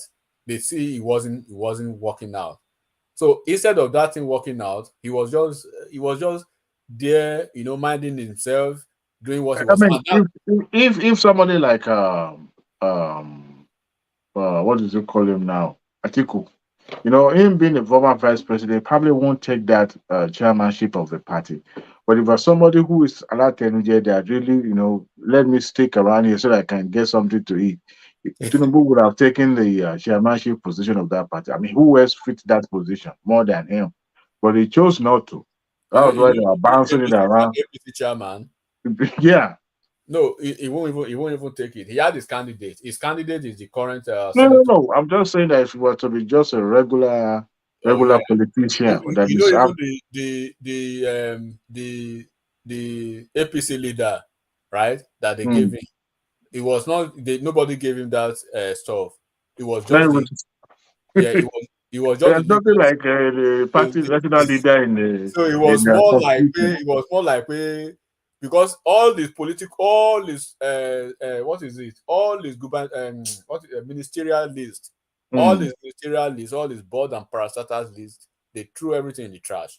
All the ministers you saw, he was supposed to compose. He was supposed to have the list. He was supposed to be the guy, right? To present the list from the southwest, from the north central, and from. So Buhari just unpicked who he chose. So that's why you saw that they dragged it for 6 months before the list could be out. Because at that point, the cabal entrenched themselves in Aso Rock, right? These Funtua guys you are seeing, Funtua, Zangon Daura, all of them, they never supported. They openly opposed Buhari. One, a lot of them visited because it took more than 2 years that a lot of people from the north, few people, right, were cutting Ashwaju to, because if you look at Ashwaju's history with Buhari, go and look at his write-up, go and look at his op-ed in the past, you see he was never a friend to Ashwaju. He never loved Buhari. He was writing everything bad about him. So because he has never seen Buhari as a Democrat, he has seen him as a. He has never been a Democrat. He's just Yeah. So it was so surprising. No. Why is the Democrat now? No, it's not. Why is the Democrat? It's not. I'm just poking you. I'm joking. A Democrat who doesn't follow the rule of law. It's not. It's no. Buhari is a lame dog. He's a lame dog. So yeah, what you see eventually is that it took a lot of a few northerners, especially this Tanko Yakasai, right? To convince and he said he had never benefited from Ashwaju before. From Ashwaju, but he respected his politics. He respected the astronomical growth of the state he had governed before.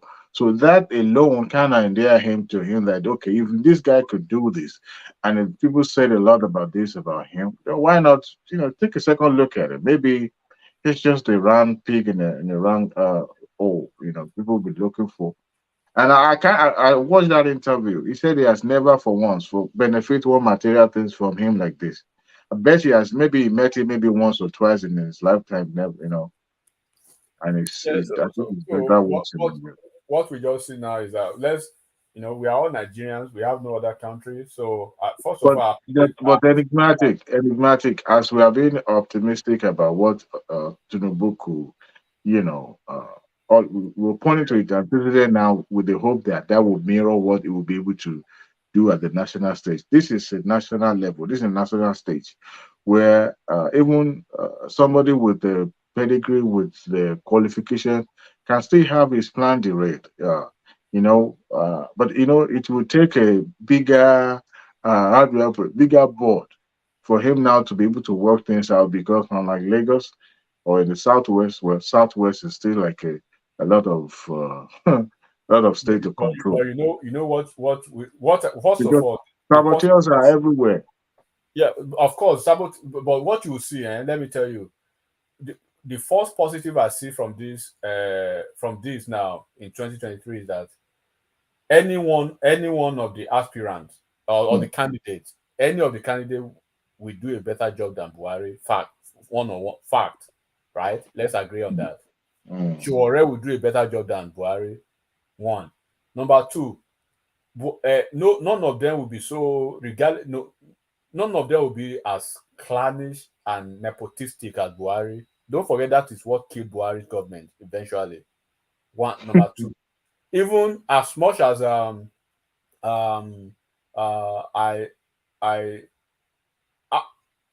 is one of the 18 candidates. Like I said, any of them would have done a better job, right? That is agreed. So the issue of saboteurs or no saboteurs, that is like you cannot fool. It's like a security architecture where you cannot prove it foolproof it for 100%, right? There will be no security architecture can be 100% foolproof.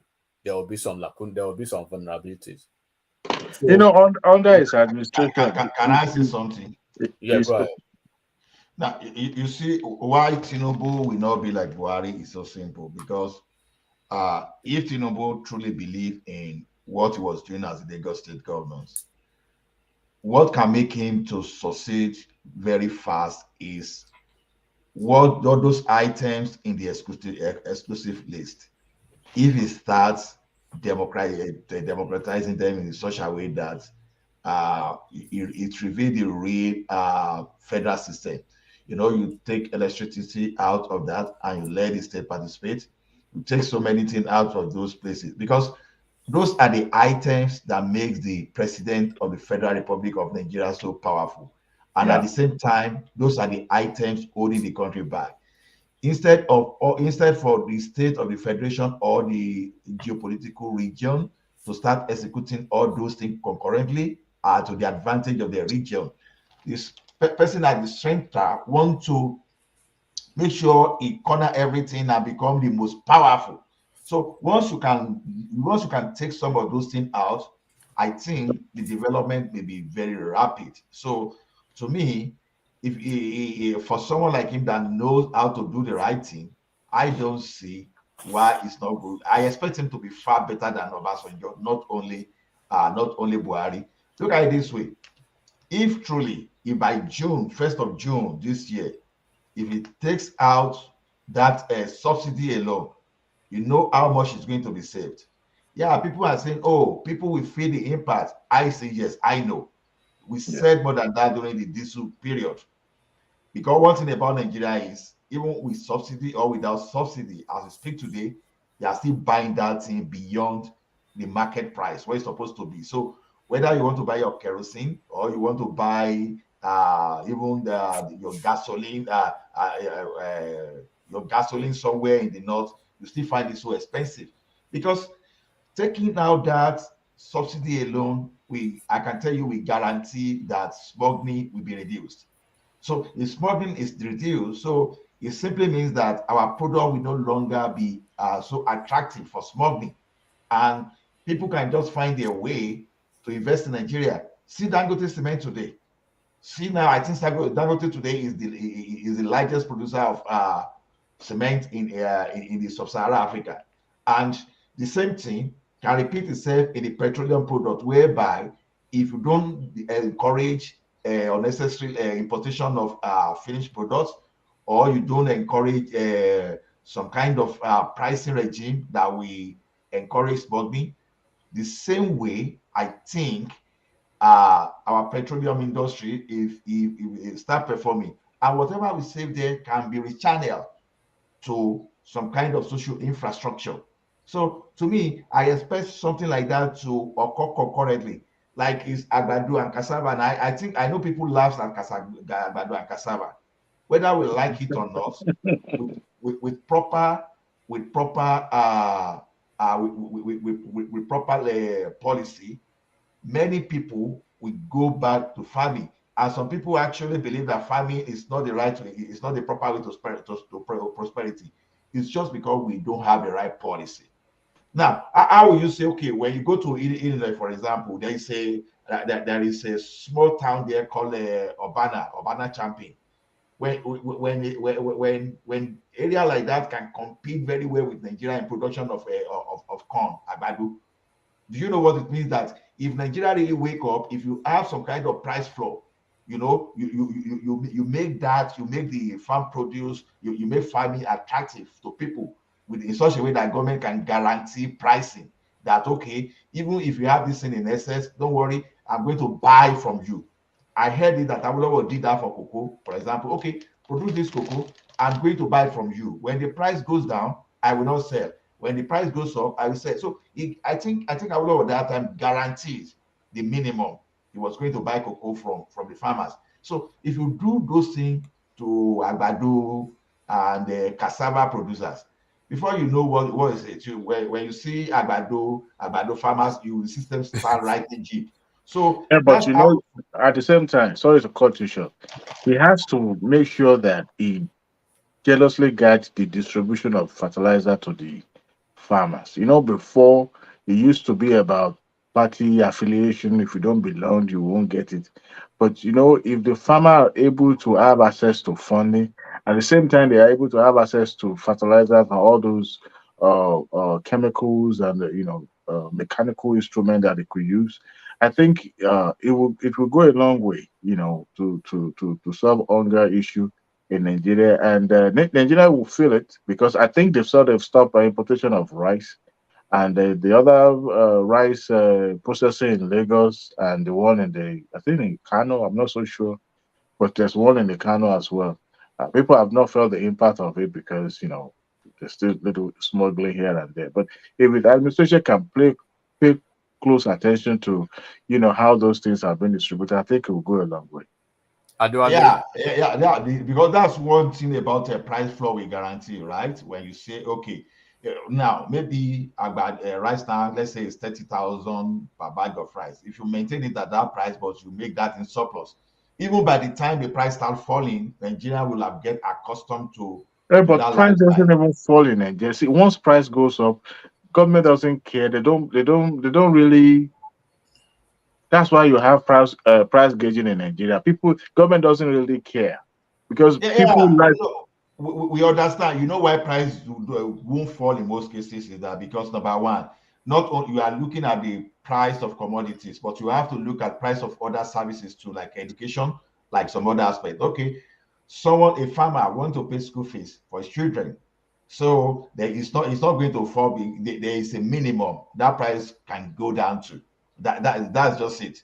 Because where you were paying 5,000 for school fees before, and because the teachers in those private school, maybe they would like to earn to the point that they will be able to buy food, to be able to buy services in the society too. So the market will automatically set some kind of prices that will meet up with everyone's needs. But what is important is this: even if the bag of rice is 30,000, are you able to make enough money?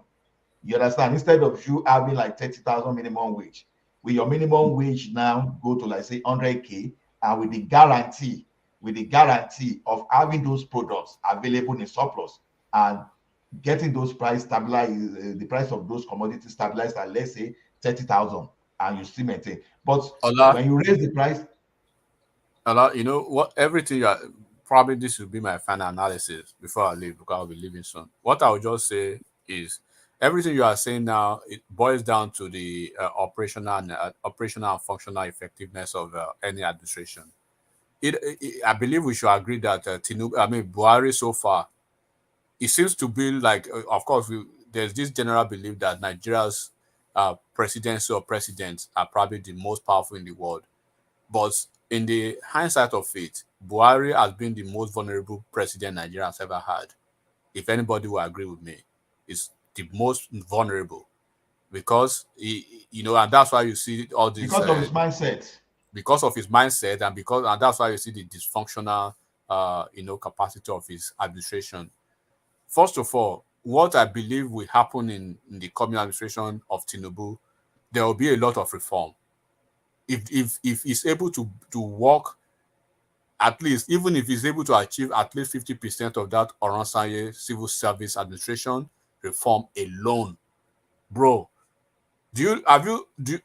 is any one of you aware of the lopsidedness in the federal civil service in Nigeria? I mean, if the political appointment could be lopsided, how are we going to cure the civil service? So look, if everything is about if it's, and then we can't speak about all these guys without, and that's why track record is very germane to when we are making this conversation. Because when you look at what he was able to achieve in Lagos State, if he's able to bring that idea, for instance, civil service reform, right? Civil service reform alone, we drive a lot of operative effectiveness into the whole gamut of Nigeria's administration, and into its administration by a large extent. And then we're talking about putting right peg, right? Mm-hmm. Round peg in round holes. If he's able to do that, and then the politicking of it, he understands it, he understands the administration, and he understands how to deal with the legislative part of it. And then when we are talking about reforms too, when you are able to have a sound reform in most of Nigeria's flagship maybe ministries or institutions, like the judiciary, for instance, like in the oil and gas sector, you have a good reform, and I believe he knows much about that. He has a lot of let me say goodwill within that capacity. Oando, Femi, what's his name? Femi Geregu. So even his cousin, Wale, and then when you see he's already meeting, from what I know now, he's been meeting a lot of private sector folks. So he's trying to one thing enigmatic. I won't be surprised if you started saying new names, new faces. Faces, you know what I'm saying? Yeah. And then there are so many things that you do not have to do as a government. That's why you are seeing him meeting a lot of CEOs, a lot of private sector. So I believe he's going to be having a private sector driven agenda, especially like in areas of employment of youth. Like Elumelu has a Elumelu Foundation, the hairs holding alone. If he says Elumelu, through your hairs holding, will you be able to promise us maybe with some incentives, right, on a yearly basis, hire 500 Nigerian graduates, right, on a yearly basis, and then this would be the incentives we'll provide for you. I think he said it in one of his outings. And then if he has like almost, let's assume there are like 10 or 20 of Elumelus like that who are hiring maybe 500 Nigerian graduates on a yearly basis. What are the numbers? So the employment rate, that will basically take care of that employment issue that we have. That's the true definition of capitalism. All you need to do is just to strengthen the private sector. They're the driving force when it comes to employment. Government can't employ everybody to see everybody now. No. Why is America? How many people work for the federal government or state government in America? How many? And then that's why you see those are. I'm just trying to paint some picture, right? Those are the differences you will see in Buhari's government and his government. Buhari is not able to open himself up, beyond that is clannish hole. This one is will be able to, have the conversation with Dangote, private sector folks, with a lot of people. You can just imagine. I don't know who I've never thought of who is going to be. I've been thinking about it. Who is possibly going to be the Minister of Foreign Affairs in his administration? You know one thing. You know, and I'm sorry for cutting you short. Before you leave, I want you to speak to this, because throughout this campaign, all the candidates, I haven't really seen them with a robust, foreign policy or foreign relation plans that I think is, because it seems that domestic wise, all of them are doing great. They have great plans domestically, but then we also need acceptability in the international community. We need to be able to be invited. We need to have a voice. Or, remember when Obasanjo became president, was already one time head of government, right? So it was well known. He already established friendship with other head of state and some other foreign nations. But this time around, I haven't seen, because it doesn't even look like Tinubu is in the good book of America. Well, so I want us to speak to that, because we need it whether we like it or not. Most of the trades and all that is still boiled down to how we're able to connect with these foreign countries. We can't eat, we can't drink our crude, right? So, I mean, it's the fact. Do we really need them? That's yes, we do. Of course. What do you mean? We do. That's debatable about his acceptance in the US or not. But one thing you should know, right? Because Abike Dabiri was trying to make some. He was trying to have some idea from agenda, but everything was killed by this administration. And then at a point, he was basically almost having some tussle with Pantami, because there were some things that she was doing then with the NIDO, the current position she's holding, right? So first of all, of course we did not speak much on the foreign policy ideas of most of our presidential candidates, and that's a very bad one. In America, that's one of the major focus in America. Oh yeah. During their campaigns, you must have a good grasp of the they want to know your foreign policy ideas. Sorry, enigmatic to cut you off a little bit. You remember when Obasanjo took over in 1999? Nigeria became the big brother in Africa. Apart from the south, apart from the western part of the continent, we were like the what would you call it? We were like Africa's ambassador. Yes, other head of state were looking up to Obasanjo. They're looking up to Nigeria to as a pathfinder. Do you know the reason? Do you know the reason? But you miss the point. The reason is, if you look at Obasanjo's administration, right? Do you know Obasanjo focused his ideas? There are some certain parastatals, cabinet. Do they have one? Cabinet positions, right? They have one. Enigmatic. Do they have one? Have what? So, like I was saying, right? First of all, when you look at what Obasanjo did, do you know that it was during Obasanjo's regime that the likes of Soludo, Okonjo-Iweala, he was able to tap into Nigeria's brain, quote unquote, brain resources in the diaspora, right? Do not forget that most of those things count a lot when you are trying to attract the attention of the international communities, basically. And then number two, who is your foreign affairs minister, right? What is the foreign affairs minister bringing to the table? Do you have a good team, right, in the foreign affairs outlook of your administration? So there are so many things that we count for that, right? So when you look at this, do not forget, in America over here, the secretary of state, which is Nigeria's secretary of the federation now, like in the case of Boss Mustafa now, they play prominent role in projecting America's image in the international community, right? So there are so many things that you need to put in place. So when you have people like the Minister of Foreign Affairs, one, the Minister of Foreign State for Foreign Affairs, the Permanent Secretary in the Ministry of, there was a man that was called Joe Keshi, right? Yeah, he's an obedient. Yeah, he's an obedient, right? Yeah. Yeah, he's an Edopius. He has been really vocal about the obedient, right? No, yes, he was completely against Tinubu's campaign, Buhari altogether, but it was an obedient. He's still an obedient. Yeah, it's expected. And an average, a natural PDP person, right? A natural PDP person, if they would deviate, they would not deviate to APC, they would deviate to Labour Party. That is probably would be their natural their natural alibi politically.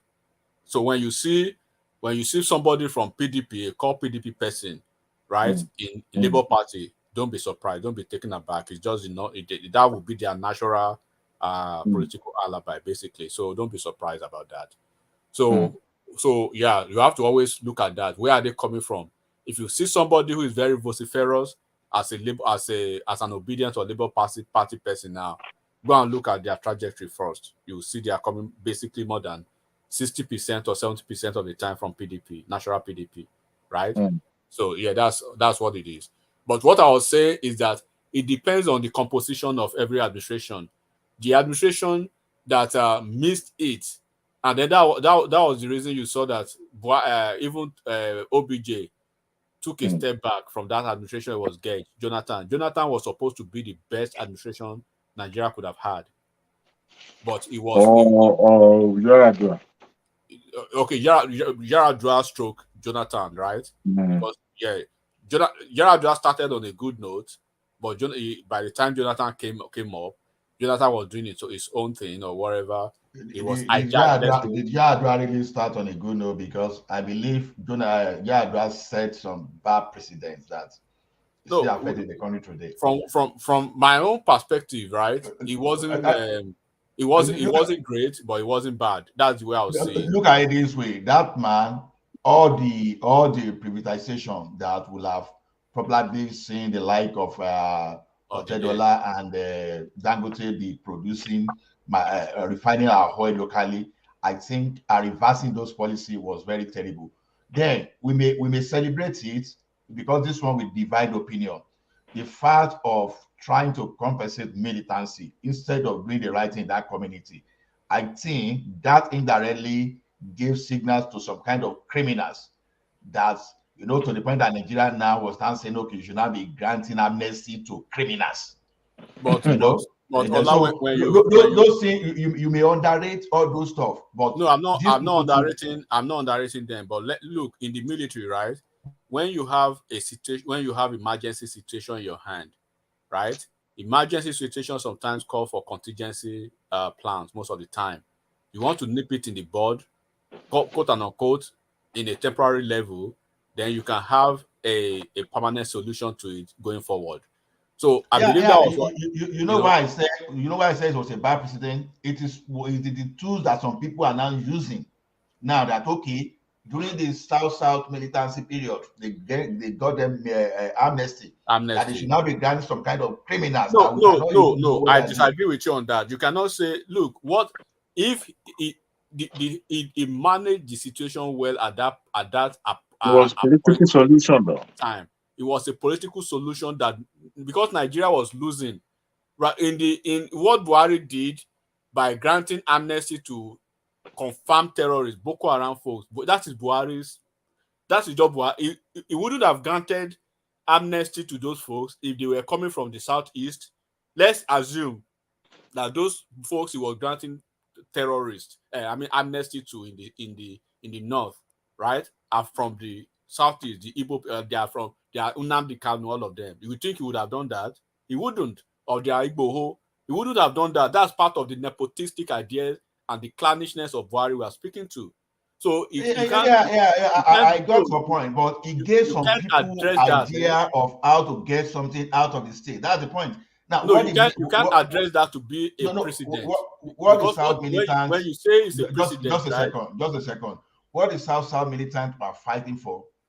And now, if I ask you today, are those things now, are they being met? The federal government, they've not done that, those things. So they just settle some kind of criminals. And some other criminals from somewhere, they now look at, okay, how do we get our own national cake? And before you know, it escalates to what they are doing. It escalates to banditry. If what Yaradua did, right?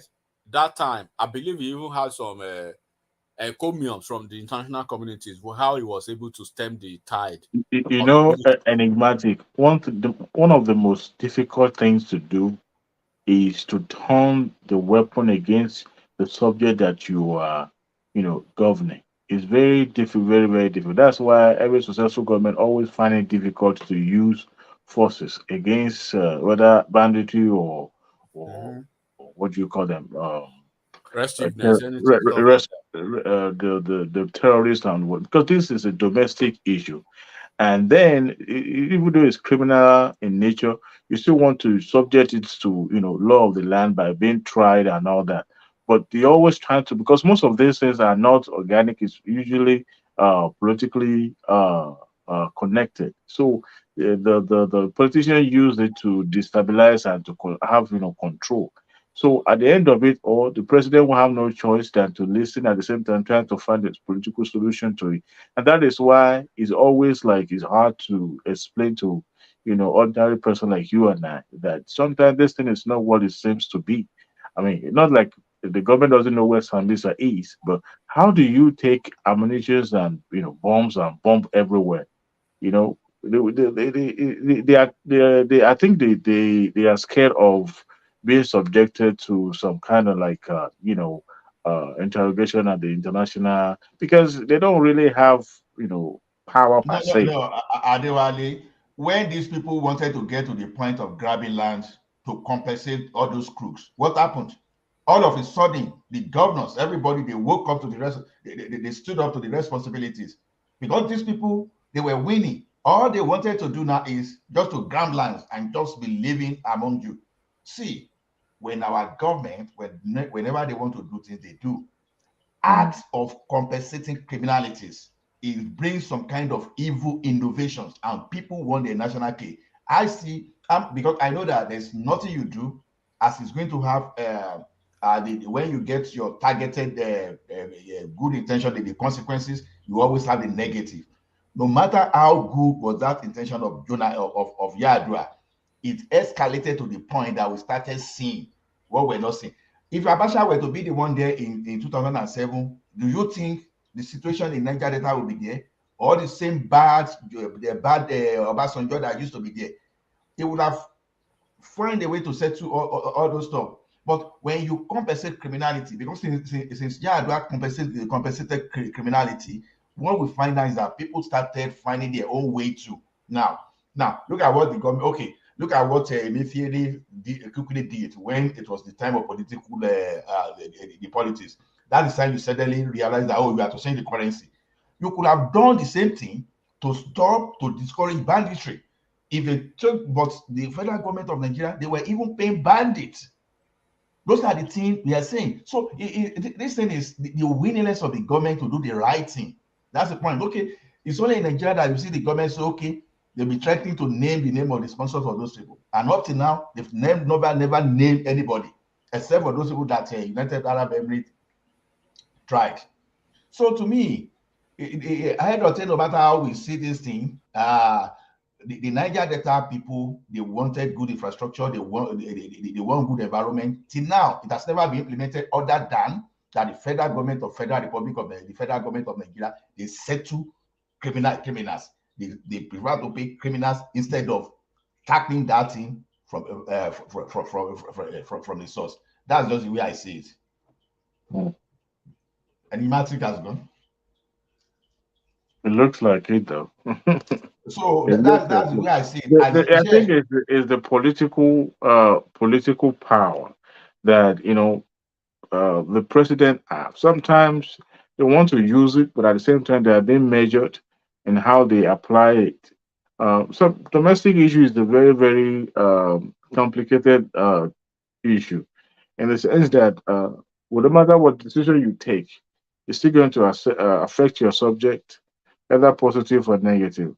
And most of the time, like the one the Buhari was trying to shove it down the throat of people about that open grazing and all that, you know, uh, it's like that, it shows that he wasn't actually a Democrat because a Democrat would have seen that from Horizon and nibbled in the bud. It's just that him being the president, he let a lot of things, you know, happens for too long. And sometimes at the end of the day, he was unable to provide solution to some of those things, like the issue of terrorism. He came in with the promises that he will be able to, he did some, some work to some extent. But this is how you would know that what was happening there was political. Look at it. How many times have you heard about big kidnapping, in mass number, all those kids and all that? When was the last time you heard that? Even though it's still happening, but it's not like it used to be. It's no longer rampant like they used to be. So everything is just politically connected one way or the other. But Exactly. but Exactly. That's why personally I believe power is too concentrated at the central. So this whatever we are saying now, all this criminality you see in Nigeria, they are still somehow connected to the resources. You will see illegal mining going on in some area in the north, and they are part of those things that are responsible for the criminality you find around those places. yeah, but So, that but what one I'm is saying, that one is around the country though. It's not just limited to the north. I mean, talking about the illegal mining. I know it's Elisha, even Elisha in the southwest. There you find Safara, all those areas. But what I'm still saying is this: if the federal government has decided to say, "Okay, I'm going to tackle this thing instead of negotiation," and you stand firm, and you don't politicize this thing, okay, like you really said the other time. Now, if these bandits now were to be from the southeast, we won't be talking of. They won't be talking of some kind of amnesty in Nigeria. What does that tell us? Now, when you ask Buhari about his kinsmen, he was telling us that they carry stick, the stick that they carry around. Later, he was saying, okay, if you understand what these people face in the bush, like giving story of how they will fall to Ayena, all those stuff. We are talking of national security, but you were taking side just to support your people, which was which is very, very unfair. So it was the Kaaba. It was the Kaaba was the one. They were the one controlling. No, it wasn't Tinubu. I mean, sorry, I said Tinubu. It wasn't Buhari. It was the Kaaba. This Kaaba that was talking them because it favors them. It favors them, and they didn't see it from that perspective of national security, emergency or they didn't see it that way. Yeah, because why won't we have Kaaba when the president, because it's the choice of those people that you bring to your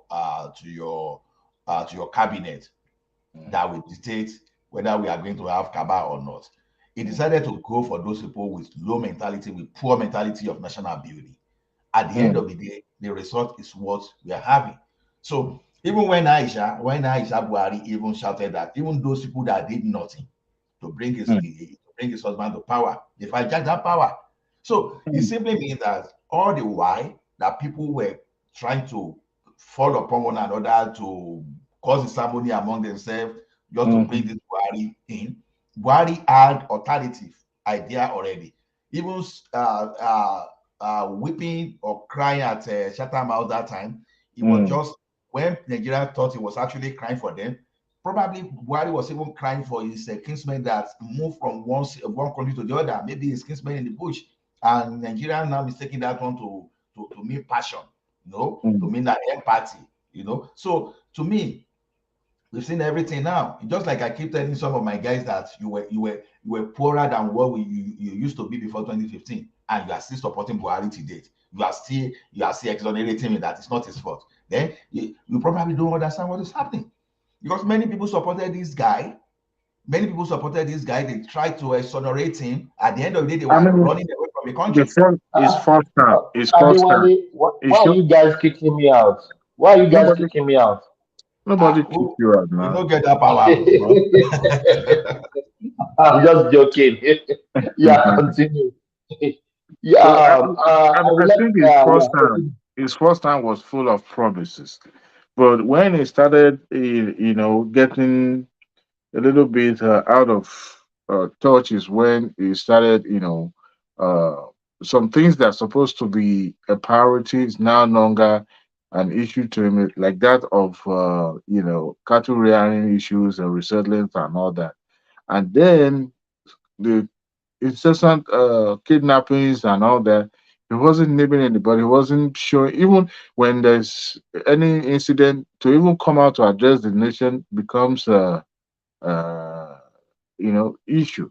So that is when they started lagging behind. And before you know, people they lost control in his administration. And it's unfortunate because he thought, well, I've done my bit, whoever is coming back, but you are laying bad foundation for whoever is coming. And today now, a lot of people despise APC. I was shocked to see the pattern of voting in Shomolu local government. I was pulling those results randomly.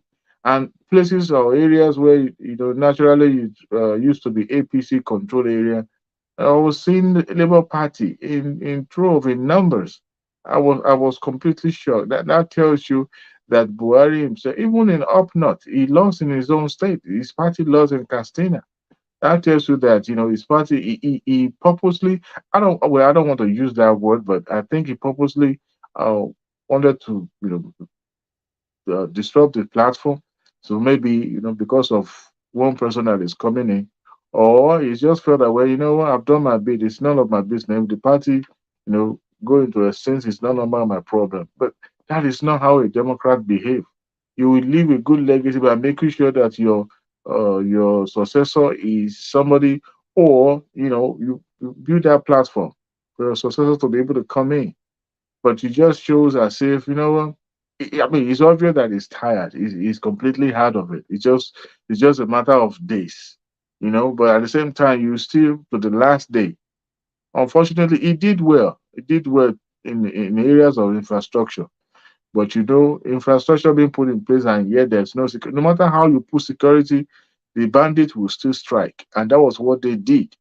But insecurity is threatening the infrastructure you put in place. So what is the success in it? What is the success to celebrate in it in the first place?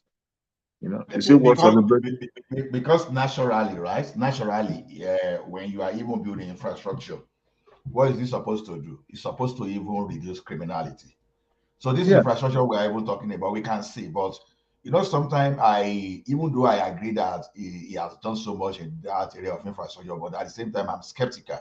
I'm just being careful how to give those places, because when you cannot connect the infrastructure to some kind of significant economic activities, you can't say, because you can't connect you can't connect the infrastructure we are talking to job creation.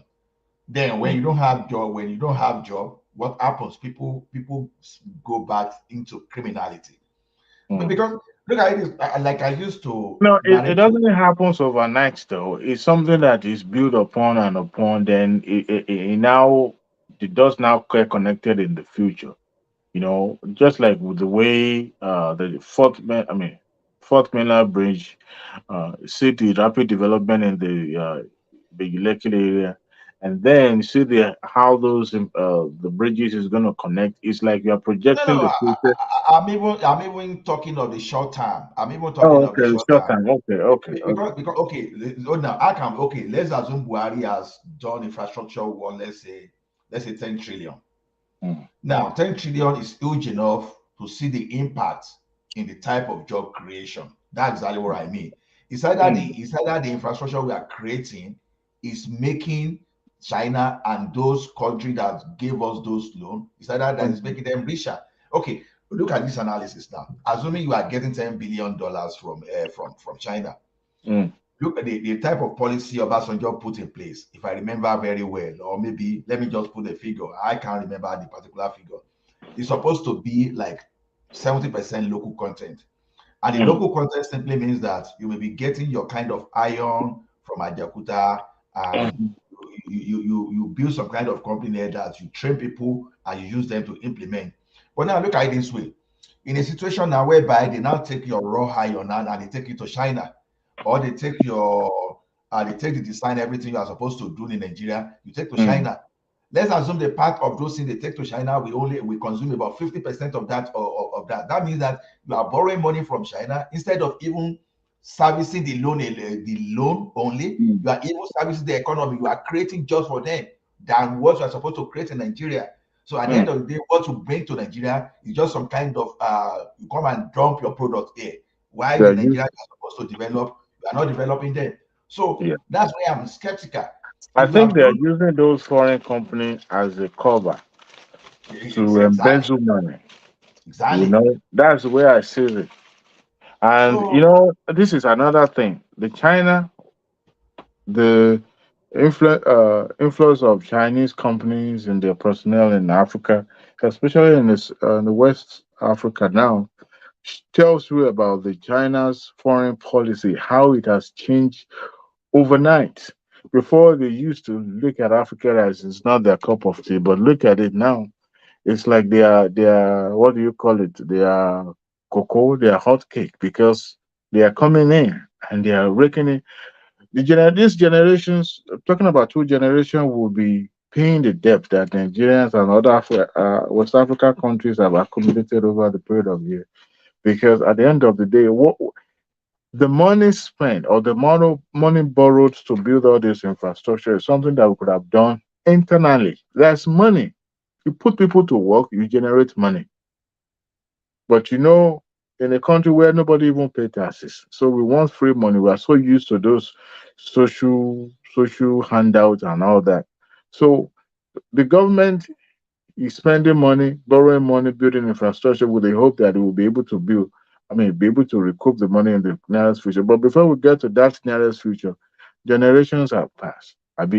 So the generations to come in Nigeria, they will be paying those debts, whether they like it or not. And then what will be the order of the day? Inflation will continue to thrive because as long as we are servicing debt, money that was supposed to be used for maybe for health and education, we are using it to service debt, at the end of the day, it's going to be lopsided. Our economy will be stunned or grow in a smaller pace. So China is making incursion and they are making it at a fast rate because they are dangling that carrot. America is no longer, perhaps maybe not a viable partner anymore, but not that American is, let it all slide. They are watching and they are still guarding their interests jealously in Africa, especially in the West. But that shows you that the country that is serious. I mean, in the past, Nigeria used to go to countries like Liberia and make investment, like Congo, all the our neighboring countries. We go there and make investment. That's why you could see all these banks going into, especially the Anglophone countries, going in there and trying to invest and try to tap into the economy and all that. To me, a serious government will want to, look into that and see how we can. I mean, look at the Dangote can build, the kind of refineries we have in Lagos, maybe build like 3 or 4 of such in the neighboring countries surrounding us. Maybe that will also service our economy better. I'm just thinking loud, but it shows you a serious country. But Tinubu administration failed woefully. You mean Buhari, not Tinubu? No, not Tinubu. I'm talking about Buhari. It feels you see, that's one of those things that I believe in the administration of Tinubu more than Obi, because Obi, although he is not able to even analyze what he wants to do other than all those buzzwords that he uses to say from consumption to production. See, one thing I can say is this. With the potential we have in Nigeria, if I still want to use this subsidy now to fall back on this subsidy. As long as you discourage consumption, that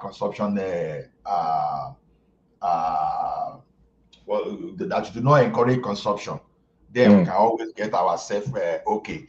Even the devaluation of our currency now can be to our advantage if we start producing, right? You see, all these Chinese that are coming here now, they are not just coming here just because the problem that their own productivity already created in the environment. You know, their productivity crashed the Europe economy. Their productivity started crashing manufacturing in America, just because Americans are one of the major investors in the Chinese enterprise too. So, and these people, just because of the taxation in the United States, and these people, they left their money in China there, and they keep reinvesting their money. So now the situation may likely happen in Africa, in Nigeria, if we get the thing right. Like this idea of building industrial clusters where you power with you have some independent power supplier that supply.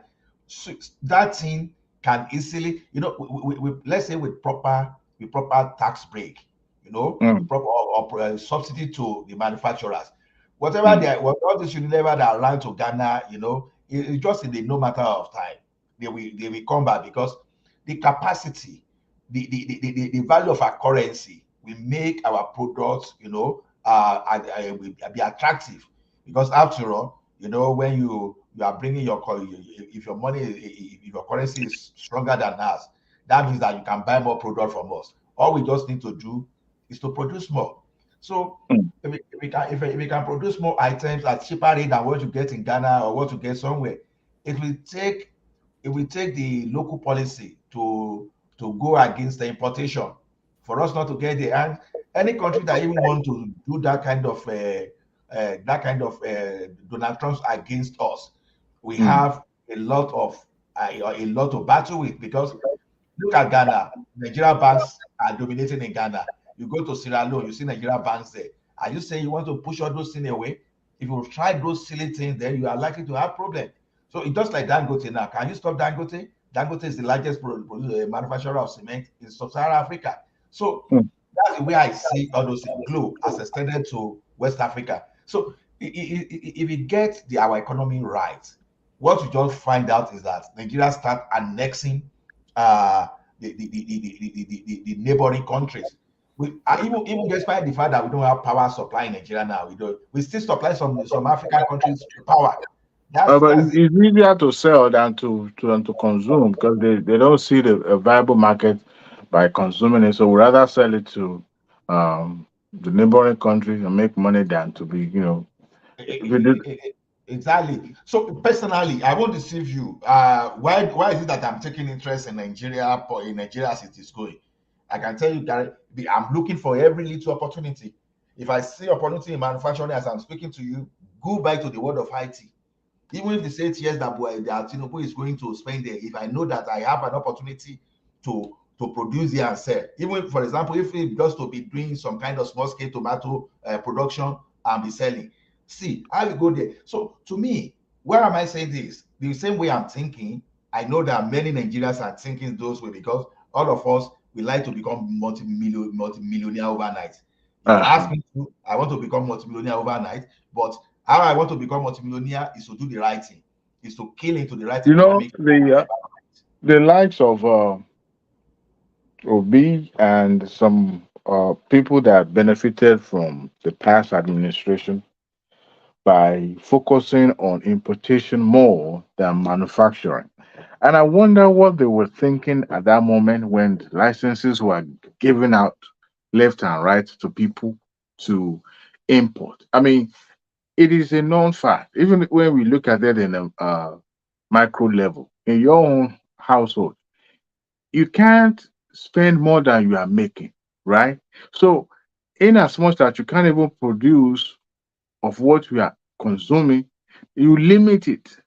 But then during the IBB era, fast forward to OBJ era, I think OBJ was trying to revive the manufacturing industry when he became president. But then you have a decayed infrastructure, such as electricity, that was not guaranteed. And you remember all those textile manufacturing companies there folding up left and right. Some even moved out of the country. Those were owned by the foreign companies. So at the end of the day, company that supposed to be the catalyst for the economy to grow better, they were leaving. They were going because they couldn't the environment was so hostile to them. We were importing. Importation is like a birthright to some people. Once the government gives you that importation license, they waive the tariff and you bring it in as long as your container landed, and then you're a rich man overnight. And then the likes of Oji Kalu, those are the beneficiaries of those legacies from the Kakime, and that kills the economy because you see, one single policy is enough to change things in a negative way, and sometimes to catch up take years because every time innovation comes, and why the sector is still growing, but when you now have something that completely halt the sector of the economy to grow completely, it will take years to catch up. So now there's no electricity. What can you manufacture? What can you produce? Nothing. Not even toothpick, because you would need electricity to cut the wood to Anyway, yes, yeah, I agree with you on electricity. But what other problem with Nigeria is this. Look at it this way. Obasanjo did something on electricity that time, if I remember. I think if you import any generator in excess of 1,000 megawatts, it's duty free. So it is like a 1,000 megawatts was like almost cheaper than to import to Nigeria than 500 kVA generator. Because why this example? Where am I saying this example is this? The guy actually wanted the manufacturing to boost, but I think where the mistake was made was not giving. I think they should have tried to subsidize production in terms of instead of Nigeria subsidizing petroleum, gasoline. I think these two should have been what Nigeria should have subsidized, because look at it this way: if you don't have electricity and the alternative is still expensive for you to use, it makes all the cost of production to be very high. And the China that you see flooding to everywhere today, what did they do? It's just because of the single policy they did. If you remember, during that recession, 2007, China didn't go down. What happened? The government started subsidizing cost of production. Like, okay, let's say virtually all the developed economy were doing that. Exactly. They were doing that. Like water bill, like electricity bill, they were just subsidizing everything so that the economy will not lay off workers. At the end of the day, all these people, there are so many American investors among them. They made more money. They made more money because all the taxes they were supposed to be taxing the company, I think they were now putting the thing on the workers. After all, okay, does it not make sense if I earn $100 a day and maybe I was paying like $10 a tax before, but you say, okay, no, this time around I'm going to tax you $30, but I will subsidize for your company. So I make sure I keep your job. I won't, but your tax has increased from $10 to $30. I will joyfully take it because I'm not going out of job. I think that's exactly thing they did in China. Now, they should have done the same thing in Nigeria. Instead of you've deregulated the diesel, and what should have done to production is this. Okay, look at this. Maintain this so number of staff. Find some kind of monitoring mechanism and subsidize directly. Don't pay directly to oil marketers so that they don't take the oil to the fuel to the diesel to the nearby company. Subsidize directly in terms of a tax concession to those companies. So that will have even encouraged the alternative means of producing electricity, for company to stay and be able to compete. And the other thing the government didn't do is this. I still believe that they didn't put enough restriction on importation. Like one of my bosses was telling me that if you could go to cement importation, was it 2009 or 2010? I can't remember.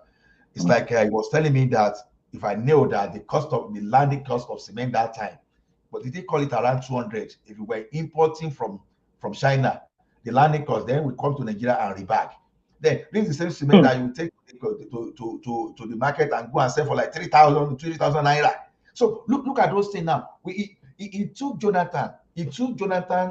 To promise to find the mechanism to restrict importation of cement to Nigeria.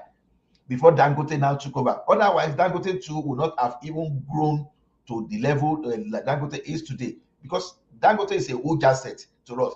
Because when people are saying Dangote monopolizes the market, people should go back to the history. What happens to those people they gave the cement license? Some of them were just importing. Just imagine someone that is having landing cost of 200 naira, and you are rebagging and you are selling for like 3,000, and you are helping the Chinese economy.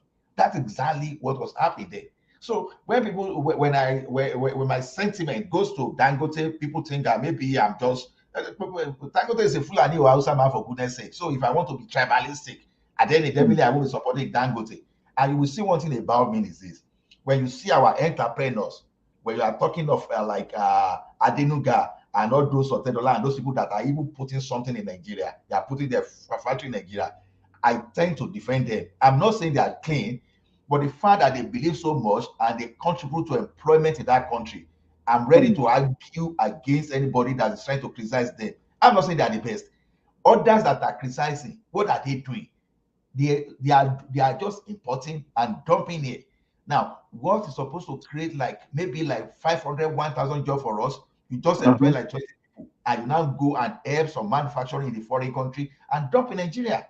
So if we, the devaluation of our currency, to be honest with you, is good for us if we can enhance the value in it.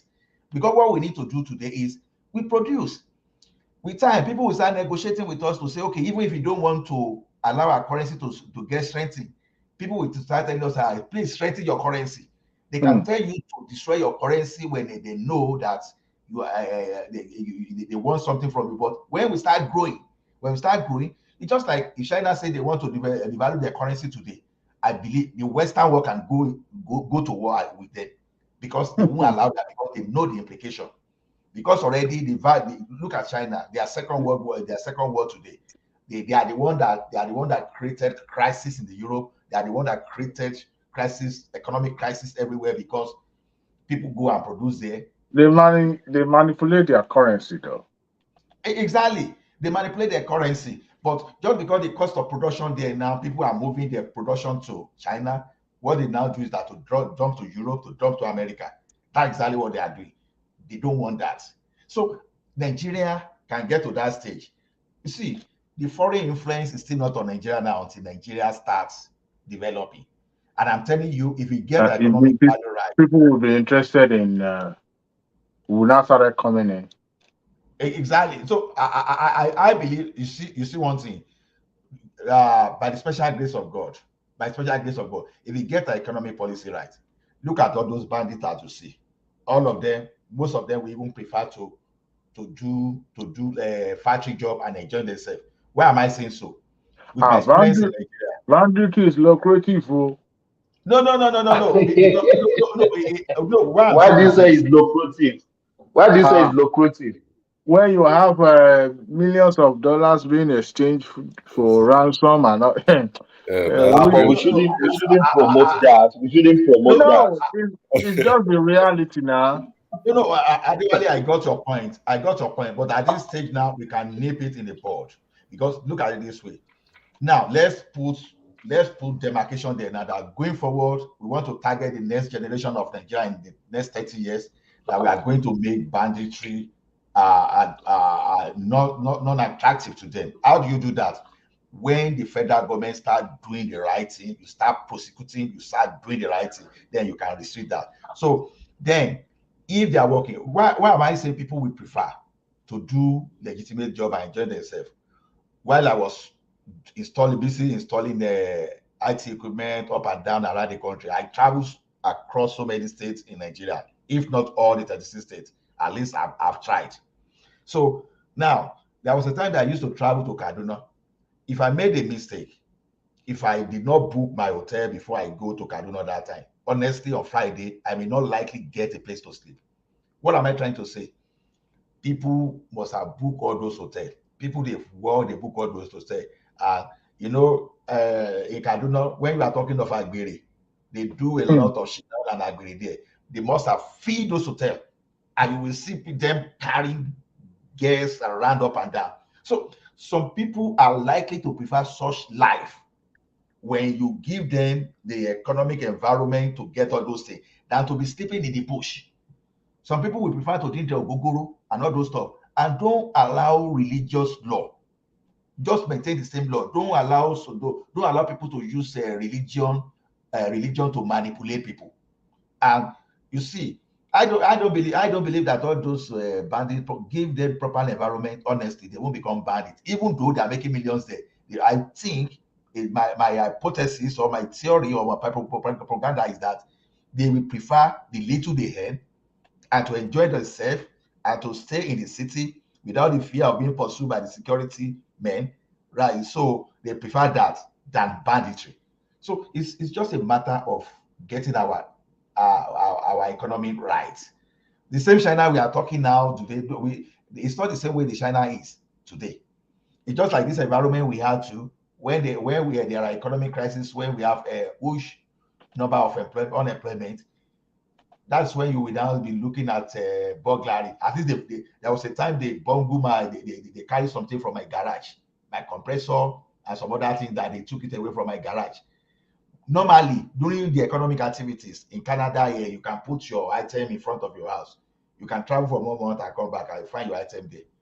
But whenever there's economic crisis, put your items, even if you lock it, if they can just open and they can get to it, they take it away. So that's just the thing I believe.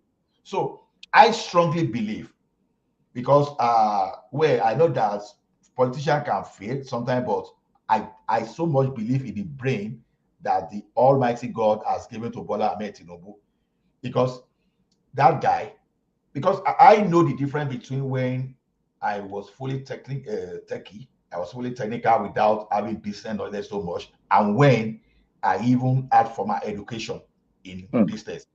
The way Bola Ahmed Tinubu is functioning, honestly, many politicians are like 100 years behind that man. So that guy is a great asset to Nigeria. And if God has truly ordained him, I can only pray for long life and prosperity for that. Ola, don't let Rational Mind hear you. Don't let him hear you. You know, Rational Mind has his opinion, but we will always disagree with one another when it comes to that play, because I am such a person that I don't believe in the type of sainthood that we want to be painting in Nigeria. Nobody, I repeat, nobody is a saint. The only thing is that the level of indecency of individual is only that is different. Some people are offenders, some people are criminals. That's just it. When we are talking of morality, it is very difficult to find any human being, to find 1% human being that are actually moral in everything. So nobody is a saint. As long as you can do the right thing, I don't believe in I will stop corruption. The best way to stop corruption is to be productive. You understand? All those civil servants that we are talking today, people in the civil service that are creating problems. When did they start creating problems? When they retire from job, I will not pay the entitlement. Everybody started planning. Why should you be using your own money to buy to build house? By the time you can access mortgage, by the time you can access a car loan, you understand that your jobs are guaranteed. You don't have to. There's no reason that you start looking at how to take bribe to get 1 million from anybody to do anything, because whatever you are going to get without going the corrupt route, you are likely to get the same thing when the system works. So to me, I'm very hopeful, and I'm spiritual to that.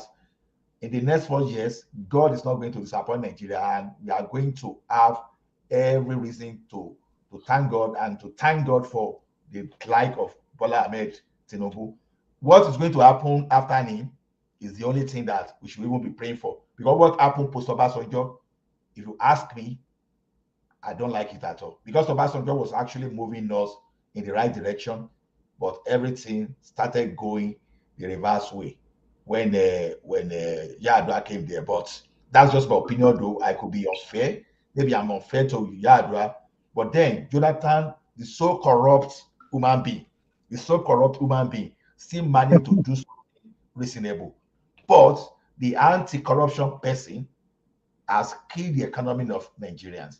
It's just like, some of my friends are used to praise. Ola, thank you. I want to shut down Okay. I in, just say why in I 10 not minutes. comment before. Maybe you want him to speak. Oh no, just enjoying what you guys are saying. Ayo, are you still there? No, I'm here. I'm Really? listening. Oh my God! I brought you in and you were quiet. I thought you would interject. No. Yes, yeah. Come in, yeah. That's the king of comment Let's hear section. from you. Let Ola talk. Let Adewale talk there. No, you go They've ahead. I spoken. would They've like to spoken hear you enough. talk today. Ayo, let's hear from you. No. They've spoken enough. Yeah. Yes. What brought you? What brought you today? I've been here. It's just I've never come on studio, but I just decided to just come in and listen in and The king of comment section. He's the king of comment. That was your gal, even Olaso. Now it's just Oh, brother, it's nice to hear from you, brother. It's nice to hear from you, bro. What's going on? What do you have for us today? Well, pretty much they've covered a lot of things. When you're talking about corruption and you're talking about, say, someone wants to rent a house in Lagos, for instance, they say go and bring 5 years worth of rent. Where do you expect that person to get the money? Month to month is just the way to go, I guess. It's just things to fix corruption, credit system, as Ola has already mentioned. So there's a lot. I'm actually very hopeful, and I hope. No, don't you are not running today. What have you gained? What's your take about the election so far? Someone said he wants to leave. Now he's proving. About who? What's your take about the election so far? Oh, the election went very well. It went according Are to. you sure? Yeah. You can't expect such thing. There's no such thing as a perfect election. We have elections here in the United States, and Donald Trump till tomorrow will tell you that the elections were flawed. He tells you that he won the election. Hillary Clinton who told us that she won the election. We could also argue Al Gore won the election in 2000 against Bush. We could argue, it's when you lose, you lose. It's all about sore losers and all. If you Obi can go to court, his boss Atiku also went to court, But Obi said they stole the mandate. Number 3 saying they stole the mandate. Do you agree with that? Where did he keep the mandate that they stole? You can't see that in one place. They can't steal what you never had. He did not have one mandate. He needs to. We were here telling them. I think we were here telling them, both on studio and in the comment section, that elections there's a way it goes, and there's also the Nigerian factor. They were busy conducting nonsense polls up and down. I think you are on point. You are on point. We told them. We told them. Yes. At a point during the election period, I was even thinking that maybe I'm intellectually deficient, because the way some people, the way they promoted Obi as if it has been the best thing since the creation of Adam. So it's just funny, and I think many of our countrymen really hate that country so much that they are trying very hard to destabilize the country with their attitude, So if he can't beat them, then everything has to just go down the drain. They have to scatter everything. They'll be all right. It's just that we'll see how everything plays out and how everything. But Ayo, we can still give them some credence. Obi really it threw me off guard with the number he got. Even though I know I said he can't win the election, but the number he got. What do you think about the number? At least, can we give them some accolade? Yeah, actually, he did very well, and he should take solace in that, and his supporters also, if he really wants to take that forward and be a statesman. He just needs to understand that he needs to go back to the drawing board, regroup. It might not be Which board? Which board? You are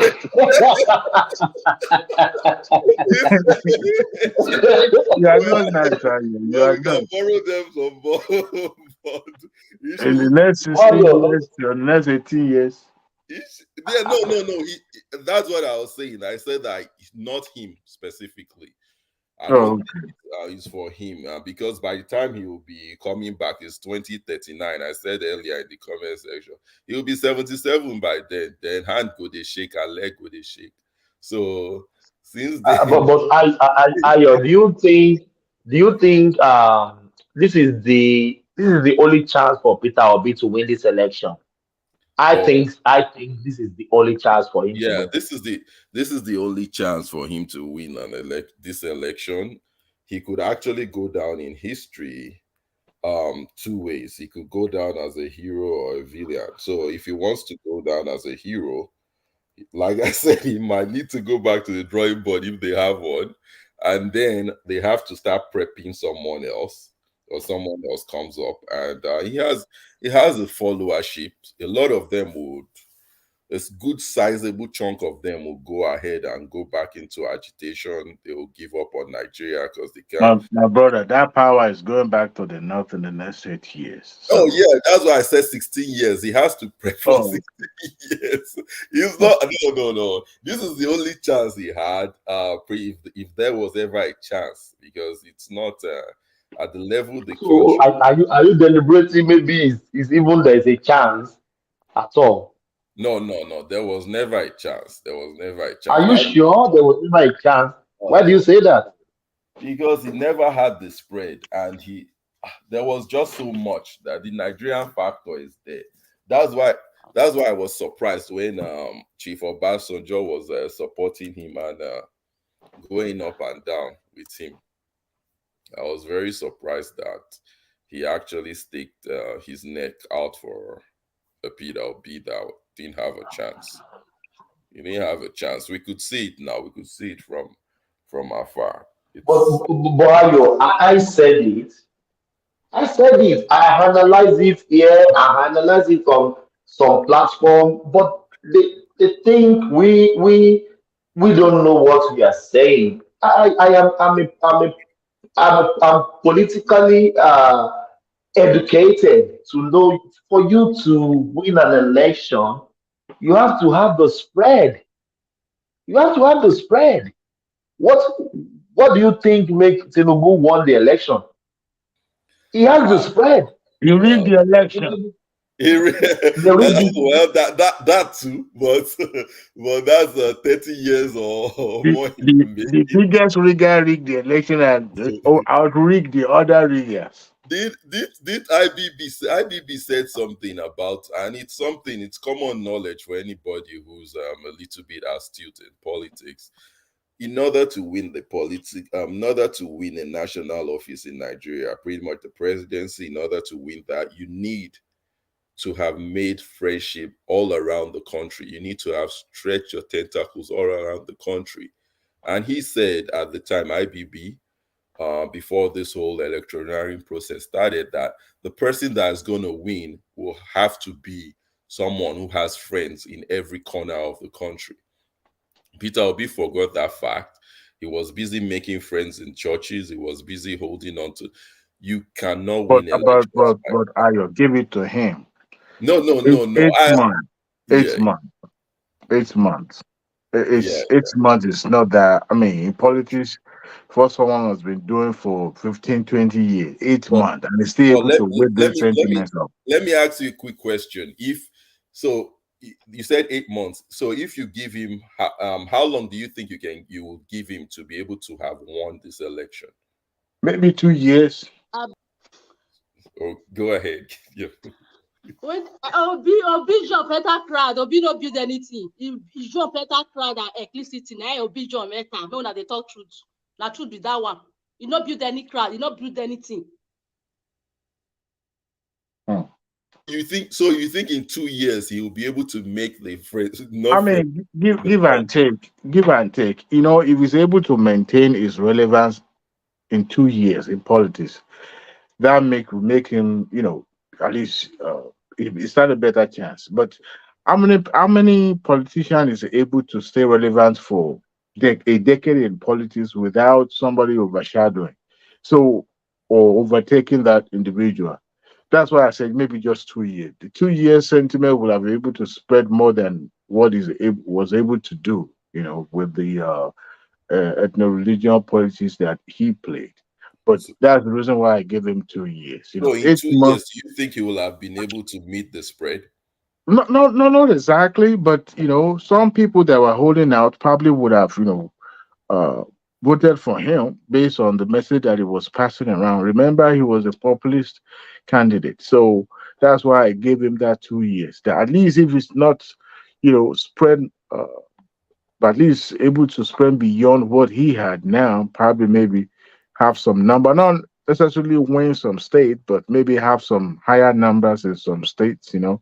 But the message itself, you know, shows that, you know, he was cutting the religious body and all that. So that optic didn't speak well in the north. Of course, the southern, I was shocked tonight. My mother, my family member voted for B. I was shocked. You know, I guess his message resonated with them based on the religion affiliations and all that. But that is, you know, tells you about, you know, how message can travel within a year or two. So that's why I gave him that 2 years. And Maybe he'll be able to go.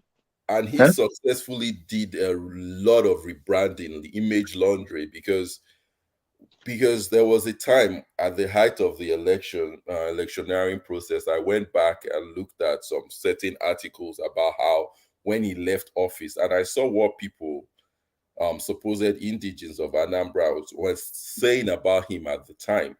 So I was wondering, is it the same person that they have come to sell to us as this saint, as this holy figure, pretty much above everything, above all reproach? And it's oh my goodness. Be nice now. Be nice. No, I'm just saying it as it is. It's just funny. Oh, my nephew. My nephew, one time, I asked him who's going to vote for. He said Obi. His father said, don't worry. So one day, my brother went online and started looking for online publications during his time and gave it to him to read. And then look for some old videos, you know, in those era, in the 2007 and called, there wasn't much. YouTube wasn't as you know, as it is now. So he gave the guy to my nephew to watch, and he watched it. So later on, I've forgotten about it. So I asked about who you voting for. He said, no, Uncle, I've changed my mind. I said, but why? I said, okay, look at it this way. These people have never been in, you know, been ahead in charge of government before. You know, one time maybe you could just say no, no. It doesn't. No, I can't do that. I was like, no.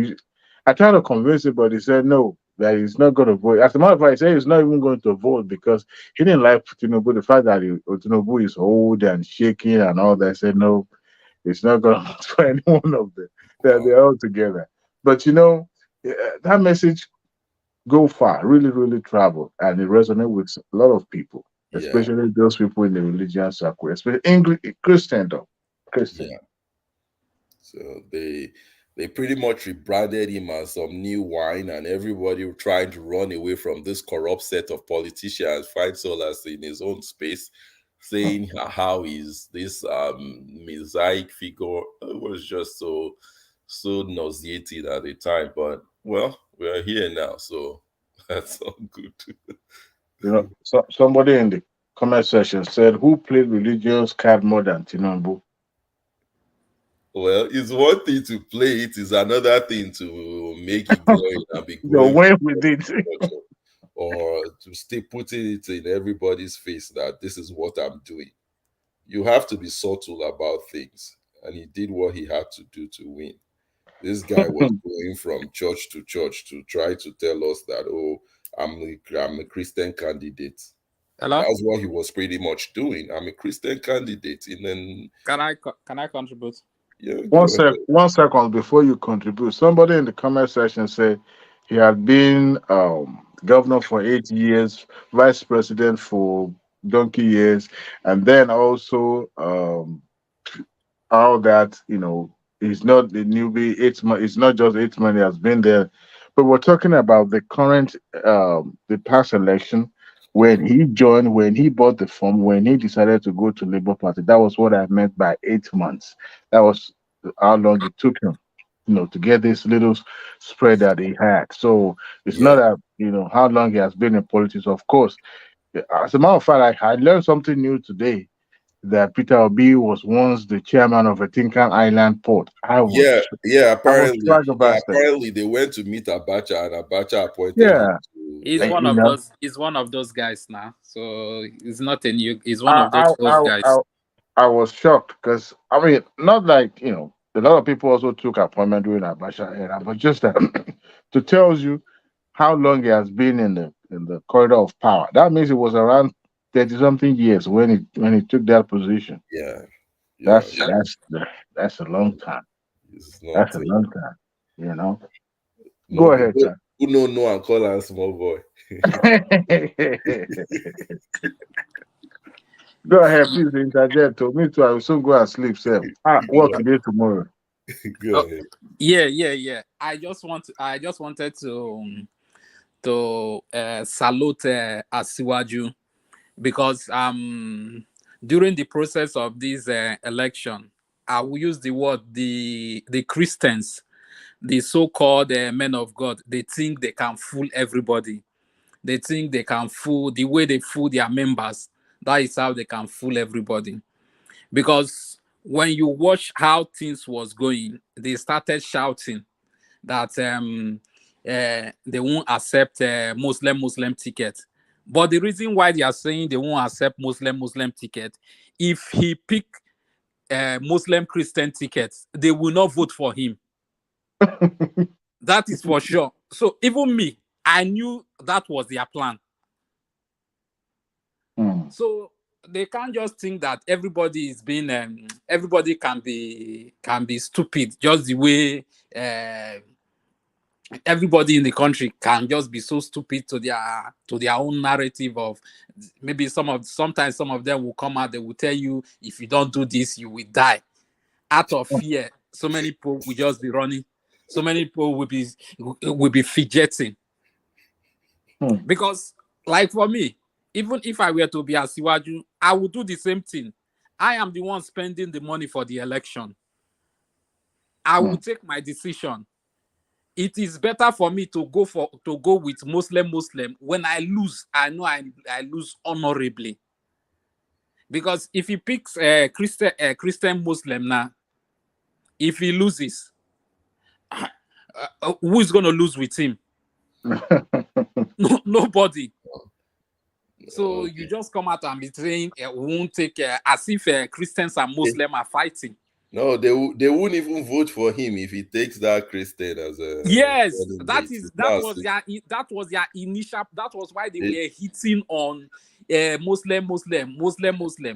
Like he should do Muslim.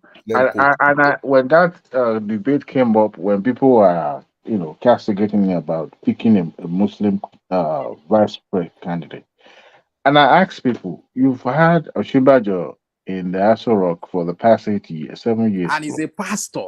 So I asked, what have you yourself benefited from his presence in Aso Rock? What have you as a Christian benefited? Nothing.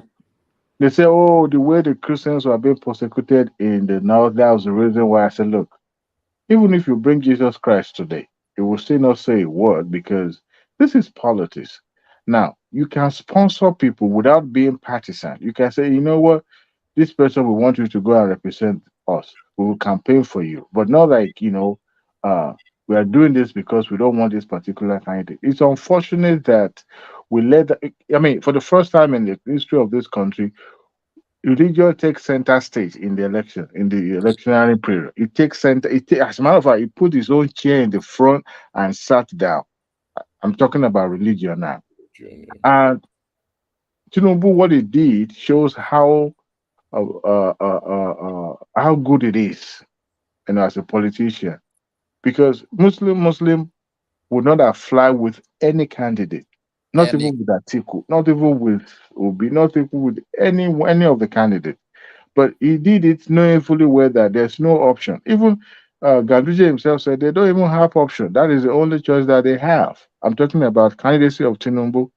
And Tinubu wasn't my first choice, but I look at him the fact that this if is not for someone that APC would have lost this election. yeah, of course. Even if not Obi, APC would have lost the election as well. Yes, now Because people would have voted. Look at the hand they were dealt. A very, very terrible economy, very bad on security, corruption, everything. And the guy still managed to pull it off. Yeah, it was Obi. You know, when he kept saying, I know I will win this election, I was like, where does this man get He was his so confident? confident. Well, politics is it's a science that it also requires some form of I don't know. Some people are just good at it, and he is good at it. He's good at it. You remember? I think when who went to visit Obasanjo, when Obasanjo was making reference to him that if he's looking for politician, that he should go to Bodilon. That was what Obasanjo said. Hey. And one of the reasons why I knew Tinubu is going to win this election is because Obasanjo supported Peter Obi, because Obasanjo has never defeated Asiwaju. That's a bad woman for Obasanjo and anybody that come from his circle. At the beginning when I thought, do you know the funniest thing? Obi went to Arise News. He was asked if he was going to run, and he said, "Where is the money going to come from?" That he won't run. That where people are talking now? There's no money. Only to find out he attended Atiku's declaration. Press conference. He did. He was there, and then he went to. That was he was still in the PDP there, and he left, and went to Labour Party. That guy is too full. He's too full with deceit. He's a liar. I want to believe Obi sincerely wants to, govern the country and take the country to the next level. You have to have some backing, and the interest that are backing you is what makes it different. They are the one that will assure you that what coming, anything necessary will do to make sure you get there. I think he's open-minded. But when the interest that is taking you to that next level are not as, they are not as savvy as the people you are competing with. That takes a different, it's a different level. I think that's what happens to him. He thought, I want to be sincere that he has a good intention. Ayo, don't run away. I have some couple of questions for you, please. He has good intention, but because if you look at the composition of his campaign team, these are just people you will find in academic. Majority of them, they are not even as bombastic as the one you will find in the PDP and AP. These are the confirmed agbero of politics. And then some of them are rejects from PDP and APC. What did Showore call themselves? He said that the Labour Party was like some home for displaced politicians or something like that. But the campaign team and some of these think tank, they are just academic stuff. And the like of people. They wanted to play in the big leagues. But if not for biasness, and ethnicity and religion, towards the end of the campaign of this season, with everything that played out, I don't think a reasonable person will vote for this thing, Obi and Atiku. When it comes to the issue of the Naira redesign policy, I think they failed woefully in that aspect. I mean, the Naira issue was just, Ayuba just said that the PDP were the mastermind of it. And Yeah, other kind, of course, other candidate will benefit from that because to them it will create this, level playing field for everybody. So the money would not be that much during the election. So I think they at the thought that. expense of the suffering of the masses suffering. They don't Yeah, like Obina. He does not have anything to lose. It's for him to keep on amplifying it that this policy is is barbaric. He has nothing to lose. At the end of the day, you see Asiwaju, who is from the APC, he's the one fighting for the people again. So to me, I see that he's not genuine. Honestly, he's not genuine. Because if I'm supporting Obi with that singular act, I won't support him. Yeah. He pretty much thought he was going to favor him now. So it's a politician. I mean, every candidate goes into the ring with the hope and believe that they will win. Yeah. But also it shows who you've met. The return officers and the rest. Yeah. These people come out at the end of this exercise and become millionaires and billionaires. They don't know. Look, they don't know how they funny. put their people in those positions. They put them in those strategic positions. That takes years and years of planning and strategy. What are we talking about? See? Asiwaju had moved to Abuja for the past how many years now? People didn't even know. Yeah.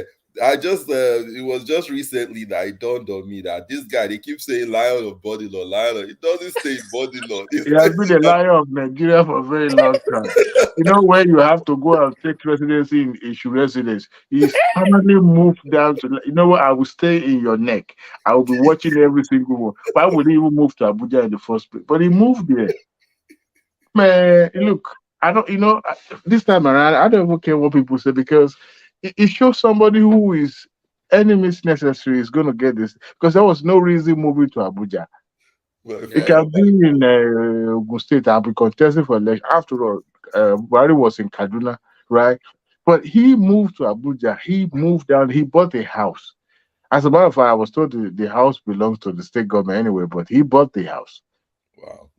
So I don't know how true it is, but that tells you about somebody who is damn serious about this. Way before the even election period comes up and all that, way before. He had been living in Abuja for a very long time. So all those times they were yelling about NSAS and this time, Alaye was he was just cruising there. Even when during the primaries, when Amechi was doing his running, jogging around the stadium, Tinubu was like, some are running, but I am running to the. He said he doesn't know where they are running to. I don't know where they are running to. I'm going to the Azu Rock. Now I'm rugged, honestly. The guy will invest money too, but this time, I think his political career is winding down because he's getting frail by the day. So this is the right time. You just have to calculate. Okay, it's coming to the south, and then I need to grab it. If not, it will slip. So now, and at the end, yeah, that's where that Monoko comes from. And at the end of the day, if he had not gotten it this time around, my brother, that will be fact. His political career build-up will have resulted into nothing. It would just be a regional champion. And I think, that guy is. He needs to be studied. Somebody needs to study that man. He's a political genius. Since not even with this one, he just capped everything. Like just the likes of Awolowo would have suited for this, but I don't think Awolowo wanted to compromise his integrity to some level. So that was the reason why he got rigged out, even though he got too much vote. But Baba Tinubu doesn't fight. Yeah, but Baba Tinubu he himself is a pig, so he's ruffling it. He's ruffling that way in the mud. You know, there was a one day, was he on a press or when he was saying that before when he resigned from his private life, that he's going into politics, that he has made up his mind that politics is a dirty game.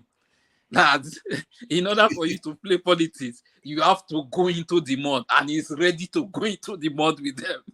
You know, the funniest thing, his boss then joined him in politics. Adefulleri or something like that. He joined him in politics. His immediate boss at that time. Yeah. You know, but you know, I want the something that I've learned.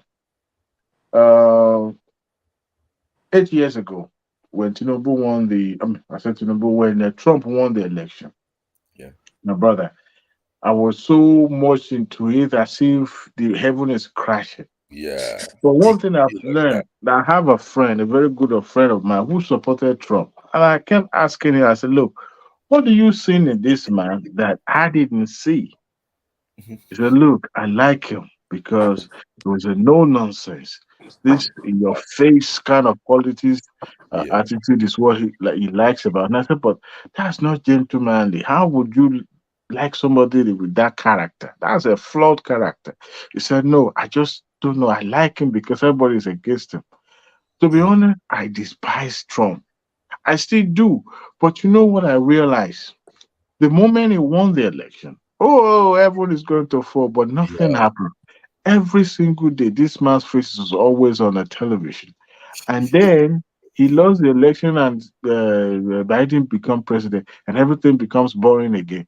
But you know what I now learned in all this is that you can't be emotionally involved in what you are not going to be directly benefiting. True. Yeah. You know, people campaigning for Tinubu, campaigning for Obi, majority of these people will not even benefit from what they're proposing. What if they fail, like Buhari did? All right. So I'm always skeptical about what they say because politicians always come to tell us what they want us to hear. True. There's no saint among them. So don't be emotionally invested. If your candidate doesn't win, I think majority of the people, what they're trying to say, especially my brothers and sisters from the Southeast, is that they needed something that, you know, identity. And they needed somebody who looked like them, who talked like them, as somebody who is in charge of this country. And that to them is to show them that they have identity, that they have a place in the country. And I think that's where that emotional outburst comes from sometimes. And when they don't have it, of course, you will react as human being because it's as if you are taught tier citizen in your own country. And that was the reason why I wish Obi actually won the election. But you know, the life continues even after the election, right? So I want them to look at it that way. Yes, whoever become president today, even if Atiku had become the president today, would the world would still not go continue? It will continue, right? But we will talk about the Muslim takeover again, but what can we do? We continue. But you know, that emotional attachment is just so much that, in fact, as a matter of fact, sometimes you can't even say it in some places because you will be attacked. And I get it, but you know the funniest thing, my brother, most of us in diaspora that have put this thing on our head most of people back home, they continue with their life, even though some occasional time you will see them on the news, you know, they talk, attack and all that. But after that, they continue with their life. The Igbos and Yoruba existing in the one room and a party, you know, I face me, I face you, you know, Baba and Kechito, yeah, but everybody commingling and all that. Life continues. But, you know, Ayo, I have documents since you come in, just briefly. Let me leave you guys. You guys have a wonderful night. Take care. Yeah. Okay, Adewale. Yeah. Ayo, I want you to respond to this video, please. And I'll say Echo Edide. And I'll say Echo Edide. Well, more than. What do you say about this man that doesn't understand Yoruba that wants to rule Lagos? Yeah, I think it's either he was very lazy to learn it, or he just doesn't respect the culture enough to learn Yoruba because the Yoruba was just there. He could have learnt it if he wanted to. And if rumors are that he speaks Igbo, I'll say Igbo is more difficult than Yoruba language. Yoruba language. Ayo, he does. So if he Ayo, speaks he Igbo, does. so if he speaks Igbo, then he should be able to speak Yoruba, because Yoruba is actually easy to speak. So the thing is this. Beyond that, you just also have to go into if he's actually competent enough. If he's capable, what's his capability? What are his qualifications? And if what we are hearing about him is true, then he's not qualified. But people are trying to vote for him out of emotions, out of anything. We want to do everything to hurt Tinubu. We want to do everything to stop this guy's dynasty. So that actually just takes away that you're just voting for this guy out of pure emotions, not because you think he's capable. But oh well and good. If they vote for him, he will be there. The people that will suffer it will be the majority of the plurality of people that vote for him anyways. But the thing is, if you're voting for somebody, you should vote for him out of competence. Don't vote out of anger, So for me, but Ayo, where did you see this hatred for Tinubu coming from? Most especially from the southeast. Why did they hate him like that? well, I'll say it's also not just the southeast. It comes from also within Majorly. the Yorubas say tikule obakpani. Finish that. You know the meaning. So, yeah. The two region they are pursuing the same thing, the same secession. This Oduduwa Republic and Biafra. So like in the southwest, they believe Tinubu is hindering them from actualizing their dream because of his own selfish. I'm talking the way they think now. Yeah. They will say because of his own selfish interests. So that is why you see the hatred for him. It's just so mind-boggling sometimes. Like they just don't want to listen. That's also what brought Obi out as a saint, because they saw this guy and they all flocked to him as the savior from these bad politicians, this bad old guy, not knowing that this guy 4 years ago was actually a vice presidential candidate, a running mate to the very corrupt Atiku you guys say is part of the old guard. So what was it then? Did he not know then? Was he oblivious of what was going on then? Didn't he know that during that primaries, in order for Atiku to get that ticket, they shared dollars? Are you telling me that we that are outside would know things like that, but he didn't know? Or did Atiku just become corrupt overnight? He might even contribute to the well, I'm just giving you the benefit of the doubt. Ayo. The self Peter Obi doesn't know. He didn't know. He was born yesterday. Okay, no problem.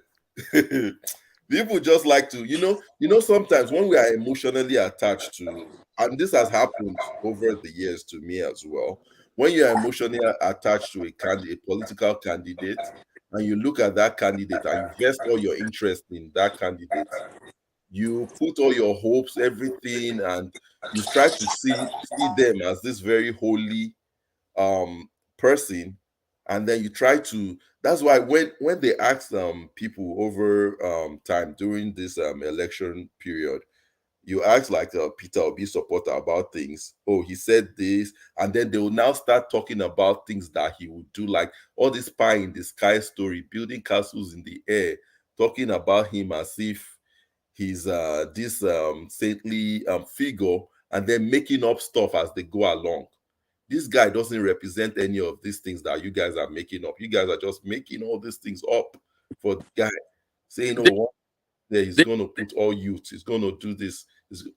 They will even be telling you that this is what he said. This is what he said. I will ask somebody, have you seen any armed robber that was caught and he agreed to you that profession. Yes, now they'll now be telling you that he said that if you ever see anywhere that he's corrupt, that when you now bring something and now say, oh, here's evidence that this guy is corrupt or he did something corrupt, they will tell you that, oh, no, this is a lie. This is a lie. It's a lie. But you said we should go and bring stuff. We bring stuff to you. You now deny. It's just crazy. I have been following this one-man show all through this election season. People will come, they will speak about education in Anambra, As I am talking to you today, my eldest brother's wife's sister is living with them in Delta State. They are relocating from Anambra State because of education for a child. Even the worst part is both public and private is zero. Yeah, and he supposedly fixed that. I'm not saying you should not support someone. Support the person. But let me come in here. Can you permit me? Yeah, go ahead, please. This is Midwest. You know, for me personally, I keep on telling you, I supported Peter Obi and yes, come in there. Midwest. How are you, brother? Yeah. Fine, my brother. Good morning, I will say, from where I am here. So, you know, I voted and I make sure they did their best. But one thing I want to say, I don't see any of our politicians as a saint. It's a matter for you to make your choice and support that candidate. I thank God today the power is already in the South. I will only advise Peter Obi, and he has taken that step. And we also encourage him to say, congratulate Ahmed Tinubu, because the election itself, the three major political parties have right to question the manner at which that election was conducted.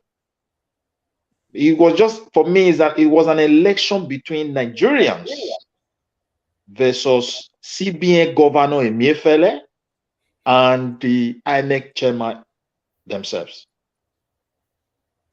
Neither APC was satisfied. The money the president had been announced from there, neither the Labour nor PDP. That was not what they were expecting, the conduct of that election. But one thing I want to say, please, let's leave campaign now. Let's see that power that we said it must come to South is already in the southern part of Nigeria. I think Peter Obi should congratulate him and look for a way to say areas where it can help if that chance is given to him. I don't want us to end up in a scenario again. Remember, when we entered this democracy, the power came to the western part of Nigeria. And that western part of Nigeria, I think if you want to count constitutional lawyers in Nigeria, maybe majorities from there. I know that we have a lot in the southern part of Nigeria, from Edo, from the east, from everywhere. But we couldn't see this constitution clearly. That was very bad of them. And the power also shifted to Yaradua. I can see here, it didn't even rule.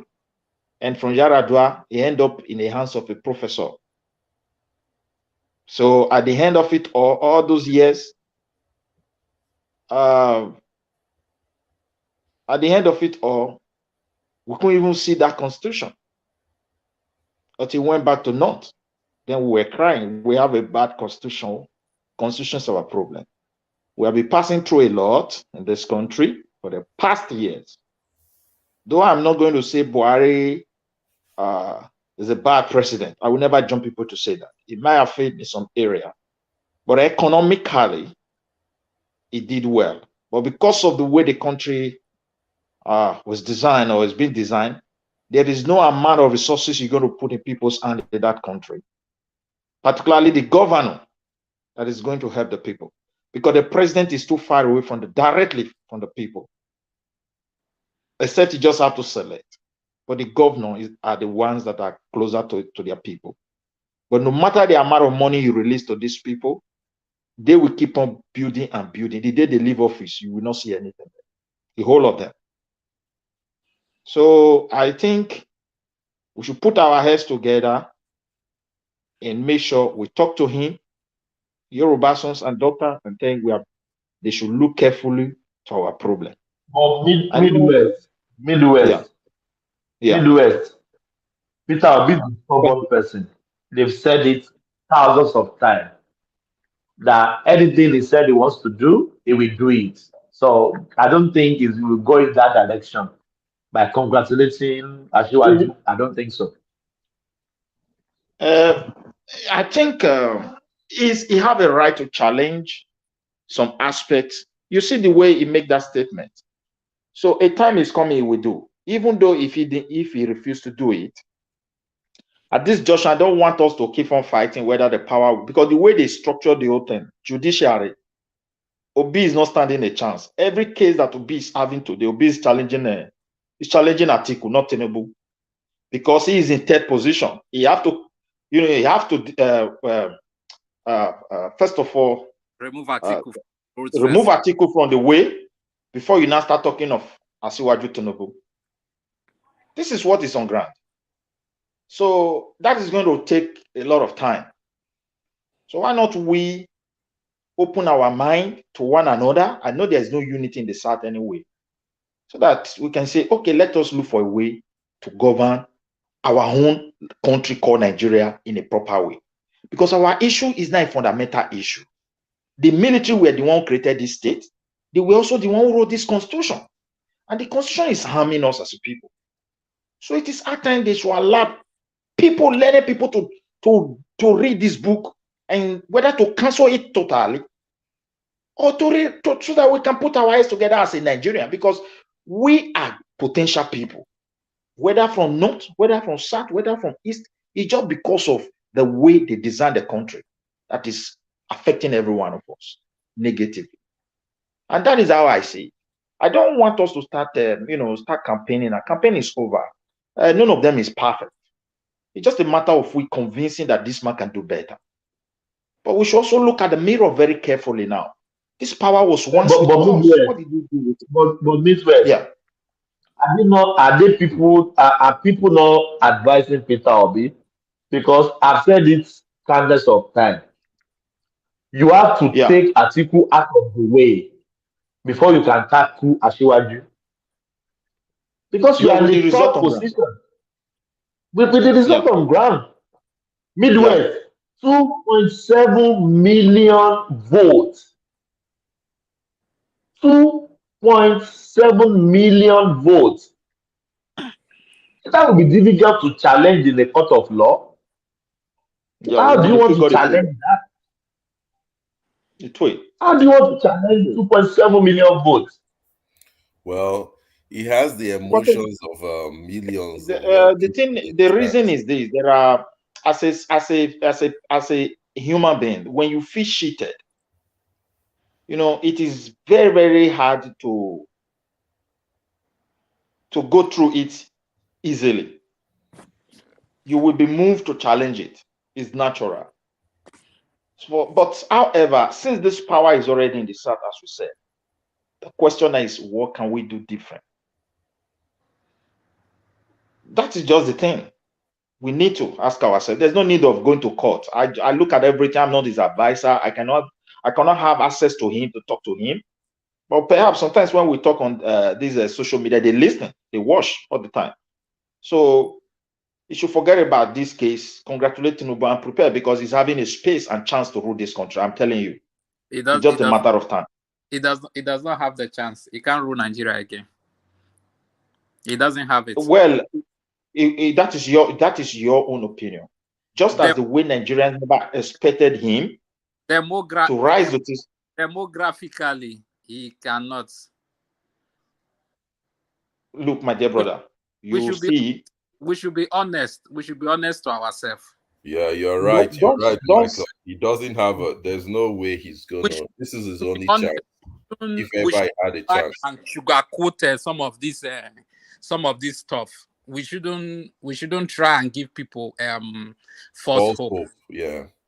Just like when every Nigerian citizen are fighting for presidency. Like me, I'm from Delta State. But you can't see me abusing Buhari. Why? Because my governor is not performing. So Buhari is not my problem. Me and you, we are brother. I'm from Edo. All these our governor, they are like, I don't know, the two governors we have in that state, my brother. So, may God help us. But they said Obaseki is performing. the one, the little part I know, the one that is destroying, that is demolishing people's building. That they are Michael, I don't know the Lagos. I don't know the Lagos now. Okowa also is doing well. I beg. You see, my state, my brother, my first statement was that all these governors, with what we have witnessed, I fear them. Look, if Buhari, the only thing I hate about this Buhari administration is just the information. I don't know any reason why Buhari kept quiet when it comes to economic policies, economic dividend that he has given to the people of Nigeria via their governors. This is the only thing I don't understand. The rationality behind it, I don't understand. Because if they are to publish what they have been doing, you will hate your governor.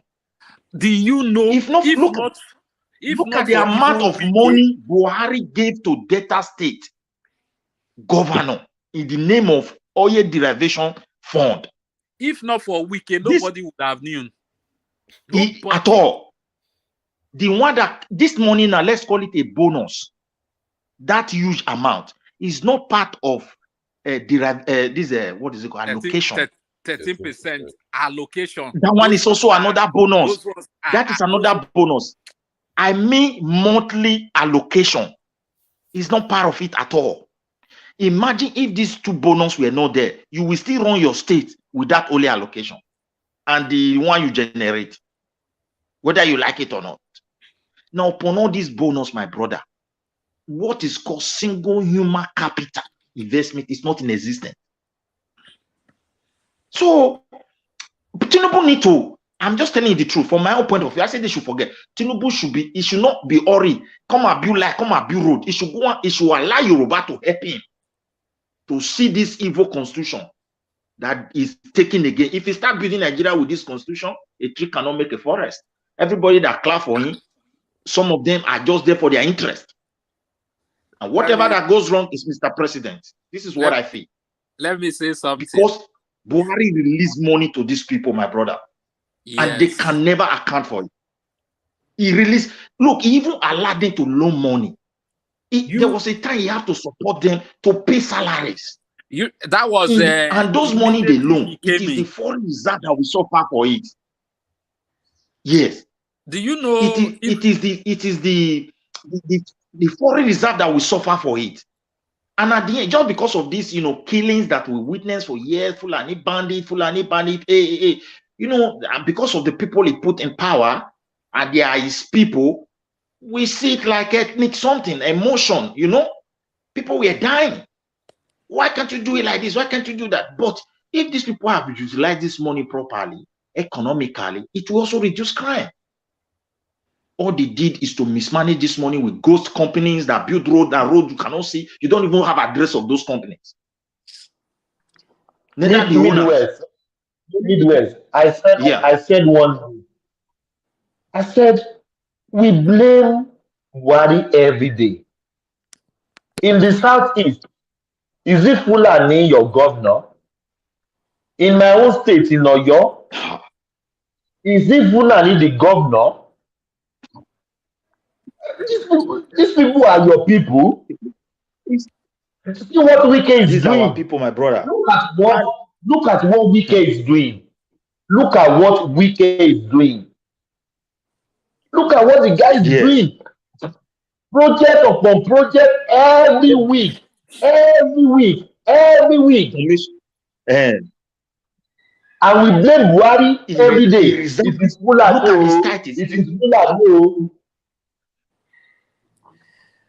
Look at this even other man from, our governors David Umahi. We're even crying.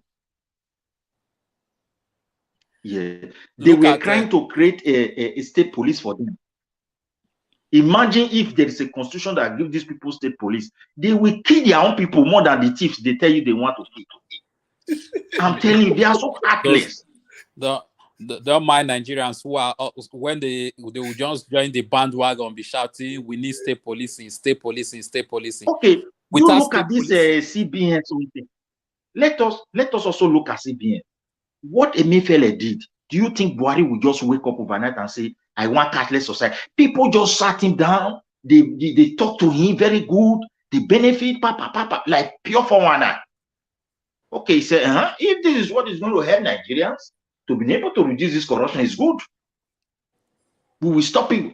But remember, under the watchful eyes of Emefiele, I told people they were able to siphon this money and keep it in their houses. He could not be able to stop it. He knew this was happening. Me, I don't know. I'm not in their class. I don't know those people. Because we have 2 tribes. So he belonged to the tribe that can do that. He knew exactly people that was doing it. He could not be able to stop them. At the dying minute of an election, when Nigeria is supposed to stand up for their right, he distracted them, finished them with hunger, frustrate them. What kind of policy is this? We don't have, with even a layman point of view, we don't have facilities to run this. Even when the policies is good, even at the dying minute. Politics, voting period is not easy in our country. Don't talk of you putting this one to it. So Buhari lied. I will still blame him. He's the president. But however, I think he has realized his mistake, that this is not right. It's not good. It's not helping Nigerians. And thank God the judiciary have done their own part. And a new president is coming another few times. Let us unite, please, and see what we can do that can benefit us as a people. This is my contribution. You know? Yeah, Thomas. Yeah, thank you. Ayo, I'm sorry that I'm holding you. Oh no. You've been running away from us for so long. So I have this, we play this audio countless of time, but I just want your reaction to this video. We must take Lagos. Must. The people who want to keep it are fighting. We that want to take it must fight harder. The people who want to keep it are threatening. We that have to take it must prepare for that threat. There is no new thing they are going to do now in Lagos.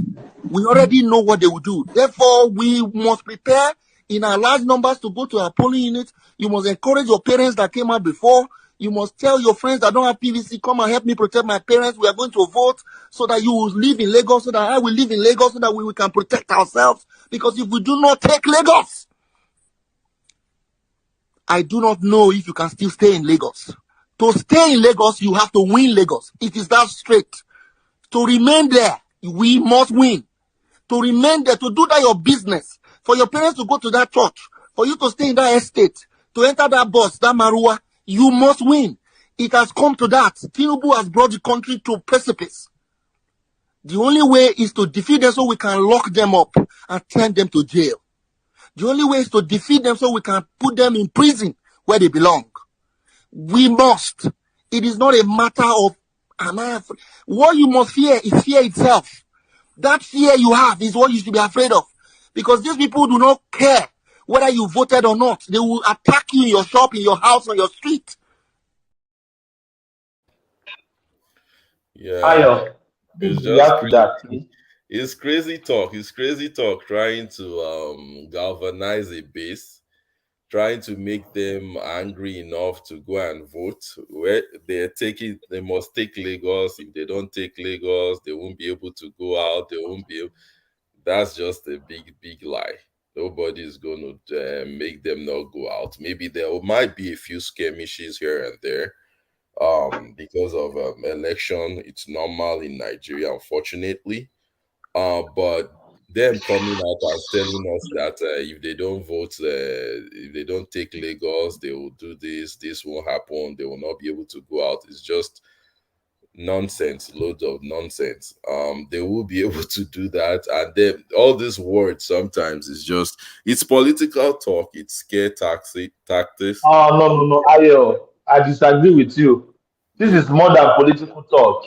You know why I'm not gonna be too harsh on them, because it goes both ways. It goes both ways. We can't deny that.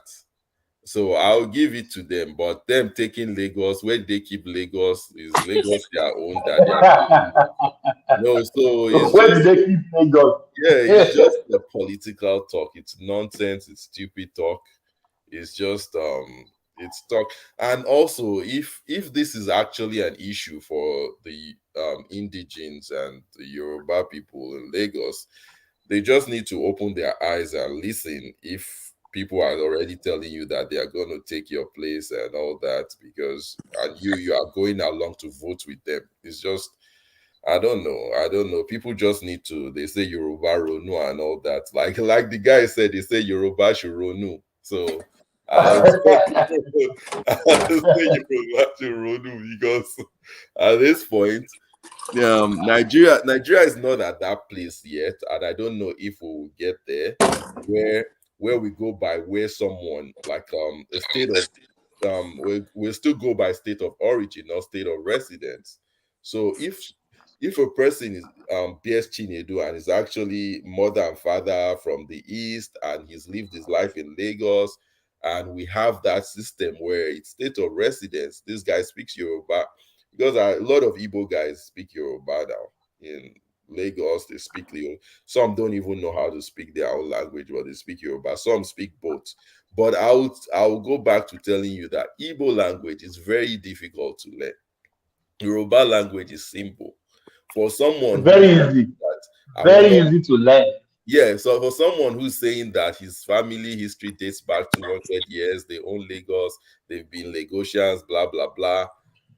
I don't know why he never took out the time to learn the Yoruba language. It's either he's just lazy, which I don't think so, because he learned Igbo language, or he just doesn't respect the culture enough.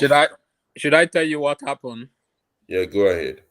You know, in the Southeast, when you are married to, or maybe an Igbo woman gave birth to you, and maybe, for example, they didn't you didn't pay the dowry, you didn't do the marriage rights. The child tend to lean towards the maternal side. So, and you know, some of these youths, they tend to lean towards their mother's side. So the father is always the bad guy. Makes sense. I think those things contributed to that guy's problem. Yeah, I wanted to ask a question here. Was he raised in Lagos? And the second question is another one. I watched a program where someone said this guy, I think he contested as a Senate in Lagos, Abia, as a House of a Rep. Or he contested in 2019. Yeah. And the name in the poster he used, the current Yoruba name he plays in this governorship was not in that poster. Is that true? Yeah, I think that name was actually, the Yoruba name was the middle name, and the Chinedu was the first name there. I think he was just appealing to the senatorial district. He was banking on the Igbo vote, so he was appealing to that demography at that time. Then. Okay, but the name was there. Yeah, Chinedu. Yes, I think yes, the name was there. But to me, then he doesn't portray himself as a Yoruba, because, as Ayo rightly said, he's trying to appeal the Igbo's votes that I am a Igbo. You understand what I mean? So that to gain that vote. But now he's coming out as a Yoruba man. He's contesting for a governorship in the Yoruba land. So he's painting himself now as a Yoruba man. But now he can't speak the language. That's the unfortunate part. Well, I keep on saying, because for me, my contribution is that as a Yoruba father, the guy have 100% right as every Yoruba person. And that is what our culture and tradition stand for, even from Yoruba land down to Benin and the large portion of that I can say. But however, if he doesn't speak his own father's language and he was born and raised in Lagos, that one is controversial. We have to be sincere. I don't know where he was born. Nobody knew where he was born. But Okay. I hear he If speaks. you I hear he speaks Igbo, which now takes it a little bit. fluently, Yeah, yes, because perhaps fluently. I don't. speaking Igbo is not the problem. It's that you can learn Igbo, but you didn't take it upon yourself. Even if, say, they never taught him at home. It was his mother had his influence. So what about his time in adulthood? He never took the chance. So now we are hearing him in an interview saying he has a teacher teaching him Yoruba. What kind of talk is this? You should not even be saying that, even if it's true. You know, that one is another thing. But if he's going to use emotion of Igbos settlers in Lagos to change the demography of the political system in Igbo, in Lagos, that's his plan. They should be very, very careful. I keep on repeating it, and I've seen people bragging about that it's normal, and they should do it. But the thing is, how will it play out to the rest part of Nigeria? People say what? Let's hear this. Let's hear this. People say Gbaribo gentle, Gbaribo calm. Ẹjọ ìjà ìjì mi. Àgbàlagbà sọ wípé yíyọ ẹkùn ọ̀rọ̀ tí mo fẹ́ sọ kó pọ̀. Ṣé bá fẹ́ Olújídé tó ní experience mo ti dé. If you are looking for somebody that will fight after you have given.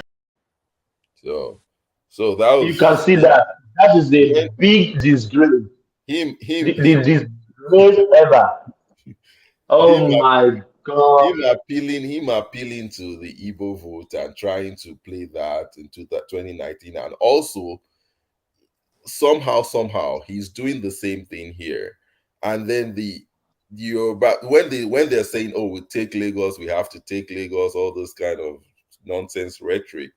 It's just telling you that you need to reason if you're a bad guy voting for this guy, because out of emotion, out of saying, "Oh, Tinubu is he only him? They've had a stronghold on Lagos," and then you just vote out of anger, out of emotion for this guy, and then these guys come out and they declare victory. Not just that, this guy, there's the very small matter of him not even being qualified enough, of not even having a job that he can actually speak of in his resume. So what are we talking about here? Are we going to just hand over Lagos to him to learn on the job? No, Ayo, we can do try and error. Okay. Well, all the people that vote, if they like, let them vote for him, and we will be here. We'll be looking at them. But anyway, I believe they will do the right thing. Lagosians will do the right thing, and But I have so many obedience. They are campaigning for Tinubu, for Sanwo-Olu rather. So they still want some few of them that I've heard from. But is there no? Tinubu is not in this. See, I will come in here. Sorry, what I want to say is this. Yeah, come here. Yeah. Many Igbos have settled down to digest this guy carefully. The threat and the danger the political campaign carries for them. As far as Nigeria is concerned, what is on ground is state of origin and is still there. However, he is a pure Yoruba person. But if they use emotion because of his connection, they should ask themselves. Because some state in Nigeria like mine, we have done what is called an emotional election. We did it against Oshomole. We elected the current governor. Today, my dear, some of my Benin people in abroad there, they hung themselves when the governor was destroying their houses. This will not be say, go and find out. The same people with campaign who send their money hang themselves. I don't know. Where did they you understand me? So where did they build those houses? Did they build them on where waterways or? No, they said it's government. He said it's government property. How can it be government property? You know what happened? He said that one is a different thing. Let me just quickly round up this one. So people should be careful about emotion. They should not put the life of innocent Igbos at risk, because if they use that population to change that election for the favor of this guy, I think resentment is going to grow in the heart of Yoruba people. no one can just pretend about it. For me, I sense it. And that resentment may lead to kind of uncontrollable emotion. And that could even translate to violence. And look at the politics in Nigeria. I'm afraid of the governor more than the president themselves. Their politics is the most dangerous one. All of them will look for a way, because we live in a country where rule of law is not in total practice, it's not even a practice. And they will exploit the whole thing, and you see the way they will start, it will spread to other places. And that hatred will grow for nothing. And at the end of it, the common man will suffer for nothing. And the governor you died for or you voted for out of emotion, when they start ruling you, you can't believe your eyes. You can't stop them. I'm talking for like that. You just asked me a very good question, and you said, is the land government land or waterway? Which waterway? What the governor is saying is that this land during Ogbemudia, I can say that is around 70 something. Yes. So oh my he went to some How many villages. years ago? He went to How? yeah, Oh he my went to some God. those days when he was ruling, he went to villages. I want to build a school for you. I want to build any government infrastructure. I don't know. You understand me? So we need free Yeah. land. Normally, the villages will cut land for that government. You understand me? Yes. So now when they Yeah. cut that land for you, you did not build it. It remained their land. They gave it to you to utilize for them. It remained their land. There was no single document that covers it that this land is for government. You can't even see any document. That was when we were bended. Can you go to Delta and go and be destroying their house today? Because there were also projects that people donate land for. So this is how they call all these places. Now, when they come back, a entire generation, even mud houses were in some places. You know, the one they built before we both started to colonize us with sand. Yeah. Yeah. Red sand. They were there in those lands. It still lay claim to them. Yes, with red sand, it still lay claim to them that these are government. Play before you know what is happening, my brother. People could not be able to stop this guy. Then a lot of people that built houses in that place came out with seal of O. Even some of the seal of O were issued under his own administration. He could not even wait for those people, no compensation. He mobilized the whole army in Benin. Police. What is the other one? I don't know what they call something cop. The federal something cop. He mobilized them. The vigilante group. He carried bulldozer and everything. That is how he leveled those houses, my brother. And render people hopeless and homeless. Oh my God. So emotion, Oh my people should God. control emotion and watch carefully. Some people, for him, nobody is, as far as leadership is concerned, there are people that will praise him and they will sing good song, no matter what he did. He did to other people, it's none of their business. Even Satan, if he come today, there are people that is going to praise him. So I believe that. Yes. One thing is very clear. A time is coming. I want to tell people that we have made a mistake. Emotion is not good in terms of politics. They should just settle down, take a good breath, and look at anybody you don't know very well. Just play with the devil you know than these unknown people. Just appear from nowhere. And they will tell you that they are good. My brother, vote for the one. That's why I supported Peter B. He has been tested. He's not a stranger to when it comes to the politics. So that one is very clear. So, but people you don't know, no local government idea, no, they have not even campaigned for anybody. They have not handled any post, and they want to tell you, I will blah blah blah. I will stop this. I will stop that, my dear. Before they stop that, they promise you, you are already crying. So people will be committing suicide in your two naked eyes. So they should be careful. That is it. That's all I will say. I don't know. Emotion is very bad when it comes to anything, man. When it comes to politics, it's not good. I saw. Oh my God. I don't. Midwest. I don't know if you know this. This privileged son. Who be that? Privileged son, one comedian in Edo State. Okay, yeah. I saw him when he was crying when they were demolishing his project. Yeah. The guy was saying all through that year, everything he has ever worked for, they destroy it within how many minutes? My brother, my in-law in Spain lost 2 houses there. One was constructed for a hotel. The structure was for a hotel. Every room with toilet. Everything down. As I speak to you now, nothing as far as Nigeria is concerned. Nothing, not even land. So that is wickedness to the highest level. And those landings were with COO. What they are now saying is that if you have COO, you come to the government can see whether they can compensate those kind of. You see lawlessness that I'm telling you. That's why I told these people they should be careful. They should not use emotion, because you cannot just say there is no differences among us as a Nigerian just because it favor you. If you use emotion to change it, it's going to backfire. I'm seeing it, and I keep on saying it. It will. There will be resentment. Yorubas are not going to, as indigenous people, somehow they are going to be saying, oh, if not for these people that is here, this guy would have won this election. That is not a good thing. So please, you are free to vote for him, but don't let emotion decide what you have to do. All these strangers, I will advise you, stay clear. When they enter power, you can't believe your eyes. They don't have experience. They don't Midwest. have. You know when they are making big mistakes. They don't have. Midwest. When they are making big mistakes, yeah. Yes. I'm sorry. Why can't Obaseki sell the land to them again? They should repay again. But for them to demolish the house, that could be a better solution. When I told you, you see, just eat with the devil, you know. This is my advice for all Nigerians. Just everybody hearing my voice, as far as Lagos election that is coming is concerned, please vote for the devil, you know.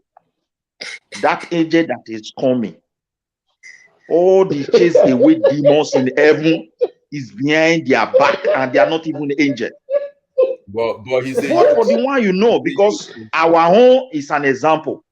My people's look, this Buhari you see, as an Edo person, we as Edo indigen, we have a lot to respect Buhari for. It's very saddening that I want to say some certain things here. The artifacts were my own ancestors paid with their blood. A terrible and the most tragic something since I can say an administration that has been running in a land since like 10, maybe 9th century or even more than that. When we mention Ododuwa here, like Yoruba, no matter how we narrate the story, we are talking about one person. We are talking about 11 centuries. According to the findings so far. So it means our people have been running a government, no matter how they run it. Well, no. But in 14th century, when the British came, they still have record of it. Now, people came from nowhere. The same king was betrayed by his people. And the land fell. And the blood of our people were shed for nothing. Nigeria was created.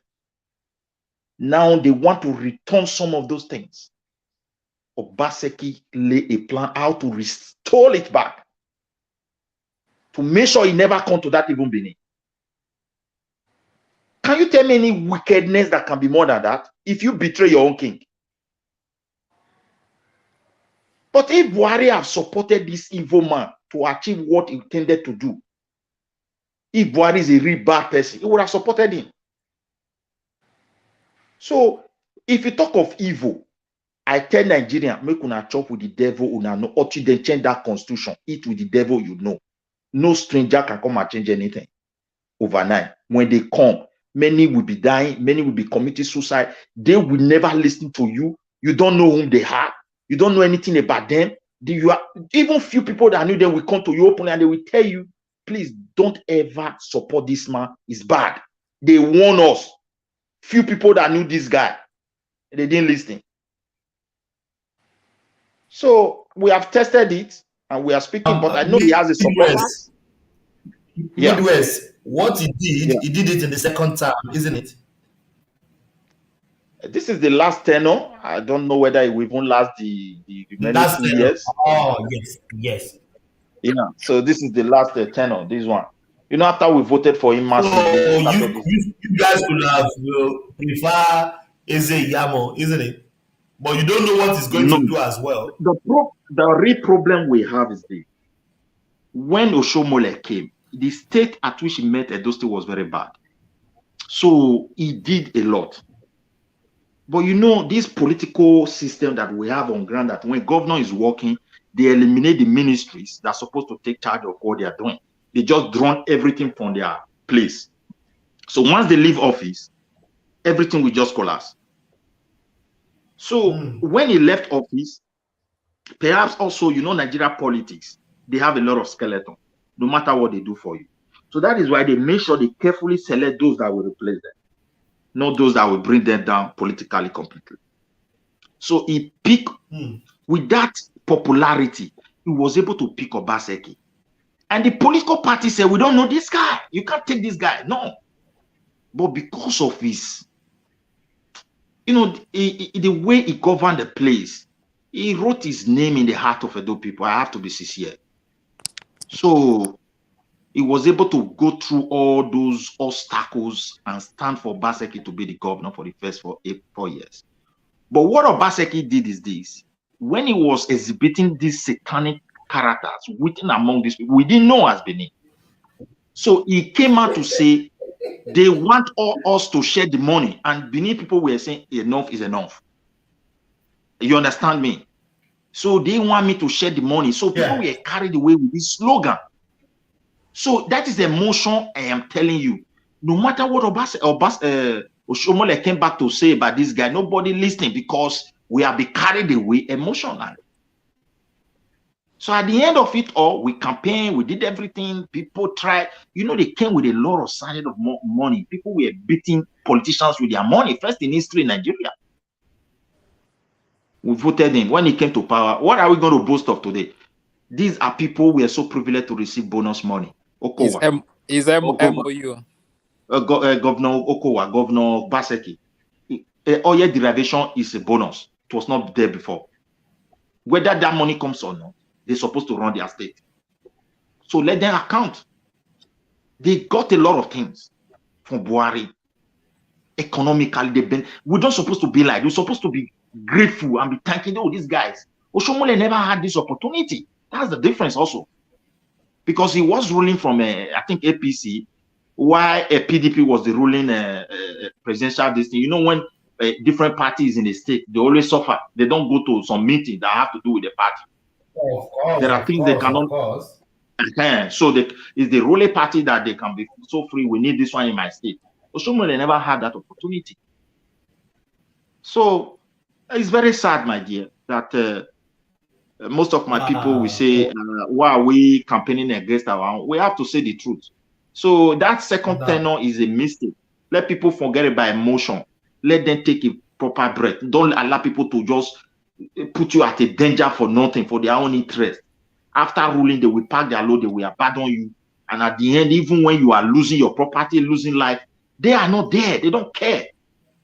So you have to just look for the good devils among them. Vote for now.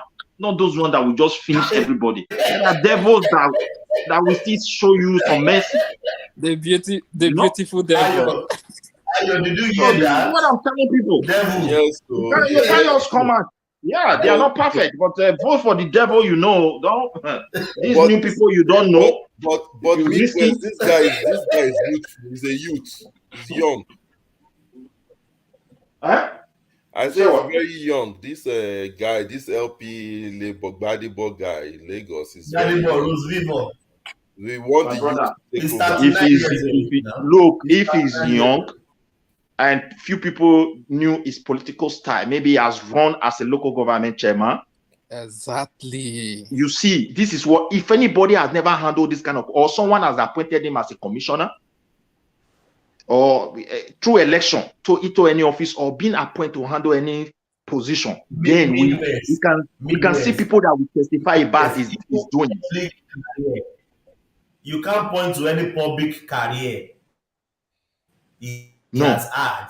Public. Even our own, Julie Oshomole, he has handled a very big position. According to Oshomole, he handled the economic thing for him. That is how he introduced it. Yet when he grabbed the power, he became a different person. So My dear, may God have mercy. When you see someone that is courageous to betray his own king, fear that person, man, in this modern life. Now, You know? now he's trying to play another card. He's trying to play another card again now that they want to impeach him, that they should save him. My people are intelligent. Let him play. If you give money now, they will take. But don't worry, the last day will speak. Even the people, I told people that is going to impeach him, they are already in that PDP. He has reduced that party to ground zero in the state. Yes. The party has no level. Even when it comes to the next state governorship election, those who want to rule as a governor should look for another party, not PDP in Edo. Because the internal crisis that this guy has created is too big. Everything they agreed before they gave him that chance, he did not fulfill them. Because agreement is an agreement. Are you not hearing UK saying it? Agreement is agreement. That's what the Philip PDP say on the federal level. They also agree, and some people betrayed it. So in the state level, it's always like that also, like in my own state. So he's just there because he's the ruling governor. They have the power. Okay, you want to say something? Guys, I'm very sorry. We have to shut down now. Okay. Thank you. West, we have to shut down now. We okay. Thank you. It's 9 hours. It's not easy. We've Thomas, 9 hours. We have to shut down now. Thomas, good night. Thank you for Thomas, coming. where are you in Australia? Thomas. Thomas.